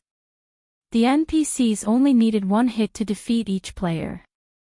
One cloaked player, who had just teleported into the city, died before he had even realized what had happened. What's going on here? Chills ran down Feng Xianyang's spine as he looked down at the Dark Guild player corpse beside him. Feng Xianyang wasn't the only player who wondered what was happening. Many other guilds that had teleported to White River City to take advantage of Zero Wing's predicament were stupefied inside the spacious teleportation hall. Several hundred disguised red players had died. The scent of blood lingered in the air. White River City had become a forbidden ground for red players previously. Everyone had thought that these Dark Guild players were too arrogant in the city. Now, however, they pitted these players. Any red players the NPC guards killed would be jailed in White River City's confinement room to await their punishment after they resurrected. With the crime values these Dark Guild members possessed, it would be a miracle if they were not locked up for over a month. Rescuing these players from White River City's confinement room was nothing more than a dream. Level 200, Tier 3 NPCs guarded that room, and they would instantly kill any and all players that didn't belong. However, If these players weren't rescued, mainstream players would have long since surpassed these players' levels and equipment by the time their prison sentence was over. It would be very difficult to catch up. At the very least, they would need to spend several months grinding endlessly as for deleting their accounts and starting all over again. Although they could level up quickly if high-level players power leveled them, they would never catch up to mainstream players in a month without some leveling secret. Of course, regaining their levels was one issue, but what about their reputation? What about their weapons and equipment? What about the wealth they had accumulated? Young Master Feng, are we still going to take on Zero Wings members? South Wolf, who was currently level 38, asked hesitantly. Zero Wing was definitely involved in White River City's sudden development, and anyone that said otherwise was lying. If Zero Wing was already capable of this, who knew what else the guild could do? Let's investigate the situation first. Feng Xianyang felt somewhat unsteady at this moment. He could not forget the level 40 expert who had teleported in beside him, dying after a single strike. Elsewhere, the various dark guilds' upper echelons were dumbfounded when they heard the news of this sudden development. Can someone tell me what is going on? Why are White River City's NPCs slaughtering our members like madmen? This was the first time these dark guilds had encountered a situation like this. The NPC city that they had been able to move through freely was now a forbidden land. Over half of the members they had dispatched to White River City were dead. Only a small minority were still active in the fields near White River City. This was an unprecedented blow to their dark guilds. The death of their members was nothing to them. However, if their members were confined for over a month, this would severely wound their guilds. Damn it. Zero Wing set us up. Contact the other dark guilds immediately. From now on, we cannot let anyone from Zero Wing survive. If they show themselves, kill them all. Starmoon Kingdom's various dark guilds swore to fight Zero Wing until the bitter end. What did you say? Over half of the dark guild members have been locked up in White River City's confinement room. How is that possible? Didn't they have their disguise tools? Abandoned Wave's expression froze when he received the news. He could not bring himself to believe it. While dark guilds were not strong in a head-on battle, their survivability and ambushing capabilities in the fields were top-notch. This was precisely the reason that he had paid a massive price for these dark guilds to whittle down Zero Wing's strength. Yet, now, over half of them had been killed and jailed in White River City. With this, it had become far more difficult to deal with Zero Wing's members' guild leader. What should we do now? Now that over half of the Dark Guild players have been locked up, the threat on Zero Wing has been reduced significantly. Moreover, some of the regular guilds that intended to strike Zero Wing have decided on the wait-and-see approach. The middle-aged, bald man asked after some thought. Abandoned Wave commanded, "This development has affected our plans slightly, but no matter. Contact the Dark Guilds immediately. Tell them that we'll send some of our top players to assist. If they can delay Zero Wing's top players, we'll reward them." Heaven's Burial had already begun to construct the ceiling cores around Stone Forest Town. If they could not pin Zero Wing's core members down in White River City, taking Stone Forest Town would become far more troublesome. Understood. After hearing this, the middle-aged man retreated to contact the various dark guilds. Meanwhile, inside White River City, Feng was in a very good mood. He had simply spent some money to exterminate the pests in White River City. He had never expected such a huge windfall after he had activated the city's high alert mode. Over 10,000 red players had died and were captured. This result earned him yet another advanced title, City Protector. Chapter 1013, Epic Personal Guard Quest. Hellscythe_Fluffy Goblin Chapter 1013, Epic Personal Guard Quest. When Feng heard the system notification, he was dazed for a long moment. He had never thought that he could obtain an advanced title like this. It was already difficult to obtain a basic title, let alone an advanced title. Now, just by spending 1,400 gold, not only had he dealt with the eyesores in the city, but he had also earned himself an advanced title. No one would believe this in the past. Many large guilds had willing spend over 10,000 gold for an accurate clue that led to an advanced title, not to mention the method of obtaining one city protector. While Feng was relatively familiar with the basic titles throughout God's domain, his understanding of advanced titles was quite shallow. After all, advanced titles were extraordinary. Nobody would casually reveal information about them. City Protector, advanced title, a hero that has protected the city from the dark forces' influence. Wielder enjoys the benefits of a major noble in every human city. At the same time, personal guards can accept one epic quest per week. In addition, personal guards receive a 5% increase to quest success rate as expected of an advanced title. It actually allows my personal guards to pick up one epic quest each week. Feng could not help his surprise. Personal guards' development speeds depended on the quests they accepted from the Adventurers Association. The higher the quest's rank was, the better the EXP and items it would award. However, there were not many personal guard quests to choose from in the Adventurers Association. Even Dark Gold quests only appeared about once a week, much less epic quests.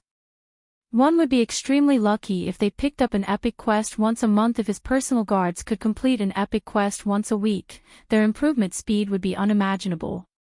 They also had a 5% success rate. Even if he allowed Dark Gold guards like Kite and Anna to challenge a Dark Gold quest, their success rate was only 50%. If they were very well equipped, their success rate could top out at 80%. As Feng understood it, even extremely well-equipped Dark Gold guards only had a 30% chance of completing an epic quest. Otherwise, ordinary Dark Gold guards only had a 20% chance for success. As for Fine Gold guards, even with top-tier equipment, they'd be lucky if they had a 10% success rate. Hence, the City Protector title's 5% increase to his guard's quest success rate was amazing. Thinking up to this point, Feng immediately replaced his Spirit Slayer title with the City Protector title.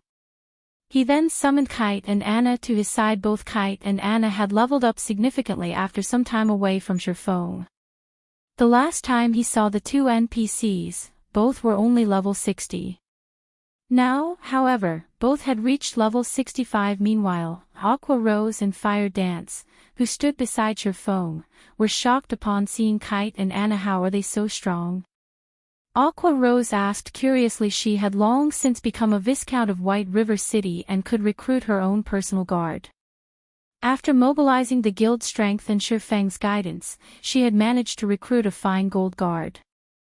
Moreover, this Fine Gold guard was a Guardian Knight, which was an excellent match for her class.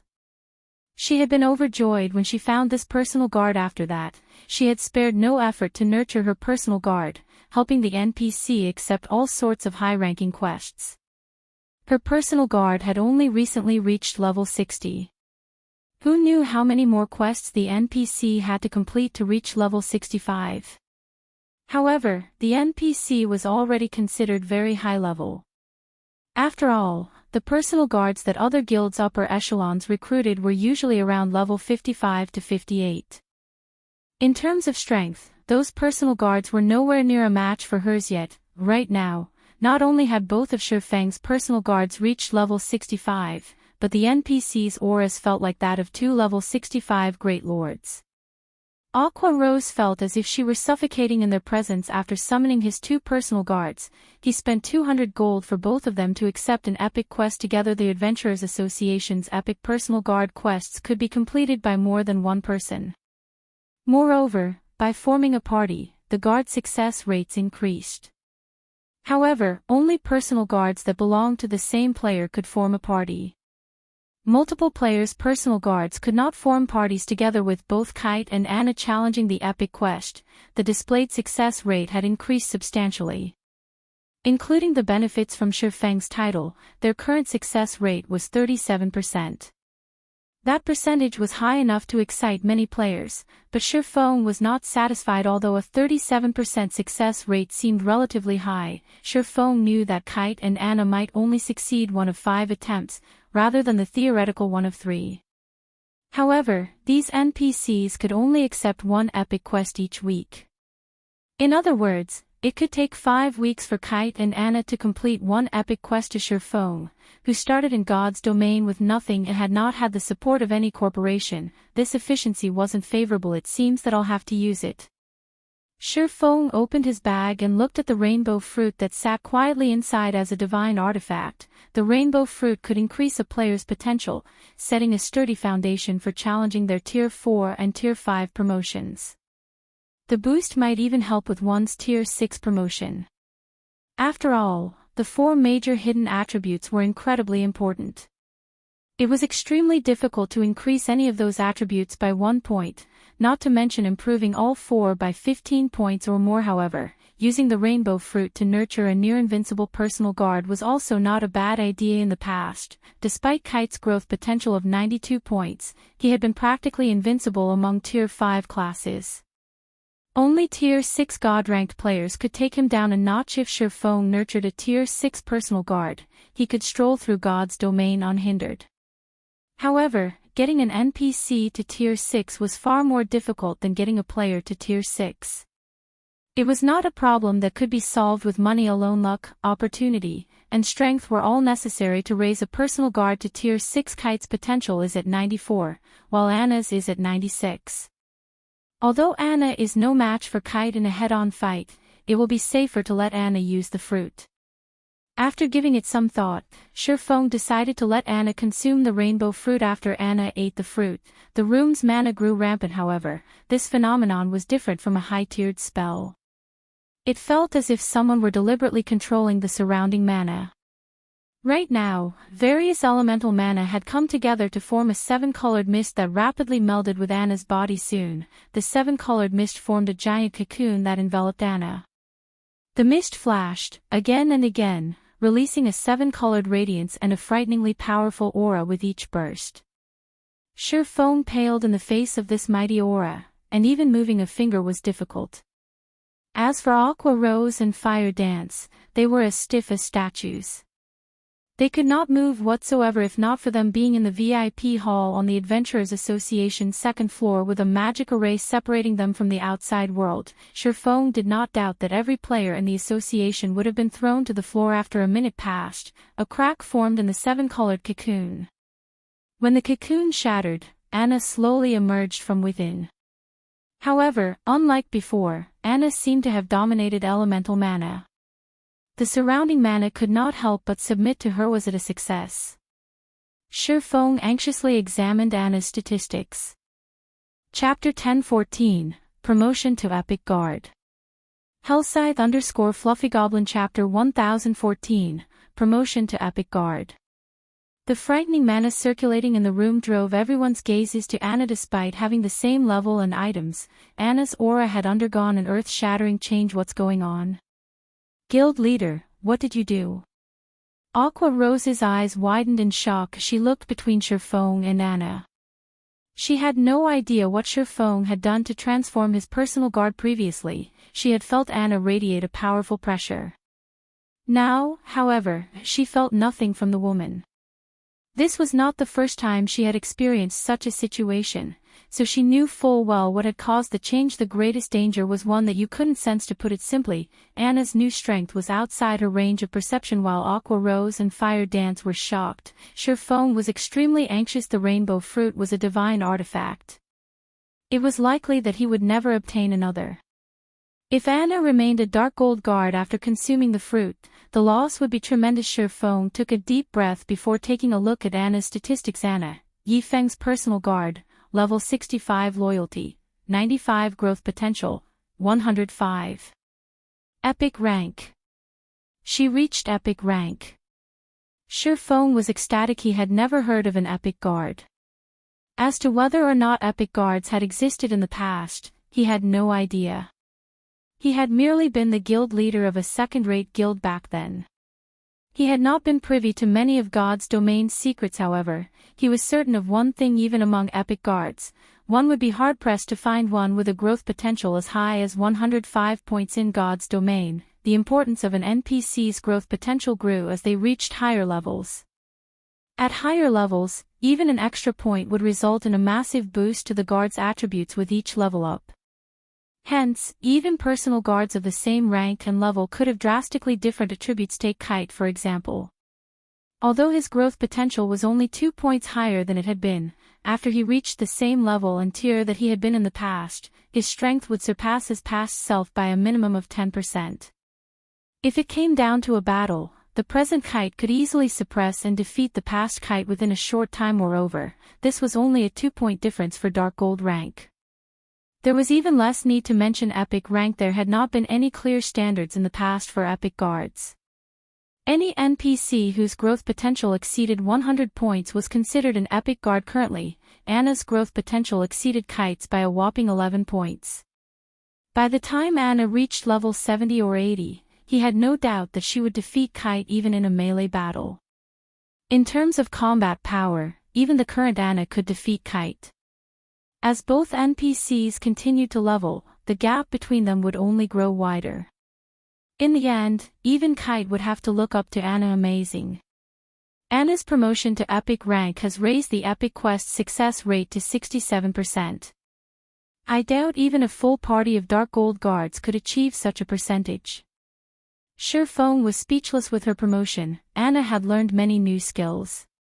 She now had 3 Tier 2 curses, one more than before. Most importantly, she had learned a Tier 2 domain skill.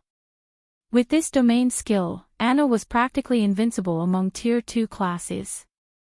Unless the other party also possessed a domain skill, even 2 kites were no match for Anna. Following which, Feng had Kite and Anna set out to complete their epic quest. The sooner they completed it, the more they could improve their strength. Guild leader, I've just received news that Blackwater has dispatched many of their top players. From the looks of it, it seems that they were sent to help those dark guilds. Meanwhile, the members of the various dark guilds have joined forces. Not only are they targeting parties, but they've also begun ambushing 100-man teams, Aqua Rose reported once she received this information. In addition, Blackwater has opened another shop in White River City and is selling cast steel armor kits and mana mixtures in large quantities. They've even reduced their prices. They've already lured a lot of players to their shop. They've also started purchasing rare herbs and ores at high prices from all over Starmoon Kingdom. It looks like they're getting serious. Getting serious, huh? Feng smiled. Since they want to play this game, then we'll get serious as well. Saying so, Feng purchased 100 cloaking scrolls from the Adventurers Association. The cloaking scrolls were unique to the Adventurers Association. Only 3-star adventurers could purchase them, and each scroll cost 20 gold. The cloaking scroll were considerably useful to players adventuring in the fields. When used, the scroll provided a cloaking buff to players within a 20-yard radius, which prevented them from being tracked, searched, and perceived. It also increased these players' movement speeds by 10% for 2 hours. This was a must-have tool for escaping and pursuing enemies. Unfortunately, only the person who purchased items from the Adventurers Association could use them. 2-star adventurers could purchase a scroll similar to the cloaking scroll, but the scroll was only effective on themselves. Following which, Feng gathered the Dark Gods Legion's members and Zero Wing's main force in the guild hall. He then used the Blood Aura Crystal and cloaking scroll. Everyone immediately obtained a buff. White River City Region, Snowy Forest. The Snowy Forest was a level 40 to level 50 high resource map. Usually, White River City's various large guilds came here to level. Now, however, this had become the main battlefield in the war between Zero Wing and the various dark guilds. Godfire, you really are amazing. You actually defeated that level 39 expert from Zero Wing in 3 moves. A level 39 mighty berserker in spiked armor gushed with admiration as he gazed at a level 40 emaciated youth wearing dark gray mage robes. As their dark guilds had agreed to work together, they no longer operated individually or in small parties. They now moved in large teams after experiencing several battles together. Everyone on this team admired this level 40 elementalist. It's nothing. Zero Wing's experts are noobs. They couldn't dodge my great fire dragon technique. If I were fighting our guild's experts, they would have easily dodged an attack like that rather than succumbing to my chain attacks, the youth named Purgatory Godfire said, laughing. Godfire, you're too humble. I've heard that you are the top 5th elementalist in your guild. Among the elementalists in Starmoon Kingdom, only a handful are as strong as you. Another level 40 masked assassin said others might not realize Godfire's strength, but he knew. After all, Godfire's Dark Guild was far from ordinary. The Elementalist was a member of Smiling Angel. It was a top-tier dark guild that operated in multiple kingdoms and empires. The guild was many times stronger than their dark guilds, which only operated in Starmoon Kingdom. While everyone chatted with each other merrily, 5 streaks of blue light swept past the team in the blink of an eye. 5 of the team's 50 players died, transforming into light particles before vanishing and leaving behind a few pieces of weapons and equipment. The Dark Guild players finally reacted. They turned towards the blue light's origin. They were all experts, yet they had only noticed the ambush after 5 of their team members had died. This was unprecedented. Don't even think that you can escape with your lives after killing Zero Wings members. Chapter 10-15, Initial Display of Strength. Hellscythe _ Fluffy Goblin Chapter 1015, Initial Display of Strength. As a deep voice echoed throughout the forest, over a dozen figures emerged from the woods.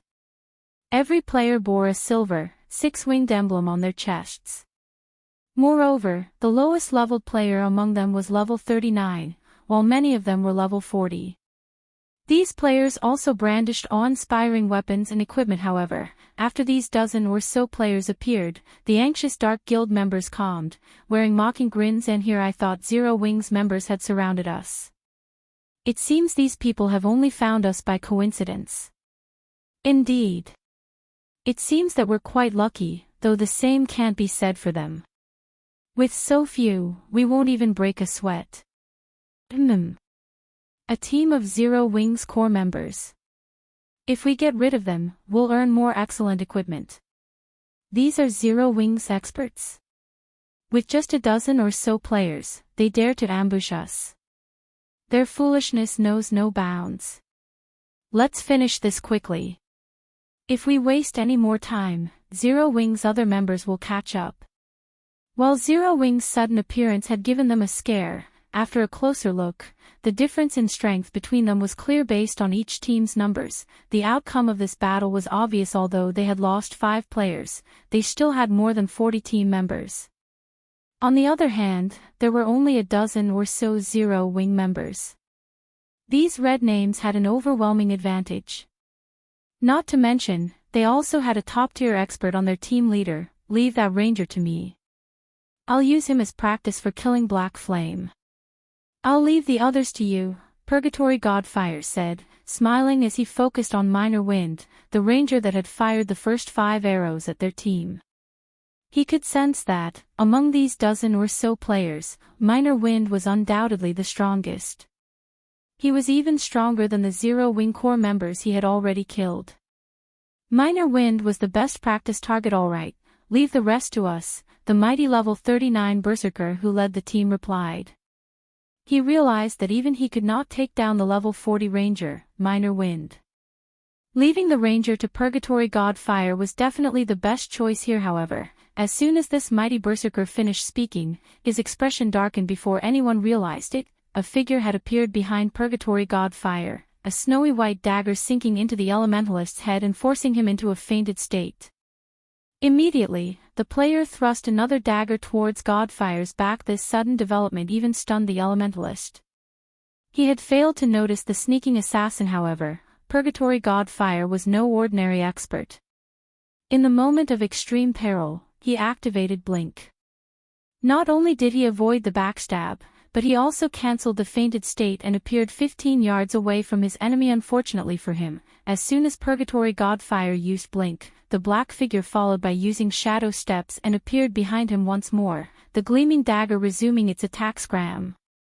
Panicking, Godfire used Flame Blast in an attempt to knock back his opponent. However, when Flame Blast struck the black figure, contrary to Godfire's expectations, the black figure stood steady. His Flame Blast had passed through the figure's body harmlessly. Crap. An afterimage. Godfire immediately realized that he had been fooled. Although he tried to rectify his mistake by casting Ice Wall to guard his back, the black figure landed a kidney strike, forcing him back into a fainted state, before his Ice Wall could even take shape. The figure instantly followed up with an absolute strike, transforming into a shadowy streak that passed through Purgatory Godfire's body.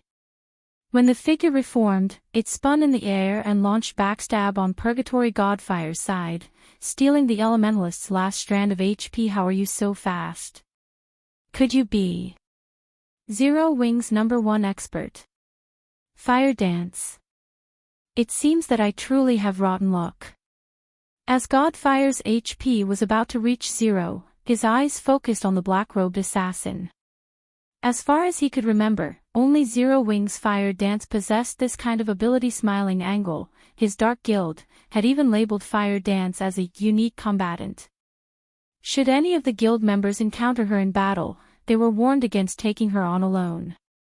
They should enlist the help of 3 or more people to deal with her, at the very least.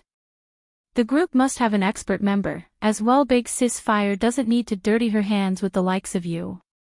I, Flying Shadow, am more than enough. You're 10 years too early to think of fighting Big Sis Fire. The black figure expressed its disdain in response to Purgatory Godfire's words. However, Flying Shadow had not lied. Despite having reached the half-step refinement realm after much difficulty, when he had sparred with Fire Dance, he had not even had a chance to retaliate. Meanwhile, Purgatory Godfire had not even reached the half-step refinement realm. He was nowhere near good enough to be Fire Dance's opponent. Although Godfire wanted to say something, his vision began to gray. In the end, none of his words left his mouth. Godfire is dead. How can he be dead? The other Dark Guild members were stupefied when they watched the expert die. They had all witnessed Purgatory Godfire's strength personally. Even their Dark Guild's top experts were no match for him, yet against Flying Shadow, Godfire had stood like a child before a master. These players even wondered if they were dreaming. Although they had heard rumors of Zero Wing's many powerful experts, Flying Shadow's strength was insane. While these Dark Guild members struggled to recover from their daze, dozens of arrows and spells bombarded them. In the blink of an eye, another 7 died. Damn it. We've encountered some troublesome experts. Retreat.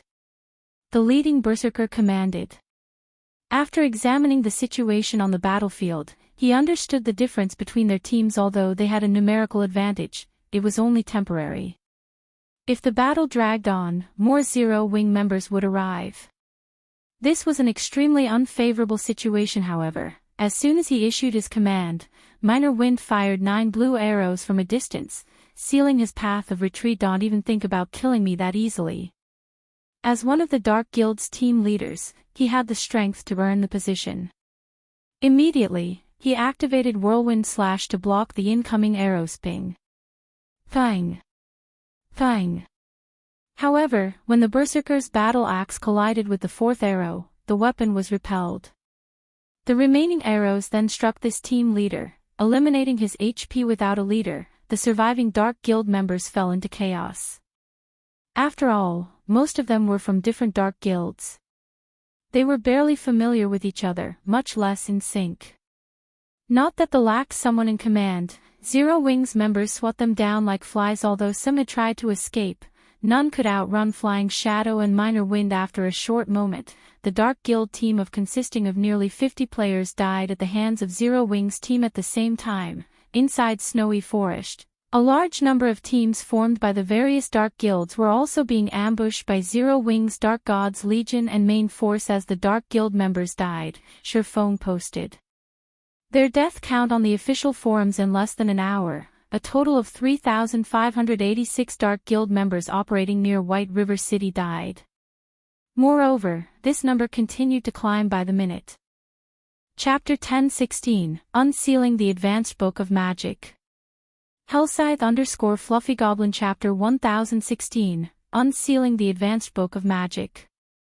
Shortly after Feng publicized the death count on the official forums, players throughout Starmoon Kingdom were in an uproar. The various guilds, who watched from the sidelines and planned to take advantage of Zero Wing's misfortune, were particularly stupefied. Dark guilds were famous for their abstinence and resilience.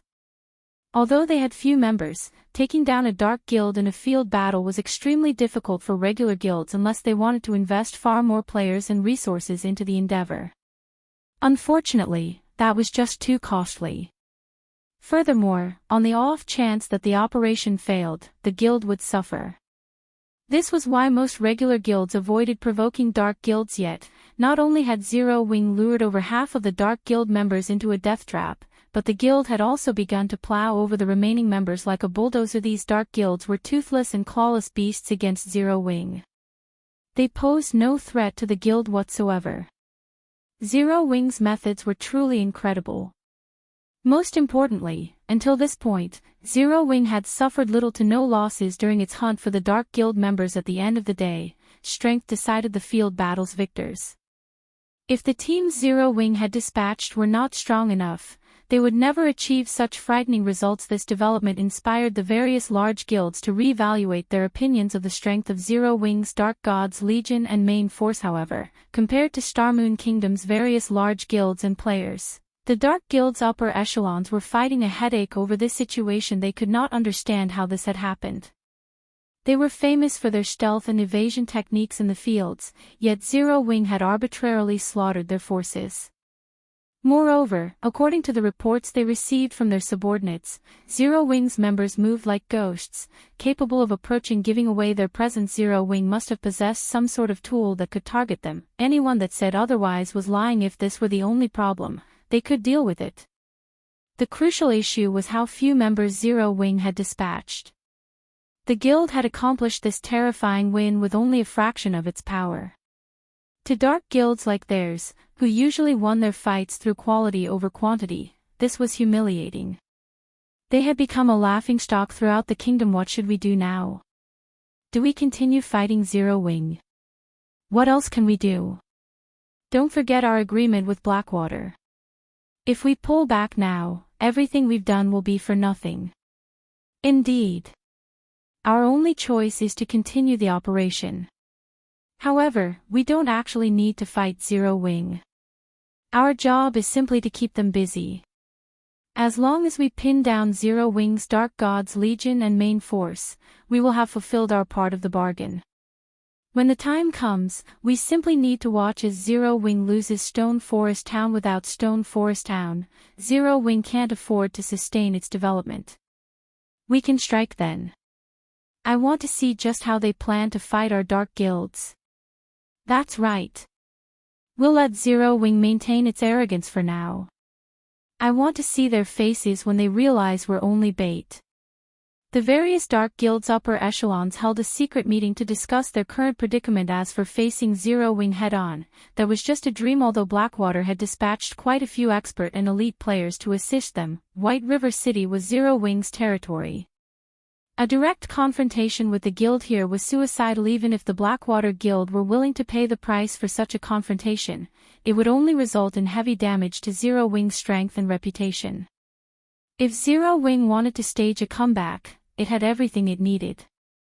However, if Blackwater captured Stone Forest Town and severed Zero Wing's main source of income, Blackwater would only need to suppress Zero Wing financially, and it would eventually collapse into itself. When the Dark Guild representatives concluded their meeting, the various Dark Guild members around White River City split up, acting independently. With this, Zero Wing would have a harder time dealing with them. After the Dark Guild's weak behavior, the various large guilds that had watched the situation began to withdraw to their own territories, afraid that they would suffer the same circumstances as these dark guilds. Despite Blackwater clearly being the mastermind behind all of this, Zero Wing had deliberately chosen not to target Blackwater's members. Rather, it had decided to teach the assisting dark guilds a vicious lesson. After realizing this, they had no desire to take that risk. Guild leader, your plan is brilliant.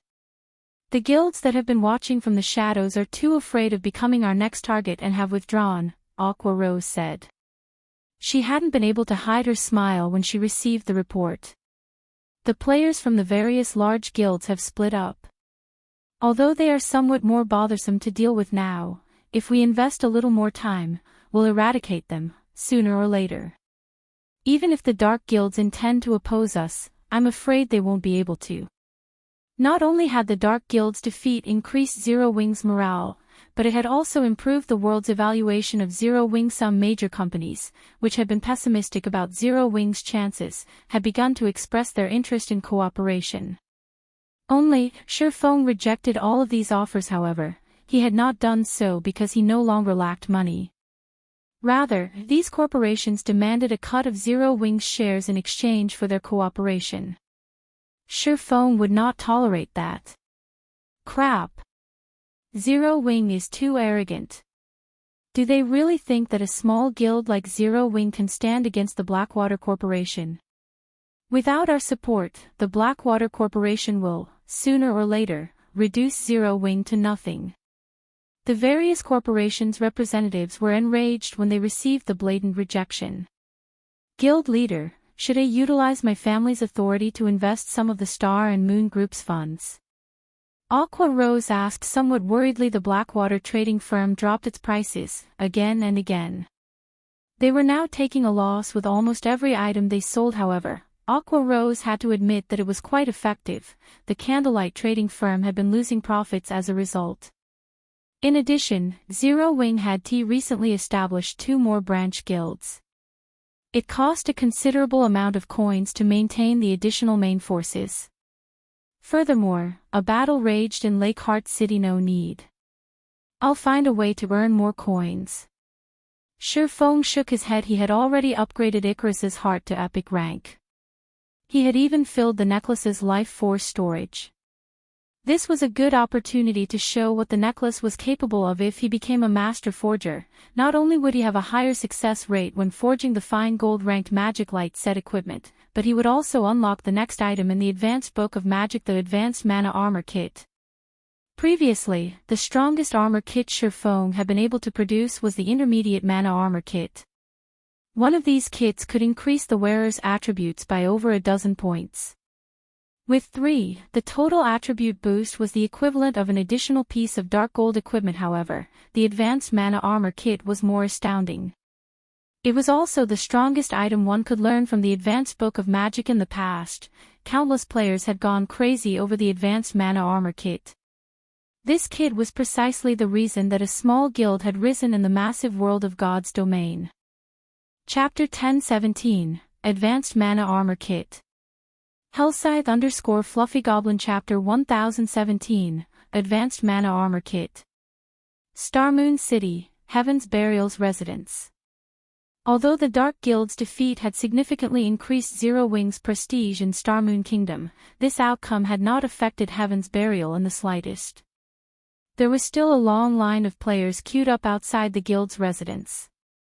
Rather, things had become even more lively outside the guild residence after the majority of the Dark Guild members had been confined in White River City. Heaven's Burial announced its recruitment for a large number of lifestyle players. It had even publicly announced that lifestyle players who joined the guild could receive guidance from a few of the virtual gaming world's well-known lifestyle masters, easing the difficulty of reaching the master rank in the future. The master rank was every lifestyle player's goal. It was also an opportunity for countless lifestyle players to get rich overnight. After God's domain joined the virtual gaming world, the various large guilds had begun to place greater importance on lifestyle players. After all, many things in God's domain required lifestyle players. This increased the value of well-known lifestyle players in the virtual gaming world. In God's domain, some lifestyle players' status could even rival that of top-tier experts. Many super guilds even began to compete to recruit lifestyle players who had a list of achievements in previous virtual reality games. Among them, the super guild Battle Wolves had paid an astronomical price to recruit one player who had been known as one of the top 5 Grandmaster lifestyle players in the virtual gaming world. Moreover, the Battle Wolves had made this Grandmaster their chief forger. Becoming one of a super guild's forgers was already quite difficult, much less becoming the chief forger. A chief forger's status was the equivalent of the vice guild leaderess. Although they did not dream of such a lofty position, if they could become master lifestyle players in God's domain, they would be set for life. However, reaching the master rank in God's domain was easier said than done. If they were guided by someone with experience, though, it would be easier to become masters in the future. This was precisely the reason that Starmoon Kingdom's lifestyle players had flocked to join Heaven's Burial. Not only that, but other kingdoms' lifestyle players also began to rush towards the guild after hearing about its recruitment. Uncle 7, why are you in such a hurry to meet me? If you had something urgent to say, couldn't you have just called me? Why make the trip back? Singular Burial asked, chuckling as he looked at the 50-plus-year-old man as he frantically rushed into the guild leader's office. If this were something that could have been conveyed in a call, I would have done so. This is important enough to make the trip. I also have a surprise for you, Seven Treasures said, laughing. A surprise? Singular Burial responded skeptically. I knew you wouldn't believe me. Here, take a look. What do you think this is? Seven Treasures retrieved a design from his bag and placed it on the table. This is. Singular Burial was stunned after reading the design's introduction. Although the design was very common, the words Lightstone attracted Singular Burial's attention. As the guild leader of Heaven's Burial, not much surprised him. Even an epic weapon wouldn't faze him. However, he had to admit that the Lightstone forging design that Seven Treasures had laid before him had been a surprise. The Lightstone was practically the Candlelight trading firm symbol. Despite Heaven's Burial and Blackwater working together, neither of their guilds had been able to damage the Candlelight trading firm over much. This was due to the Lightstones, who in God's domain did not want to level up faster. However, when darkness fell over God's domain, the fields became much more dangerous. If one were not an elite or expert player, they would struggle. And if one were unfortunate enough to lose their life, their progress would go to waste. Hence, Lightstones were a must-have item to level up at night in God's domain. In addition, as the Lightstone's price was quite low, it became a must-have tool for ordinary players. This secured the Candlelight trading firm's position, leaving no room for competition. However, now that Heaven's Burial had the Lightstone forging design, the Candlelight trading firm would no longer hold the monopoly over the Lightstones. Uncle Seven, where did you find these? Singular Burial asked. Only one forging player could learn from a single forging design, and the number of Lightstones one person could produce was limited. The Heavenly trading firm still wasn't a threat to the Candlelight trading firm. This would barely impact Candlelight's business in the Towers of Death. One of our guild's teams obtained one by accident while grinding monsters there, Seven Treasures said, laughing merrily. After obtaining this design, I immediately notified the guild's elite teams to grind in the Towers of Death. Soon, we'll have far more Lightstone forging designs. Wonderful. This is simply wonderful. Uncle Seven, I'll leave the rest for you. If you lack manpower, just say the word. Singular Burial was ecstatic. As long as they knew which monsters dropped the design, with Heaven's Burial strength, it would only be a matter of time before they had a stockpile. Once we have enough designs, we will extinguish Candlelight. Without the financial support from both the Candlelight trading firm and Stone Forest Town, Zero Wing will be finished. Emichim, isn't that why I'm here, trying to borrow some of the Funeral Legion's members? The monsters are too high-leveled. Our ordinary elite's grinding speed is too slow. They need experts to lead them, Seven Treasures explained, nodding. The Funeral Legion was Heaven's Burial's strongest player force. It was similar to Zero Wing's Dark Gods Legion. Heaven's Burial had invested the majority of its resources into nurturing this legion, and every member was extremely powerful. In the eyes of ordinary players, they were definitely experts. However, only the guild leader could command the Funeral Legion. They would ignore anyone else's orders. Sure, no problem. I'll give you command of 400 members. Without hesitation, Singular Burial notified the Funeral Legion's commander, instructing him to dispatch 400 members to the Towers of Death immediately. Inside one of the Candlelight trading firm's special forging rooms in White River City. After sacrificing 500 units of life force to activate Icarus's Heart's God's Blessing skill, Feng began forging advanced mana armor kits. One after another. Not only had Feng forcefully raised his forging standard to master rank, but the effect also lasted 3 full hours. Meanwhile, God's Blessing's cooldown was only 4 hours. With this buff, he was practically a bona fide master lifestyle player. The only downside was that God's Blessing cost too much life force to sustain. Regardless, Feng was satisfied with this result. As a master forger, he could learn the advanced mana armor kit's production method. By utilizing various tools, he also increased his success rate with the advanced mana armor kits to 41%, which allowed him to succeed 1 out of 3 tries in 3 short hours. Feng had successfully forged 31 advanced mana armor kits. Although the production volume could not compare to the intermediate mana armor kits, the advanced version's attributes trampled over the intermediate versions. Chapter 1018, Master Forger. Hellscythe _Fluffy Chapter 1018, Master Forger. There were many kinds of armor kits in God's domain, however, few armor kits were suitable for high-tiered players. The advanced mana armor kit was one. Armor kits suited for high-tiered players also had another name: extraordinary armor kits. While armor kits such as the intermediate mana armor kit and the cast steel armor kit were acceptable for Tier 1 and Tier 2 players, to Tier 3 players and above, the attributes those armor kits provided were simply too pitiful to the point of being negligible. After all, as players reached higher tiers, they received far more free attribute points with each level. At Tier 0, players received 4 free attribute points with each level, while at Tier 1, they received 8 points. After reaching Tier 2, however, players would receive 15 points. The difference was obvious at a glance. Because of this, the earlier players completed their promotion to a higher tier, the more of an advantage they had.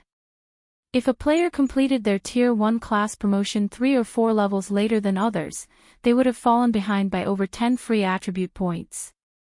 This gap would widen if the same situation occurred at Tier 2 and beyond. This was where the extraordinary armor kits came in. Even among extraordinary armor kits, the basic attributes, the advanced mana armor kit's basic attributes, were on the higher end of the spectrum. Hence, many high-tiered players preferred these. It seems my luck is quite good. The attribute increases are all above the standard. Feng was very satisfied with the advanced mana armor kits he had forged. Advanced mana armor kit: when physical armor kit is equipped, defense plus 600, strength increased by 3%, endurance increased by 4%, agility increased by 3%. Maximum binding limit per character: 3 cannot be bound to level 40 equipment or below. When magical armor kit is equipped, defense plus 240, intelligence increased by 3%, endurance increased by 4%, vitality increased by 3%. Maximum binding limit per character: 3 cannot be bound to level 40 equipment or below. When 3 kits were equipped, they would increase each of a player's basic attributes by roughly 10%. This was a considerable increase for ordinary players, not to mention expert players, who wore full sets of excellent equipment. A 10% increase to a player's basic attributes could increase one's combat power by roughly 20% to 30%. With such a huge boost to combat power, a player with 3 advanced mana armor kits could easily defeat a player possessing the same combat standards, weapons, and equipment, who did not have any armor kits equipped. Hence, many high-tiered players would flock to purchase the advanced mana armor kits. What a pity. Feng felt a twinge of sadness as he looked at the advanced mana armor kits he had produced. Although the advanced mana armor kit was very good, its flaws were obvious. These armor kits took significantly longer to produce than the intermediate mana armor kits. Moreover, only he could produce them. Its production volume was fated to be low. He'd be lucky to produce enough for Zero Wings core members at most. He could use the advanced mana armor kits to attract players to the Candlelight trading firm. These kits were not profitable products right now, following which, Feng waited for an hour to pass before he used another 500 units of life force to activate God's Blessing, continuing to craft the advanced mana armor kits. Once Feng had made 100 armor kits, he switched to forging the magic light set equipment. While the advanced mana armor kit provided a powerful increase to a player's attributes, its true purpose was to help high-tiered players. To current players, its increase was extremely limited. After all, current players' basic attributes were still relatively low. Compared to the armor kits, the magic light set equipment was far more valuable to current players. As a level 50 fine gold set equipment, the attributes it provided were far superior to a level 45 dark gold equipment. The set's total attributes could even put a Tier 1 set equipment to shame. Although Feng had obtained the magic light set equipment forging design, he had been an advanced forger. He hadn't been confident of successfully forging the level 50 fine gold set equipment.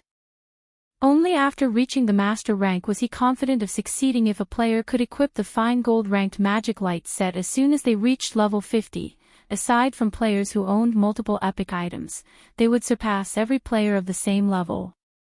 If the magic light set were dark gold rank, even a player with multiple epic items would be no match. Moreover, players were not necessarily required to reach level 50 to equip the magic light set. As long as they possess weapons or equipment that reduce level requirements, they could equip the set below level 50. This was one of the benefits of owning epic or growth-type equipment. Feng possessed the 7 Luminaries ring and the even more powerful Heavenly Dragon's Breath, which decreased items level requirement by 5 and 10 levels, respectively. Feng was currently level 44. He was fully capable of equipping the level 50 magic light set right now. There were also a few players within the guild that possessed weapons, equipment, or tools that lowered level requirements. Although none of those items were as impressive as the Heavenly Dragon's Breath, they still enabled their owners to equip the magic light set before reaching level 50, gaining overwhelming attributes. Feng was incredibly pleased, following which, Feng went into action. While he had been in the Trial of God, the Candlelight trading firm had purchased plenty of emeralds in Emerald City. He had more than enough to make numerous magic light sets aside from the emerald requirement, which was a powerful mana conductor. The magic light set also required mana stones, hence, Feng took out a pile of magic crystals and began his alchemical synthesis. After the 1-hour cooldown of God's blessing ended, Feng stood before a large mound of mana stones. He then activated God's blessing once more and began to forge the magic light set equipment. Compared to the advanced mana armor kit, forging the magic light set was significantly more difficult. Even with his various tools, Feng barely managed a 45% success rate. He needed roughly 3 attempts to produce a complete set. However, Feng was satisfied with this result. If any other master forger attempted to craft the set, they'd be lucky if they achieved a 35% success rate. Rather than producing 1 set out of 3 tries, they should thank the high heavens if they produce 1 set out of 5 tries. Forging 1 complete fine gold ranked magic light set required 18 mana stones. Meanwhile, 50 magic crystals were needed to synthesize 1 mana stone. According to magic crystals' current market price, each magic light set would need 225 gold's worth of magic crystals. With the other materials, crafting the magic light set was abhorrently costly. If an ordinary master forger tried to forge the set, their production cost would be well over 1,000 gold. There were not many guilds throughout God's domain who could afford such a steep price. Fortunately, Feng had a sufficiently high success rate. When he was lucky, he could forge 1 set every 2 tries. With his normal luck, he produced 1 set in 3 tries. By crafting these himself, Feng saved hundreds of gold. After 3 hours, maybe due to his high luck attribute, he produced a total of 5 magic light sets with his 9 attempts. As for the remaining 4 sets, they were defective products at secret silver rank. Even so, he could still make decent money from these defective products. After all, once players reached level 50, secret silver set equipment would still be relatively rare. Even guild elites would generally wear level 50 mysterious iron equipment. As Feng had nothing better to do while he waited for God's blessings cooldown, he took out the epic treasure chest he had obtained from the Trial of God. He hadn't carried any mana stones on him while he had been in the trial. Now that he had a pile of them, he could use this opportunity to open the treasure chest. The last epic treasure chest Feng had opened had surprised him. It was especially true for the Beastmaster's Compendium. Now that he had obtained another epic treasure chest, Feng grew nervous. Silently, he began to pray, "Please don't be an epic item. Please don't be an epic item." Epic items were the most worthless items one could obtain from an epic treasure chest. The truly valuable items were designs and recipes. Following which, Feng sacrificed 200 units of life force and activated Divine Providence, instantly increasing his luck by 70 points. He then activated the epic treasure chest. Chapter 1019, Unbelievable Luck. Hellscythe_FluffyGoblin Chapter 1019, Unbelievable Luck. When Feng opened the epic treasure chest, a purple radiance enveloped the forging room. Had he opened the chest in the middle of White River City, he would have attracted everyone's attention. As the purple light faded, the room's mana density increased significantly and remained that way for quite some time. There were a total of 3 items in the epic treasure chest. One item was luxurious red armor fashioned with white detailing. The armor was encrusted with 7 gemstones, neatly arranged to form a miniature magic array. The surrounding mana gathered around this magic array, condensing into a thin layer of 7-colored mist, which made the armor extraordinarily eye-catching. When he saw the finished product, even Feng was shocked. This was definitely the most visually appealing armor he had ever seen. What kind of armor is this? Feng wondered. This was the first time he had seen equipment that could increase the surrounding mana density. Despite not wearing the armor, his mind felt much clearer than before. The special forging room's mana was even denser than the basic meditation room. If a player's mind could be this clear all the time, it would massively help their training and battles. Following which, Feng clicked to check the armor's introduction. 7 Luminaries Battle Armor, Chest Plate, Fragmented Legendary Rank, Equipment Requirement, Strength 1000 Class Requirement, Berserker when equipped, Defense increased by 100 * player's level. All attributes increased by 3 * player's level. Strength increased by 60%. Agility increased by 40%. Endurance increased by 60%. Magic resistance increased by 30%. Ignore levels +20. All Berserker skills +5 levels.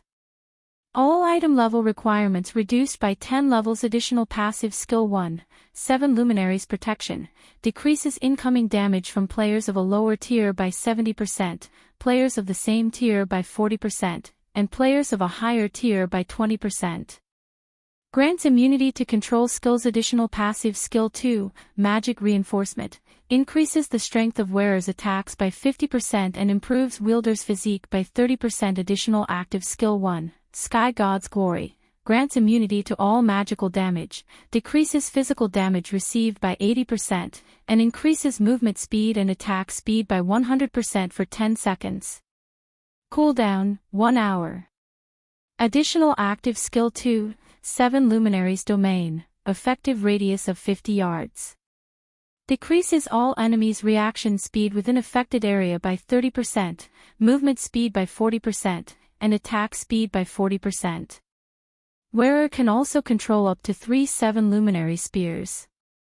Each spear contains 200% of wearer's strength and causes 500% holy damage. Duration, 2 minutes. Cooldown, 5 hours. Skill is currently tier 1. Skills tier will increase with player's tier. The 7 Luminaries Battle Armor was a legendary item created by the blacksmith god, Soros. During the Great Ancient War, it had been greatly damaged by the Lord of the Abyss. However, as the battle armor's core remained intact, its repair only requires 10 God Crystals. Current number of absorbed God Crystals, 0/10. Feng was dazed for a long moment after reading the armor's introduction. He had never thought that it was possible to obtain a fragmented legendary item from an epic treasure chest.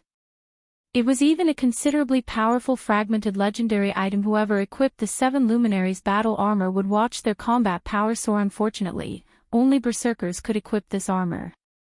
If he could equip it, it was very likely that he wouldn't find a single player throughout God's domain that could match him.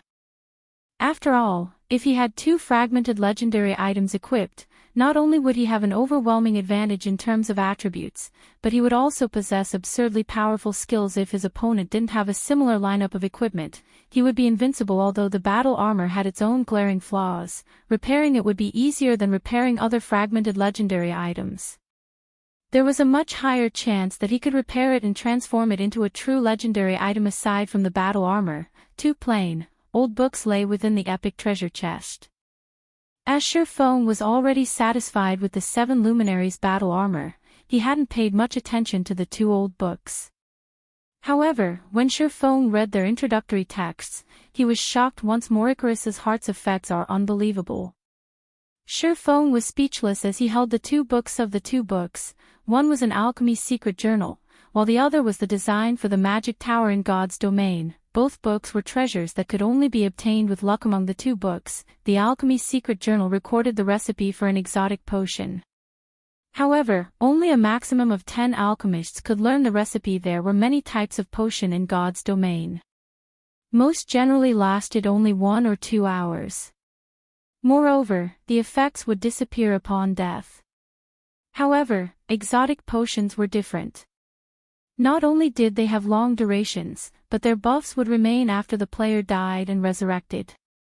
Furthermore, these were only exotic potions side effects. Exotic potions were the product of the hard work of God's domain's craftsmen alchemists. Every exotic potion was extremely powerful. The secret journal Feng held contained the recipe to produce an exotic potion named Exotic Stamina Potion. When consumed, the potion increased players' maximum stamina by 10% and stamina recovery rate by 80%. For 10 hours, stamina was indispensable for players.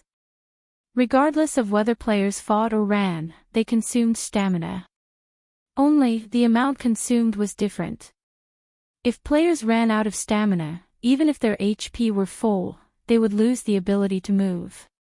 Hence, most players generally took a break after grinding monsters for a certain time, using the opportunity to recover their stamina. If a player's stamina recovery rate and maximum limit increased, they would become far more efficient when grinding. Hence, in God's domain, all items capable of increasing a player's stamina or their stamina recovery rate were extremely valuable. Although the exotic stamina potion was not as effective as the blood refining crystal's life essence, its effects were still considerably good. It was useful to both expert and ordinary players. With this Alchemy's Secret Journal, the Candlelight trading firm's business would reach a whole new level. However, compared to the Alchemy's Secret Journal, the Magic Tower construction design was truly useful to Zero Wing. Right now in God's domain, players could purchase defensive weapons in the Adventurers Association after capturing a town successfully or while constructing a town. Defense turrets were one of the most common defensive weapons. Not only did they possess massive firepower, but their attack range was also relatively large. However, turrets were the most basic defensive weapons. There were many others that players could find elsewhere. The basic mana pulse cannon was one example. Unfortunately, it was very expensive. Moreover, not only did it possess a very long cooldown, but it was also costly to operate. Even so, its attacks were a force to behold. A single blast could almost rival the might of a Tier 4 large-scale destruction spell. The defense turrets could not compete with it. However, there was something even more advanced than the two aforementioned defensive weapons, the Magic Tower. Not even 8 defense turrets were a match for the defensive capabilities of a single Magic Tower. This was precisely the reason that the basic tower had become a mainstream building in Feng's past. Unfortunately, constructing a Magic Tower was very difficult. Now that Feng had the design, he would need a lot of resources to build it. Chapter 1020, Soaring Attributes. Hellscythe _Fluffy Chapter 1020, Soaring Attributes. Feng looked at the tattered Magic Tower construction design in his hands. He would be lying if he said he wasn't excited right now. In reality, the Magic Tower was not very valuable to God's domain's current guilds. It wasn't even worth as much as the Alchemy's Secret Journal. To Feng, however, its value far surpassed that of a fragmented legendary item. If he constructed a city in Starmoon Kingdom, the city's potential profits would even be enough to tempt super guilds to strike against them, disregarding all costs to themselves. After all, a city was much larger than a town. No measly town could compare to the population a city could hold. One could also construct a larger variety of buildings in a city. Most importantly, players seeking entertainment would flock to the city, which could impact its economy in a massive way. Then there was the Mana Tower, which would allow resident players within the city to accumulate the double EXP buff. With Zero Wing's current strength, going up against super guilds was suicidal. Once the city's protection period ended, Zero Wing wouldn't be able to defend the city with its own strength. When the time came, others would take the city from them. Feng didn't want to see that happen. That was the reason that Feng wouldn't construct the city right now, regardless of whether or not he could afford to. Without sufficient strength, excessive wealth only invited disaster. He would not naively believe that those super guilds would kindly offer to cooperate with Zero Wing. To begin with, these existences were playing virtual reality games to earn money, not to have fun. If they were fully capable of reaping the benefits by themselves, why would they share? If Zero Wing wanted to cooperate with super guilds, there was a precondition: the guild needed to be able to protect the city it constructed. Otherwise, there was no point. It was similar to the encounter with the Dragon Phoenix Pavilion. Feng had been worried about his city's defense. Acquiring the magic tower design was undoubtedly good news. Once he constructed his city, he simply needed to construct a few magic towers to protect it. At that time, with Zero Wing's constantly rising strength, defending a single city should not be a problem. However, like a teleportation magic array forging design, the magic tower design had limited uses. Up to 5 magic towers could be constructed with one design. This was enough for Feng. I had planned to add several more turrets to stabilize Stone Forest Town's safety. It seems that won't be necessary now. Feng smiled. He then contacted Aqua Rose, instructing her to collect the necessary materials and lifestyle players to construct the magic tower in Stone Forest Town. Unlike other items production, the magic tower's construction did not require specific lifestyle classes. In fact, any player could construct the magic tower. It was only a matter of speed and efficiency. However, to construct the magic tower's core, players needed to be capable of drawing an intermediate magic array. After all, the tower's most important components were the magic array and the mana circuit. For Feng, who was capable of manufacturing intermediate magic arrays, constructing the magic tower's mana circuit would be a piece of cake. As for the magic light set equipment, Feng put the project on a temporary hold. In any case, no one else in the guild could equip the set right now. The number of sets he had already produced was more than enough for the moment. Feng then replaced his Tier 1 set equipment with the fine gold-ranked magic light set equipment. Following which, he replaced all 3 of his intermediate mana armor kits with the advanced versions. Immediately, his basic attributes soared to a new level. His strength instantly broke past the 1,200 point threshold. He was significantly stronger than a lord of the same level. His HP also soared to 32,550, while his defense could probably render even Zero Wing's number 1 MT, Cola, speechless. With this set of equipment, I can likely solo an ordinary level 50 lord without any berserk skills. When Feng clenched his fist, he could feel that his combat power had reached a new realm. He had to admit that there was a massive difference between level 50 and level 45 equipment in terms of attributes. After Feng switched into his new equipment, he used the demon mask to alter the magic light set's appearance, using his previous appearance. This way, outsiders would not notice any changes to his weapons or equipment, and they would not be able to gauge his strength without fighting him. As Feng arrived downstairs and was about to rearrange the counters in the Candlelight trading firm's first-floor hall, he noticed that the number of players in the hall had decreased significantly. Moreover, a few of the players here scoffed at the trading firm's products. The Candlelight trading firm is unreasonable. Both the Heavenly trading firm and the Blackwater trading firm are selling their light stones for 80 copper each, yet Candlelight is still selling them for a silver each. I think I'll be better off shopping at the other 2 trading firms. Isn't the light stone supposed to be the Candlelight specialty product? What? You don't know.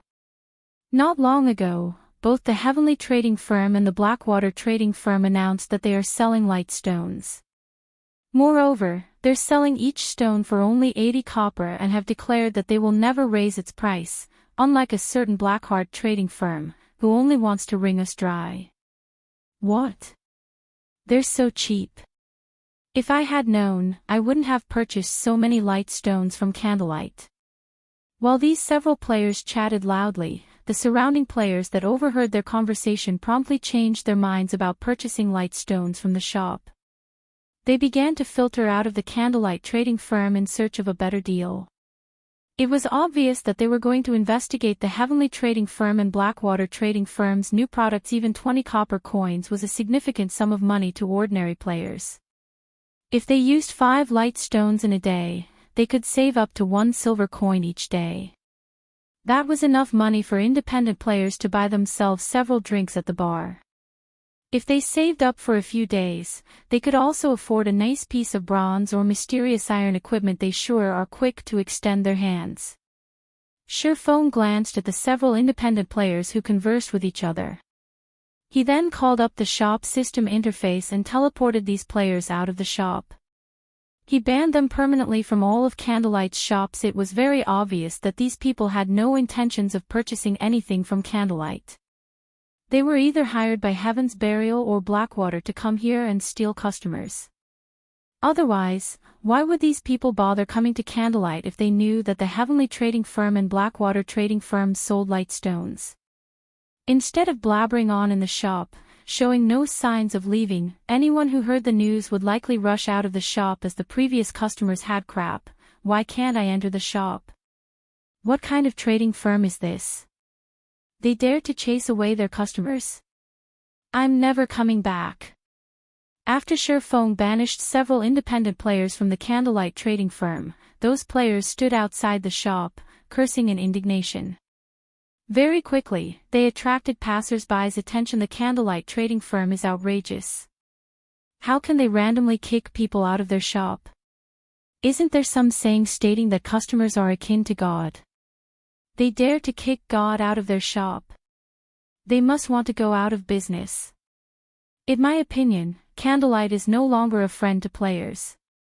Hearing those words, the crowd on the street began to discuss the Candlelight trading firm, their discontent rising as the discussion stretched on. However, Feng didn't pay any attention to the situation outside of the shop. Instead, he opened a new counter in the first floor hole. He then placed 10 advanced mana armor kits on display inside the counter's cabinet. Chapter 1021, Astronomically Priced Armor Kit. Hellscythe _ Fluffy Goblin Chapter 1021, Astronomically Priced Armor Kit. I can't wait to see what the Candlelight trading firm plans to do now. As several players felt triumphant, thinking that their actions would damage the Candlelight trading firm's business, they noticed that the player traffic entering the firm gradually began to increase, rather than decrease. Moreover, among these players, there were even members from various large guilds. A flood of advanced horse carriages also began to stop near the shop's entrance. Quick! Quick! If we're late, they will sell out. One after another, guild players alighted from the carriages. What's going on? The independent players who had been banned from the shop realized that something was off, but they had no idea what was wrong. Although they wanted to enter the shop to investigate the situation, no matter how hard they tried, they could not take one step into the building. They could only stare at the establishment from outside. Fellow brother, do you know what's going on inside the Candlelight trading firm? It seems that Candlelight has revealed a new product in the first floor hole. After hearing what a friend told me, I stopped what I was doing and hurried over immediately. The new product is called the Advanced Mana Armor Kit, and I heard that its attributes trump the intermediate version. However, the production volume is much lower. Hence, Candlelight intends to hold an auction in a few minutes. If I can get my hands on one, I'll definitely make a fortune by reselling it later. Advanced Mana Armor Kit. The several players that Feng had chased out were stupefied. They had been tasked to observe the Candlelight trading firm and to cause some trouble while they were at it. Yet, as soon as they had been kicked out of the shop, the Candlelight trading firm began to sell the Advanced Mana Armor Kit. Everyone in Starmoon Kingdom and the several surrounding countries knew about the Mana Armor Kits. However, due to their rarity, very few players could actually get their hands on them. For the intermediate Mana Armor Kits, only Zero Wings members had reliable access to them with their guild contribution points. Even then, elite members were only allowed to purchase one kit, while only core members were allowed to purchase 3. Because of this, the various large guilds were forced to purchase the intermediate Mana Armor Kits from Zero Wings members secretly and at a high price. Moreover, only their guild's top-tier experts qualified to use the kits. Now that Zero Wing was selling the superior Advanced Mana Armor Kit, it would cause an uproar throughout Starmoon Kingdom. It was no wonder why the various large guilds had frantically dispatched their representatives to Candlelight. Even the large guilds, who had come to White River City to grind abyssal monsters, surged into the Candlelight trading firm thinking up to this point. These spies contacted Blackwater's upper echelons immediately, hoping these upper echelons would send representatives to purchase the kits. If they could make it in time for the auction, the guild might decide to forego their punishment. However, as soon as they began to contact their upper echelons, they heard a cheer from inside the Candlelight trading firm. Following which, a loud, clear voice echoed down the street, "Welcome, everyone, to the Candlelight trading firm. The auction for the advanced mana armor kits will now begin." When the announcement ended, some new arrivals rushed into the shop with eager smiles. Upon hearing news of the advanced mana armor kits auction, they immediately teleported to White River City and rushed over in an advanced horse carriage. Had they waited a minute longer, they might have lost their chance to purchase the armor kits. At this moment, the several incognito Blackwater members were stunned. They no longer had a way to explain themselves to their superiors. Even if someone from White River City's Blackwater trading firm headed this way now, they wouldn't arrive for at least another 10 minutes.